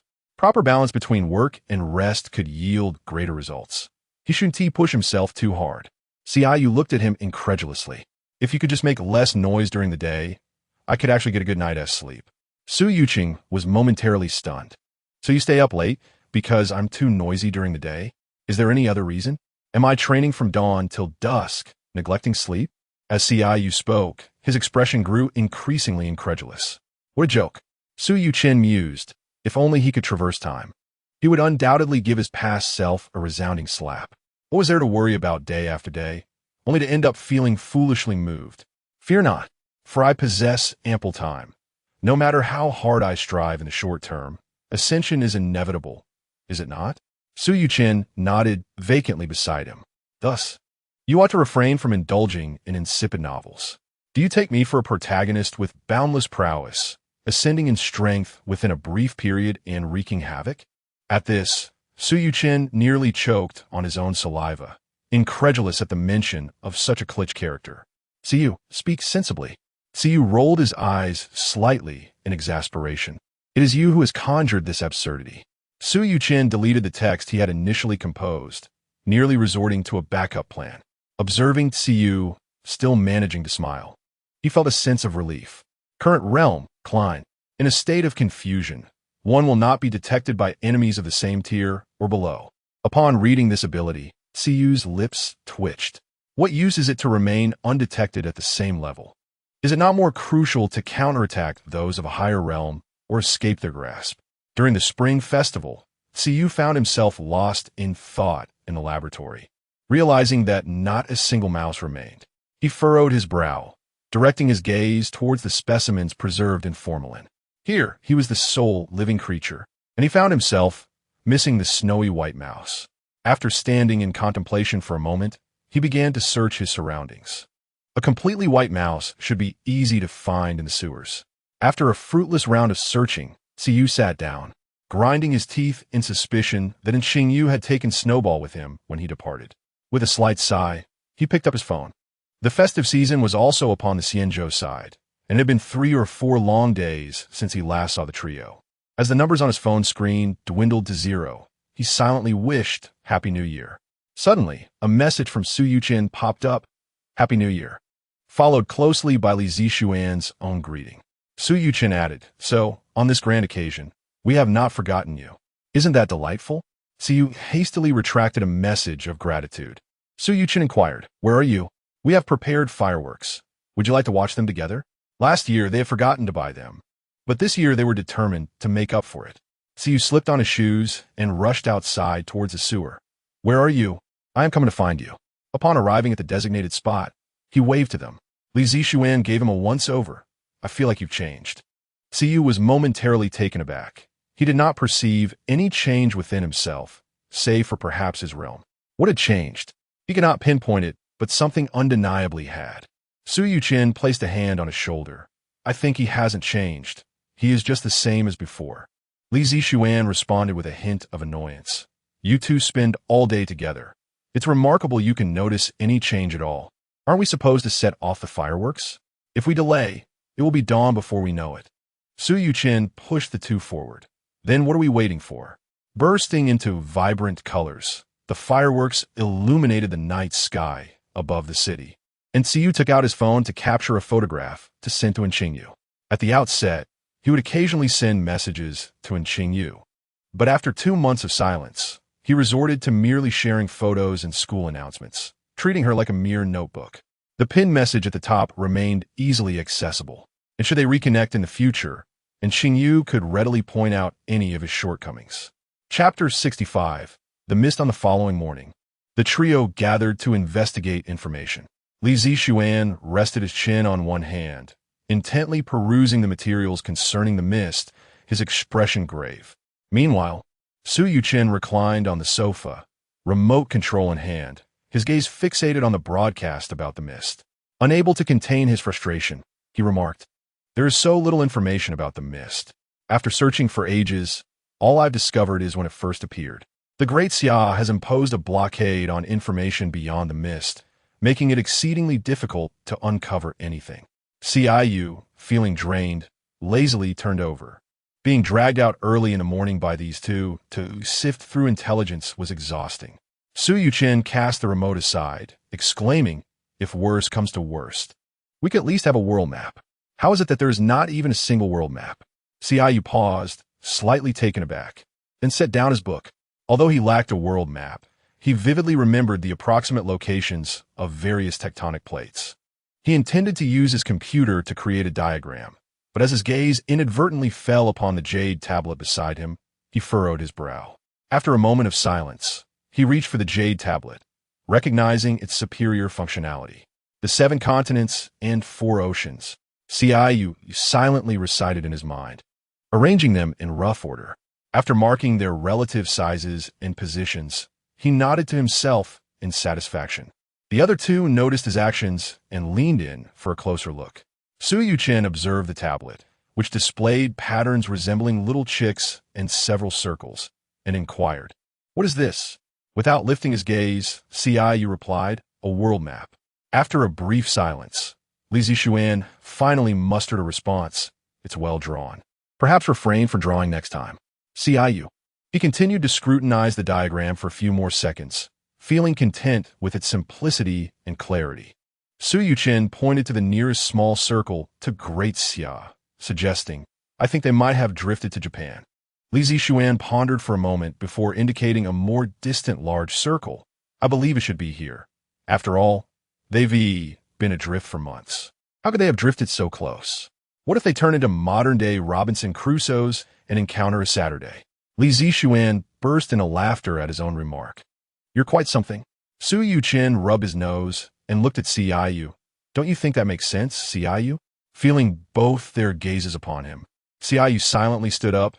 "Don't regard me as a person. Consider me as air." Li Zixuan fell silent for a moment, feeling the weight of responsibility upon him. Ever since Qingyu was gone, he sensed that their minds were becoming increasingly erratic. With just a year and a half until graduation, he thought, "You all better wait for me." In response to his sudden sentimentality, Su Yuchen exhibited a complex expression. "Are you unwell? Why the theatrics?" Observing Qingyu esse similarly disdainful demeanor, Li Zixuan sighed. Su Yuchen cautiously leaned closer to Qingyu, asking, "Is he unwell?" Qingyu nodded slightly, "Perhaps." The three of them spent the day huddled around a rudimentary map composed of a few lines, discussing their findings. How wonderful it would be if ordinary people could enter the mist, Su Yuchen sighed heavily. With a hint of exasperation, Qingyu glanced at him. "Even if the mist is not dangerous, do you really think you can handle all the mysteries within it alone?"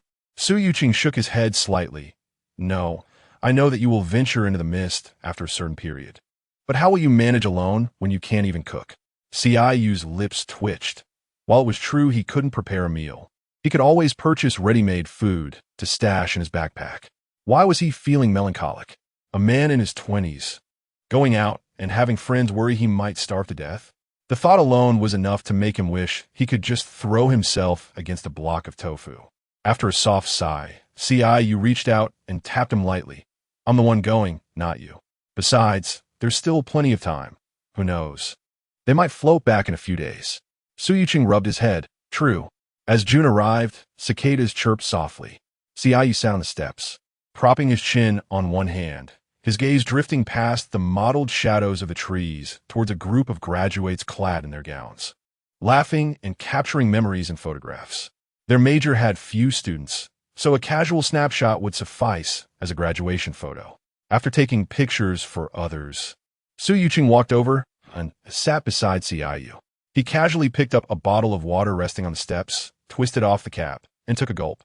Droplets cascading down his chin, which he wiped away with the back of his hand. "Aren't you going to take a few more photos?" Su Yuqing asked with a smile, tilting his head.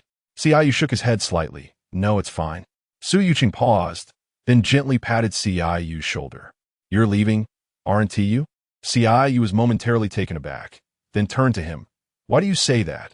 Su Yuqing lowered his gaze and spoke slowly. "You've graduated, sorted out your affairs. There's nothing here that you're particularly attached to. Besides, you've been preparing for this for several days now. Haven't you?" Qingyu raised a finger and shook it. "How many years have we been friends?"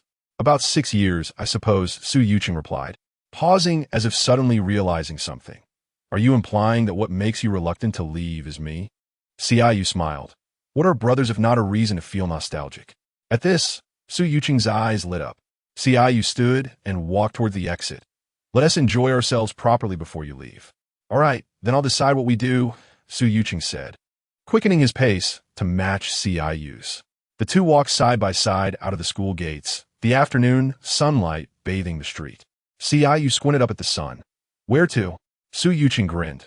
"Let's play a few games first. Walking around in the midday sun is scorching." Qingyu nodded slightly. "Sounds good." As the sun dipped lower, they strolled through an alley bustling with people, the sense of various street food mingling in the air. Spotting a vendor selling sugar figures nearby, Su Yuqing approached and bought 2, handing one to Qingyu. "Try it. It would be a shame not to enjoy something sweet." Qingyu accepted the sugar figure, cautiously taking a bite, the sugary flavor bursting on his tongue. "It's quite sweet." Su Yuqing shrugged. "There are so many sweet treats. It would be a waste not to indulge." Qingyu slightly tilted his head and cast a speechless glance at him. On the street, Su Yuqing appeared to have bought a portion of every delectable treat available for Qingyu. Finally, as an uncountable number of bags were thrust into his hands, he could no longer endure and exclaimed, "I'm going to find someone, not courting disaster." Su Yuqing, slightly embarrassed, scratched his nose and replied, "I spent my own money." "Why are you upset?" Upon hearing this, Qingyu felt a twitch between his brows, as there were certain items he instinctively deemed unpalatable. He could not fathom how Su Yuqing could so effortlessly utter such fabrications. He took it as a final jest from Su Yuqing before parting ways. The sky gradually darkened, and the street lights flickered to life, resembling twinkling stars against the night. Qingyu stifled a yawn. Burdened with an excessive load, he struggled to manage.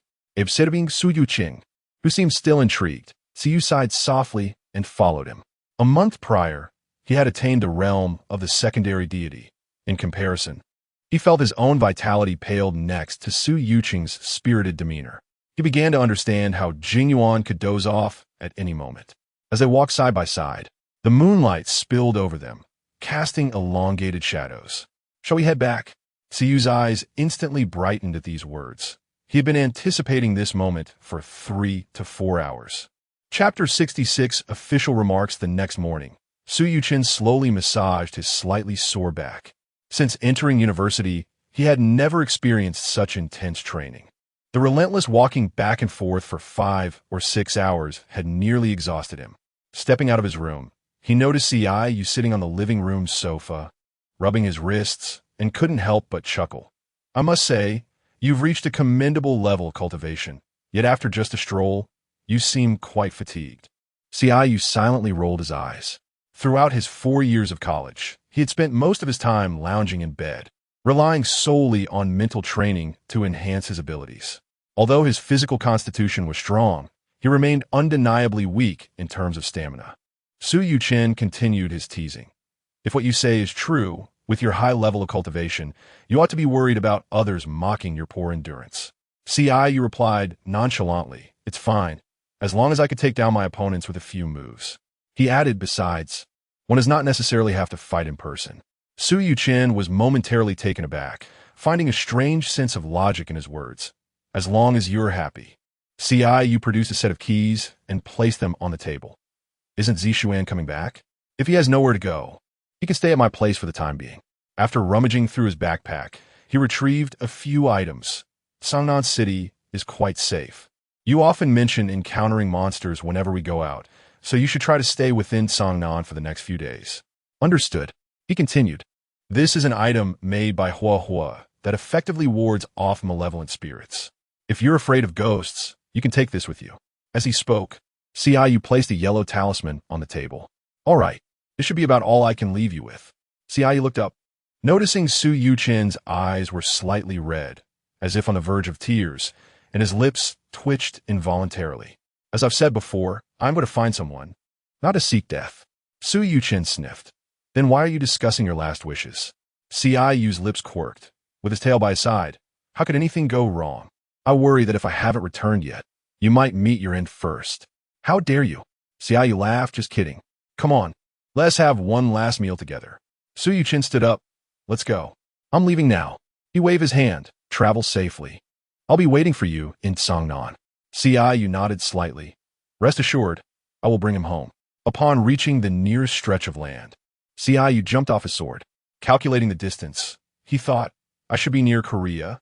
With that in mind, he stepped into the mist before him. Not having walked far, Ciu gazed at the building ahead, momentarily astonished.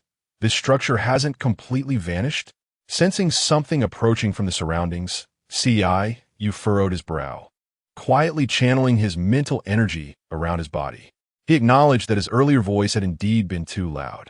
The skill Misty Awareness could significantly alleviate most troubles within the fog. As Ciu hurriedly traversed the area, he meticulously scrutinized his surroundings. The edifices before him lay in disarray, appearing as though they had been pillaged, though it was equally plausible that they had fallen victim to some enigmatic destruction. At that moment, he heard footsteps behind him.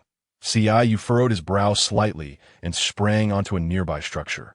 At the edge of the mist, a girl with a backpack dashed forward, frequently glancing back over her shoulder. Ciu was momentarily taken aback. How could there be a living person here? Observing the throng of mysterious entities trailing behind her, he raised an eyebrow, comprehending that the initial approach of the enigma was not directed at him. After a brief contemplation, he rose and followed closely behind the girl. They arrived at a taller building where the girl halted, her hand exploring the wall until she activated a concealed mechanism.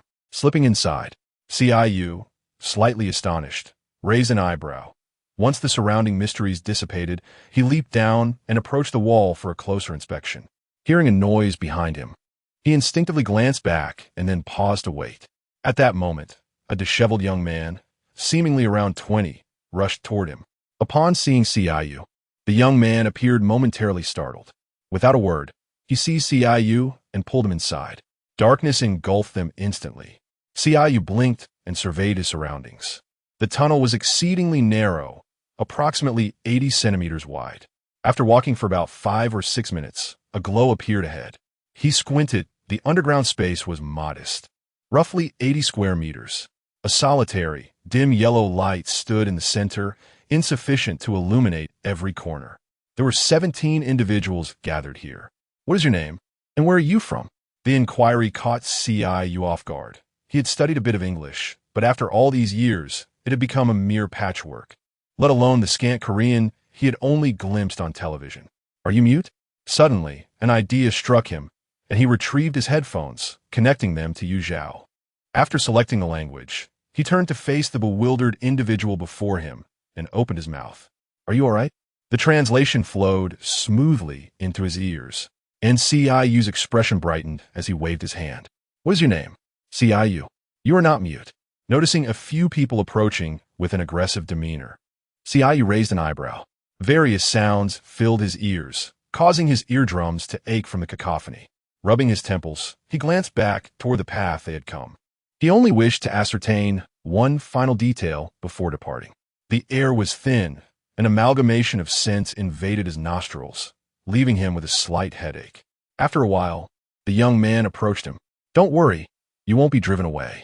Have you seen 7 people? After uttering these words, Ciu lowered his head, fiddling with the jade pendant in his hand. Once translated in real time, he read the words from the earpiece aloud. Noticing the astonished expression on the boy beside him, Qingyu raised a finger to his lips, signaling him to remain silent. After a brief moment of contemplation, he made a gesture as if to cut his throat. The boy, taken aback, observed him for a moment before Qingyu slightly nodded in silence. "Are you from another country?" he inquired. Qingyu then took a step towards the staircase. The boy instinctively reached out to stop him, exclaiming, "You cannot leave." Qingyu turned to face him, and upon seeing the troubled look in the boy's eyes, he immediately released his grip. "Out there, it's filled with those creatures. You should at least wait a few days before departing." Qingyu furrowed his brow slightly, pondered for a moment, and then nodded faintly. "Do you have a map?" Chapter 67. The cat's subtle push. After a brief moment of hesitation, the young man nodded slightly. "Yes, do you need it right now?" Qingyu nodded in affirmation. The young man rummaged through his clothing and produced a map from his inner pocket. Qingyu took it, snapped several photographs, and then returned it, expressing gratitude. "Thank you." Following this, he closed his eyes, having observed 4 individuals within this vicinity possessing some mental prowess, the most formidable among them merely at the sea realm. In the pavilion, Qingyu lounged on a bench, half reclined against the table, sipping tea with his eyes half closed, appearing as though he had just awakened from slumber. Upon noticing Qiyu's arrival, a flicker of vitality returned to his gaze. "How have you been lately?" Qingyu took a seat across from him and divulged recent events in detail. Qingyu nodded slightly, tapping his fingers rhythmically on the tabletop before pouring a cup of tea for him. "Lin Yuan-chun, give it a taste." Qingyu cast a brief glance at the cup, then lifted it to his lips and took a sip, promptly exclaiming, "Delicious." Qingyu then placed a cup of taro milk tea on the table. After a moment's hesitation, Qingyu picked up the taro milk tea, comparing the two, ultimately selecting the one he deemed more palatable. "If there's anything you can't resolve, feel free to seek me out." Observing Qingyu's subtly self-promoting demeanor, Qingyu felt a twinge of annoyance, but nodded nonetheless. Ever since Qingyu discovered he could visit Qiyu's world, he had been persistently advocating for such a journey. Qingyu could only feign agreement, knowing he could utilize this opportunity only once, and thus must await the most opportune moment. Sensing an unfamiliar presence drawing closer from outside, Qingyu abruptly opened his eyes and grasped the hand reaching toward him. Let go." Noticing the girl's pained expression before him, Qingyu narrowed his eyes and released his grip. "Sister, are you all right?" The girl shook her head slightly, rubbing her wrist. "I'm fine, just follow me." Qingyu lowered his gaze and retrieved a piece of chocolate, placing it in his mouth. "Stay away from him." The voice resonated clearly through his earpiece. Qingyu glanced at them briefly before lowering his head to consume another piece. "Have a bite." Raising his gaze to the plate in the young man's hand revealed a dark, unappetizing mass, its scent already foreboding. Frowning in silence for a moment, he shook his head slightly. "I'm not sure what you used to eat, but this is all that's available now. I'll set it aside for you. Eat if you're hungry." Qingyu opened his mouth to inquire about the nature of the food, but restrained himself, mindful of the presence beside him. "My name is Han Dongyu." Qingyu nodded once more. Soon night fell. The lights extinguished, and the surroundings were suddenly engulfed by a thick darkness. Leaning against a corner, Qingyu lazily propped his chin on one hand, immersed in a profound tranquility. The atmosphere around him was eerily quiet, although he harbored no fear of the dark. The oppressive environment instilled a primal sense of alertness within him. At that moment, the soft shuffling of footsteps pierced the stillness of the night. Qingyu slightly turned his head, his gaze penetrating the darkness in search of the source of the sound. In the night, Han Dongyu cautiously felt his way along the wall, approaching with utmost care. In this serene and confined space, even the faintest footfalls resonated clearly in the silence. With a furrowed brow, Qiyu's gaze was fixed intently on him. Han Dongyu finally managed to approach his side, about to utter something when he suddenly felt a cold object pressed against his neck, causing the words that were on the tip of his tongue to vanish instantly. He struggled to calm his racing heart, preparing to speak again, only to have something thrust into his mouth. Han Dongyu quickly realized that Qiyyu did not want him to make a sound, so he silently squatted to the side and removed the object from his mouth. Throughout the night, Qingyu had learned a few simple greetings. The next morning, Han Dongyu presented a piece of cloth to him, and Qingyu tilted his head slightly. Casting a glance at him, "It's lost." Han Dongyu paused, stuffing the cloth into his pocket. "Do you want to eat?" Qingyu shook his head, uncertain whether Han Dongyu was genuinely foolish or had ulterior motives, but it was always wise to be cautious. Time passed quietly, and 5 days went by. Qingyu slowly rose and walked outside, followed closely by 2 figures, one tall and one short, a boy and a girl. During these 5 days, aside from Han Dongyu occasionally speaking to him, a lively little girl would also come by to bother him from time to time. Qingyu continued forward until he reached the end of the staircase. He slightly turned his head, casting a meaningful glance at the people behind him. At that moment, Han Dongyu stepped forward, skillfully pressing a mechanism, and the door opened with a creak. Qingyu stepped out steadily, only to find that the surrounding mist was thick and suffocating, denser than when he first arrived. Instinctively, he plunged his hand into his pocket, gripping a small knife tightly as he ventured into the depths of the fog. Noticing that the 2 were still closely following him, he halted his steps and turned to look at them, his tone flat yet laced with inquiry. "Is there something you need?" The little girl tilted her head. "It's not safe here. I have the strength to protect you, brother." Qiyu's eyebrows twitched slightly before he averted his gaze. "That's unnecessary. I am quite capable. I brought back all that meat myself." The girl, bouncing with energy, stepped before him and patted her chest proudly. Qingyu paused, his expression complex as he regarded her. He had wondered why the meat appeared so peculiar, yet the mysterious meat sounded intriguing. Holding a map, Qingyu skillfully navigated through the streets and alleys. After a short while, he suddenly stopped, his eyes fixated ahead. In the mist, several shadowy figures emerged, their outlines resembling spiders. Leading the pack was one from the sea realm, with the others hailing from the river realm. The little girl's face turned pale in an instant. She hurriedly grabbed the sleeves of the 2, her voice tinged with panic. "I can't fight them. We need to run." Qingyu shook his head slightly, observing the spiders rapidly charging toward them, and in a low voice, he spoke slowly. "There's no time." The little girl pressed her lips together, her slender figure shielding the 2. "You both go first." In the moment the little girl activated her forbidden realm, Qingyu widened his eyes in shock as he looked down at her. The girl drew a dagger from her waist and advanced forward, her hand slicing through the air, leaving a crescent-shaped arc behind. At the forefront, a spider was abruptly severed of its first 2 legs, leading to a loss of balance, and it crashed to the ground with a resounding thud, emitting a series of anguished cries. Qingyu widened his eyes slightly, taken aback by the ferocity of the young girl before him. It was indeed a sight he had never witnessed before. Although he was unaware of the precise rank of the forbidden sequence they were confronting, he could ascertain its formidable lethality from its destructive power. Qingyu retrieved a small knife from his pocket, observing as a spider lunged towards the girl. With a subtle exertion of force, he hurled the knife with great precision, which pierced directly through the spider's head and embedded itself firmly into the wall behind. The spider's body then collapsed heavily to the ground. With a swift motion, Qingyu grasped the hilt of a long sword that materialized in his hand, and with a flick of his wrist, he unleashed a series of sword chi that dispatched the remaining spiders. He maintained his realm at an immeasurable level, neither too high nor too low. Once all the spiders were vanquished, the little girl bounded up to Qingyu, her eyes sparkling with admiration. "Brother, you are so amazing," she exclaimed.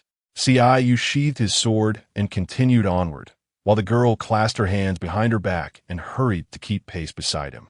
Han Dongyu trailed closely behind, observing the 2. The visibility around them gradually diminished, prompting Qingyu to glance at his wristwatch.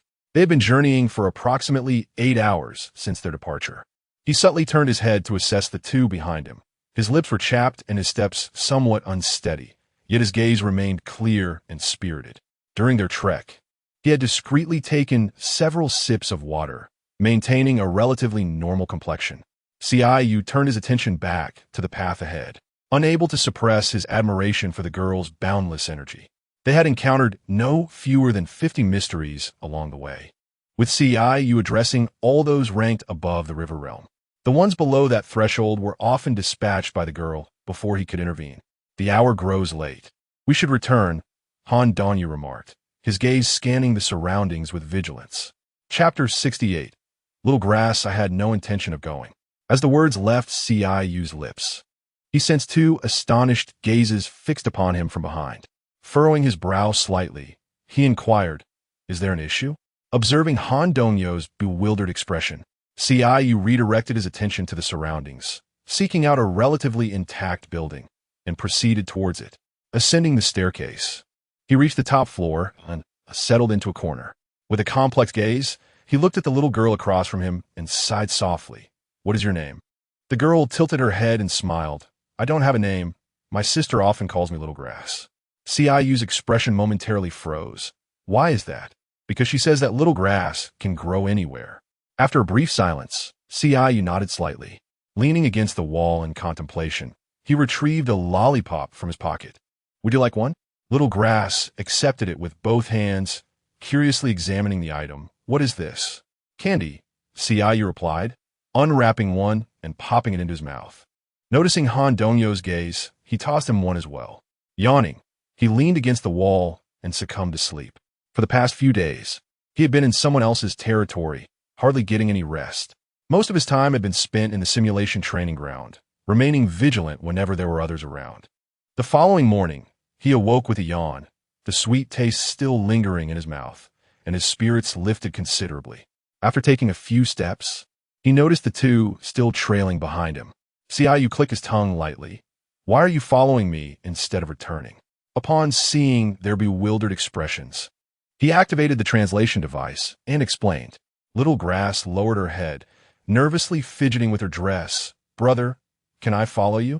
Qingyu frowned slightly. He had exchanged only a handful of sentences with Little Grass. "Why do you want to follow me?" "Because you will protect me," Little Grass replied, her eyes sparkling as she looked up at him. "And they said I should follow you." Qingyu's expression stiffened a bit. "Suit yourself." With that, he turned and continued onward. Han Dongyu, feeling somewhat awkward, realized he couldn't return alone and had no choice but to follow behind the two. Qingyu pulled out a map, marking their current location and the path they had traversed. After leaving a mark, he pressed on. Han Dongyu stood silently before the mark for a moment before reaching out to erase it. Little Grass tilted her head in confusion. "Brother, why are you removing something just drawn?" Han Dongyu quickly gestured for silence. "Keep it down. If you don't want to go back, just do as I say." Qingyu cast a glance over his shoulder. He wasn't merely marking a trail, but rather signaling to certain individuals. Since they were able to survive in this place, it implied that they were backed by someone, which was also the reason he permitted the two to follow. Little Grass quickened her pace to catch up. "Brother, where are we going?" "To find someone." "What are you looking for?" "How do you navigate through the fog?" Qingyu tilted his head slightly to look at her, intrigued by her question. "We have this thing." The Little Grass spoke as she retrieved the necklace from her neck. "Forbidden," murmured Qingyu, continuing to walk ahead. For a while thereafter, Qingyu tacitly accepted the presence of the two following him. He observed all of Han Dongyu's subtle movements. As long as they posed no threat to him, he chose to turn a blind eye. Most streets on the map were marked, and Qingyu sat on the terrace, lost in thought while staring at the map in his hands. The Little Grass approached him from behind, her eyes wide with curiosity. "Brother, if we don't find it, do we have to retrace our steps?" Qingyu gently shook his head. "I must leave." "Where are you going, brother?" "To the other side of the sea." "To Daxia?" Qingyu paused, turning to look at her. "You know Daxia?" The Little Grass nodded. "Yes, our ancestors once spoke of conquering that land." Qinyu's lips twitched slightly, bemused by her words. "You have it reversed." The Little Grass blinked innocently. "But that's what the ancestors said." With a soft sigh, Qingyu realized he was quarreling with an uneducated child. "Very well. When you leave, can you take me with you?" "Why?" "I wish to see the place described by our forebears. Daxia must be a beautiful land." "Indeed, but our next destination is Korea." As he spoke, Qingyu scrolled through images, accumulating nearly 1,000 photographs of mysteries and other matters over the past 2 months. He lowered his head slightly, deleting some duplicates, and summarized them in his mind. After creating a PowerPoint presentation, he clicked Save. Based solely on his role, he could ascertain the general circumstances of Qingyu. Judging by his steadily increasing mental fortitude, he seemed to be faring quite well, at least better than Qingyu himself, though he was uncertain of where he was confined. The world was vast, and he was bound to find a way. Retrieving his belongings, Qingyu sat on the ground, gazing at the meat on his plate. After a moment of hesitation, he took a bite, only to spit it out violently the next instant. It was tough, and a sour taste lingered in his mouth, reminiscent of something spoiled for months. After rinsing his mouth several times, he finally cleared away the unpleasant flavor. "Brother, why did you spit it out? This meat is supposed to be the best," inquired the little grass. Qingyu opened his mouth, recalling that for days he had subsisted on compressed biscuits and chocolate to stave off hunger. With a soft sigh, he took out a box of grilled meat rice and offered it to her. "Eat." The little grass blinked at the meal box in his hands before taking it eagerly. Upon opening it, a delightful aroma filled the air, and she wasted no time in taking a bite. "Delicious. Thank you, brother." Chapter 69. Inexorable oil and salt eat quickly.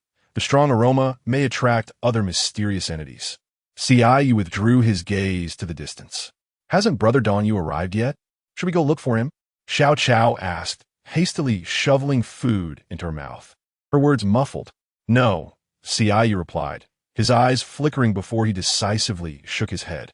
Xiao Chao lowered her head slightly, responding with a hint of disappointment. "Xiao Chao, you haven't eaten anything particularly special there." "What is something particularly special?" Observing the bewildered expression on Xiao Chao's face, Qingyu approached her and gently ruffled her hair. "It's something you eat alone, something that others are reluctant to have." Xiao Chao pondered for a moment. "Yes, there is. It's for my sister. She said I should eat it once a month for my health, and I'm the only one who gets it." As she spoke, Xiao Chao rummaged through her small bag, producing 3 bottles of medicine and shaking them. "Does brother want some?" Qingyu frowned slightly as he scrutinized the bottles. "Would you be willing to share it with me?" Xiao Chao smiled and placed the bottles into his hands. "Brother is very good to Xiao Chao, and he gives me lots of delicious food, so I've profited." Qingyu held the bottles and affectionately patted her head. "You're such a good girl. Can you help me watch the entrance? If he arrives, just let me know, and I'll reward you with some chocolate." Qingyu coaxed her, mimicking how his parents used to persuade him to eat. "Okay, brother," Xiao Chao replied, carrying her food to sit by the door. Qingyu turned his gaze away, sitting on the ground with his eyes closed. After bringing the medicine inside, he sought a clear space. Unlike in Qingyu, who possessed the ability to analyze objects, he could only grind the medicine into a fine powder for close examination. He poured a pill from the bottle, carefully scraping some powder with a small knife and meticulously transferring it into a measuring cup beside him. Having chosen biology as a minor in university and often dissecting specimens within Qingyu, he had acquired a fair amount of knowledge over the years. Acquiring experimental materials was exceedingly convenient. Merely envisioning them allowed them to materialize in his hands. After approximately 2 hours, he heard a commotion outside and emerged. Upon opening his eyes, Xiao Chao scrutinized him, raising an eyebrow. "What's wrong?" "I saw Brother Donyu approaching, accompanied by others." At this, Qingyu's expression turned cold. "How many are there?" "Just him and her sister." Recalling the scene of their first encounter, Qingyu nodded slightly, retrieving several pieces of chocolate from his pocket and handing them to her before striding away, his figure swiftly disappearing into the mist. Xiao Chao stood in place, blinking, hesitating for a moment before deciding to pursue him. 2 months prior, Qingyu had begun donning a cloak. The white fabric nearly rendered him invisible amidst the fog. Furthermore, the cloak had inherited the unique characteristics of a certain item from a game, immaculate and impervious to damage. Even in death, it remained unscathed. Xiao Chao dashed forward but quickly lost sight of her target, left standing in place, calling out, "Brother, where are you?" Qingyu slightly turned his face, casting a hurried glance behind him before slowly closing his eyes, his footsteps eventually coming to a halt. It was not that he possessed a tender heart, but rather that for the past 2 months, Xiao Chao had been utterly obedient to him. The thought of leaving her alone in this place inevitably stirred a twinge of guilt within him. As the calls from behind gradually faded, Qingyu extended his mental energy to probe ahead, discovering that Han Dongyu was standing guard beside a woman next to Xiao Chao. With this knowledge, he lifted his foot to continue onward. Not far ahead, He would soon step into North Korean territory. Over the past 2 months, he had traversed an entire nation. He lowered his head slightly, strolling through the desolate forest, simultaneously sketching a map with a jade pen, until the path before him was completely engulfed by darkness. He leaped and casually leaned against a tree trunk to rest. In his concealed state, his presence was undetectable to those below divine realms, allowing him to remain unperturbed. For who would send a deity to confront him in such a forsaken place? The following morning, he lazily yawned and straightened himself from the tree trunk. Setting aside other matters, the sheer pleasure of waking up naturally each day was truly delightful. He resumed his forward march. In the past 2 months, he had either been chased by the enigmatic or had pursued the mysterious. Consequently, his physical strength had visibly increased. He lowered his head slightly, gently pulling down the brim of his hat, pen in hand, rapidly sketching on the map. While others might not comprehend the content of this map, it sufficed for him to understand it. "Kid, what are you up to?" The sudden appearance of Tail caught Qingyu off guard, causing him to pause his actions. "What brings you here? Isn't it obvious? I was worried about you. Otherwise, I wouldn't have come." Seeing Tail tilt his head, occasionally glancing at him, Qingyu smiled helplessly. "I'm fine, just exploring the surroundings. I'll leave once I've had my fill. I'm telling you, you really need to get your act together." Observing Tail's exasperated expression, Qingyu fell silent once more. 2 years might be a brief span for Xiang, but for him, it felt interminable. "Tail, you wouldn't understand. What I mean is, don't hang yourself on a single tree. Aim higher." "Fine. I'll accompany you for a while." "All right, but you truly are resistant to advice." Tail shot him an incredulous glance before drifting ahead. "What you left behind?" "Ho-Ho and I have been keeping an eye on it. It's more treacherous than that bunch of worthless scoundrels." "What do you mean by that?" "It can awaken a person's potential, but at the cost of their foundation. The medicine contains life-sustaining elements. If she doesn't consume it for a month, she will surely perish." Qingyu halted abruptly, casting a sharp glance back, his mind too occupied to heed Tail's further ramblings. "Why are you standing there?" Tail floated to stand before him. "What if she's very young, only 13 or 14? Then I wouldn't know." Qingyu nodded slightly, pausing momentarily before turning around to continue onward. If he went to rescue Xiao Qiao, he could only ensure her survival for a month. Conversely, if he did not intervene, she might live longer. Su Yuqing sat before his computer, troubled by the task of job hunting. He had scoured countless places, yet none had met his expectations. Frustrated, he ran his fingers through his hair and retrieved a bottle of water from the refrigerator, gazing into the distance. Li Zixuan had initially mentioned he would come, but his mentor had summoned him unexpectedly, leaving him absent thus far. As for the other two, they were either missing for 2 months or had been gone for 2 years.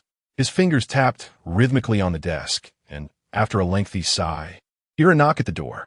Li Zixuan's expression shifted slightly as he rose and approached the door, peering through the peephole. Outside stood a middle-aged man, prompting Li Zixuan to frown slightly. He had an inkling that he had encountered this man before. Hesitating for a moment with his hand on the doorknob, he ultimately decided to open it. "Who are you?" Li Zixuan inquired, his expression a mixture of curiosity and caution. "Yuan Gang, is Xiaoyu here?" Li Zixuan instinctively took a step back. "What do you want with him?" "It's regarding Qingyu." Hearing the name after such a long time momentarily disoriented Li Zixuan. Regaining his composure, he scrutinized the man before him with a complex expression, then stepped aside. "Please come in." Chapter 70. You are the best. Jing Yuan, after pouring a glass of water for Yuan Gang, Li Zixuan settled down across from him and inquired, "Where is Qingyu?" His voice bore a certain heaviness, as the mere mention of Qingyu conjured memories of Xiaoyu, who had boldly ventured into the mists. One could only wonder how he fared.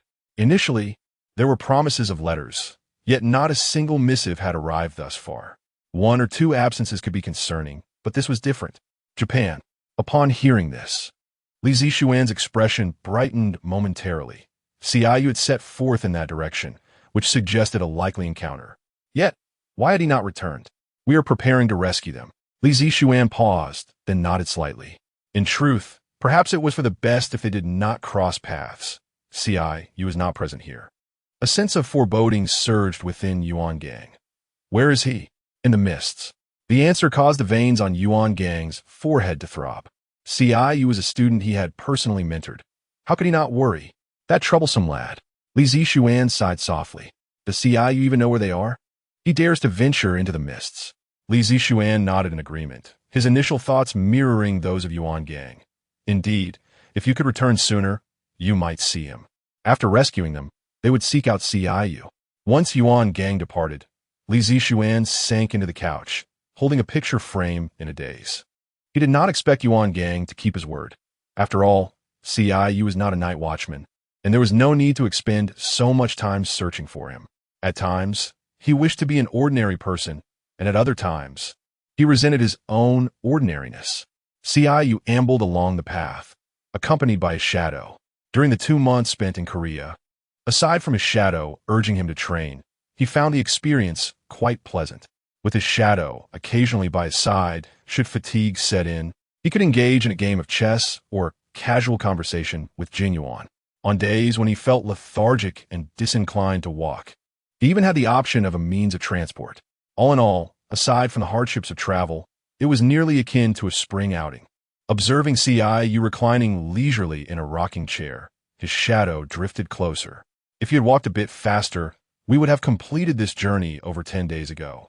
Qingyu glanced up slightly, questioning whether he had not been swift enough. His shadow floated effortlessly, having no need to walk. If you had let me use my sword, I would have finished this long ago. Seizing the opportunity to train further during this time, he remarked, "Look at how weak you've become." Hearing the shadow's banter, Qingyu's eyes widened slightly. He could endure many criticisms, but not this particular one. Who is weak? The shadow rolled its eyes in mild exasperation. All right, get up quickly. Qingyu turned over. I just finished eating. What's wrong with a short afternoon nap? With a sigh, the shadow adjusted its position with a flick of its tail, observing Qingyu's stubborn refusal to rise. Reluctantly, it floated beside him. Qingyu narrowed his eyes, subtly watching every movement of his shadow until it settled next to him, at which point he gradually closed his eyes. After approximately 2 hours, Qingyu took the map and set off to consult with Qingyu. Qingyu gazed at the map in his hands, unable to suppress a twitch at the corner of his mouth. Qingyu cleared his throat softly and pointed out his approximate location. I should be here. Qingyu squinted slightly and then nodded gently. So, I'm contemplating whether our next destination should be Japan. It is quite vast, steeped in myriad mythological tales and deities. I wonder how these two places compare. After a brief pause, Qingyu continued, I ponder whether it would be too reckless to venture there unannounced. Might we face hostility? Qingyu retracted his hand from his chin, invigorated by the topic. After presenting several options, he lifted the teacup from the table and took a sip, awaiting Qingyu's decision. Qingyu lowered his gaze, aware that biases are formidable obstacles, which naturally led to his lack of fondness for that nation. Wouldn't this be excessively polite? Qingyu mused thoughtfully before speaking slowly. Most of Qingyu's suggestions were rather diplomatic, hinting at the notion of camaraderie. However, the flaw lay in the fact that he had no intention of fostering friendships. Qingyu paused, a smile gracing his features. If they dare to strike you, I shall retaliate. Qingyu nodded in appreciation. Thank you, General. At this, Qingyu's smile faded. Why do you address me as General? Qingyu cleared his throat. It is a term of respect. Then, recalling something, he broke into a smile. As Hua mentioned, there are many qualities in a general that we should aspire to. Qingyu chuckled softly. I'm glad to assist you. By the way, why haven't I seen Master recently? Noticing Qingyu's prolonged silence, Qingyu grew anxious. Qingyu, speak to me. Qingyu exhaled, shaking his head slightly. I do not know her current circumstances. She is not at Luofu. Qingyu acknowledged with a slight nod, observing Qingyu's downcast expression. He discreetly shifted the topic. I heard you enjoy drinking goat's milk. Is that true? Qingyu blinked in surprise. Where did you hear that? Qingyu cleared his throat and described animatedly. It is said that your subordinates always bring a bottle of goat's milk to work, purportedly for the general. Qingyu rubbed his forehead, slightly exasperated. I have never taken it with me. That is false. Qingyu raised an eyebrow. So, you do indeed like goat's milk? Qingyu shook his head gently, I drink it occasionally. I cannot say I am fond of it. I have never tasted goat's milk, but I have heard it is less palatable than cow's milk, possessing a certain gamey flavor.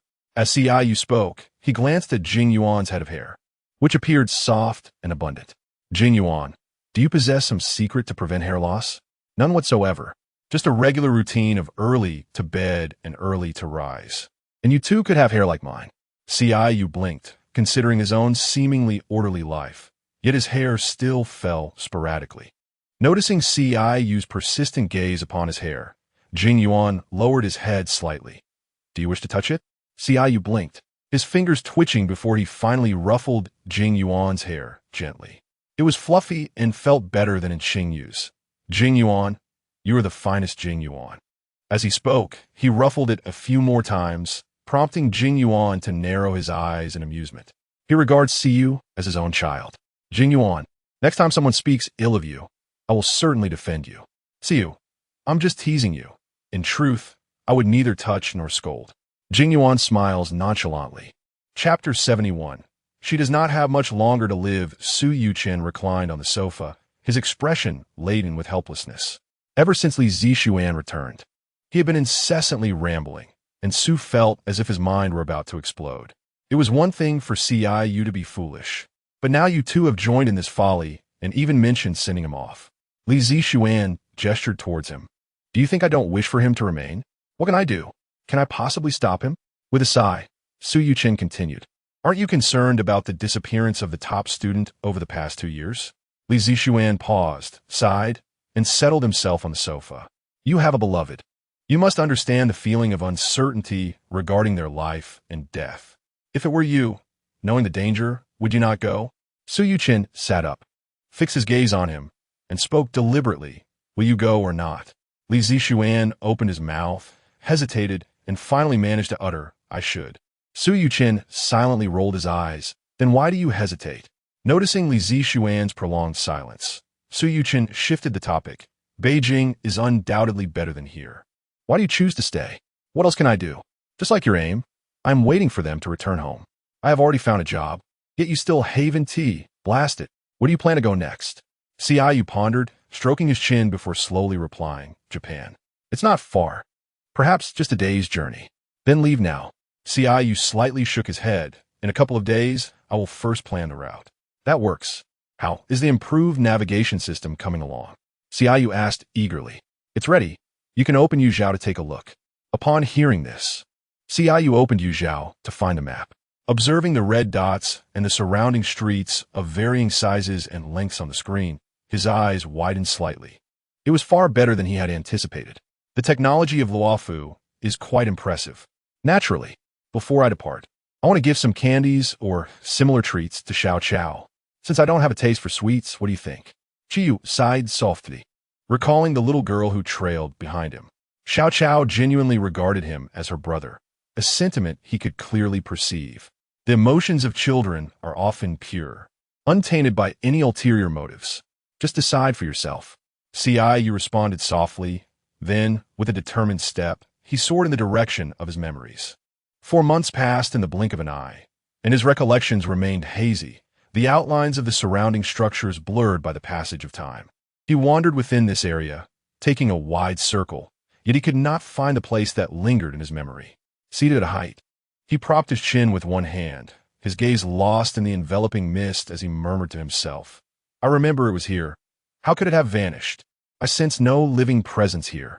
You must be mistaken, a voice chimed beside him, sensitive to the presence of the living. It noted that there was not a single soul within a kilometer radius. Qingyu frowned slightly. He had spent nights on this rooftop, shared meals. How could he possibly be wrong? Could it be that they are no longer here? The thought increasingly haunted Qingyu. Expanding the search area, I shall assist you in your quest. Qingyu responded affirmatively, circling above, and after flying 2 laps around the nation, he finally halted. He spotted several figures in the lower left, making their way toward him, uncertain if one among them was the person he sought. With a gentle nod, he descended to hover above the nearest building, soon observing 4 indistinct silhouettes approaching steadily. Sensing a faint metallic scent in the air, Qingyu couldn't help but furrow his brow slightly. Upon discerning the general outlines of the figures, He leaped down from the rooftop and strode toward them.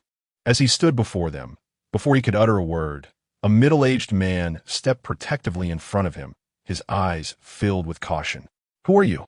"I'm searching for someone," Qingyu replied coolly, his gaze falling upon the small girl behind the man. The girl's face was smudged with dirt. Visible streaks of blood marred her features, and her tattered clothing was splattered with large patches of blood. Witnessing this scene, Qingyu's brow furrowed deeper. "Brother," the girl exclaimed, her eyes lighting up with surprise as she rushed forward and threw herself into his embrace. "Did you come to find me?" Qingyu nodded slightly. "Yes. But what happened to you?" "A few days ago, we encountered a particularly formidable creature, and we all got scattered," the girl said, pouting. "I couldn't protect everyone." Qingyu let out a sigh, gently patting her head. "It is not your fault. Do you wish to come with me? Those wounds may easily become infected if left untreated. Can you bring my sister along?" Qingyu looked up at her. "I did mark your path, but they're not good people. I have seen them leave outsiders behind as bait to lure the creatures lurking in the mist. There is even—" His unfinished thought lingered in the air, igniting the imagination. Yet from these mere fragments, one could infer the horrors they had inflicted. Qingyu narrowed his eyes. Their presence here implied their tacit approval of such deeds. "I have cleared the traces along the road. I only ask that you save my sister. The leaves I left behind are a signal. Only my sister can understand them." Han Dongyu bowed deeply before him. "My sister has never harmed anyone, so I hope you can save her." Qingyu exhaled a heavy breath, unsure if this constituted moral coercion. "It is not that I am unwilling to help, but there is a language barrier. Even if you went, it would be of little use, and I am not among the upper echelons of the great Xia, unable to alter their decisions." "Then why? She does not have long to live. Does that answer satisfy you?" Qingyu spoke, pulling her aside by the nape of her neck. Turning away, he continued, "I know of a relatively safe place. It depends on whether you are willing to go." The three behind him exchanged glances, and then, as if in unison, they followed. They had nowhere else to turn. Any place quieter than this would suffice. After approximately 5 hours of travel, Qingyu noticed that Xiao Chao's complexion had grown increasingly pale, prompting him to furrow his brow slightly. He conjured several clones, swiftly gathering the group and soaring towards the border. Upon reaching a locale where the mist was considerably less dense, Qingyu set everyone down. The resources here were relatively scarce, yet far superior to those found in the heart of the mist. The surrounding area was also devoid of the mysterious entities that had previously plagued their chosen location, making it a more suitable dwelling. "Thank you," Qingyu murmured softly, leaving them a tent he had hesitated to use over the past few days, now relinquished to their benefit. Once he had settled the group, Qingyu took flight towards the southern regions. During his journey, a sudden thought struck him, and he switched the navigation destination to the capital. After all, the medical facilities in the capital outweighed those in the southern regions. Moreover, he was accompanied by individuals from another nation, necessitating a report to the higher authorities. With one hand freed, he retrieved his phone, glancing at the meager battery life displayed on the screen. He paid little heed to the messages from others, quickly locating Yuan Gang's chat and sending a succinct message. "Come to the barbecue street from last time, urgently." After a moment of silence, Yuan Gang, upon reading the message, made his way towards the barbecue street. As over 2 hours passed without any sign of Qingyu, Yuan Gang furrowed his brow in concern. Just then, a cloaked figure suddenly appeared before him, causing Yuan Gang to pause in surprise. "Help me," Qingyu said as he unveiled the cloak, revealing Xiao Chao. Chapter 72. Profession observing her bloodied appearance, Yuan Gang swallowed the words that lingered on his lips and softly instructed, "Follow me." He summoned a healer proficient in the art of restoration, and only then did he spare a glance towards Qingyu. Noticing that Qingyu bore no apparent injuries, Yuan Gang's anxious heart finally found solace. What transpired? Qingyu gently pressed his lips together before recounting, in a measured tone, the events concerning the little grass. Upon hearing this, Yuan Gang nodded slightly. "I will report this matter to the higher-ups." Qingyu lowered his gaze in acknowledgement. "If you're seeking the 5th special team, they have already departed for Cangnan." For a fleeting moment, confusion clouded Qinyu's mind. However, he soon lifted his gaze to meet Yuan gangs. With no information to guide him, he had lost hope of locating them in the near future, only to be abruptly informed of their return. I understand. During the weekend, Su Yuqing and Li Zixuan sat across from each other, passionately discussing their respective work. By fortunate coincidence, they had been assigned to the same location, one an expert in his field, the other an artist. Suddenly, a knock echoed through the room. Li Zixuan reached out and gently turned the doorknob, and with a soft click, the door swung open. Leaning back, he gazed at the group standing at the entrance, unable to suppress a blink of surprise. "Don't linger by the door. Come in and take a seat," Su Yuqing said, casting them a sidelong glance before lowering his head slightly. His abode, a modest two-bedroom apartment, spanned approximately 80 square meters, with 5 individuals crammed into this limited space. Alongside a coffin, the room felt exceedingly cramped. Noticing the silence from the others, both Su Yuqing and Li Zixuan shared an unspoken understanding to remain quiet. "Has Qingyu sought you out?" Upon hearing Qingyu's question, Su Yuqing shook his head gently. "No, I am awaiting his return. He assured me he would come back." Reflecting on Qingyu's confident demeanor, he felt an unwavering belief in his words. Li Zixuan, seated in a corner, scrutinized the group with keen eyes. One appeared menacing, while another resembled a specter. As the atmosphere fell into yet another silence, Li Zixuan approached the table and took a sip of water to steady his nerves. Encountering a ghost, he felt that his life had been enriched. "We will find a way when we go to Jing City," Li Pang remarked, breaking the silence. Su Yuqing sighed lightly. There is no need. Having just completed her treatment, Xiao was swiftly pulled away to another location. "Brother, where are we going?" she inquired. "Home, and we shall also seek someone." "Is this person important to you, brother?" "Yes, my beloved." Xiao blinked, her mind beginning to formulate a plan. Qingyu headed directly to Su Yuqing's residence, knowing that Qingyu and the others would not be there. Upon arriving and finding the door ajar, Xiao hopped inside. When she noticed the group seated together, all eyes turned to her, causing her to take a cautious step back. As Qingyu entered behind her, Xiao approached and grasped his clothing, anxiously glancing around at the unfamiliar faces. "Qingyu?" Qingyu slightly nodded. "Indeed, it has been quite a while." After saying this, Su Yuqing stepped forward and embraced him. "Is that your brother's partner?" Xiao inquired, pointing a finger at Jiaolan. A faint twitch appeared at the corner of Qingyu's mouth, regretting that they could not comprehend Korean. Otherwise, he would have felt utterly embarrassed by that question. "No. Is that boy wearing glasses?" Xiao tilted her head and glanced at Qingyu, who promptly shrank back. Noticing his reaction, Qingyu was momentarily taken aback. Did he truly appear that intimidating? Observing her response, Qingyu blinked. "What's wrong?" "Nothing." Su Yuqing, looking bewildered, blinked in confusion, unable to understand their conversation. "What are you talking about?" "Korean." Qingyu paused. "You might not understand." Su Yuqing gazed at him as if he were some oddity, exclaiming, "It's only been 4 months. You went out and learned a new language?" Qingyu shook his head slightly. "I only know some basics. I still don't grasp the technical terms." "That's still quite impressive." Su Yuqing coughed lightly. "You two continue your conversation. Zixian and I have some matters to attend to." Qingyu lowered his gaze toward Xiao. "How about you go play with those 2 older brothers?" Xiao smiled and nodded. "Okay, brother." Once the living room was left with just the 8 of them, Qingyu casually found a stool to sit on. "Where have you two been these past 2 years?" After listening to their tales, Qingyu remained agape, momentarily at a loss for words. The fact that their hideout had been raided, and one of them had become a gang leader, sounded utterly astonishing. The individual, who could only speak a few phrases in Japanese, had somehow managed to govern a group of thugs effectively. At this thought, Qinyu's gaze toward Shun Qingyu glimmered with admiration. Under such scrutiny, Shun Qingyu felt uneasy and swallowed hard. "Why are you staring at me?" "Bro, teach me." Shun Qingyu. "I've never encountered someone so eager to be a subordinate. I speak English, Japanese, and Korean. I am quite impressive."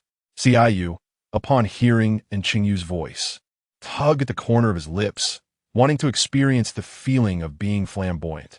What is the matter? However, observing Qingyu's expression, he immediately deflated. "Qingyu, that little girl was someone you discovered in Korea?" Xiaoyu nodded slightly. Yes, she was someone I encountered upon my arrival there. Weren't you afraid of danger going alone? In response to Bali Pongpong's question, Xiaoyu smiled. If I dare to go, then I naturally possess the ability to return unscathed. As he spoke, he raised his wrist, fingers aligned, allowing a subtle flow of power to circulate at his fingertips. Witnessing the astonished expressions from the others, Xiaoyu retracted his hand with satisfaction. Sometimes, the feeling of showing off was indeed quite exhilarating. You become divine. Xiaoyu nodded slightly, observing the hesitant expressions on the faces before him, blinking in confusion. Why did he feel as if he had ascended? Yet they seemed less than pleased. It must be an illusion. Chapter 73. The Riddler, what seems to be the problem? Why does everyone wear such expressions? And Qingyu approached him, grasping his wrist, her gaze shimmering with a blue light. In the next moment, her form swayed slightly, and a few drops of blood trailed from the corner of her eye. Xiaoyu, startled, quickly reached out to support her. What are you doing? And Qingyu subtly shook her head, indicating that she was fine. Bai Li, Chubby, and Ever the Tactician inquired indirectly. Are you feeling unwell in any way? Xiaoyu shook his head. What could possibly be wrong with me? Chao Yuan recounted the matters concerning Zhou Ping. After listening, Xiaoyu nodded thoughtfully. So you were worried that I might transcend through self-sacrifice? Upon seeing the others nod in agreement, Xiaoyu tugged at the corner of his lips. Is it possible that my forbidden ruins inherently possess a set of laws? His statement left the others in stunned silence. A forbidden ruins with inherent laws? Such a privilege rivaled that of a divine agent. Inherent laws? Bali was so astonished that he stood up from his seat. Xiaoyu nodded affirmatively. A destiny pursued to its zenith could indeed lead one to become a star deity. Thus his assertion bore no fault. Moreover, his abilities were deemed divine in this world, yet that did not guarantee the same status in another realm. Noticing their thoughts drifting further afield, Xiaoyu deliberately shifted his gaze to Jiang Er. He had still kept the automaton body, which had been lying idle for 2 years now. He wondered if it had begun to rust. With that thought, he gently released Qingyu's hand and approached Jiang Er. It is time to fulfill our promise. Jiang Er paused for a moment. What? Xiaoyu blinked. Have you forgotten? We agreed that I would help you forge a body.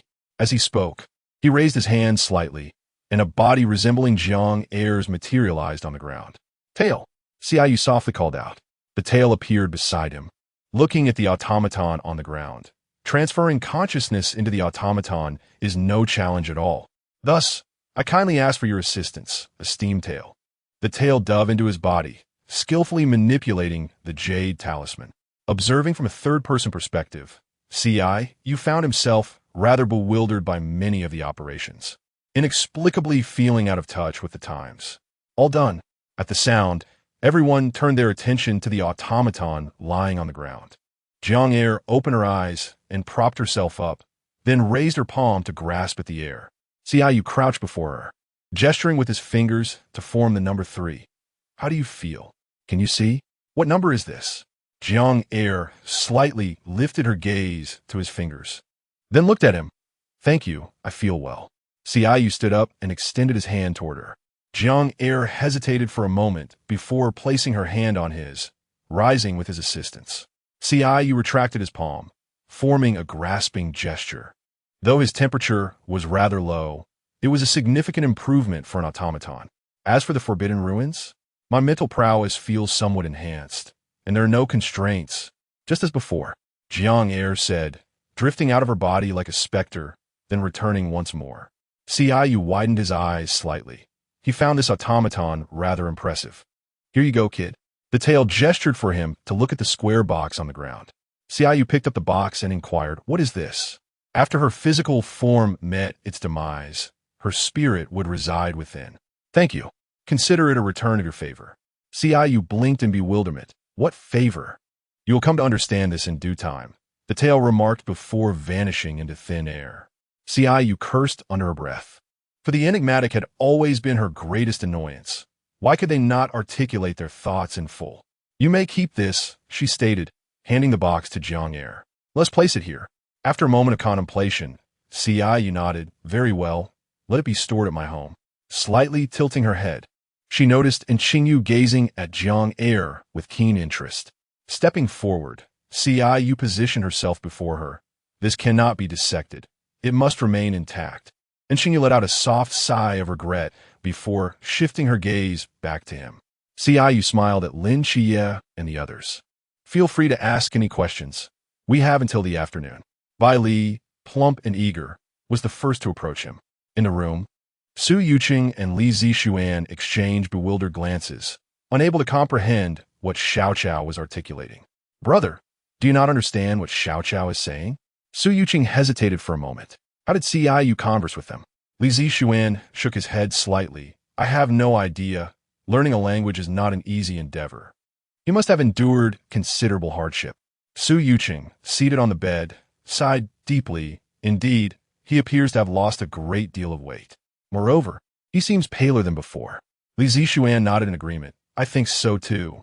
The sunlight struggled to penetrate the mist, and prolonged absence from the sun could indeed lead to paleness. However, if he spends more time outdoors, he will regain his color. Noticing that the two were lost in their conversation, Xiao Qiao approached and tugged at Su Yuqing's sleeve. Big brother? Su Yuqing managed a strained smile, more sorrowful than joyful. What treats do you enjoy, little one? Treats? Su Yuqing pondered, recalling the bag of candy he had purchased with Ciu 4 months prior. I have a bag of candy that remains uneaten, though it is outside. Li Zixuan remained speechless. Taking a deep breath, Su Yuqing pulled up an episode of Pleasant Goat and Big Wolf on his phone. Observing her engrossed in the show, he felt a wave of relief. As the sky outside darkened, Su Yuqing furrowed his brow and opened the door slightly, only to be taken aback by the emptiness of the living room. Isn't anyone here? That night, Ciu lay on her bed, staring at the ceiling, her thoughts entangled in their previous conversation, feeling as though she had been thoroughly deceived. Upon seeing Qingyu come out after her bath, she leapt forward and embraced her. Little Fisham? What if I join you all? All right, Qingyu replied softly. Ciu gently lifted her head and placed a kiss on the corner of her lips. The following day, she awoke late, with the sun already high in the sky. As he opened his eyes, he noticed that Qingyu had yet to awaken, which prompted a slight arching of his brow in surprise. He raised his hand, intending to touch him, but upon reconsideration, he retracted it and buried his head into the crook of his neck. Before long, the sound of a phone ringing nearby broke the morning's tranquility, causing the veins on Ciu's forehead to twitch in irritation. Who could be so inconsiderate as to call this early? He reached for the phone on the bedside table, and upon seeing the name flashing on the screen, his expression stiffened. It seemed he had forgotten about Xiao Qiao. After terminating the call, he sent a few messages to Su Yuqing before tossing the phone aside. Su Yuqing, feeding exasperative, ran a hand through his hair. It's already past 11, and he is still asleep? Did he sneak off last night? Li Zixuan cleared his throat. They finally managed to meet, so what if he sleeps a little longer? All right. So he just leaves the child for us to raise. We should ask for more money. Su Yuqing's eyes brightened momentarily, only to dim again. If he isn't working, where would the money come from? Qingyu should have some. Being a night watchman counts as work. Su Yuqing nodded. After all, Qingyu was indeed his, wasn't he? Chapter 74. A home intrusion as noon swiftly approached. The dining table was filled with an atmosphere of unspoken tension. Observing Xiao Qiao dining alone, the two exchanged glances. Why aren't you eating? Li Zixuan was momentarily taken aback by the question. And why aren't you? A profound silence enveloped them as they both turned their attention to Xiao Qiao, who was hastily shoveling rice in her mouth with a spoon. Upon hearing a knock at the door, Su Yuqing quickly rose to open it. Upon seeing the two at the threshold, he was nearly overwhelmed with joy, exclaiming, "At last, you two have arrived. I was on the verge of taking her to find you myself." Ciu felt a twinge of awkwardness. It was indeed his oversight to have completely forgotten about Xiao Qiao. It's just looking after a child. It shouldn't be this exhausting, he remarked. Su Yuqing's lips twitched slightly. Would you care to listen to what you're saying? Brother, Xiao Qiao called out, running towards him. Yes. Ciu paused momentarily, then added, what do you think of these two brothers? They're both very nice, Xiao Qiao responded. Ciu smiled and retrieved the Yu Zhao, setting it to communicate. Then in the future, He faltered mid-sentence, realizing he could not take her with him. What's wrong, brother? Her voice resonated clearly through the Yuzhao, effortlessly switching between the two languages without any hiccup. Isn't it impressive? So you Qingyu marked, reaching out to poke at the virtual screen before him. You nodded in agreement. Indeed, it possesses quite a few functions, including projection. Su Yuqing's eyes lit up at this revelation. You mean the projection isn't the rudimentary kind? Yes, it's akin to cyberpunk, projecting a virtual silhouette of a person. Wow, that is incredible. Indeed. Su Yuqing licked his lips, seemingly unconcerned about how Ciu acquired it. He simply wanted to know, is it expensive? Ciu provided a reasonable answer, as it was not his purchase, and thus he was unaware, not particularly. Do you have more? Yes.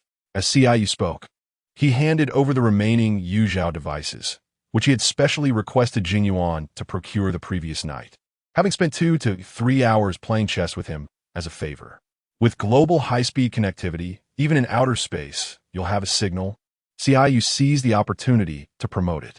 He subtly glanced at Qingyu, who was fiddling with his device, then withdrew his gaze, realizing he could simply ask Hua to purchase another one. Brother, Xiao Xiao gently tugged at Ciu's hand, acknowledging her with a response. He pondered for a moment before slowly speaking. Would you like to adopt a surname akin to Daxia? Could I perhaps take my brother's surname? Take my surname? Ciu shook his head slightly. That doesn't sound pleasant. How about adopting the same surname as this brother? Su? Su Xiao Xiao. She repeated the name softly. I'll listen to my brother. Ciu affectionately ruffled her hair. All right, now go eat. Once Xiao Xiao had departed, Ciu powered down the Yuzhao, for the ensuing conversation would be better kept from her understanding. Do you truly intend to keep her? Su Yucheng Kuwait. A slight frown adorning his brow as he gazed at him. Ciu chuckled softly. Ultimately, it depends on you all. Are you keeping her because of us? Li Zixuan stroked his chin, a sudden conjecture springing to mind. Are you concerned for our safety? Ciu nodded. That is indeed part of the reason. Su Yuqing furrowed his brow, looking at him intently. How come I never realized you were so cunning? Upon hearing this, Ciu shot him a bemused glance. It's merely a matter of mutual benefit. I was the one who saved her initially. I was the one who ensured her friends and family were safe. And I was the one who assisted her in developing the medicine. So, is it too much to ask for a little interest? Su Yuqing paused momentarily, realizing that having rescued her thrice indeed did not seem overly selfish. With that thought, he nodded slightly indeed. Since you arrived this early, you haven't had a meal yet, have you? Let us sit down and share a bite, Li Zixuan suggested, pulling out an extra chair. You all eat first. I'll fetch something, he added. Ciu replied, I'll accompany you. Li Zixuan waved his hand dismissively. It's just a quick errand. No need for 2 of us. Seeing Li Zixuan's insistence, Ciu ceased to press the matter, nodding in acquiescence as he stepped aside. When are you departing? And Qingyu asked. As this year's invited instructors, our new recruit training commences in 2 days. Hence we must leave today, he explained. So soon? Su Yuqing's gaze fell slightly. Their time together had barely amounted to 2 days before they were part. What is there to be sad about? Isn't there Yuzhao?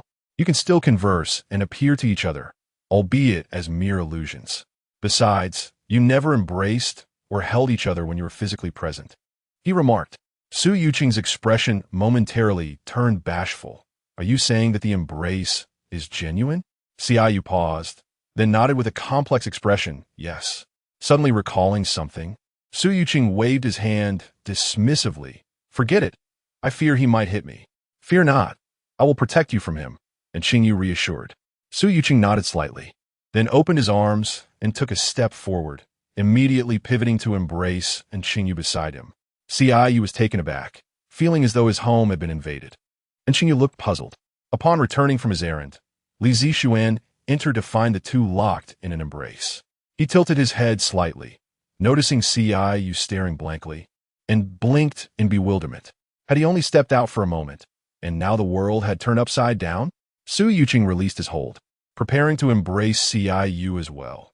Having said that, it was only fair to share the affection. Noticing the 3 of them fixating on him with complex expressions, he halted, scratching his head in confusion. What's wrong? Why do you all look at me like that? Xiaoyu approached and patted his shoulder. Little fish doesn't eat people, really. Su Yuqing shivered unexpectedly. You needn't emphasize that, thank you. Xiaoyu chuckled. What are you afraid of? Su Yuqing stepped forward to hug him, then patted his back. Take care. Xiaoyu chuckled lightly. I appreciate your kind words. I want a hug too, Xiao Qiao declared, stepping in front of Su Yuqing, her face brimming with anticipation. Su Yuqing turned his gaze towards Xiaoyu. What did she say? She wants to hug as well. Su Yuqing fell silent for a moment, then stepped forward to give her a gentle embrace. Li Zixuan shook the bag in her hand and said, I just asked the restaurant owner to prepare some additional dishes. It seems you have arrived at the perfect time. Chapter 75. I am not of this world after dinner. Xiaoyu assisted in clearing the remnants from the table. Suddenly, a phone rang, and he paused momentarily. Upon seeing that it was a call from Yuan Gang, he blinked. Hello, Instructor Yuan, what do you need? I found a doctor for you. And just as he finished treating the patient, you slipped away with that girl without so much as a word? Xiaoyu felt a twinge of embarrassment and cleared his throat softly.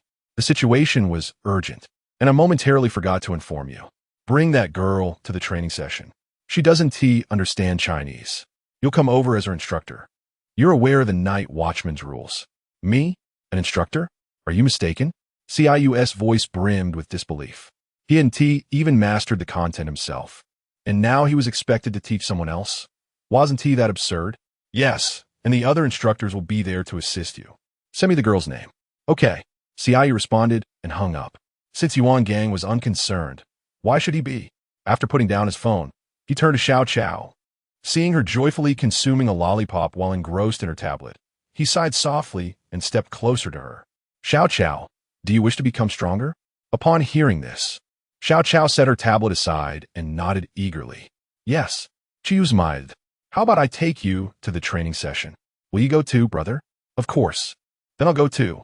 Xiaoyu retrieved his phone to book a flight, having already selected his seat when he suddenly remembered that Xiao Qiao did not possess an identification card. With a slight sigh, he looked at Qingyu. Little fish.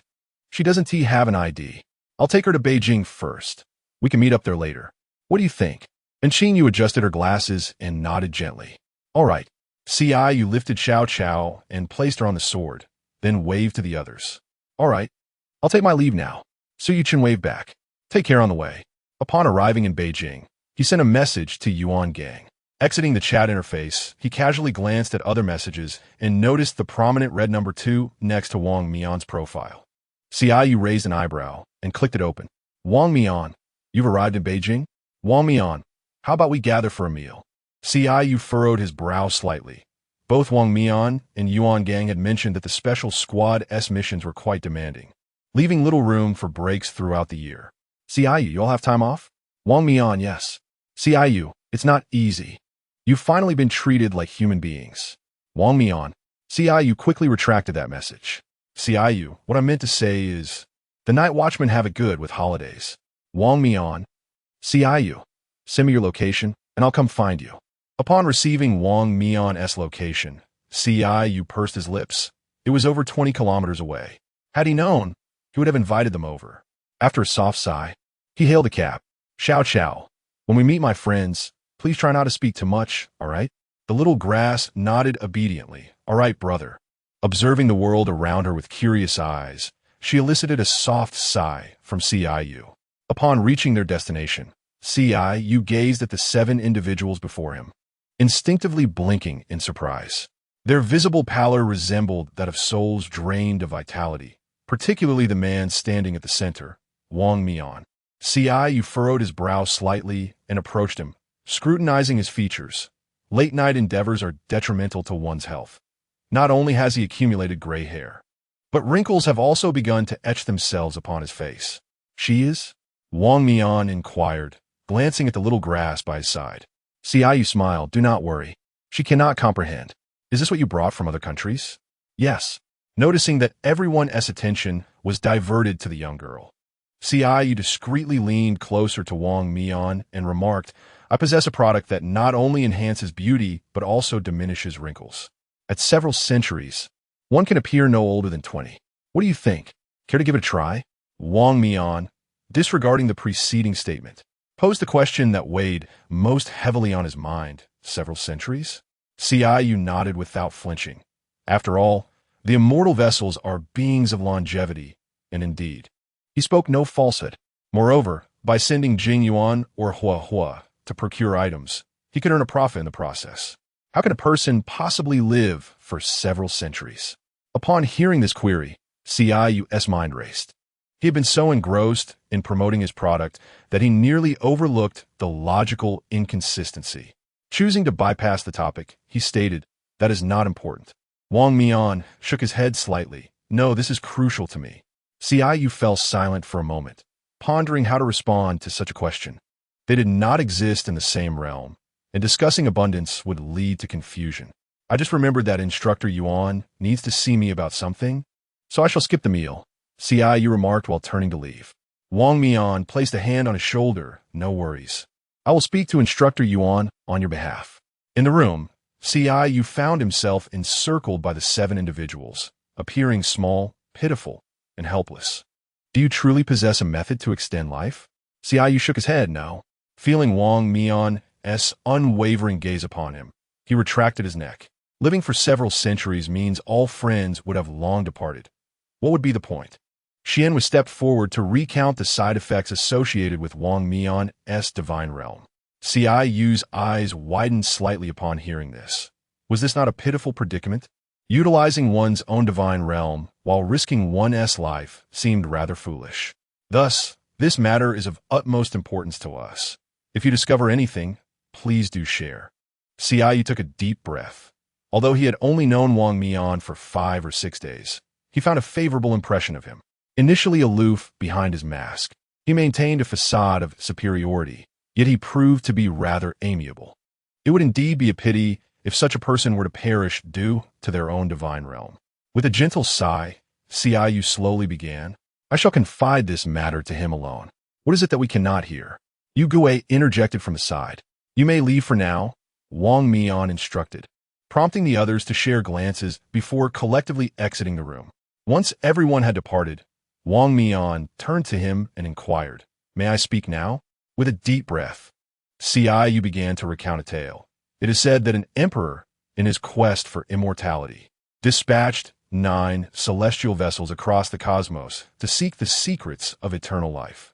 I forget the details, but ultimately, they received bountiful blessings and achieved immortality. Wang Mian fell silent for a moment, feeling that Ciyu's narrative was entirely implausible. Noticing the unmistakable skepticism etched across Wang Mian's face, Qiyu raised a hand to his forehead, acknowledging that if someone spoke thus to him, he too would likely be incredulous. Regardless of whether you believe it or not, it is indeed true. So, you wish to assert that you have also received such bountiful blessings? No, I am merely in my 20s, and I have yet to even glimpse abundance. Does true abundance exist in this world? No, it belongs to another realm. This single statement left Wang Mian in a state of bewilderment. The tale you have seen is not from my forbidden abode. It belongs to the son of another world. Qiyu gestured towards himself. "A too hail from another world." Wang Mian, with a complex expression, nodded in response. Chapter 76. What distinguishes this from direct theft, whether you believe it or not? I hail from another world. I have not even confided in Xiaoyu, only in you. After a brief pause, Qiyu continued, though he may have guessed a few things, it is fundamentally different from articulating it to oneself. Wang Mian pondered for a moment. "You come from Xianzhou?" Qiyu gently shook his head. "No, I am from the Dragon Kingdom, which is somewhat akin to Daxia, except that in our realm, there are no gods, no mysteries, no mists, merely an ordinary world." As he spoke, a glimmer of nostalgia flickered in his eyes, soon dimming with a hint of sorrow. Alas, it is no longer there. Why? Because it was so ordinary that the higher powers abandoned it. Qiyu scoffed lightly. "Let us not dwell on that. Let us discuss your matters instead." Wang Mian nodded slightly. "I do not possess abundant power, nor am I a person of wealth.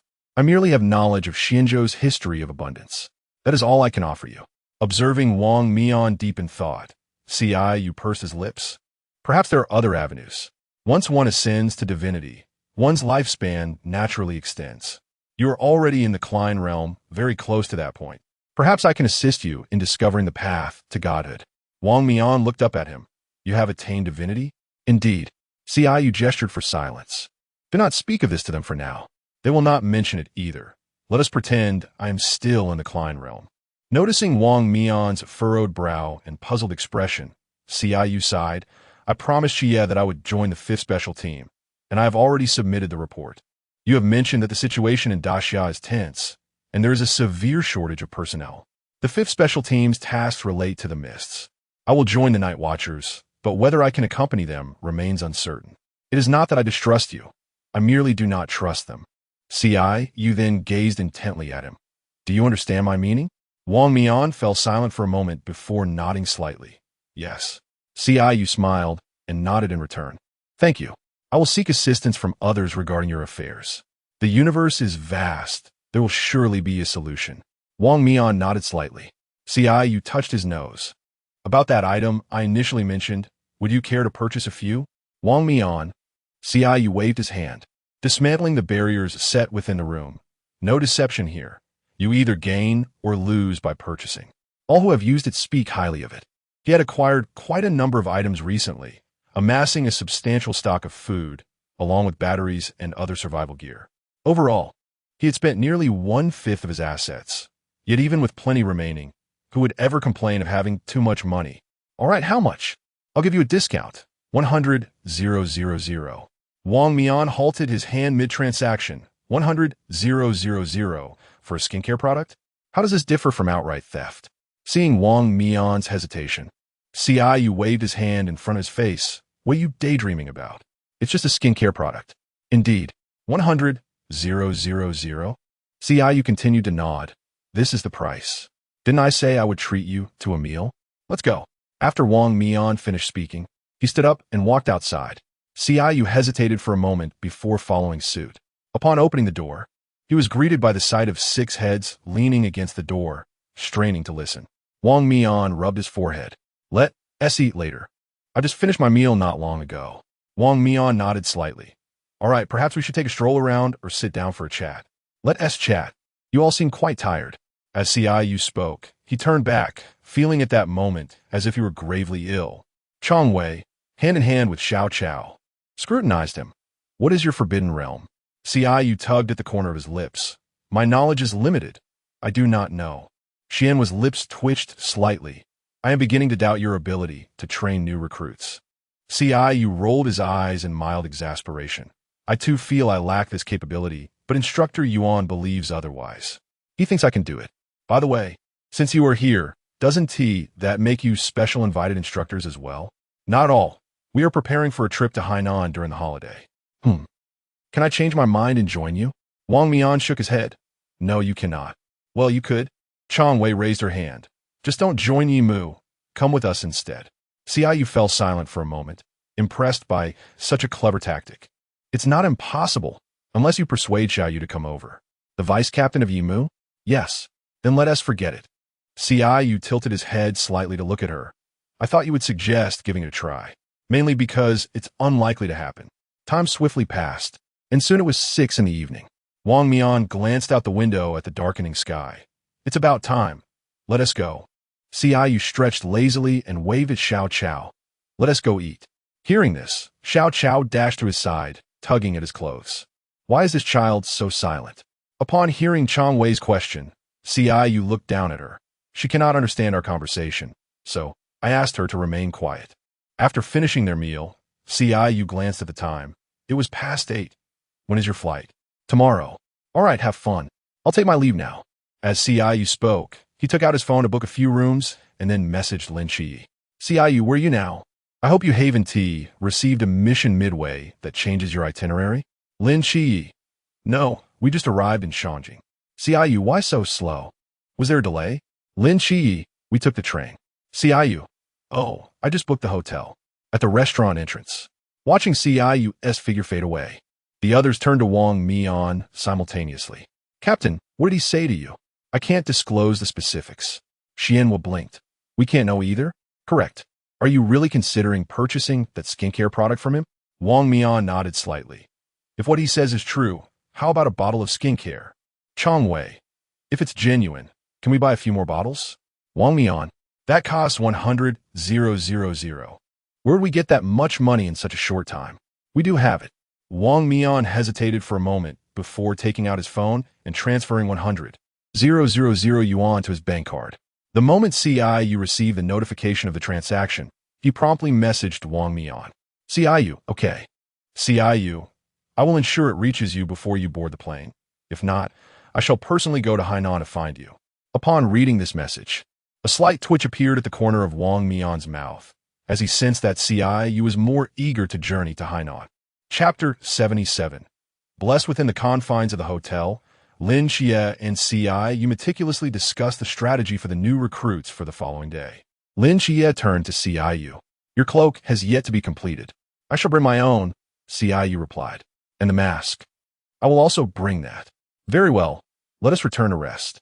In their room, Qingyu leaned back, supporting himself on the bed, his mind replaying the tasks that Lin Xie had entrusted to him.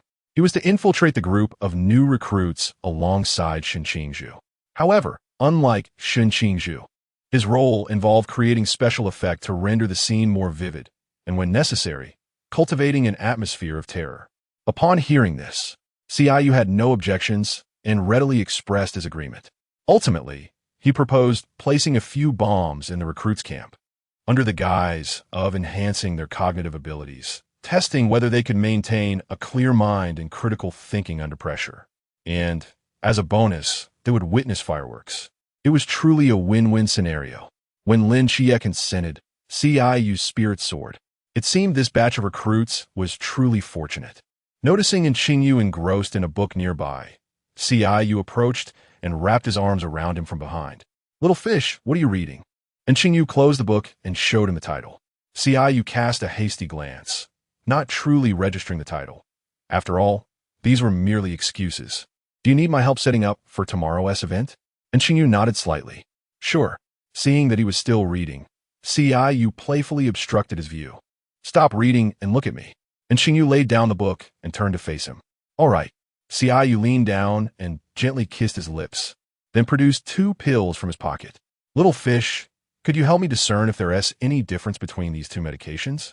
10 minutes later, Qingyu observed Qingyu stroking his chin, lost in thought. Frowning slightly, he moved behind him. Little fish, where did you acquire this medication?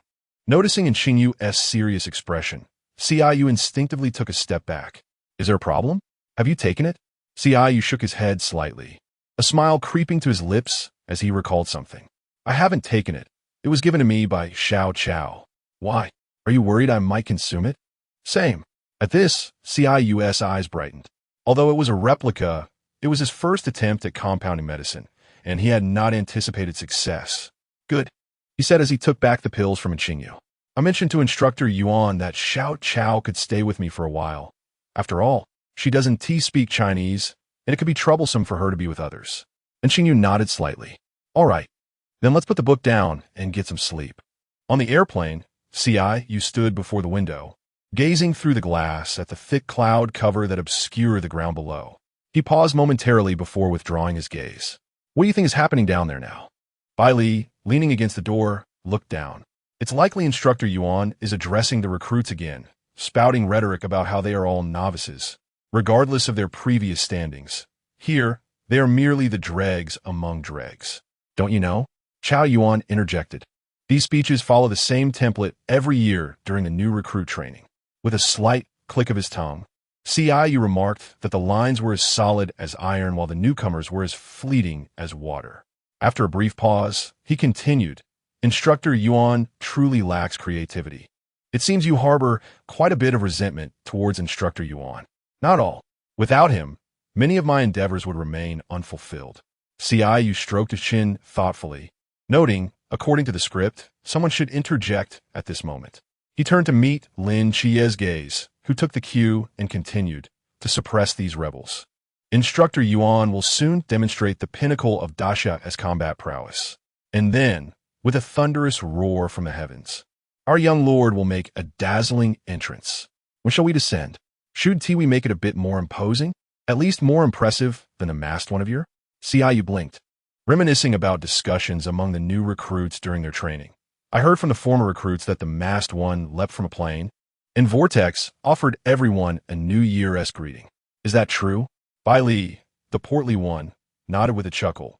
Indeed, he seems to have a fear of heights. It was surprising that, after all this time, Vortex would be brought up by unknown juniors. How do you know him? Several years ago. We happened to encounter each other during a mysterious event. Qingyu paused, adding, he even saved me back then. It seems you share quite a bond. Fortunately, we had dinner together just yesterday. What did you talk about? Noticing Lin Xie's sudden alertness, Qingyu hesitated. We just casually discussed matters pertaining to the Forbidden Ruins. Is there a problem? Lin Xie shook his head slightly. Xia Simeng had exchanged a few words with him, and upon learning that her long-cultivated reserve team had been snatched away by a sudden special squad, her expression was quite vivid. It was unfortunate that the new recruits had yet to develop a sense of team spirit before being poached. It's nothing. The time is nearly upon us. We should descend. Zhang Ye reminded, calculating the time. Lin Xie nodded slightly, summoning the Earth Dragon. Qingyu, gazing at the familiar creature, blinked. Isn't that the one I took years ago? You have enslaved her body. Oh no, both her soul and body. Xie, you are quite.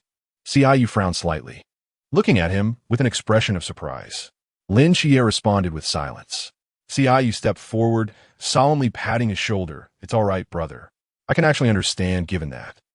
Before he could finish, Lin Xie, gripping his shoulder, pushed him onto the back of the Earth Dragon. Shut up.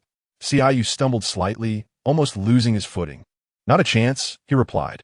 Once everyone was aboard, Qingyu leaned closer to Lin Xie. Xie, please keep him in check. Lin Xie turned to look at Qingyu, only to find the others behind them suppressing laughter.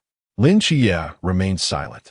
Qingyu tilted his head, raising an eyebrow at Lin Xie's puffed cheeks. Are you sulking? Feeling a hand rest on his shoulder, Qingyu stiffened momentarily before turning to face Qingyu. Be good, he said. A shroud of night suddenly enveloped the surroundings as Qingyu lifted his gaze towards the heavens. The inky black sky was adorned with a fiery red dragon, an embodiment of sheer grandeur. Once again, he found himself indulging in one of life's great pastimes, ostentation, observing his companions, each unveiling their masks. Qingyu slightly bowed his head, channeling a faint surge of spiritual energy in his hands. A half-red fox mask materialized, intricately engraved with several forbidden patterns. As he gazed at the mask, his thoughts momentarily drifted. It was the first time in a long while that he had summoned the Fool's Mask. Bai Li, with narrowed eyes, remarked, "This mask is exquisite. Where did you procure it?" "It comes with me," Qingyu replied as he gradually raised his hand, and at the moment he clasped the mask, an inner voice relentlessly urged him, "Hurry and don it." Chapter 78. Deception and Warfare. As the time approached, Qingyu abruptly released his grip and gasped for breath. For a fleeting moment, he felt as though his thoughts were spiraling out of control. Lowering his gaze, he noticed the mask that had fallen onto the ground beside the dragon's body, while the sounds around him drew nearer. Qingyu slightly parted his lips and raised his eyes to the group gathered before him. Qingyu, Qingyu, Qingyu, snapping back to reality. Qingyu responded with a simple, "What is the matter? Are you feeling unwell?" Qingyu shook his head gently. "I'm fine. We should proceed slowly. Instructor Yuan will urge us soon."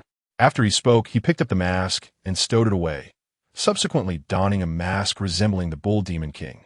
He found it difficult to recall any other characters from Journey to the West aside from the 4 disciples and a cow. "Greetings, we are the Nightfall team. Moments latte."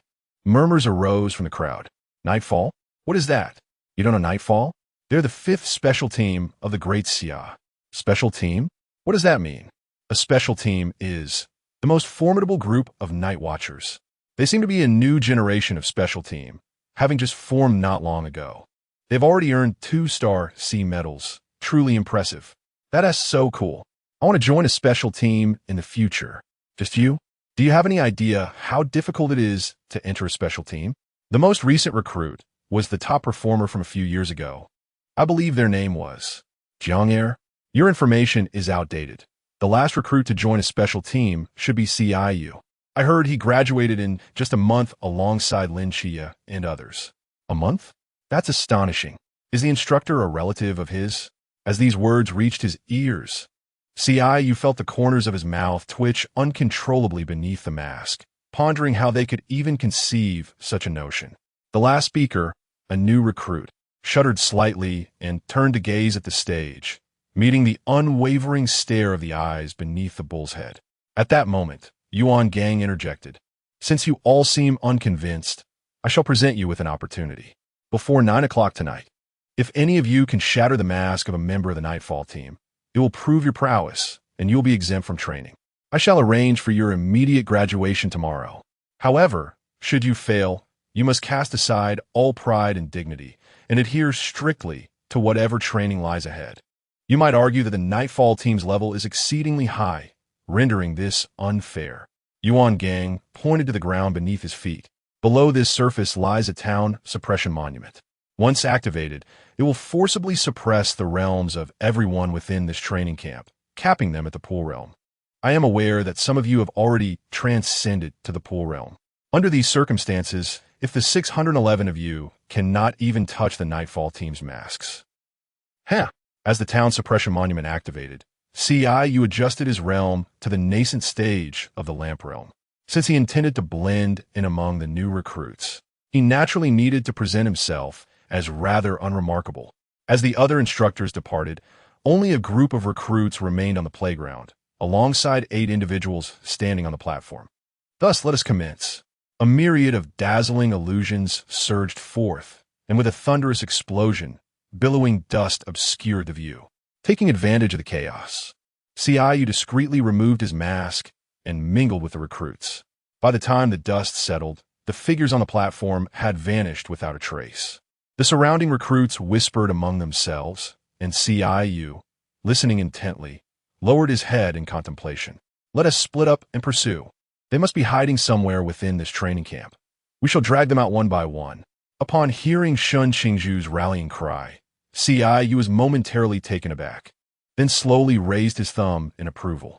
The crowd divided into several groups, each heading in different directions to pursue. As CIU pondered which group to follow, he suddenly felt a gentle tug on his clothing. He turned his head slightly to see a familiar figure. Xiao Chao? Xiao Gao not det sup li. After a moment of reflection, CIU chose a group that appeared somewhat appealing and followed them. Inside the dormitory building, he listened as they divided the large assembly of dozens into smaller groups of 10, and CIU couldn't help but smirk. Wasn't this a rather swift path to peril? With members of a special team, 10 against 1, what difference did it make from courting death? Following behind the others, he ascended to the top floor of the dormitory. Let us introduce ourselves. I am Lu Ji from the Forbidden Ruin Sequence 217, Sufeng. CIU raised an eyebrow upon hearing this. Over 200. A highly dangerous Forbidden Ruin. After the others completed their introductions, CIU slowly spoke. CI. And from Forbidden Ruins Sequence 083, Min Sheng Shanyu. This is my sister, Su Xiao Chao, from the same Forbidden Ruin as I. Since his name had already been mentioned, he decided to adopt a different one. Hearing the collective gasp from the others, CIU raised his brow. Shall we continue? Let us go, let us go. Lu Ji exclaimed thrice, his steps unsteady as he walked ahead. The siblings being from the same Forbidden Ruin was indeed a rarity, especially with such a high sequence. Xiao Chao tilted her head in confusion and, once the others had moved away, asked, Brother, why did you deceive them? CIU raised his hand in a shushing gesture. This is called the art of war. We shall surprise them later. After surveying the top floor without discovering anything, the group descended to the first floor. Since we Haven T found them here, it means they are somewhere else, and that could spell danger for them. CIU nodded slightly. Indeed, it is quite perilous. Sometimes what appears dangerous is not so at all. Upon reaching the first floor, the other groups had mostly gathered, and with the additional arrivals, there were over 100 individuals in total. Hearing from others that a few instructors had perished, and that all members of the Nightfall squad were actually disguised members of the ancient god church, CI was momentarily astonished. It had not been long since Shun Qingju's words had gained such credence. This was akin to an inherent undercover agent. At that moment, a rustling sound emanated from the rooftop, and the previously cacophonous noise was suddenly muted as if the play button had been paused. After a brief silence, someone finally spoke up. What was that sound? I am uncertain it sounds as if insects are crawling. Which insects could possibly traverse the floors? Their sounds penetrating through the boards? Let us ascend and investigate. Is that wise? Do we not just declare that the situation was amiss? What is there to fear? Even if there were indeed members of an ancient cult infiltrating, under the influence of the town's monument, they would only possess a limited realm. And with over 100 of us present, should we truly be apprehensive? Hearing the surrounding voices echoing in agreement, it was evident that the spirits were considerably heightened, prompting CIU to prepare and strategize.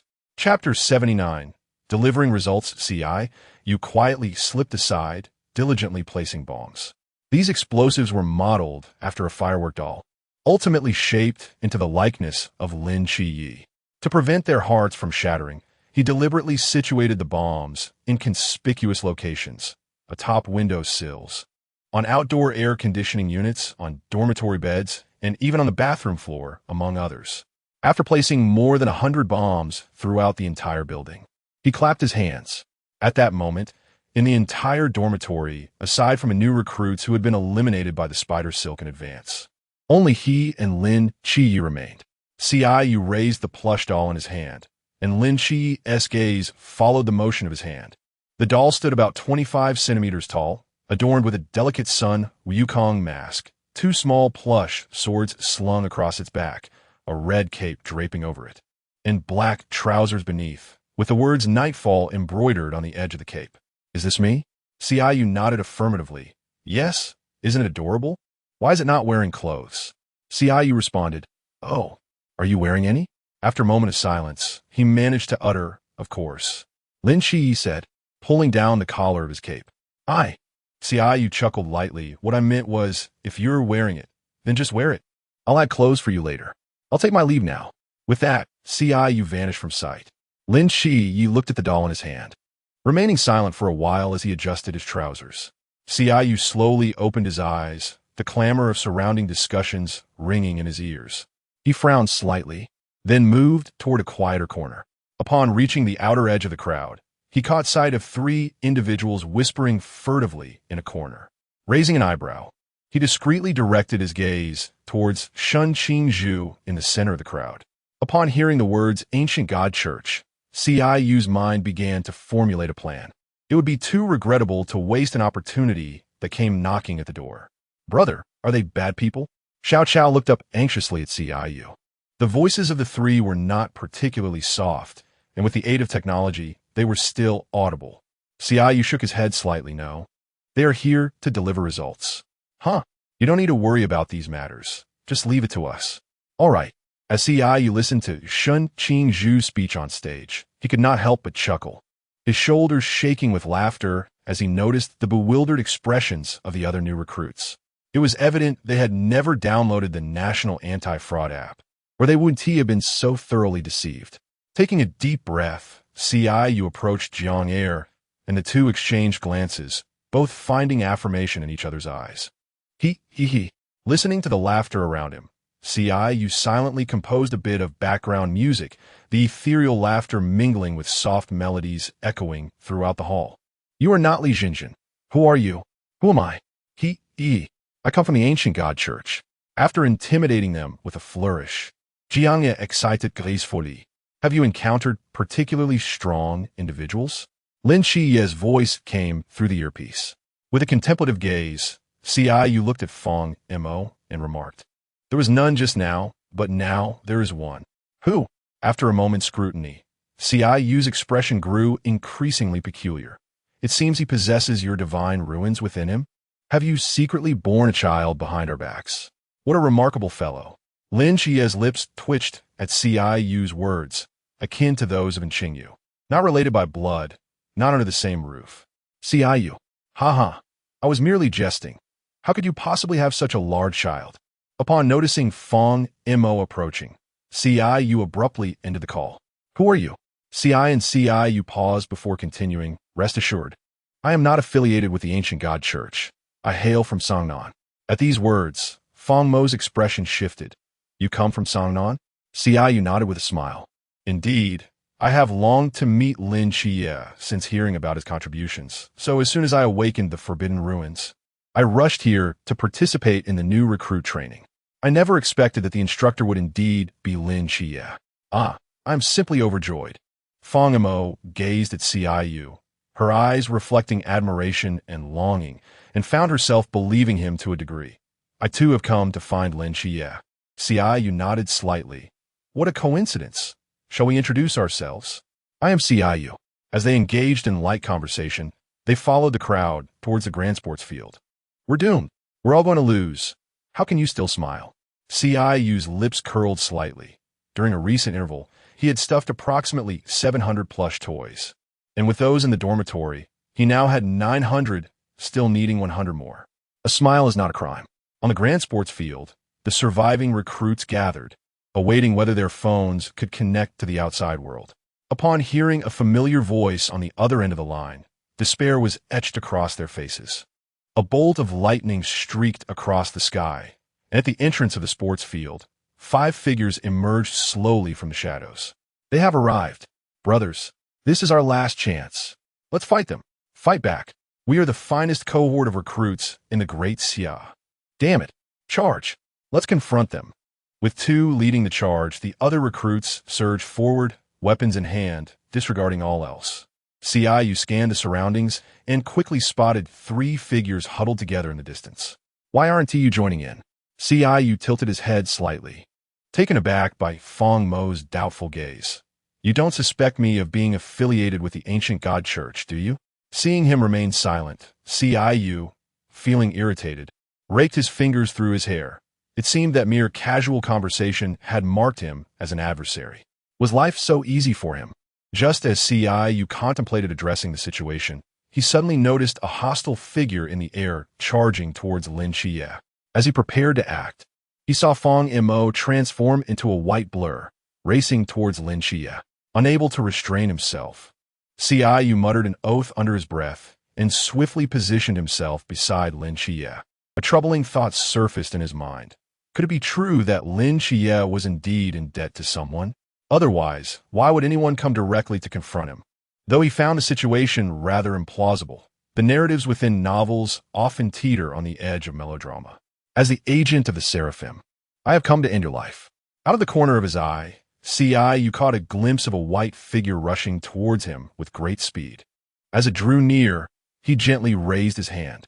In the blink of an eye, both individuals crashed to the ground, mere meters away from Lin Qie. Despite his current realm being that of the Chuan, for them, it felt akin to a dimensional descent. Lu Baoyu lay sprawled on the ground, violently coughing up blood, his gaze fixed intently on Lin Qie. Meanwhile, Fang Emo was pinned to the ground, unable to move. Ciu licked his lips, filled with anticipation for the impending spectacle, his eyes gleaming with excitement as he stared at Lin Qie. Lin Qie subtly shook his head in response. Ciu, taken aback, Ciu's expression shifted, and he gradually withdrew his spiritual energy, silently retreating to the back. He then conjured a doppelganger to arrange the final 100 dolls. Noticing that several individuals still managed to stand firm, he stroked his chin in contemplation, ultimately deciding to increase the number by 500. Inside the dormitory, after surveying the surroundings, Ciu reached for a brush from a nearby bucket and waved it carelessly in the air. Blood splattered like raindrops, quickly coating the entire wall. Observing this, Ciu nodded to himself in satisfaction. Chapter 80. Be a good person in the next life. Jiang Air, in a spectral form, floated beside him and whispered, "We need to add a few more elements here and over there as well." Ciu nodded continuously, swiftly arranging the blood, decorations, and mist in place. Jiang Air, with a passion for deduction, merely needed to follow Jiang Air's ideas. Once the dormitory was nearly set up, Ciu clapped his hands. Next is the dining hall. I'll first deal with those members of the Ancient God Society on the playground. As Ciu opened his eyes, he found Qingyu standing protectively in front of him, facing 3 members of the Ancient God Society. What should we do now? The female recruit, dodging in Qingyu's frost vines, frowned at the gaunt recruit. If this drags on, we will undoubtedly perish. I understand. The gaunt recruit took a deep breath and produced an ancient-looking ring from his pocket, holding it tightly in his palm. The wall breaker ring, when crushed, grants the wearer the power to break a certain order's rules. As long as I crush it, I can break the rules under the suppression of this town's monument and return to my original realm. Qingyu raised an eyebrow slightly. It was the first time he encountered someone so candid, unafraid of others coveting their possession. A tail shot out from the side and collided forcefully with the gaunt man's body. The gaunt man trembled violently and, as if losing control, stepped forward reverently, placing the ring into Qingyu's hands. Qingyu accepted the ring, glanced at it casually, and tossed it to Qingyu. Brother, heed my words. In your next life, strive to be a good person. Upon finishing, Qingyu swiftly ended the gaunt man's life.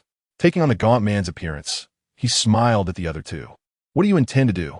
Keeping you around until now was merely to leverage your identities. When did you realize our presence? One of them asked. Honestly, if you had spoken up, everyone would have heard you. Qingyu retrieved some rope and securely bound the other two, stuffing cloth into their mouths to prevent them from speaking. After securing himself as well, Qingyu cleared his throat and shouted, "Let me go." This cry successfully drew the attention of the other recruits. Qingyu closed his eyes in exasperation, wishing he could escape this place of chaos. Even if you capture us, what of it? Lord Qingyu has already planted explosives here. Once the clock strikes midnight, the explosives will detonate, and you shall meet your demise. Qingyu threw his head back and laughed maniacally. We have already set up a forbidden area around us. None of you shall escape. Even if you kill me, I will never reveal the location of the bomb. You might as well abandon that hope. After speaking, Qingyu winked at Qingyu. Qingyu snapped his fingers, and flames instantly engulfed the three men. Qingyu found himself momentarily blinded by the absurdity of Qingyu's lines, inwardly lamenting the awkwardness of such dialogue. Upon hearing this, the recruits erupted in chaos. The revelation that bombs were buried in the training camp meant that, should they explode, they would all face certain death. Under the ominous shadow of death, they struggled to maintain their composure. The training camp sprawled extensively, making the swift discovery of the bomb a formidable challenge. "Listen to me," Jiang Er announced, stepping into the center of the training ground. The previously restless recruits fell silent at once.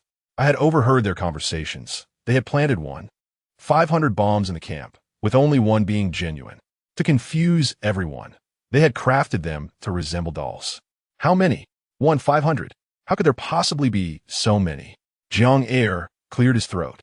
There are 3 hours left until midnight. Everyone quickly formed groups to search. A voice in the crowd echoed in agreement, and the remaining 100 recruits began to pair off and search.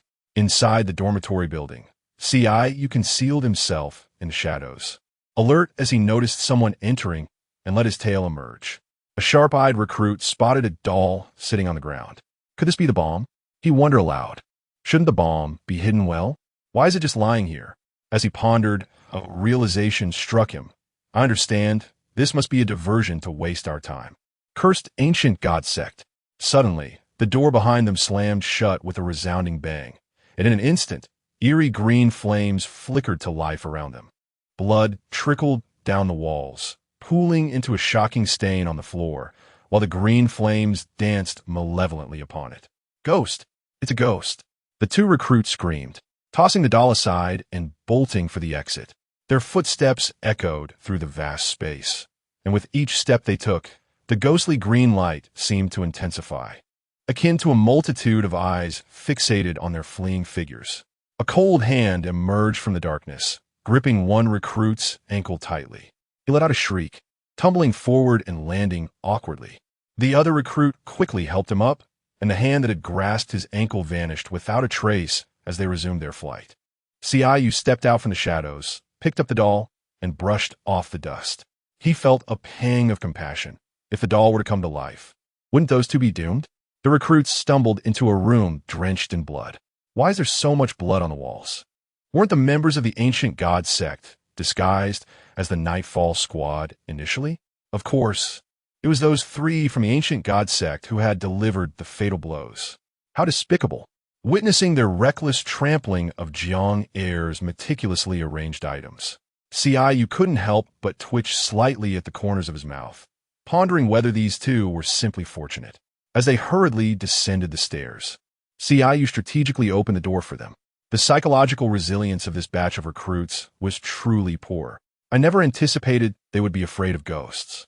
I had yet to make my entrance or utter a word, and they had already fled, more timid than even the most cowardly, including the damage they caused and the dolls they took. It should amount to 7 dolls. Let me see what else is in other places. With half-closed eyes, I savored the moment. In just half an hour, 200 had gathered. It seems there are quite a few audacious souls among us. Let us proceed to explore other locales. Chapter 81. A random fright in the cafeteria. Ciu sat alone in a corner, his chin lazily propped up by one hand, gazing into the distance. At the entrance, new recruits bustled in and out, some hurriedly clutching 4 or 5 dolls in their arms, while others scaled the ceiling in search of hidden toys. Observing this, Ciu raised an eyebrow. He had deliberately refrained from placing any dolls above to reduce the difficulty. Should he engage in another round? A fleeting thought crossed his mind, but he shook his head slightly. The novelty of such a tactic might work once, but a second attempt would surely be futile. Out of the corner of his eye, he noticed a few individuals approaching, prompting him to furrow his brow. Scanning his surroundings, he found the space beside him desolate, save for the makeshift chair he occupied. Could it be that these youngsters intended to shirk their duties? As a group stood before him, their gaze fixed intently upon him, he slowly lifted his head and languidly remarked, "What brings you here instead of searching for bombs?" "Naturally, we have come to eliminate you." As a blade swooped towards him, Ciu's expression momentarily faltered, but he swiftly raised his hand, unleashing a sharp gust of sword energy that effectively thwarted the assault. Xiao Qiao, who was not far away, immediately abandoned her doll and dashed towards him without hesitation. "Hey, wait for me." Lu Ji, observing this, hurriedly followed suit. Upon reaching their side, Xiao Qiao swiftly drew a dagger and struck fiercely, while Lu Ji, undeterred, enacted his own banishment technique. The assailants remained fixated on Ciu, caught off guard by the sudden onslaught from the side, and frantically raised their weapons in defense. After a flurry of attacks, the group staggered back several paces. "What do you intend to achieve? Bullying the few with the many?" Lu Ji brandished his knife at them. "You have chosen the wrong target." Hearing the commotion, other new recruits began to gather nearby, noticing the increasingly peculiar expressions on the faces surrounding them. As if a confrontation were imminent, the assailants quickly waved their hands in protest. "No, we merely saw him sitting idle, not searching for bombs," occasionally shaking his head at the new recruits, and assumed he was not one of them, hence our actions. "Isn't he holding a doll?" Liu interjected, pointing at the toy in Ciu's grasp. "Isn't it?" Ciu clicked his tongue, interrupting the squabble among them. "Enough of this noise. Instead of arguing, you would be better off searching." He added with a hint of wisdom, "It is prudent to maintain a sense of vigilance. Do not naively trust others, for you may not even realize when someone else is colluding." After casting a meaningful glance at Lu Ji, he recognized the potential for trouble, but regretted being too early to intervene. Lu Ji, perplexed by the look, scratched his head and replied, "No need to thank me. You are the first individuals I have met in this recruit camp, so we should support one another." Ciu merely curled the corners of his lips. "Thank you." Once everyone had departed, Ciu rose and walked towards the exit, enveloped in the night's embrace. Atop the dormitory building, 6 figures stood, and Ciu yawned as he drifted past. Bai Li, the portly one, approached him with a grin, inquiring about his well-being. "How do you feel?" "You were struck shortly after sitting there." Ciu flashed him a smile and retorted, "If you keep talking, I might just kick you off." At this, Bai Li's grin faded, and he darted behind Qingyu for cover. Ciu rolled his eyes in mild exasperation. "Why do you have so many dolls?" "They're crafted with mental energy, but the mass production is somewhat flawed," he replied, glancing at Lin Xie, who was cradling one in his arms, his expression turning peculiar. To ensure fairness in the game, he had indeed concealed a bomb disguised as fireworks within one of them. With the one he held, that made 2. "Why do you still have that?" Lin Xie asked, momentarily taken aback. "Of course you can keep it. If you like." Ciu nodded slightly. Turning his attention to the new recruits below, he mused, "Why does it seem like there are more and more people?" "Because Instructor Yuan has been kicking them up one by one," Lu replied. "I'll go check elsewhere." With that, Ciu leapt from the rooftop, landing gracefully. He brushed off non-existent dust from his attire and strode toward the gathering of recruits. Along the way, he noticed several new soldiers frantically searching for dolls. Anxiety etched on their faces. Unbeknownst to him, he arrived at the entrance of the dormitory, the only place they had meticulously arranged. Spotting a considerable crowd gathered, Qingyu raised an eyebrow. Why are there so many people here? Don't you know? Someone died inside the dormitory. At this revelation, Qingyu's expression shifted dramatically. If someone had truly perished, he would bear the blame. Who died? Not sure, but I heard there was a lot of blood, and those who entered rushed out in a panic. Qingyu's lips twitched. This was enough to frighten anyone. What if it were fake blood? It's unlikely. The stench of blood is too potent, and it doesn't resemble pig or chicken blood. It's just a death. It shouldn't scare them to the point of not wanting to investigate, he commented. No, the important thing is that it's said to be haunted. Are you all afraid of ghosts? What kind of night watchman are you? Not so much afraid of ghosts, but mainly because no one has seen its appearance. And it's elusive. Qingyu regarded him with a sidelong glance and then proceeded toward the dormitory. Despite the rampant rumors outside, surely there were some brave souls willing to search within. Not long after, he spotted a group of 3 men and 2 women huddled together in discussion. I find this a bit strange.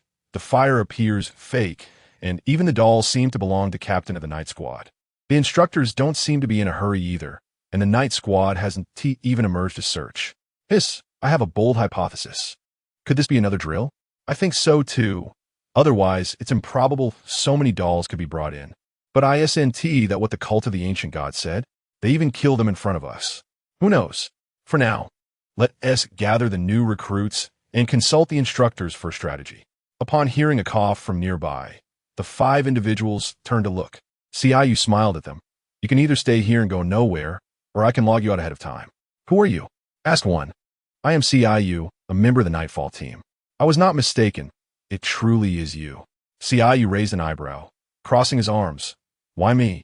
The boy adjusted his glasses and spoke with some excitement. All the other members of the Nightfall team have appeared, yet you have remained absent throughout. Thus, I surmise that you were mingling among us, scheming something. Only when you mentioned that there were bombs buried in the training camp did I dare to believe your presence among us was for this purpose.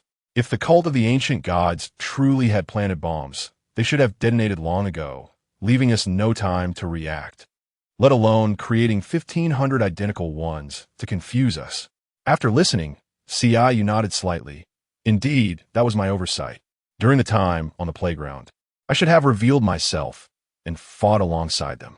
Furthermore, those 2 from the cult of the ancient gods should not have been killed so swiftly by Zhuangge. I should have leveraged their identities to eliminate a few more recruits. A few bodies should also be placed here. The boy shook his head. These measures are still insufficient. Chapter 82. Tearing someone else's umbrella. You raised an eyebrow at him.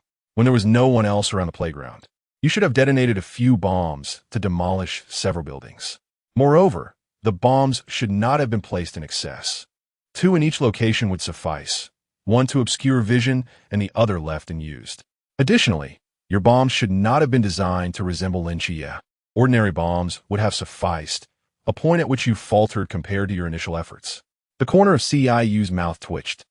I placed so many simply to toy with you. The boy chuckled. You might consider my suggestion. Use it against the new recruits next year. Qingyu fell silent for a moment, thinking it was merely a reflection on shortcomings, only to realize it was about tearing someone else's umbrella. You little rascal. What is your name? I am Louis Chen, hailing from Gusu. Qingyu nodded slightly. Is the mask at your waist from one of your team members? Indeed. Noticing their inactivity, Qingyu raised an eyebrow. Aren't you going to search? Since it's not real, why should we bother searching? Upon hearing this, Qingyu cast a sidelong glance at the speaking boy, who immediately fell silent and was dragged away by a few others. Why aren't you going? May I ask you a few questions? Qingyu paused for a moment and then nodded slightly. Follow me. On the rooftop of the dormitory building, while he stood at the edge, surveying the scene. Strange, why did Qingyu take someone to the dormitory? To ask questions. Lin Xie remarked as he glanced in that direction. It's almost midnight. There are still at least 500 that haven't been found. Instructor Yuan said to wait until all the dolls are located before gathering the new recruits. Bailey shook his head in disbelief. It seems they are bound to receive a scolding. When Qingyu was called out, he glanced at the time on his phone, 2 a.m. He raised his hand and snapped his fingers, causing countless fireworks to explode in the night sky. Upon seeing Qingyu and the others, Qingyu waved to greet them. Senior Qingyu, I'll take my leave now. No need to call me senior. I feel I have yet to reach the age of being someone else's senior. Lu Yichen paused momentarily. Then, how about Qingyu go? Qingyu smiled. That works. As he watched Lu Yichen depart, Qingyu walked over to Qingyu and took hold of him.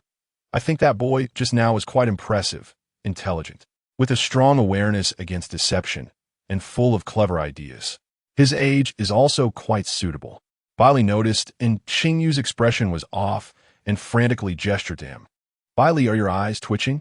Bailey desperately closed his eyes. Let be the end. Little fish, I believe you would get along well with him. Qingyu said, slightly tilting his head toward Qingyu. Hearing Qingyu's response, Qingyu pointed to a fish-shaped firework in the night sky. Look over there. Little fish. Well, lovely fish, Bailey chimed in. The fireworks burst in the air, lasting for about 2 minutes.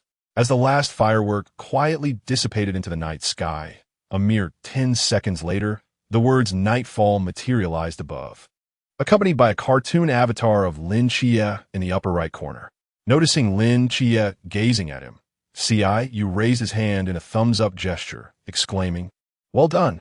Lin Qie shut his eyes briefly, pondering whether this could be considered an unconventional form of fame. Let's go. It's time for self-introductions. On stage, as the 8 of them ascended, the newcomers in the audience displayed expressions of confusion and fear. Lin Qie removed the mask from his face and began anew. Allow me to reintroduce myself.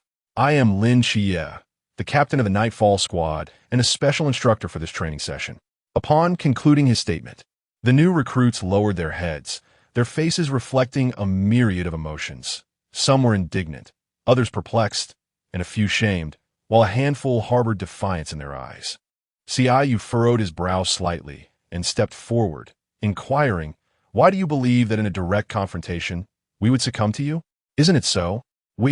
No, I alone could secure victory. As soon as Qingyu finished speaking, a chorus of rebuttals erupted from the audience. 600 against 1.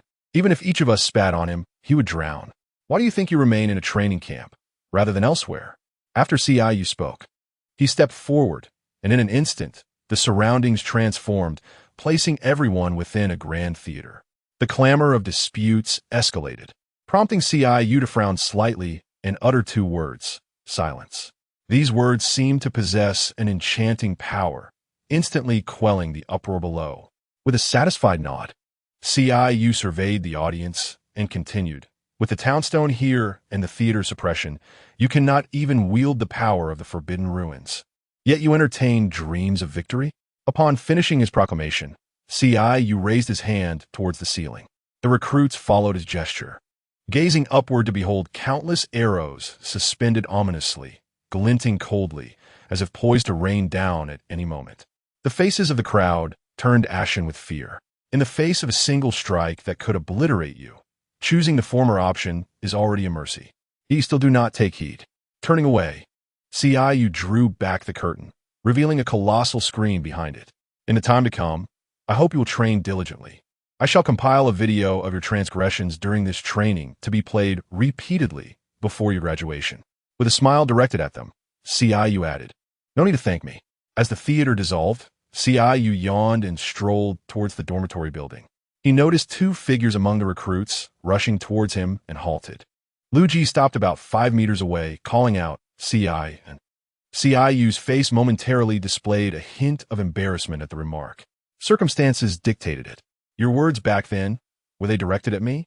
Qingyu shook his head gently. How could that be? Go get some rest, starting tomorrow.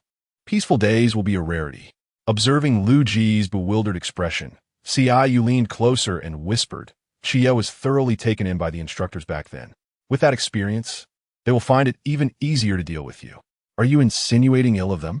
Qingyu was startled by his sudden, thunderous outburst. Instinctively, she turned around to find Lin Qie regarding her with a smile that was neither entirely genuine nor entirely mocking. Her face flushed slightly, and she awkwardly tugged at the corners of her mouth. There could scarcely be a more embarrassing predicament than to speak ill of the very person in question, only to be overheard by them. Chapter 83. The unfortunate fish Qingyu Guangzhong observed Lu Ji had already departed, and Ciyu took a deep breath. Ah, what a coincidence. Lin Xie gently shook his head. Not a coincidence. I came to find you. Ciyu's expression shifted, becoming serious. What business do you have with me? It's regarding tomorrow's training. Ciyu blinked. Please go on. After listening to Lin Xie's training plan, Ciyu fell silent for a moment before exclaiming. You are truly a pervert. Lin Xie replied, Stare. I mean, anyone who dares to call you a pervert, I would gladly teach them a lesson. This training plan is specifically tailored for the recruits, aimed at fostering their moral, intellectual, physical, artistic, and labor development. How could anyone label it as perverse? Such a pity they lack vision. Ciyu smoothly shifted the topic. Lin Xie remained silent. Ciyu patted his shoulder. I wholeheartedly support you. After conveying his affirmation with a meaningful glance, he headed towards the dormitory. At 6 o'clock in the morning, the tranquil atmosphere was shattered by a series of knocks on the door. Ciyu's brow involuntarily twitched, and he slowly sat up. Little fish, and Qingyu, fully dressed, turned to Ciyu. Today marks the first day of intensive training. All instructors must be present. Ciyu let out a slight sigh, resigned to begin dressing. Having only fallen asleep at 2:30 in the morning, he had barely 3.5 hours of rest, precisely when he was in the most blissful slumber. This sensation was akin to being deeply engrossed in a beautiful dream, only to be abruptly jolted awake by a harsh slap. He could even envision the expressions of the recruits as they came down shortly. On the playground, Lin Xie held a pocket watch, his gaze fixated on the recruits arriving one after another. Once all the new soldiers had gathered, Lin Xie spoke. Anyone arriving 3 minutes late will automatically step forward. You quietly leaned towards the rotund Bai Li. Was there ever such a requirement during your training? Bai Li's face shifted slightly, recalling something embarrassing, and he nodded. Ciyu, reading his expression, guessed. You were penalized, weren't you? Bai Li fell silent for a moment before giving a slight nod. Ciyu clicked his tongue and patted his shoulder. It's all right, I understand. If it were me, I wouldn't rise within 3 minutes either. Bai Li's lips twitched in response, pondering what was so commendable about that. Understanding his thoughts, Ciyu addressed the new recruits. You see, often those with true talent are the rebellious ones. Except for Xie. Ciyu added, glancing at Lin Xie, the law-abiding citizen, truly befitting of a protagonist. Suddenly, a scream emanated from the nearby warehouse. Qingyu shuddered, retracting his earlier words. Qingyu, hearing Lin Xie call him, Ciyu promptly responded, arranging the scene as Lin Xie had suggested the previous day. Ever since arriving at the recruits' training camp, he had become merely a tool. As the day unfolded, witnessing the recruits gradually losing their dreams, Ciyu silently offered them prayers, reminding himself that their journey was still long ahead. That night, as Ciyu stepped into the cafeteria, the pervasive aroma that enveloped the surroundings left him momentarily speechless. He raised his head defiantly, confirming that he had not taken a wrong turn, and then steeled himself to venture further inside. Before the new recruits lay 2 plates, one containing a piece of raw meat, the other holding a substance resembling chocolate. Under the stark white light of the cafeteria, this chocolate emitted a faint green glow. Ciyu blinked, scrutinizing it closely, and was struck with disbelief as he realized that the ominous dish glowing green in the game had been flawlessly replicated in reality. Noticing in Qingyu and a few others at the entrance, Ciyu hastened over. What ominous food? Whose brilliant idea was this? Ciyu. And Qingyu spoke coolly. Silence. The bustling cafeteria fell abruptly silent. Time to eat. Report. Speak. Instructor, and where is our food? Food. ISNT it right before you. But there's nothing edible here. This remark was met with a chorus of agreement from the other recruits. Make no mistake, and Qingyu adjusted his glasses. The raw meat before you, along with the cement-flavored fish cake, constitutes your dinner for today. Ciyu regarded Qingyu with the expression of a subway commuter looking at a phone, pondering the cement-flavored cake, something he could never have conceived in his lifetime. He leaned closer to Qingyu and whispered, Did you make this? Have you tried it? And Qingyu slightly shook his head no. Qingyu nodded, feeling a strange curiosity about the peculiar fish cake. As the saying goes, if one person claims something is inedible, I might abstain, but if a multitude declares it unpalatable, I am compelled to sample its flavor. Taking a seat at their designated table, Qingyu retrieved a dubious fish cake from a nearby bowl. After a brief moment of contemplation, he took a bite. The next instant, his expression shifted dramatically as all eyes turned toward him. Suppressing the urge to gag, Qingyu forced the fish cake down his throat, then managed to muster a faint smile. Not bad. After laboriously squeezing those two words through his clenched teeth, Qingyu exhaled a sigh of relief. If he had a health bar above his head, it would undoubtedly be plummeting. How wonderful it would be to have a remedy for negative effects. Just as this thought crossed his mind, his eyes widened in sudden clarity. A remedy for negative effects, such a simple solution. Why had he not considered it before? Negative effects. Effects. Repeating these words in his mind, he abruptly stood up. What's wrong? Are you unwell? And Qingyu frowned slightly, reaching out to pull him back. Seeing the concern in Qingyu's eyes, Qingyu sat down and shook his head slightly. No, I just remembered something important. At that moment, the cafeteria door swung open with a resounding bang. Instantly, all eyes turned toward the commotion. A boy wearing a blindfold stormed in, his gaze swiftly scanning the new recruits before he made a beeline for the nearest table. Coming to a halt, he seized the raw meat on the plate and began to gnaw on it. After finishing the raw meat, he casually grabbed the dubious fish cake and took a large bite. After merely a bite, his complexion suddenly changed, and he hurriedly grabbed a nearby cup of water, gulping it down. Remarkable. Qingyu couldn't help but exclaim, recognizing the formidable power of the fish cake. He held deep admiration for anyone capable of consuming an entire piece. Did he really devour that troublesome fish cake in just 2 bites? This child is quite ruthless. Hearing in Qingyu's murmurs, Qingyu slightly tilted his head to glance at him, realizing he was aware of how unpalatable his creation was. Reflecting on being the first to taste it, he fell into a contemplative silence. Bai Li Pang, undeterred, muttered, "Can it truly be that distasteful? Why don't you try?" And Qingyu offered a faint smile. After a brief moment of hesitation, Bai Li Pang took a small bite of the troublesome fish cake, only to shudder violently, his eyes turning a shade of green. Seeing this, Qingyu couldn't help but chuckle. How does it taste? Are you a devil? How did you concoct such an inhumane dish? And Qingyu adjusted his glasses. Do not underestimate this piece of fish cake. Although it is small, the energy it contains is sufficient to sustain an adult man for 3 days without food or water. Even with high-intensity exercise, it can last a day and a half. Even if those recruits only consume half a piece, it will definitely suffice for a whole day's exertion. At the very least, it won't cause them to faint during training. Unless they eat none at all. Qingyu was momentarily taken aback. The words felt so familiar.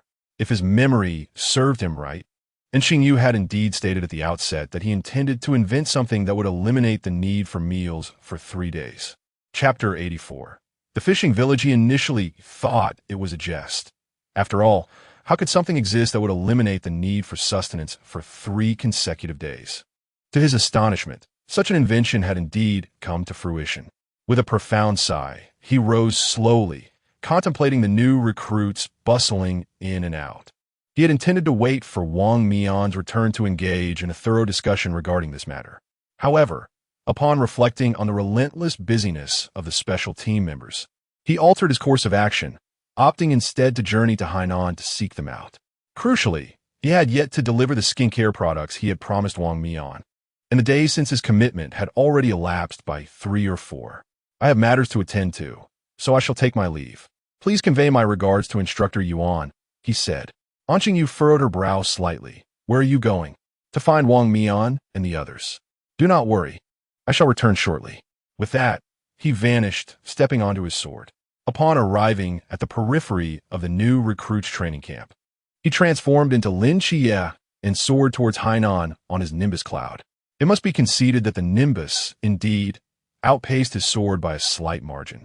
The claim of covering vast distances in a single leap was no mere exaggeration. As he navigated the Nimbus, he retrieved his phone and opened the chat with Wang Mian. Where in Hainan are you? Send me your location. I shall come find you. After waiting for a brief moment without a response, he sent several more messages. I am bringing you skincare products. I have a solution. Please respond. Upon his arrival in Hainan, he frowned slightly at the still unanswered messages.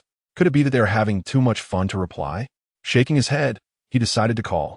However, his expression turned blank upon hearing the automated message. The number you have dialed is not in service area. Please try again later. Unyielding, he proceeded to call each member of the masked squad, enduring the same voicemail message 6 times, which deepened the scowl on his face. Retrieving his phone, he moved forward. Is there truly no signal by the seaside? With a sigh, he became increasingly convinced of this assumption. 4 or 5 days had passed. They could not have vanished in a thin air. After all, they were not protagonists who could take a holiday and encounter peril. 3-day tour of local attractions. Single tickets are 300 each. Group tickets at a discount. Hearing the enthusiastic shouts from a nearby speaker, he paused momentarily, then turned his gaze towards the woman calling out. After a brief contemplation, he approached her. Since it was his first visit, it was prudent to hire a guide rather than wander aimlessly like a headless chicken. He halted before her. How many people are required to commence the tour? 12. And how many do you have now? Currently, just you. Do not worry. More will arrive shortly. Frowning slightly, he considered that waiting for 11 others could take an indeterminate amount of time. Having traveled before, he was well acquainted with their interpretation of soon. Resolutely, he closed his eyes and took out his phone. 3,500, and I will depart immediately. The woman paused for a moment, taken aback. 3,500, will you go or not? If not, I'll find another guide. Yes, let us go. The woman spoke hastily, guiding him into the car. Seated inside, Qingyu gazed out at the swiftly passing scenery along the roadside. Do you receive passengers here every day? He inquired. Of course. If you have any travel needs in the future, feel free to contact us, she replied with a smile, producing a business card and politely handing it to him. Qingyu accepted it, idly toying with it in his hand. Have you ever encountered any particularly special guests? He asked. The woman paused, slightly taken aback. What do you mean by special guests? Qingyu pondered for a moment, his gaze lowering before he spoke again. For instance, exceptionally handsome individuals, or those who, like me, hire a car. Recently, there were indeed 7 guests traveling together. Qingyu's eyes brightened at this revelation. Where do they ultimately go? The woman considered for a moment, picking up a nearby flyer and drawing a circle on it with a pen. To the coastal area? Qingyu murmured, nodding to himself. It was not uncommon for the signal to be poor in coastal regions. Let us head there directly. With the last remnants of doubt dissipating, Qingyu relaxed against the back of the seat. The woman furrowed her brow slightly. You might want to reconsider going there. What? Qingyu opened his eyes to look at her. We visited that attraction the following afternoon. After they disembarked to explore, they never returned. The location is quite remote. Unless they took a bus, it would be challenging to get back to the city. By the time night fell, they still hadn't come back. Qingyu's expression stiffened. Her words suggested a 99% likelihood that something had gone awry. It had already been 4 or 5 days since their departure. Was he too late even to recover their bodies? What other places have you visited near the coast? Qingyu pondered for a moment before speaking slowly. The woman bent down to circle a few more locations on the flyer. After examining them closely, he pointed to the area where they had vanished. What is this place? It seems to be a fishing village. Upon arriving at the coastal area, the bus gradually came to a halt. We will wait for you here. Remember to return before dark. Qingyu nodded slightly, dismissing the woman's warning from his mind. He had no need for the bus to return. He merely said this to avoid raising suspicion. Walking along the beach, he kicked at the pebbles beneath his feet, quietly listening to the gentle whispers of the sea breeze. The waves lapped against his bare calves, a refreshing coolness seeping into his skin, a sense of tranquility enveloping him. Before long, he arrived at the designated area. After glancing around and finding nothing unusual, he continued onward. As he walked the length of the coastline, a frown creased his brow. There were no signs of life. He and T even spotted a solitary bird. After a brief moment of contemplation, he turned back. Arriving at the circled area, he compared the tattered map in his hand with the beach before him. He stared intently for a moment, then realized something was amiss. Where was the fishing village? Such a large village could not simply vanish. Chapter 85. Time Qingyu slowly closed his eyes, wholly concentrating on the sensations surrounding him. Before long, he discerned the subtle movement of a force of law in the air. With a slight furrow of his brow, he settled himself cross-legged upon the sandy shore. He summoned his mental energy and meticulously searched the vicinity. However, after finding nothing, he could not help but mutter in frustration. How unreasonable it was. If they did not wish to allow entry, they could simply say so, rather than employing the law of time as a barrier against him. Rising to his feet, he brushed the sand off his body, clicked his tongue in irritation, and began to stride towards the bus. Yet, after only a few steps, he abruptly halted. He recalled that Wang Mian had not ascended to divinity. Whence came this law of time? With a furrowed brow, he once again seated himself upon the ground. After a moment of contemplation, his thoughts drifted back 2 years, recalling the individuals Lin Chiye and his companions had encountered. Wang Mian, the god of time. As his musings deepened, an unusual expression overtook his countenance. The future self, ensnaring the present self, was utterly absurd. Such a notion, if divulged, would undoubtedly lead others to deem him mentally unstable. He shook his head in resignation, casting his gaze toward the sea. He remained there, waiting until nightfall, when suddenly, a voice called out from beside him. Qingyu frowned slightly, and in an instant, vanished from his location. He intended to seek clarity from Wang Mian upon his return. The following morning, upon seeing that they had yet to appear, Qingyu resolved to explore the depths of the ocean. If nothing could be found on land, perhaps something awaited him beneath the waves. He plunged into the water, swimming towards the ocean's depths. After searching back and forth a few times, he returned to the shore, where a battle-damaged phone lay soaking. In his fervor to locate them, the concern for whether his phone had been submerged had long since faded from his mind. In Beijing, Zuoqing gazed at the investigation report laid upon the table, his expression dark and brooding. First, the mass team had gone missing upon entering Hainan, followed by the members of the Nightfall team. Both groups had vanished upon reaching the coastal area. This could no longer be deemed mere coincidence. Temporarily suspend the new recruits' training for Nightfall and have them come to Beijing at once. Exhausted, Qingyu lay on the beach, panting heavily, his gaze vacant as he stared at the sky.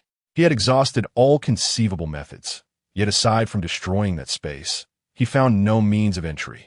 The future Wang Mian had deliberately isolated this fragment of time, undoubtedly for a specific purpose. If he were to obliterate it, he could not fathom what consequences might ensue. Tail, Qingyu called softly. The tail emerged, observing him sprawled on the ground in a dejected state, speaking with exasperation. Kid, is it not merely the agony of love? Qingyu paused, a puzzled expression crossing his face. Agony of love? He was unaware of such a thing. What are you speaking of? Why do you seek me? Qingyu propped himself up on one hand, gradually sitting upright with one leg slightly bent, his arm casually resting on his knee as he turned his gaze toward Tail. Tail, can you sense the presence of an independent space here? As he spoke, he unconsciously licked his lips, his eyes brimming with anticipation as he fixed his gaze upon the other. The tail gently closed its eyes for a moment, then nodded slightly. I can sense it. What? Do you wish for me to lead you inside? Qingyu quickly nodded. Precisely. Do you possess a method to enter without disrupting the space? Allow me to ponder.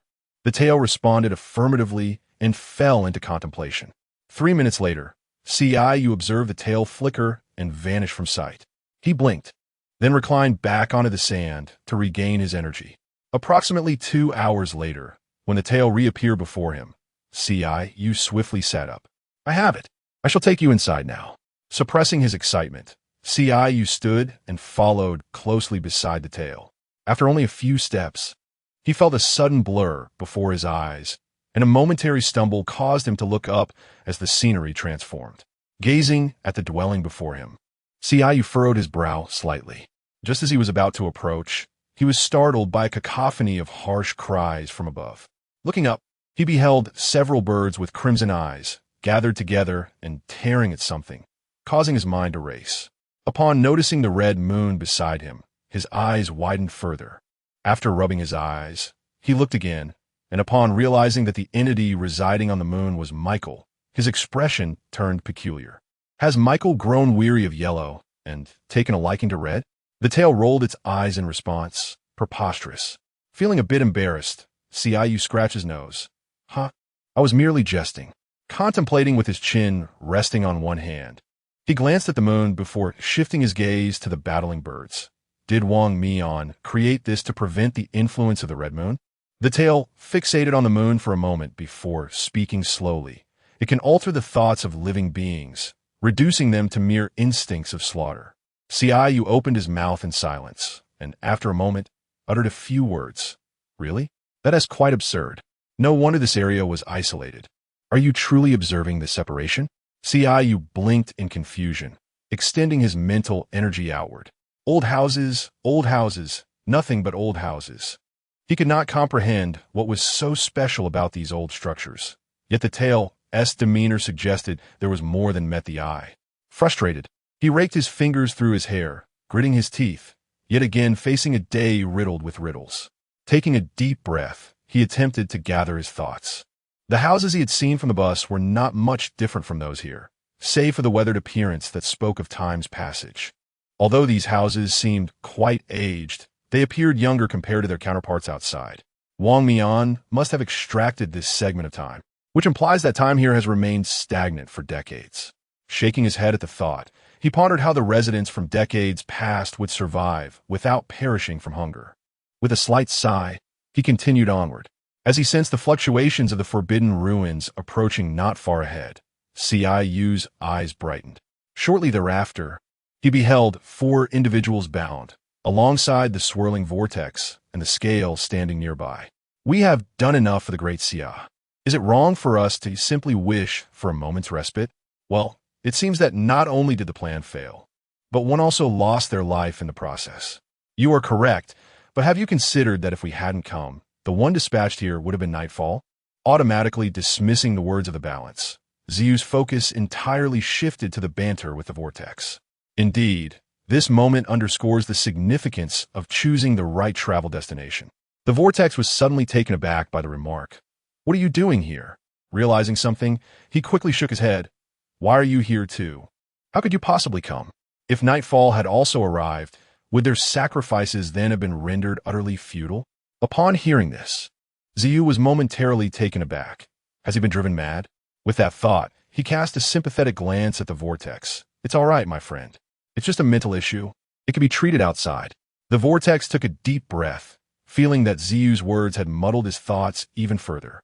Observing his state, Ziyu stepped forward and patted his shoulder. Stay calm. As the crimson hue in his eyes gradually faded, Ziyu nodded with satisfaction. That's more like it. Nothing to worry about. Before Ziyu could complete his sentence, the vortex seized his shoulders.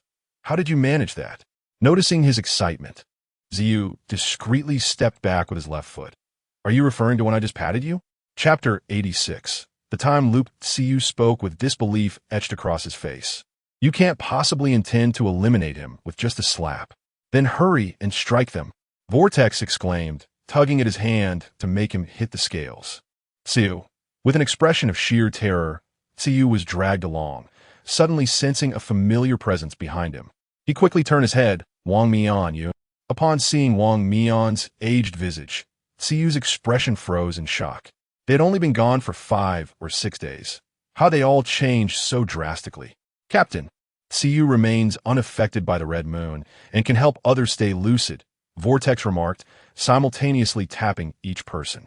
At this, Wang Mian's eyes sparkled with a glimmer of hope as he opened his mouth to speak, but the ground trembled violently. The loop had come to an end. As they all gazed upward, Qiyu followed suit. In the sky, the red moon had fully emerged from the clouds.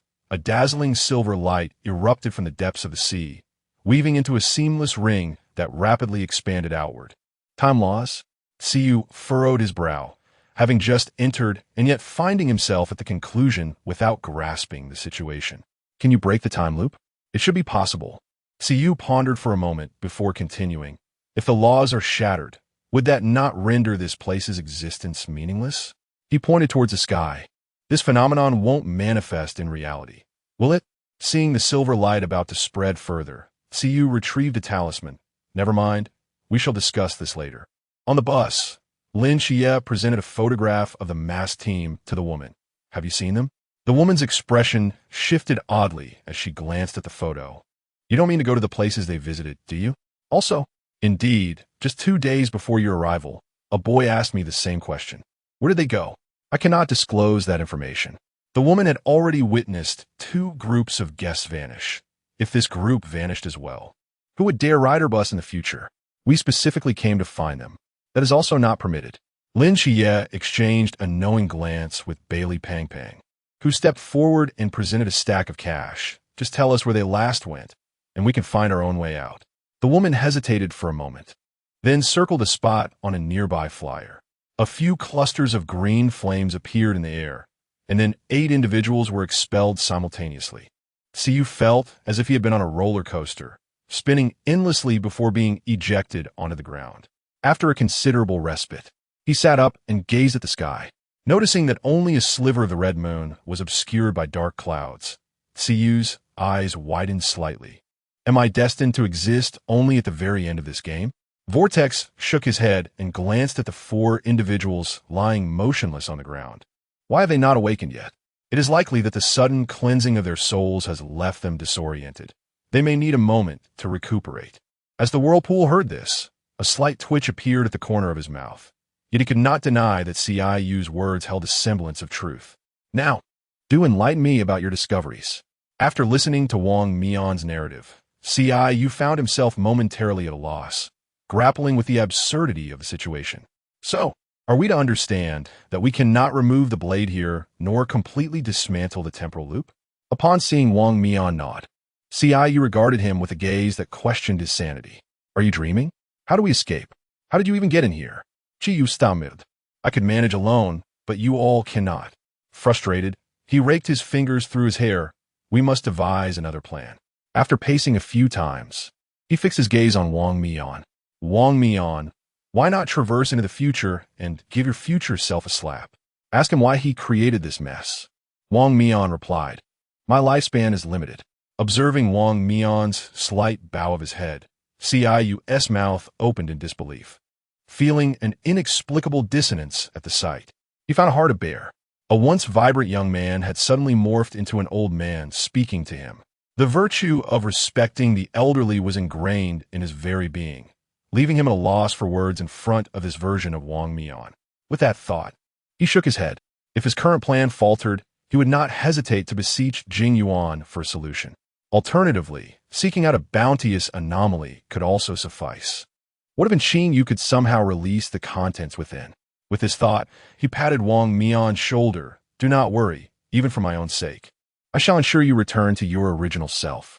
At this statement, Wang Mian looked at him in bewilderment. What did he mean by for him? Not only Wang Mian, but even the nearby Whirlpool and Tianping were equally perplexed. What did for the captain entail? Because I believe you were more handsome and youthful back then. Seeing Wang Mian raise his hand, you quickly grasped it, flashing a sycophantic smile. I was merely jesting. Surely, they could not escape the erasure of time in an indefinite span. It would be wiser to eliminate that fish instead. Wang Mian shook his head slightly. It should not be so simple. Qingyu scoffed. Then what do you propose? Let me think. Observing Wang Mian deep in thought, Qingyu sighed softly, feeling a longing for Qingyu's intellect. In the distance, a commotion erupted. Hearing the whirlpool's words, Qingyu turned his head to investigate. Upon spotting the familiar forbidden object, his expression stiffened. I merely mentioned it. I never intended for him to come over. As they still pondered their predicament, could so many of them merely stare at each other in confusion? Let us first check over there, Qingyu sighed, rubbing his temples. And what shall we do about them? He gestured towards several individuals sprawled on the ground. Fear not. I will leave a clone here. There are no other individuals lying about, so there is no danger. As he spoke, a clone materialized beside him. If you're still uneasy, simply give him a gentle tap on the head. They won't awaken for a while. The whirlpool responded. Chapter 87. I have succeeded not long after I set out. The distant sounds of a quarrel reached my ears. I glanced at the swirling vortex beside me. When I found you all, why was there no argument? The vortex shrugged innocently because they were all knocked unconscious and tossed aside. I raised an eyebrow. That's fortunate. As I arrived at a relatively open area, I found a group of fishermen in the center, clamoring incessantly. I shifted my gaze to the few individuals standing nearby. Aside from Lin Xie and Jialan, the rest were present. However, Chao Yuan and Bailey Pangpang were bound, and Shun Qingyu and Qingyu appear to be in poor condition. Seeing the others standing, the vortex greeted them. "Hi, everyone is here." Shun Qingyu, mid-drag of a cigarette, suddenly turned to the group. "You all." I responded softly, approaching Qingyu and patting his shoulder. "Where have Qie and the others gone?" As I spoke, I evenly patted each person, and Qingyu, suppressing his emotions, shook his head slightly. "I don't know." Not obtaining any further information, I sighed. My gaze inadvertently drifted toward the distant beach. Initially, I had contemplated waiting indefinitely, hoping Wang Mian would devise a solution. However, as more people gathered around, it was uncertain how long we would have to wait for him to come up with a plan. 3 days here felt akin to merely an hour. I could endure, but others might not. In the end, it might be Wang Mian who faced the first crisis. Taking a deep breath, I strode toward the shoreline. Wang Mian furrowed his brow and grasped my wrist. "What are you doing?" "I'm going to draw the knife and kill that fish," I replied, shaking off his grip. "I will bear the consequences alone." As I vanished from sight, Wang Mian frowned and contemplated pursuing me. But in the next moment, his tail blocked his path. "You all stay here. You can't go anywhere." The sudden disappearance of the figure in front of him caused the tail to glance back, spotting Wang Mian's retreating silhouette. "Time?" Seeing Qingyu and Shun Qingyu attempting to follow, the tail floated in front of them. "You little rascals, stand still." Upon locating Wang Mian and the enormous fish, I was about to dive into its belly when I sensed someone following me. "You came too?" "I'm coming with you." I paused, my expression momentarily stunned. "If the future you couldn't team manage it, how can the present you defeat it?" Wang Mian hesitated but continued to trail behind me. "Don't worry. He just revived. His strength shouldn't be too formidable. I should be able to handle it alone." We arrived in the belly of the beast, and I surveyed the surroundings. Lin Xie and Jialan stood nearby, facing a person who was pinned to the wall by a knife. 2 more individuals appeared. Chun Yangrong's twisted expression of excitement froze upon seeing them. "How can you both still be alive?" I let out a soft scoff. "What other reason could there be? Your master is simply useless." "You, great Cthulhu." Ciu interrupted before the words could fully escape his lips. "What do I care about your Cthulhu? If he is so great, let him descend and save you." As he spoke, a long sword materialized in his hand, and he stepped forward. Chun Yangrong momentarily faltered at Ciu's sudden transformation. As Ciu passed by Lin Xie, he gave him a pat before unleashing a stroke toward Chun Yangrong. Confirming the silence of the figure before him, Ciu sheathed his sword, exhaling a breath of pent-up air as he advanced step by step. His thoughts raced. What happened to this world was of no concern to him, as it was not his own. The individuals he truly cared for could be counted on 2 hands, not 4. Thus, he felt confident in annihilating the adversary that had presented itself. Gripping the hilt, he inhaled deeply, preparing to exert force when another hand suddenly covered his. Ciu turned slightly, his expression momentarily taken aback, and saw Wang Mian nodding at him. Lin Xie stepped forward, grasping the very bottom of the hilt. "Great ones, you are both holding me.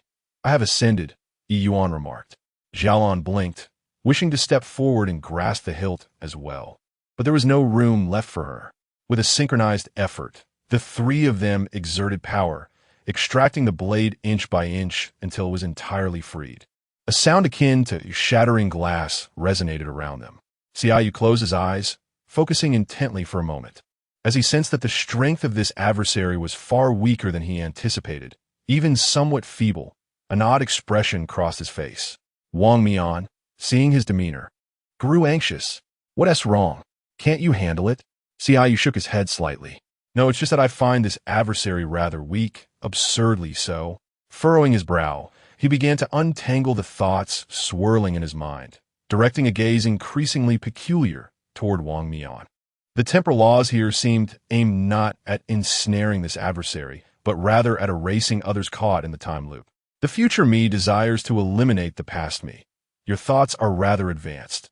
"You are this," Ciu declared, giving Wang Mian a thumbs up.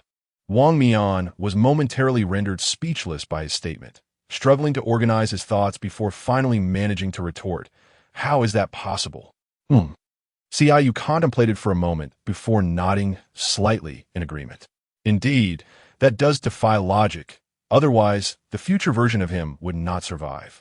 Could it be that your future comrades betrayed you, thereby prompting you to wish for their demise? Wang Mian laughed incredulously at this line of reasoning. That is even less likely. Xiaoyu faltered for a brief moment. If it was not the false mask, then it must be the nightfall. With that thought, he quickly pulled Lin Xie a few steps back. Lin Xie had reached the same conclusion, his gaze reflecting the same peculiarity. "So, you intend to eradicate us?" he asked. Catching sight of Jialan, Xiaoyu added, "Or perhaps it is one among us." Seeing the identical expressions of disbelief on their faces, Wang Mian quickly shook his head. "You are the juniors I have watched grow. How could I possibly?" Xiaoyu fell silent once more. "Could it be that you have grown old and have too much time on your hands?" Wang Mian paused momentarily, nodding slightly. He too had lamented the folly of his elderly self in establishing a temporal loop in this place. Thus, in comparison to his previous 3 statements, he found the last one to be somewhat reasonable. But how did he choose the most absurd option among so many plausible ones? Does his conscience not ache? With a resigned sigh, he thought, "Well, think as you will, as long as it brings you joy." With that, he averted his gaze and asked, "Now that the matters here have been resolved, may I take my leave?" Upon finishing his words, he turned to Lin Xie, who was about to speak when a figure appeared nearby. Lin Xie was momentarily taken aback upon seeing the newcomer. Has he already returned? Lord Meilin? His expression shifted to one of surprise and delight. "You have been discharged from the hospital?" Lord Meilin nodded slightly, directing his gaze towards the blade in Qiyu's hand. "Its mission has nearly reached completion." Qiyu was momentarily taken aback by his cryptic remark, realizing yet another enigmatic figure had emerged. Chapter 88. Abundance. Lin Xie. What is its mission? I shall tell you later. Merlin, having spoken, turned to Xiaoyu. "You possess neither a past nor a future." Xiaoyu's expression grew more bewildered. "What do you mean? You carry no burden of causality. On the contrary, the destinies of others are altered through your existence." Xiaoyu fell silent for a moment, then nodded slightly. It is only natural that he, not being from this world, would lack a causal connection here. Furthermore, due to his identity as a transmigrator, the fates of those he encounters subtly shift. The most vivid manifestation of this is the mass squad. Upon this reflection, he nodded again. Lin Xie was left perplexed by their cryptic conversation. No causality, no past or future. Xiaoyu released his grasp and patted Lin Xie's shoulder. "You will come to understand this in due time." Lin Xie. "Lord Merlin, do you foresee something? I have gained a considerable understanding of the trajectory of fate. I am well aware of the beginnings and endings of events. However, the master of this blade has altered the timeline, causing disturbances in fate, and there remain some crucial aspects that elude my clarity. Therefore, I intend to journey to the root of it all, to seek the origin, the source of the calamity. Where is it? The destination of this colossal beast lies at the heart of the catastrophe. Lord Xie, you must accompany me." Lin Xie pointed to the 3 individuals standing nearby. "What about them?" Merlin's gaze swept over the other 2 before he nodded slightly. "They shall accompany us as well." Xiaoyu approached Wang Mian, tugging at his sleeve, and Wang Mian turned his head slightly to regard him. Xiaoyu gestured toward the distance with a tilt of his chin, and Wang Mian, understanding, followed closely behind him as they walked to the farthest edge of the stomach. Wang Mian spoke softly. "What is it? Do you trust me?" "Yes." Wang Mian nodded without hesitation. Xiaoyu produced a gourd and shook it. He had heard Qingyu say that it was prepared by Lu after listening to his account of the medical case. It was said to contain a highly refined essence of abundance. He opened the gourd's lid, and a rich vitality surged forth. The liquid within the gourd poured evenly over Wang Mian, as if drawn by an unseen force. Xiaoyu closed the lid, his gaze fixed intently upon Wang Mian. As he observed the gradual diminishing of the wrinkles on Wang Mian's face and the white strands of hair beginning to darken from the roots, Xiaoyu's mouth slightly parted in astonishment, and his breath slowed. After a few moments, gazing at the young man before him, Xiaoyu took a deep breath and reached out to poke his cheek. Receiving no reaction, he pinched it again, then extended his hand to tousle Wang Mian's hair. He withdrew his hand and squeezed Wang Mian's fingers, then circled around him. Wang Mian remained passive throughout, seemingly still in shock from the earlier events. Xiaoyu waved his hand before Wang Mian's eyes. Open your mouth. As Wang Mian regained his composure and opened his mouth, Xiaoyu squinted, noting the height difference. Is he being teased for his shorter stature? Realizing the awkwardness, Wang Mian leaned slightly forward, supporting himself on his knees. After examining his oral cavity once more and finding no issues, Xiaoyu finally spoke. Is there any discomfort? Wang Mian lightly clenched his hand a few times. No, I feel quite comfortable. Xiaoyu nodded slightly, then lowered his gaze to the gourd in his hands, admiring its abundance. Noticing that Wang Mian's attention had also shifted to the gourd, Xiaoyu tucked it away. If you feel any discomfort, please do not hesitate to speak up. It is essential to heed medical advice. What medical advice? Xiaoyu's expression momentarily faltered, as he was merely echoing the words of doctors from his past experiences. But it seemed there was no actual medical advice to offer. After a brief pause, he slowly continued. Just listen to the doctor. Oh, Wang Mian replied. Listening to the doctor is akin to having no advice at all. Jialan was taken aback, her mouth agape, as she stepped forward uncontrollably. How did you manage that? First do this, then do that. Zilan zet ponde. As long as it works. After Xiaoyu affirmed her with a nod. He recalled their destination regarding the colossal beast, and with a glance at Wang Mian, he nudged him with his elbow. How does it feel to suddenly appear younger, mister? Wang Mian? I'm only slightly older than you. A hint of embarrassment crossed Xiaoyu's face as he cleared his throat and pulled out his phone, only to sigh when he found no internet connection. Xiaoyu. Thank you. For what? It was merely a trivial effort. Xiaoyu waved his hand dismissively. Wang Mian shook his head slightly. No, it means a great deal to me. If you encounter any difficulties in the future, feel free to seek me out. You can come by any time. Xiaoyu's lips twitched. Do you realize that statement can easily be misinterpreted? Wang Mian, Lin Qie, having finished his skill, opened his eyes and surveyed the surroundings, quickly spotting the three individuals standing together in the distance. His gaze lingered on Wang Mian for a moment before he approached briskly. How did you? Wang Mian smiled and pointed at Xiaoyu. Thanks to Xiaoyu. When Lin Qie looked at him, Xiaoyu shyly scratched his head and smiled. Qie, you are the vice captain of your team. Lin Qie interrupted him before he could finish. No, I want to lend, I want to give. After saying this, Lin Qie pulled Xiaoyu behind him, as he had just managed to bring him in. Losing him would leave him nowhere to lament. Jialan followed suit, positioning herself protectively in front of Xiaoyu. Wang Mian rubbed his nose, wondering if this was akin to guarding against a thief. Xiaoyu tugged at Lin Qie's sleeve. Why do I feel like this route is headed towards Japan? Lin Qie paused momentarily. I marked the approximate location of Japan on the map. The direction of travel aligns with that of Japan. You must have been in Japan during those 2 years you disappeared. Does this fish have relatives in Japan? Crossing such vast seas to meet them. Lin Qie sighed, slightly exasperated. Maybe you should speak less. Shall we play mahjong? Xiaoyu proposed. Then remembered Jialan was from ancient times. Sister Lan, do you know how to play mahjong? I do. Upon hearing Jialan's affirmative response, Xiaoyu set about preparing the mahjong table. Do you still carry this with you? It's merely a way to pass the time on the journey. While playing mahjong, Ziyu estimated that it had been approximately half an hour since they departed. Anqing and the others likely met up with the other sentinels. The training camp will no longer afford you, the new recruits, any moments of respite. Anqing and I have essentially organized the curriculum. When will that be? You were absent during those 2 days. Chapter 89. Wild History. Xiaoyu pursed his lips and yawned before taking a seat. He shouldn't be here so soon. I'll rest for a bit. Are you tired? Wang Mian asked, momentarily taken aback. I've been wandering around looking for you for 2 days. 4 hours later, Xiaoyu felt a gentle tap on his shoulder and opened his eyes, stretching lazily. Is it time? Yes. Xiaoyu rose to his feet, and a magical circle materialized beneath them. In the next instant, they found themselves atop the back of the waves crashed against its form, producing a crisp sound. while the mist shrouded the distant outline of the coastline. Is that Japan? Lin Xie nodded slightly. Indeed. Qingyu squinted, his gaze piercing through the mist to rest upon a grand gate along the coastline. Why is there a gate here?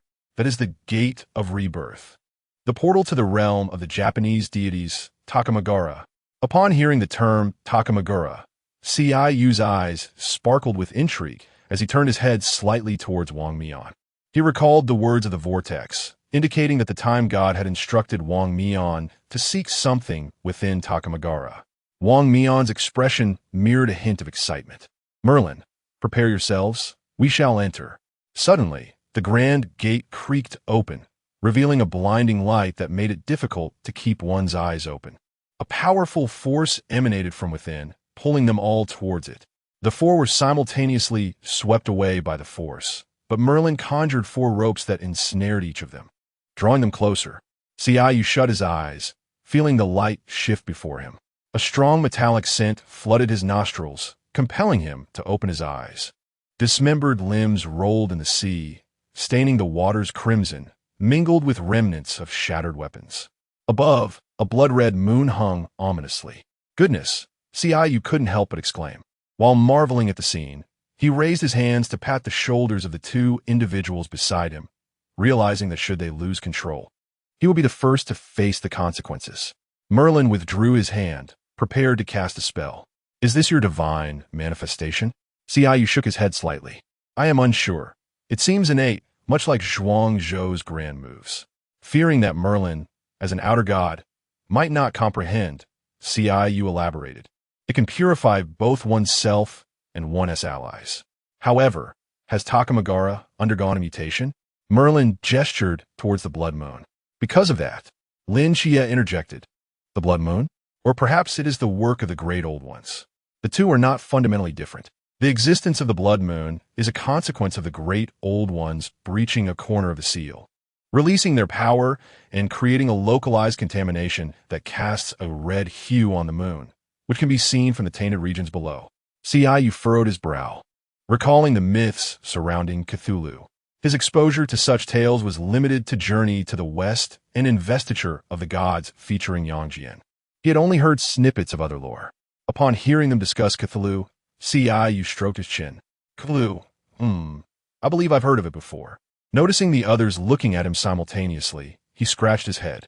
I think it's part of American mythology, right? The history of America is rather brief, yet their mythological framework is remarkably profound. Does this not seem somewhat illogical? Observing their pensive expressions, Qingyu suddenly clapped his hands. I understand now. It is a matter of concept. Concept? Qingyu raised his index finger, a faint power of law swirling around it. A concept is essentially imagination. To contemplate is to conceive. For instance, my own laws have not been disseminated among the populace. However, as long as people can laugh and experience joy, the power of my laws will be amplified. Joy is not confined solely to mental delight. Expressions of joy should also be considered, even if Qingyu coughed awkwardly, aware that those who understood would grasp the nuance. In summary, the definition of joy is manifold, transcending mere words and expressions. It embodies the essence of joy itself. I have a rather straightforward example. I wonder if you have heard that the Milky Way is also a river, hence governed by the river god. I also ponder if there are river gods among you. If so, cast a sword into the waters.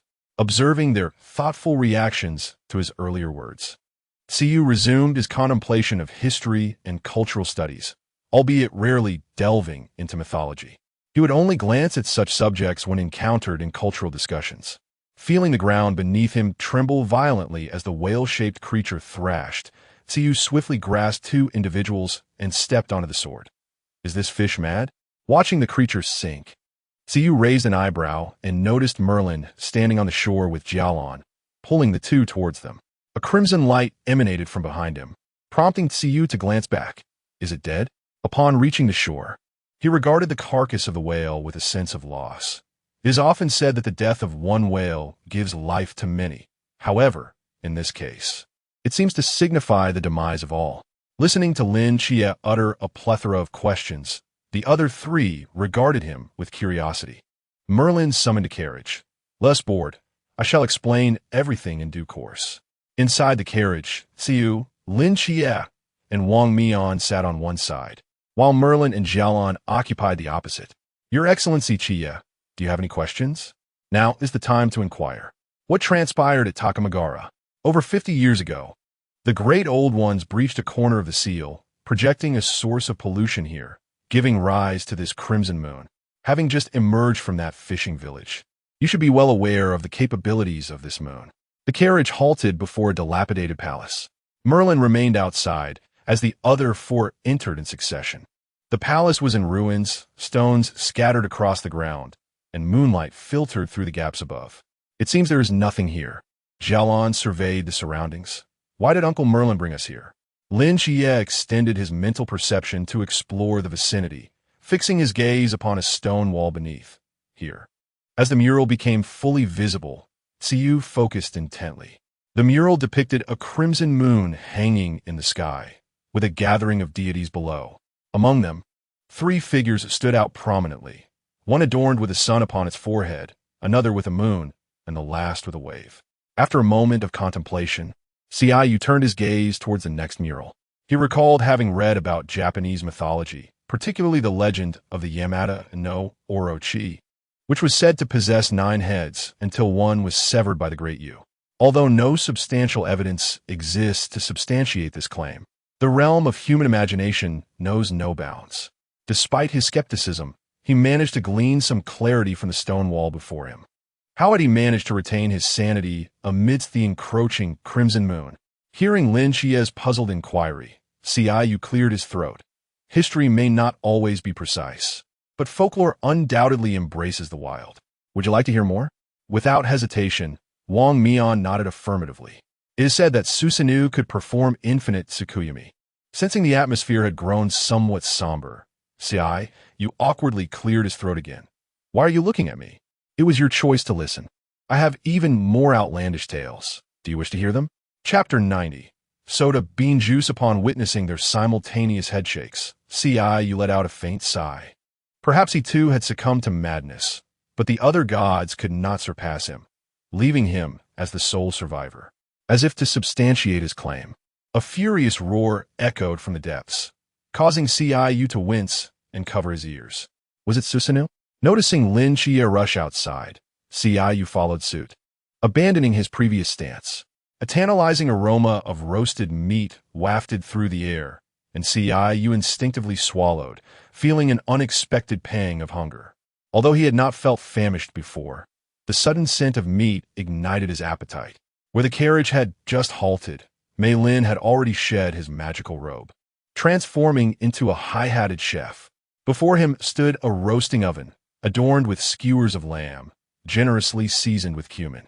Mei Lin glanced at the emerging figures and remarked, "You finished so quickly? My meat is still not ready." Lin Xie hesitated, his expression a mix of hesitation and curiosity. "My lord Mei Lin, what are you?" "Preparing dinner. I have grown weary of the hospital's fare. Having finally escaped, I yearn for something different." Do Western gods enjoy Xinjiang lamb skewers as well? Several centuries ago, during my travels in the Great Xia, I happened to learn a bit. Qingyu interjected, rising a thumb in admiration. Impressive.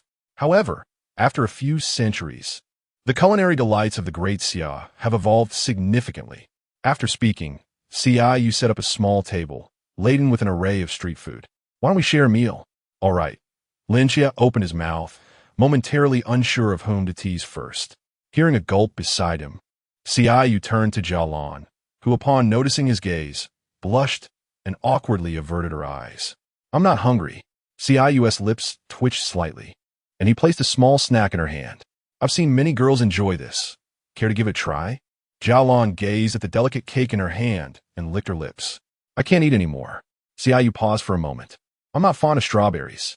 After some hesitation, Jialan succumbed to the allure of the cake. "Then I shall accept it. Indeed, I have other flavors as well.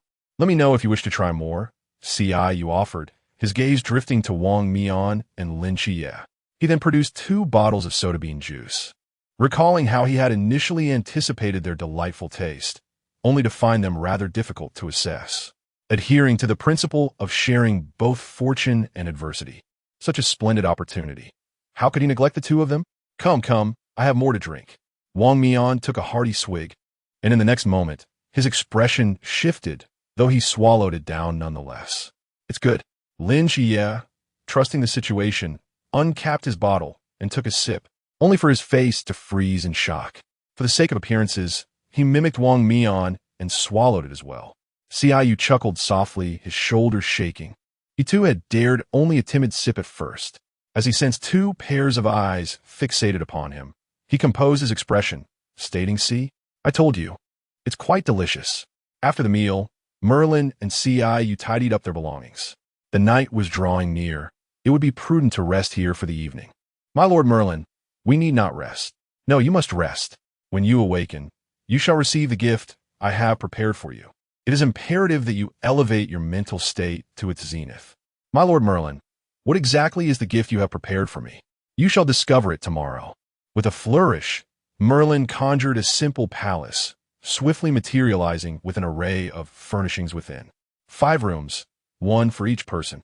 Upon concluding his words, Merlin proceeded toward the room on the far right. Just as Xiaoyu took a step forward, Wang Mian grasped his wrist. "I shall sleep on the floor, while you take the bed." Xiaoyu gaped in astonishment. Then, after a moment's realization, replied regarding the red moon. "Are you afraid of being influenced by the red moon?" Wang Mian nodded slightly. "Indeed."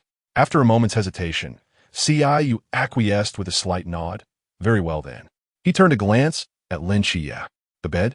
Wang Mian and Xiaoyu exchanged puzzled looks. "Why don't you sleep on the floor?" "He has taken it." Xiaoyu sighed softly and walked toward the nearest room. Observing their actions, Merlin remarked, "Ah, youth is truly wonderful." Inside the room, Xiaoyu found himself staring wide-eyed at the two. The bed appeared larger than he had anticipated, as it was originally meant solely for him. With a hint of resentment, he shot a glance at Wang Mian. "Why don't you just take the blanket and sleep on the floor?" Wang Mian paused momentarily, then turned and exited the room. Lin Xie followed suit. Xiaoyu lay on the bed and glanced at his phone. Finding no messages, he then retrieved his jade tablet. Noticing several messages from Qingyu, he selected a video call.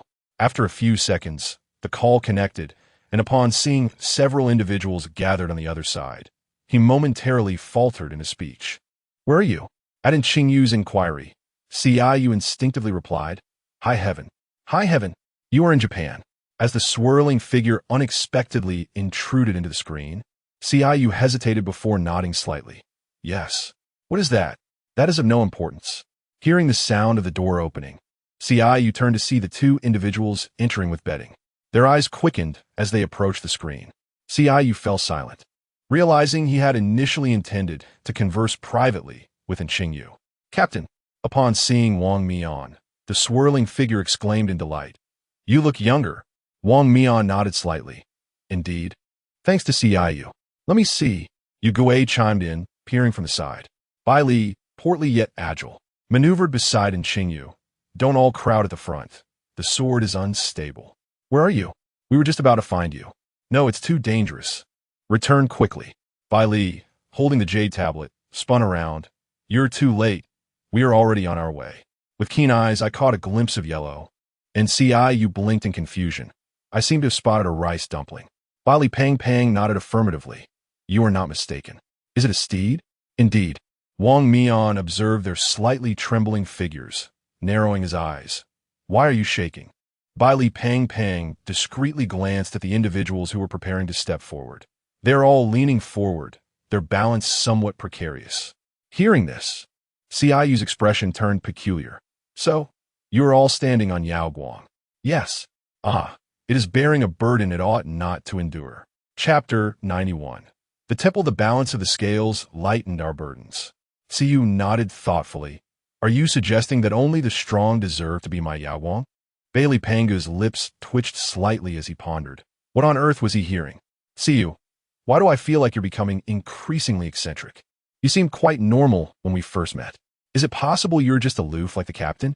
Hearing the words from the vortex, Xiu nearly choked on his own saliva. He merely wished to enhance his strength swiftly. Was that too much to ask? Wang Mian ground his teeth and interjected, "Vortex. Qingyu shot a glance at Wang Mian, surprised. Who would have thought? The aloof one. Wang Mian, Lin Xie, standing nearby, couldn't help but chuckle softly. Qingyu turned to him. What are you laughing at? Emo brother? Lin Xie. The title of the deceased suddenly ambushed me.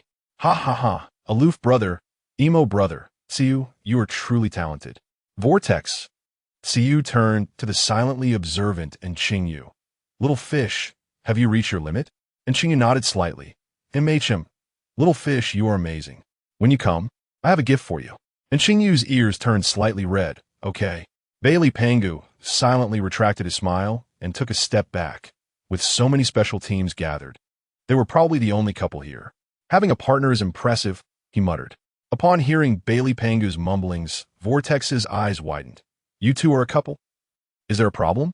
Moon Ghost, who had been eavesdropping at the back, stepped forward. Oh, no wonder when the captain took you last time. You said you wanted to bring in Qingyu in first. So, this is your relationship. Lin Xie, staring. Wang Mian, sweat. You all have come. It shouldn't be a problem if two special teams suddenly drop out from Daxia, right? Moon Ghost paused. It should be fine. Commanders will allow us to come. Indeed. We are nearing our destination. Once we reach Takamagura, we will assist the captain in locating the artifact before returning. Qingyu sighed softly. This artifact is not easily obtained. Susanoo was able to slay other deities single-handedly. We are not equipped to challenge him now. Moreover, under the influence of the Red Moon, we have no idea what state Susanoo is in now. Taking something right under his nose is utterly unrealistic. After speaking, Qingyu couldn't help but click his tongue. Rather than competing with him for the artifact, it would be better to wait until we grow stronger and eliminate him directly. Do you think anyone can become a deity? Xie can, and so can Wang Mian. Vortex fell silent for a moment before exhaling. You are all rare geniuses. That should suffice. Ah, indeed. Qingyu said as he picked up the jade token. It's getting late. Let us rest while you continue your journey. Is that so? Can you sleep? Yes. Qingyu nodded without a change in expression, then closed the jade token. After turning over, he pulled up the blanket and gazed at the ceiling. Do you still have that item? Not anymore. There are only 4 in total. The other 2 are with Yu Chun and Zixian. Is it the one that attracts mystery? With a slight twitch at the corner of his mouth, Yu mused. Indeed. It dawns on me that the 2 of them often find themselves in each other's company. Perhaps one of them is unnecessary. If you are particularly keen, you might procure one from them. Nevertheless, the morning light filtered in, glancing at Wang Mian, who lay beside him. Yu blinked. Did you not claim you would sleep on the floor last night? You didn't even let me descend. Lin Xie cast a sidelong glance at him. Shameless. Wang Mian chuckled. Thank you for the compliment. Upon stepping outside, Yu noticed Lin Xie's gaze drifting toward a corpse not far off, seemingly intent on approaching it. He placed a hand on his shoulder. Calm down, my friend. Not everything can be brought home. That one is clearly tainted. It is utterly worthless. It is even inferior to my giant octopus. Lin Xie's eyes sparkled. Giant octopus? Is it from Songnan? After a brief pause, Yu nodded slightly. Yes. Could you get it to me? Yu hesitated for a moment, then reluctantly handed over the corpse, alongside that of a cheetah. A magic circle materialized beneath their remains, and in a brief moment, the corpses gradually vanished. Let me see if I can purify them. Leaving them like this would be wasteful, Yu remarked, taking a step forward. Lin Xie furrowed his brow and halted him. Forget it, I no longer want it. Yu crouched beside the corpse, his hands hanging limply. Are you certain? We might encounter more corpse beasts in other parts of Japan. There are so many. Wouldn't you feel tempted? Lin Xie was momentarily taken aback. His shameful yearning was ignited by those words. With Wang Mian still present, what was there to fear? No, let him rewind time. Wang Mian. How does his divine relic work? Upon hearing this, Lin Xie no longer hesitated. All right, but be careful. Malin appeared behind them at some point, observing silently. Yu took a deep breath, channeling his mental energy over the corpse of the beast. In no time, the residual power of the red moon dissipated slowly. He rose and turned to Malin. Uncle Malin, can this be used now? Lin Xie, upon hearing this, also looked towards Malin. Yes, receiving Malin's affirmation. Lin Xie collected the corpse. Prepare yourselves. It is time for us to depart. Qingyu sat in the carriage, gazing out at the structures passing by, sensing a faint residue of divine power lingering in their wake. He cast a discreet glance at Meilin. Before long, upon noticing the repetitious architecture, his expression faltered, and the notion of inquiring was dispelled by the divine energy left behind along the journey. Lin Qiye glanced around and voiced his concern. Lord Meilin, how have we returned to this place? Is that so? Yes, I believe I have seen these buildings before. The structures of Takamagara are rather uniform. You must be mistaken. Just as Lin Qiye was about to speak, the carriage came to a gradual halt. Disembark. Your gift awaits inside. Qingyu turned his head to behold a vermilion torii standing majestically on the mountainside, with a grand golden shrine erected behind it. What is that? Upon your arrival, enlightenment shall be bestowed upon you. The crowd disembarked from the carriage and ascended towards the mountain peak. Upon reaching the mid-slope, they felt the penetrating gaze of Lin Qiye. Casting a glance into the distance, he turned his head, anticipation etched upon his face, while Qingyu shifted his gaze in that direction as well. The sight of a vast expanse of corpses and blood stretched endlessly before them, a daunting prospect that seemed insurmountable. Lin Qiye inquired, is it truly impossible? The magnitude of this endeavor is unfathomable, and the toll on my mental fortitude shall be exorbitant. Surely, our captain cannot emulate Lin Baopi in such a manner, can he? Captain, would you truly be so heartless? The corners of Lin Qiye's mouth twitched slightly, and he acquiesced. Very well, let it be. Qingyu, with a cheerful grin, nodded in agreement. Now that is more like it. As Mei Lin approached the temple, he casually waved his hand, causing the grand doors to swing open, revealing an astonishingly vast interior. Chapter 92. Am I approaching him? In the vast, empty hall, a fragment of a shattered silver mirror floated in midair, emanating radiant auroras that intertwined like a river spilling from the mirror, weaving a tapestry of stars, dreamlike and ethereal. Were these? Lin Qiye extended his hand towards the floating river of auroras. They are faith that has been continuously birthed from the human realm over these past 50 years. Thus, that is, the Takamagara artifact used to bear the human realm, the Yada no Kagami. Qingyu raised an eyebrow and stepped forward as well, intrigued by the artifact he had never encountered before. After scrutinizing it for a considerable time, he remained perplexed, glancing at Lin Qiye and then at Mei Lin. You surely do not require this power of faith, do you? Could it be intended for Qiye? Indeed. Qingyu blinked. How unfortunate. I possess only the power of rules, devoid of faith. Otherwise, I might assist Qiye. Mei Lin paused for a moment before closing his eyes. What was he lamenting? The power of faith would augment the strength of the power of rules. Was this artifact flawed? Were Japanese artifacts so fragile? It must have been during the turmoil of Takamagara that it was inadvertently shattered by the Amino-Tejikareo, the sword renowned for cleaving all that exists. Only such a sword could inflict this degree of damage upon the Yada no Kagami. Lin Qiye remarked, it can cleave all that exists? Is it truly that formidable? The Amino-Tejikareo stands as the foremost of Japan's 3 sacred treasures, reputed to possess the power to sever anything. Even other artifacts of equal rank cannot withstand its strikes. It is the most bloodthirsty artifact in all of Japan. Jialan extended his hand, pointing at the jagged edge of the Yada no Kagami, where crimson streaks were slowly encroaching outward. But why? Is it bleeding? That is not blood. It is the corruption of the Red Moon. After the shattering of the Yada no Kagami amid the chaos, a breach was formed connecting the internal world with the external realm, allowing the corruption of the Red Moon to seep through this opening. Mei Lin's words halted abruptly. Is there an issue? The Yada no Kagami had been shattered during the upheaval of Takamagara. According to the rate of the Red Moon's corruption, it should have been entirely consumed over 50 years ago, along with the human realm within it. How could it be that after all these years, only a corner had been tainted? This implies that some force must have obstructed the encroachment of the Red Moon. After Qingyu spoke, he gazed thoughtfully at Wang Mian. Since he could traverse back 50 years, delaying everything in the fishing village, it was plausible that this incident was also related to him. Wang Mian, under Qinyu's scrutiny, appeared bewildered. He too was unaware of what his future self had wrought. Who would have thought you harbored such compassion? Qingyu approached Wang Mian, lightly poking his arm and whispering. Wang Mian shook his head slightly. No, it is likely that the current me requires something from this place. Qingyu was taken aback, staring at the mirror, lost in contemplation. According to Mei Lin, if he were absent, no one would seek the masked team, and perhaps Wang Mian would be the sole survivor. The fishing village lay by the sea. If by chance Wang Mian were swept away to the Japanese human realm, he would inevitably linger there for some time. In Takamagura, the power of belief from the people within the circle is essential, while Wang Mian and Lin Xie both require elements from Takamagura itself.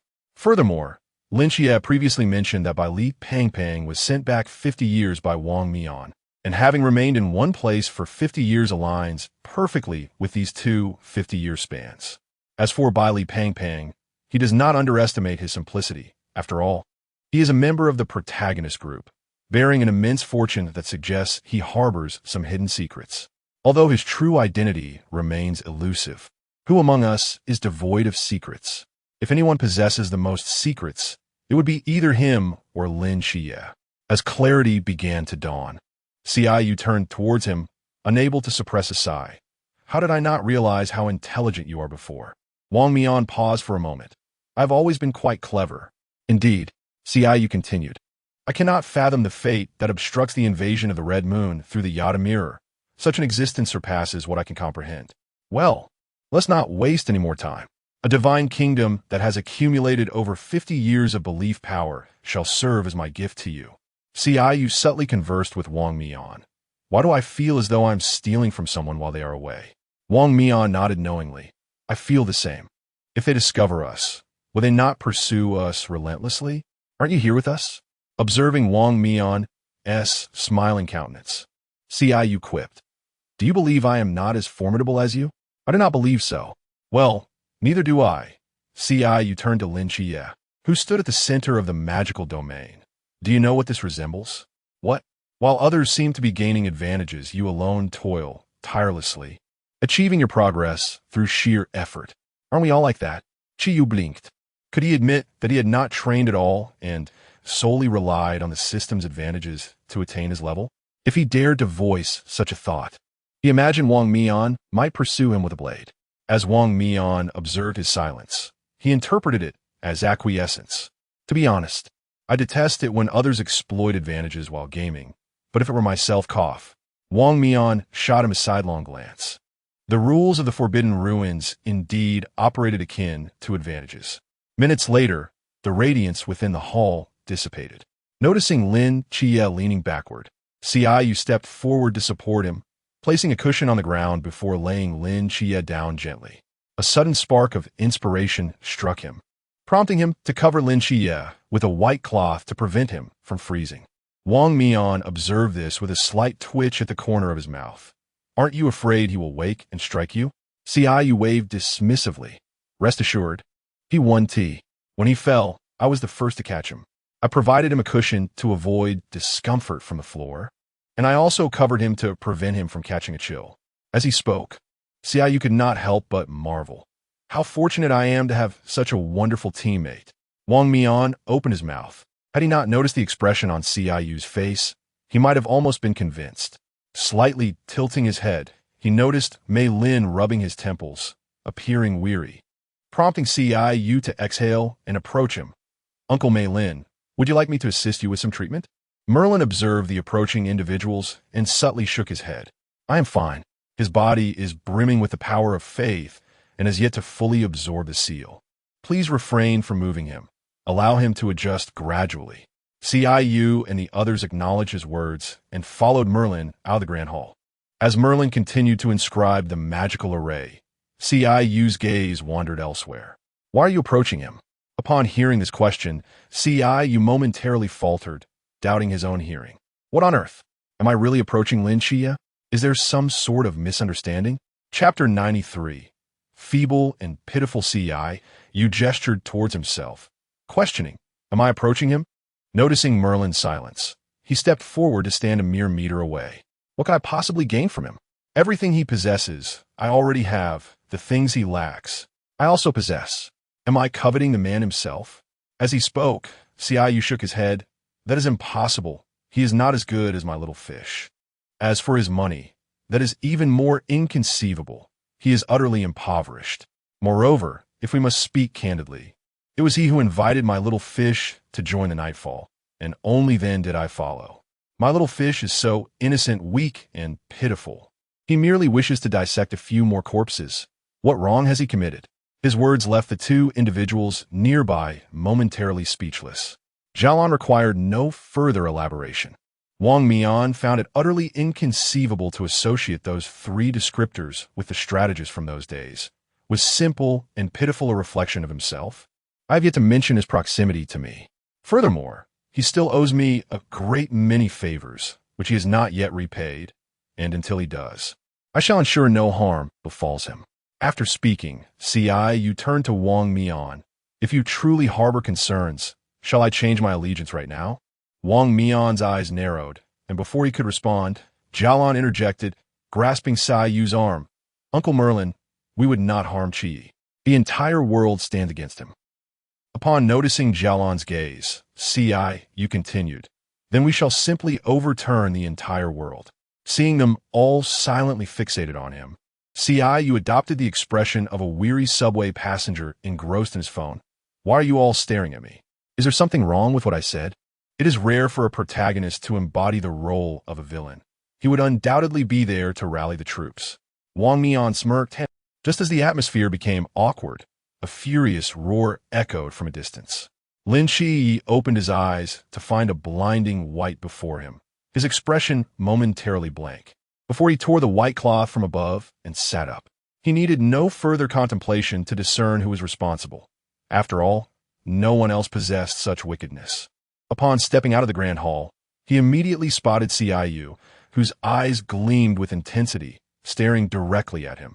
Captain, the way Lin Qi was addressed caught him off guard for a few seconds, and only after a moment did he regain his composure, realizing it was directed at him.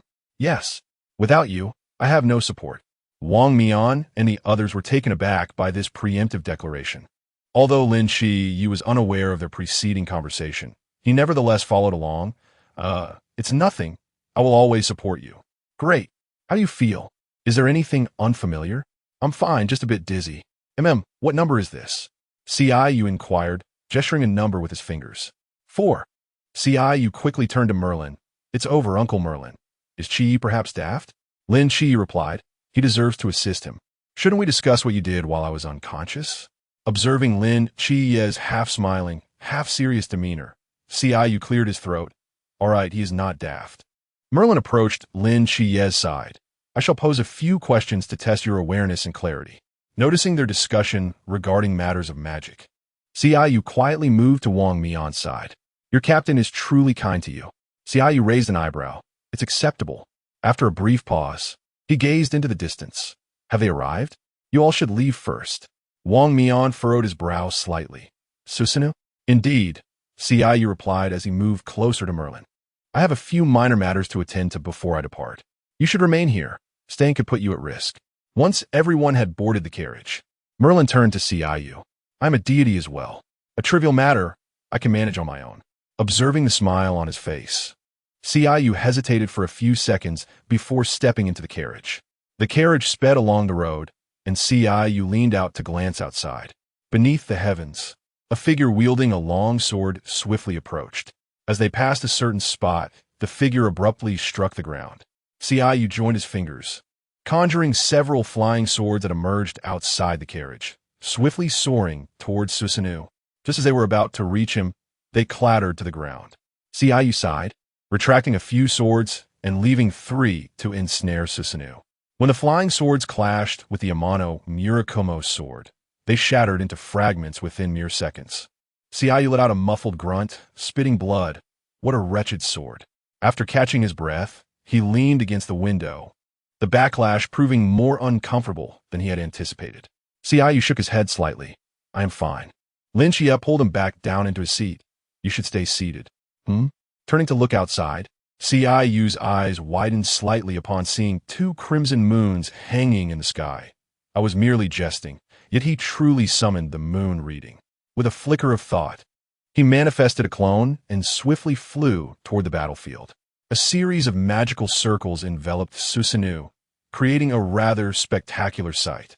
Susanoo hurled his sword in the direction of the carriage with all his might.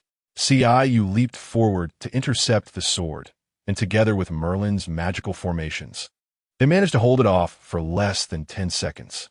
Qingyu gazed helplessly at the ceiling, feeling as though he were delivering vegetables across 1,000 miles. The hardships he had never endured in his life were all condensed into this single sword. Contemplating the sword's trajectory, Qingyu's eyes flickered. He could not do anything to the person, but surely he could manage to deal with a mere sword. Are you all right? Qingyu waved his hand dismissively. It's not a significant issue. Noticing Lin Xie by his side, slightly bowed with clenched fists, Qingyu reached out and patted him on the shoulder. Hey, what's with that expression? It's just a minor injury. We didn't suffer any losses despite stealing something he had hoarded for so long. We actually gained from it. Emo brother, stop crying and give us a smile. Lin Xie. Oh. Wang Mian's face instantly turned grave as he observed the rapidly approaching sword outside, a tremendous killing intent locking onto the carriage. Clearly aimed at them. Is that the Amano Murakumo sword? Lin Xie took a cautious step forward, peering out the window, and Qingyu stood up, pressing down on his shoulder before vaulting out. Lin Xie instinctively halted, reaching out to grab him. Qingyu glanced back at him, feeling an overwhelming sense of parting. As the sword bore down on him, Qingyu inhaled deeply, concentrating his mental energy into his hands. Immediately thereafter, he firmly grasped the hilt of the Tiansong Cloud sword, engaging in a fierce clash with the residual spiritual energy lingering upon it. Gradually, he depleted the sword's remaining spiritual force, and subsequently stowed the Tiansong Cloud sword into his spatial realm. Once this was accomplished, Qingyu contentedly applauded, then swiftly turned around, his footsteps brisk as he caught up with the carriage, executing a nimble leap to enter. Observing the dazed expressions of the three individuals, Qingyu found it somewhat amusing and inquired, "What is that expression on your faces? How did the Tiansong Cloud sword vanish?" "I consumed all the spiritual energy from it and then stored it away." Noticing his pallid complexion, as if he might collapse at any moment, Wang Mian furrowed his brow slightly and asked, "Are you all right?" Qingyu waved his hand dismissively. "I am fine, merely a bit fatigued. A brief rest will suffice." Chapter 94. Shallow Feather. 7 nights after Qingyu finished speaking, he leaned against the side of the carriage and fell asleep. The three individuals in the carriage exchanged glances, having prepared themselves for a significant endeavor, only to find it dissipate before them. Wang Mian gazed at Qingyu with a complex expression and with a soft sigh. He thought it best to let him rest, as his mental energy was evidently depleted. In the training ground, Qingyu observed Qingyu leisurely sipping tea and took a seat across from him. Setting down his cup, Qingyu noticed Qiyu's displeasure and smiled. "What troubles you? Has someone wronged you?" With a slight furrow of his brow, Qingyu recounted the events. "It's quite frustrating, and am I truly that weak? I can't even manage to wield a sword properly." Seeing Qiyu's head droop, Qingyu reached out and tousled his hair. "It's rare to see you so downcast." Qingyu looked up at him, puzzled. "Come, let us play a game of chess." Qingyu complied softly and stood up. At the chessboard, as Qingyu leisurely lifted a piece and held it suspended in the air, Qingyu ran his fingers through his hair in agitation. Once the game concluded, Qingyu leaned on the table, fiddling with a flag. "From this game, did you glean anything?" Qingyu spoke weakly. "You were letting me win. Your pace is too slow." Qingyu shook his head slightly. "Incorrect." Qiyu's eyes flickered, and he raised his gaze to him. "What was wrong? Do you not find this game reminiscent of something familiar?" Qingyu blinked and straightened up to look at the board. "Is that so? We've played so many times. It's not surprising if there are similarities." "No. I played this game according to your initial strategy, and you followed a similar approach. Do you still consider your talent lacking?" Observing Qingyu's cheerful demeanor, Qingyu opened his mouth to respond. "Some things cannot be rushed. Martial prowess is not achieved overnight." Qingyu lowered his head slightly, a glimmer of confusion crossing his eyes. "But Xiaoyu and Kenny have trained for a shorter time than I have, yet they surpass me. Am I truly that weak?" You excel in swordsmanship, but it is not your sole strength. Qingyu blinked in bewilderment, raising his eyes to him. What do you mean? You are unlike us. Your potential is diverse. Since you have reached a bottleneck in swordplay, why not explore other avenues? Other avenues? Such as? Jing Yuan gently shook his head. That is something you must contemplate yourself. With a soft sigh, Qingyu returned to leaning on the table. All the martial arts novels he had read revolved around swords, and he struggled to think of alternatives. The characteristics of my potential? He murmured, then gazed towards the woods. I can create clones, choose weapons at will, and engage in one-on-one combat.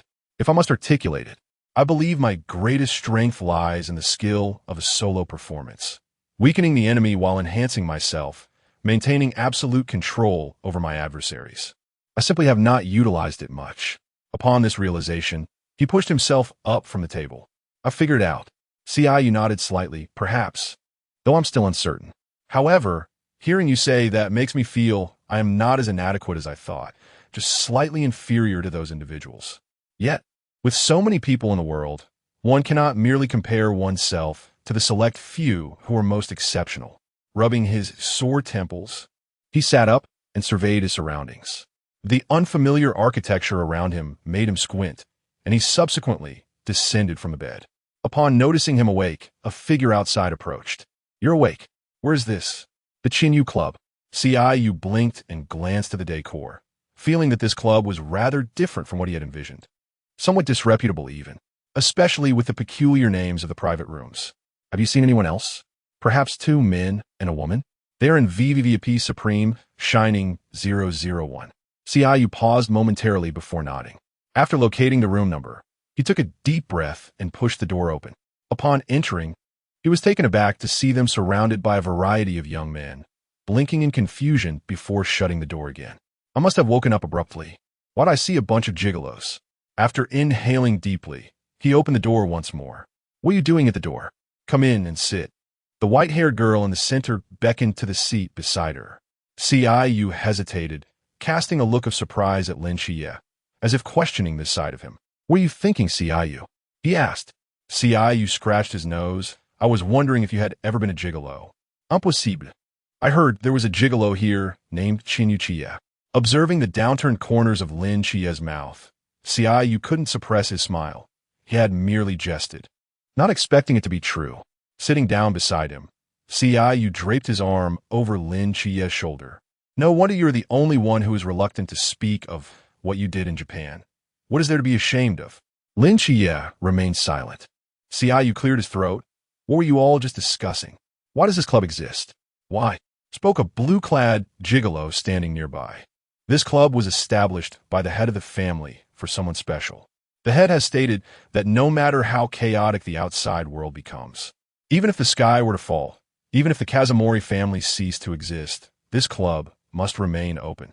That way, when that person returns one day, upon seeing the name of this most conspicuous club in all of Japan, they will know that we have always been waiting for them.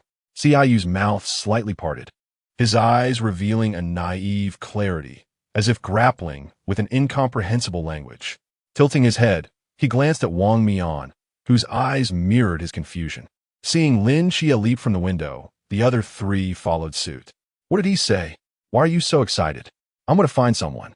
Qingyu raised an eyebrow, intrigued by the earlier conversation, though regrettably, he did not understand Japanese. The lengthy discourse felt as if he were listening to the chirping of birds. Beneath the inky night sky, a blood-red rift abruptly materialized in the void, akin to a fragment of a shattered mirror. A colossal beast, oozing a dark liquid, slowly emerged from the crevice and plummeted to the ground. The carcass of the creature lay still. Qingyu wielded a flying sword, which transformed into a fleeting shadow, piercing through the beast's forehead. The giant creature collapsed with a thunderous crash, sending dust swirling into the air. Approaching the lifeless body, Qingyu summoned it into his spatial realm.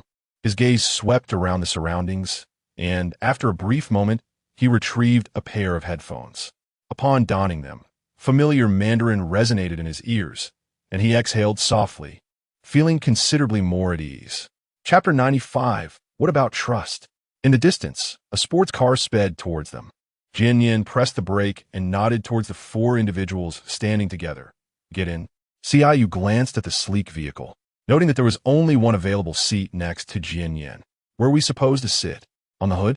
Yin evidently recognized the predicament. I'll modify it a bit. Xiaoyu gently shook his head. No need. We have our own car. Do you possess a driver's license? Upon uttering those words, he turned to Wang Mian, who had reached adulthood. Surely he must have acquired a license by now.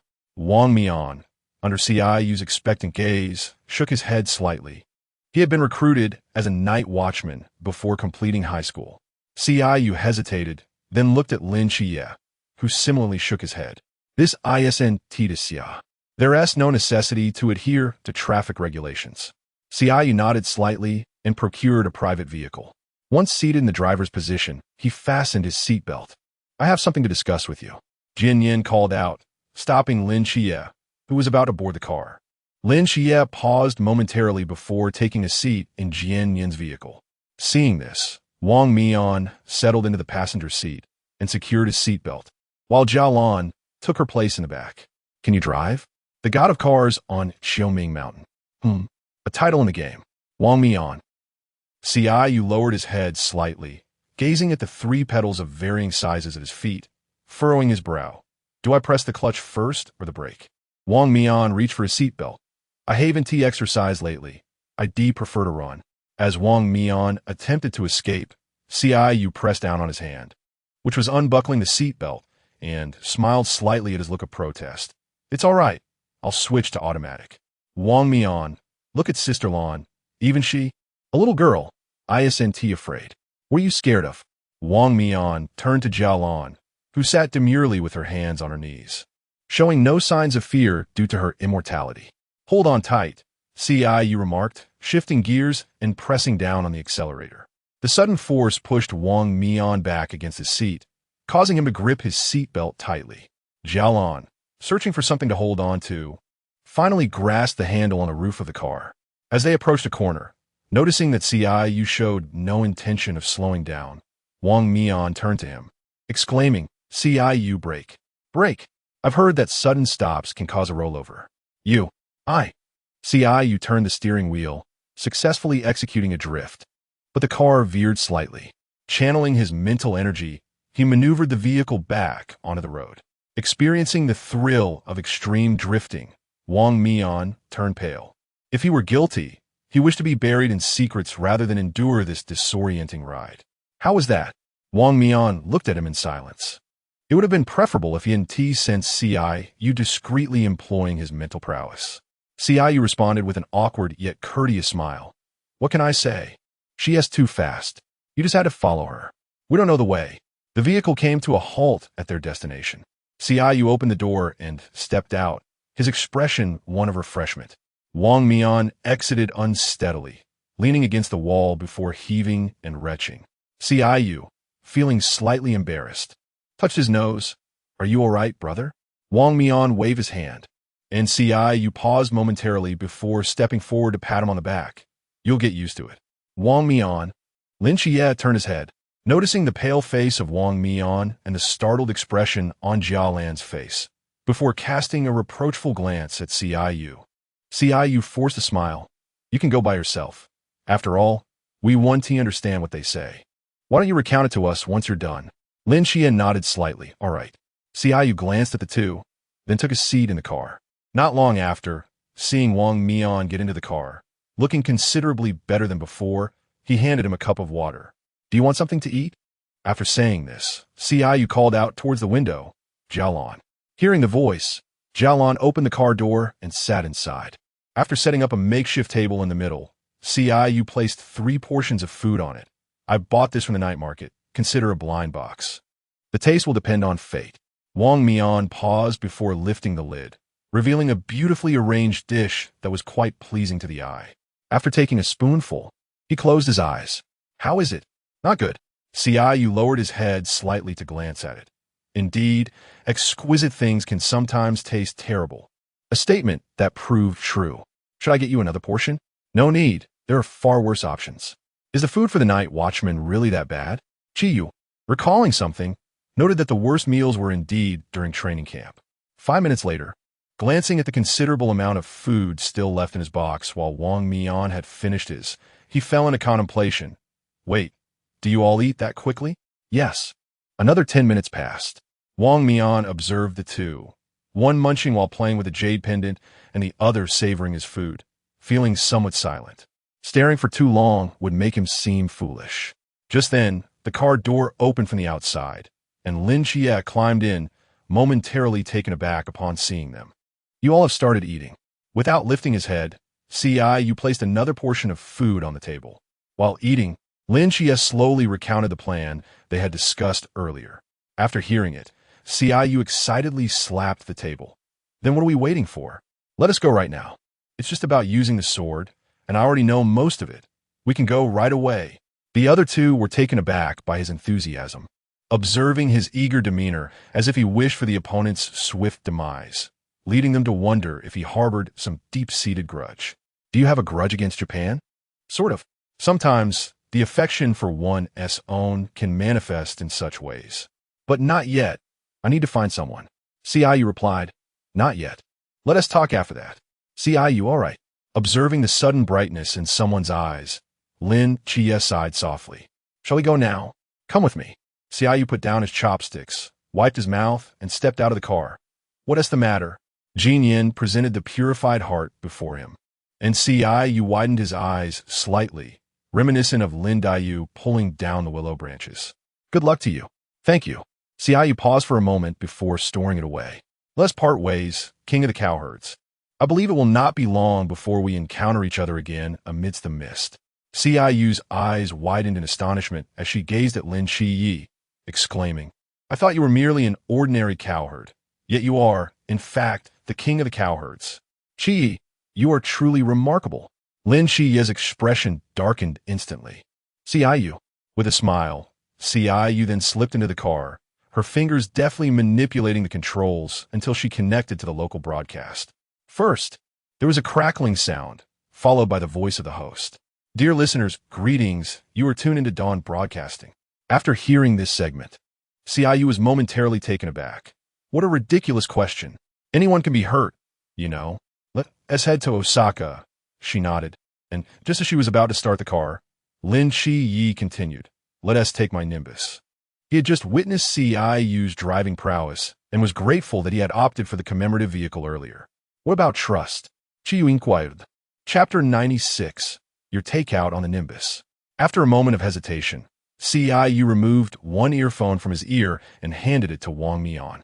What is this? Looking at the nearby Jialan, Yu's consciousness ventured into the training ground. Upon seeing the long-absent Jing Lu, his eyes brightened. Master. Jing Lu nodded slightly.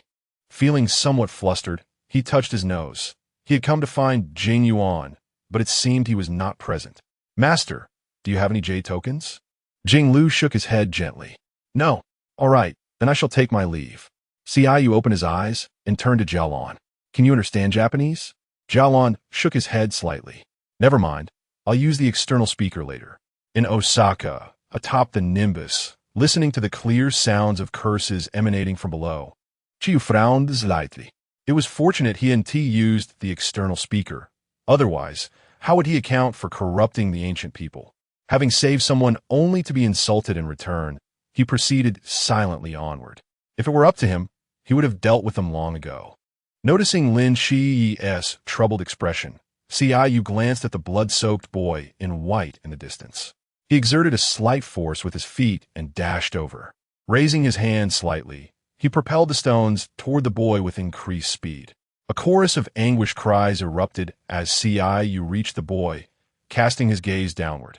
Upon seeing the boy's wary expression, Yu spoke softly, Do not be afraid. I bear no ill will. Noticing a hint of doubt in the boy's cautious gaze, Yu closed his eyes momentarily, lamenting the miscommunication. Out of the corner of his eye, he saw Lin Xie rushing over, and he sighed in relief as he turned to the man who had shouted the loudest. Lan Jia, Close your eyes. In an effort to shield the girl from the gruesome scene, Yu offered a warning. Jialan nodded slightly, then covered her eyes with her hand, leaving a small gap through which she could peek at Yu. Yu raised his hand slightly, and all the surrounding stones began to levitate. Since you cannot speak, then may you never speak again. His voice was rough, syllables emerging one by one, but it was sufficient for them to grasp his message. His impression of Japan was already poor, compounded by the words of these people, which were akin to searching for trouble with a lantern. Since they enjoyed hurling stones at others, it seemed only fair that they now faced the same fate. Qingyu, hearing Lin Qiyi's voice. Qingyu tilted his head. Are we not allowed to kill? Lin Qiyi shook his head slightly. What I mean is hurry up. Qingyu made an okay gesture. All right then. 10 seconds later, the surrounding clamor had completely dissipated.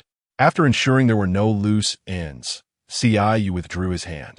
However, those who had remained silent from the start were spared. Turning to the boy who Lin Qiyi was supporting, Qingyu stepped closer. Who is he? Yuzu Riki. My friend. Brother Qingyu. Who is this brother? Upon hearing this address, Qingyu blinked. Brother Qingyu? Lin Ji is shivered. Qingyu, my teammate. Hello. Brother Qingyu. Qingyu smiled. Greetings. I do not speak Japanese. Wang Mian approached him from behind. Qingyu lightly tugged at the corner of his lips. You wouldn't understand. Some Japanese can be learned merely to show off. Wang Mian appeared somewhat unwell. Qingyu, could you assist me? After a brief moment of silence, Qingyu stepped forward. His expertise lay in dissection. How could he assess the situation? Grasping Wang Mian's shoulder and looking around, Qingyu furrowed his brow slightly before retrieving a gourd and shaking it gently. The distinctive aroma of medicine wafted through the air as he inhaled deeply, inspecting the gourd, which still contained half its contents. Considering that a single grand spell could heal 4 individuals, this was quite reasonable and perfectly aligned with the game mechanics. Observing the color gradually returning to Wang Mian's face, Lin Xie let out a sigh of relief. Thank you, Brother Qingyu. Qingyu merely shook his head in response.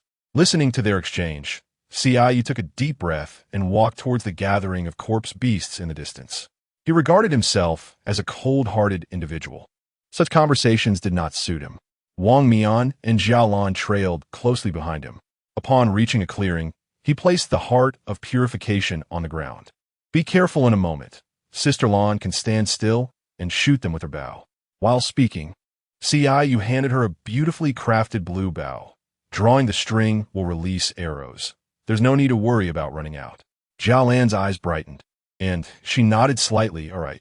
Before long, the surrounding corpse beasts gathered in increasing numbers, and the trio commenced their unilateral slaughter of the creatures. In the distance, beneath the sky, 4 figures adorned with flying yellow duck hats approached, each holding a person, accompanied by 5 others crowded together behind them. A swirling vortex pointed towards the imposing figure wreaking havoc among the crowd. The captain is so cool. Li Pang Pang, unwilling to concede, retorted. My sister Lan and Qingyu are also quite handsome.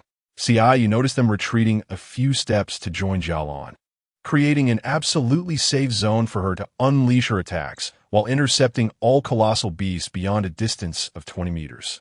Still watching? Coming down to help? Li Pang Pang grinned. I'm on my way. Qingyu pressed down on Xiaolan's hand, which was poised to shoot another arrow. No need for that. Let us go catch some fish. Xiaolan hesitated momentarily before nodding slightly. Are we going to the seaside? To find Qie, catching fish means slacking off. As they spotted Qingyu approaching, Qingyu hurried forward to embrace him. Little fish. Xiaolan glanced at the two, before heading in Lin Xie's direction. Qingyu lifted his head and kissed the corner of Qingyu's lips. Let's find Qie. Qingyu nodded slightly and reached out to take his hand. The remaining humans witnessing this scene recoiled as if they had seen a harbinger of calamity. Qingyu withdrew his gaze and quickly approached Lin Xie. You've grown. Can you deal with that mirror now? Lin Xie's eyes flickered with a hint of helplessness. Not yet finished. Don't rush. Qingyu sighed and stepped aside, observing a person donning a yellow helmet and clad in rice ball delivery attire approaching him. He couldn't help but exhale in mild exasperation until the individual halted before him. Raising the takeout container, your delivery. Qingyu was taken aback. Huh? Qingyu, Lu Wuwei continued, pointing to the order slip. Qingyu slightly lowered his head and cast a glance, recalling that he indeed ordered takeout while in the fishing village. This meant that this particular order had fortuitously been picked up by Lu Wuwei. With his diligent spirit, had actually delivered it to him. You really brought it? Qingyu shook his head in disbelief and questioned, but why did you accept the order? The destination is the same. Just settle the delivery fee. Qingyu continued. Shouldn't this be the merchant's responsibility? You've exceeded the delivery range. With no signal, he watched as Lu Wuwei turned to leave, seemingly resolved in his decision. Qingyu opened his mouth, contemplating placing an order, feeling an unexpected sense of guilt. Your takeout. Upon hearing those familiar words, Qingyu raised his head to see Lu Wuwei handing a pizza to Lin Chia. Damn it, I feel foolishly moved. Chapter 97. The overbearing CEO falls in love with me. Qingyu lifted his gaze, observing the valiant struggle of the individuals amidst the horde of corpses. In the massed team, apart from the absent Tan Xiang and Xing Hen, all members were engaged in the battlefield. In contrast, on the side of Yimu, only the honest by Li Pangpang and Chao Yuan were fighting. The others were either busy rallying gang forces, focused on translation tasks, or idly slacking off. Retracting his gaze, he turned to Qingyu. Little fish, I will seek out Jin Yan. I'll accompany you. After a brief moment of contemplation, Qingyu nodded slightly. All right. On a cruise ship by the seaside, upon seeing the silver-haired girl seated at the head of the bed, Qingyu quickened his pace to approach her. President Jin Yan. Jin Yan turned her head to look at him. I didn't expect you to arrive so promptly. Qingyu smiled, retrieving the Tian Song Yun sword from his spatial storage, grasping it firmly. Shall we begin now? Not yet. Why not? We save the departed, but equally, we must offer those living within this realm a chance to survive. After all, there are still many striving to save this nation. Among the millions, there remain possibilities for survival. Until the final moment, we cannot extinguish their hope. This is the most fundamental respect for life. Qiyu's expression momentarily faltered. Then he gently nodded, casually finding a place to sit, his gaze landing on the shimmering sea, lost in thought. His hand, which hung at his side, was gently grasped, prompting Qiyu to instinctively turn his head slightly to Qingyu. Little fish. And Qingyu nodded subtly. Qiyu began to trace circles in his palm, while Qingyu regarded his fidgeting hand. Be obedient, do not move. A hint of warmth rose to Qiyu's face. Who taught you this? By Li Pangpang. Qiyu nodded slightly, contemplating the 108 ways by Li Pangpang might meet his demise. The previously shy Qingyu, who would blush at the slightest provocation, seemed to have vanished. What did Pangpang teach you? As he spoke, he leaned closer, adopting an attentive demeanor, while Qingyu awkwardly diverted his gaze. The stack of books by Li Pangpang had once handed him comprised titles such as The Overbearing CEO Falls in Love with Me, Where's the Wife Escaping? How to Bend a Straight Man, 108 Quotes to Please Your Wife, The Young Master's Wife Has Run Away Again, and To Win a Man's Heart. You must first win his stomach. Though he found these titles dubious and had never read any, he could hardly voice such thoughts. He vividly recalled by Li Pangpang emphasizing the first book, claiming his demeanor was too aloof, and if his partner ever left, he would have nowhere to weep. It was to familiarize him with the foolish antics of an overbearing CEO, a precautionary measure.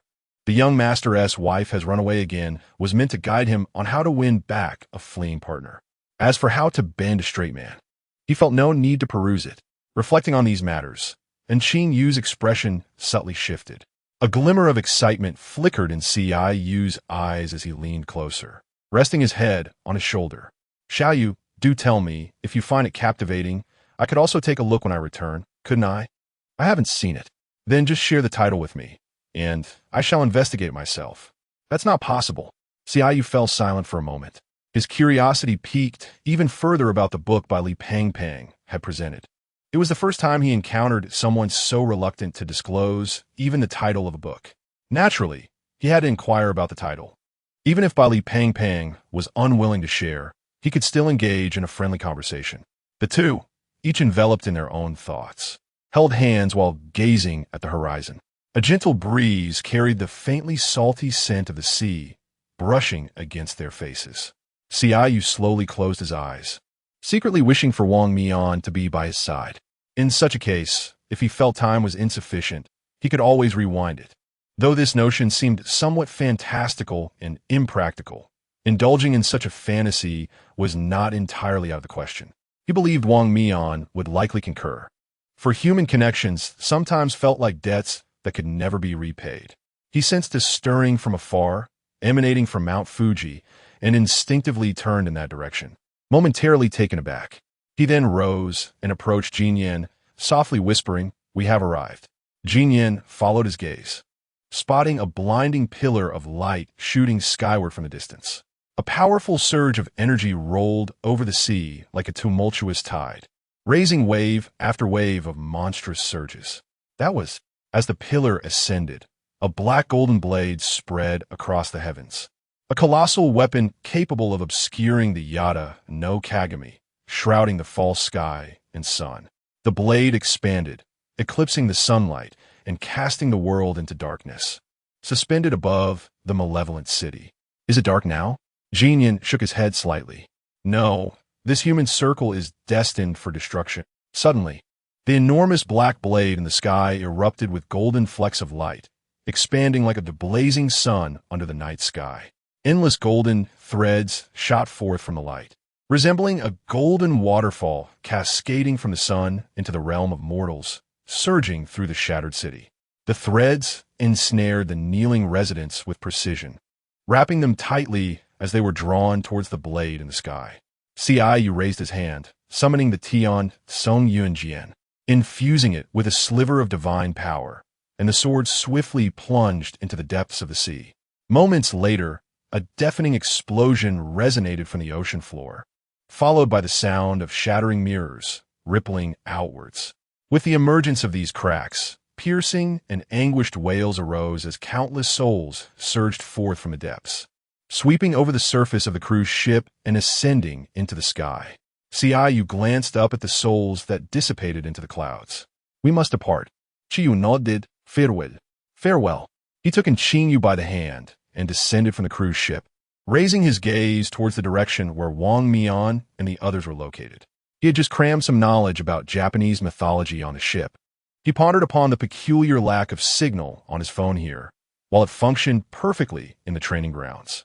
Taking a deep breath, he summoned a flying sword and stood upon it, extending his hand towards Qingyu. As Qingyu ascended, she embraced his waist, and Ciyu shifted awkwardly before soaring towards Wang Mian. Once they had cleared the last of the beastly corpses, he had just returned to Wang Mian when he spotted the two approaching. "Wang Mian, are we going to get Tianyuan?" Wang Mian paused, his expression momentarily perplexed. "What for?" Ciyu shot him a look of mild exasperation. "What else could it be? Of course, it is to slay the divine. The last time they had ventured there, they had been pursued relentlessly. This time, they boldly declared their intent to eliminate their target. Is the leap in ambition truly so vast? Why are you still hesitating? Aside from the gateway to the realm, there is no other means to enter Gao Tianyuan. Perhaps this is our only opportunity. Hesitate too long, and the moment will slip away." Taking a deep breath, Wang Mian eventually nodded slightly. Should they fail, he could rewind time and return to a moment before any of this transpired.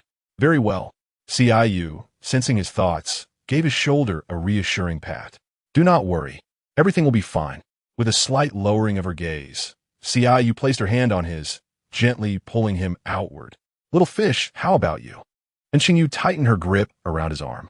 "I will accompany you." Ciyu opened his mouth, initially inclined to voice a concern, but upon recalling her unique attributes, he swallowed his words. "All right, come aboard." As he spoke, Ciyu gestured with a tilt of his chin towards Wang Mian. After a moment of hesitation, Wang Mian stepped forward, and with their prior experience in mind, the sight of three individuals mounted on a single sword appeared remarkably unremarkable. Chapter 98. Specific plot remaining in place. The members of the masked team exchanged glances. "Captain, didn't they mention they were going to slay the deity?" "Indeed. Will they succeed?" "They certainly will." Mount Fuji. The trio moved with remarkable speed, with Ciyu pushing himself to the limits to ensure that the blade wound T vanished before their arrival. As he looked down, his attention was instantly drawn to the white-haired Yuzuri, Takura. He deftly controlled the arrow, observing the pallor of Takura's face, which remained unchanged since their initial encounter, and fell silent. The person he had just rescued now appeared in such a dire state. "Brother Ciyu, Brother Qingyu." Qingyu concealed his expression, replacing it with a warm demeanor, and casually activated his jade talisman to translate. Little Takahura, how did you end up here? As a girl suddenly materialized before Yuzuri Takahura, Qingyu was momentarily taken aback. This is a soul. They are friends of brother Lin Chia. Mentioning Lin Chia's name caused the girl to lower her guard, and Qingyu felt a slight twitch at the corners of his mouth. It was his first time experiencing the efficacy of a protagonist's name. Did this mean that in the future, he could invoke Lin Chia's name while committing misdeeds? Retrieving his jade talisman, he took the route to approach Yuzuri Takahura. Regardless of Lin Chia's concern for him or the blade in his hand, he felt compelled to save this individual. Is there no limit to this? Qingyu glanced at him incredulously. There's a total of only 4 times. You've already used it twice on yourself. I haven't used a gourd I bought even once, I truly. How about I pay you? No need for payment. Just help me with some work. What? It's merely a handcrafted jade pendant, not difficult. Wang Mian opened his mouth. Handcrafted? Not difficult? Seeing that Yuzuri Takahura was nearly fully recovered, Qingyu approached him and gestured to the blade in his hand. May I borrow your sword? Yuzuri Nai shook her head slightly. It's not that we are unwilling to lend it. It's just that even if I lend it to you, you wouldn't be able to wield it. Qingyu glanced at the sword and then at her, a particular plot point from a novel flashing in his mind. Is it because of you? Yes. Qinyu's expression turned peculiar. Could it be that only specific individuals can wield it? One is Takahura, and the other surely Isn Tichiya. Yuzuri Nai was taken aback, as if her lines had been preempted. Correct. What does Brother Qingyu want to do with the sword? I can assist you. Yuzuri Takahura slowly spoke, observing the faint color returning to his face. Qingyu gently shook his head. There's no need. I will go bring Chia back. As Qingyu spoke, he mounted the sword and soared towards the platform. Osaka. Qinyu's gaze fixed on Lin Chia, who stood on the ground, swiftly flying over to lift him from the earth. Just as Lin Chia was about to make a move, he paused, lowering his hand with a somewhat helpless expression in his eyes. If I had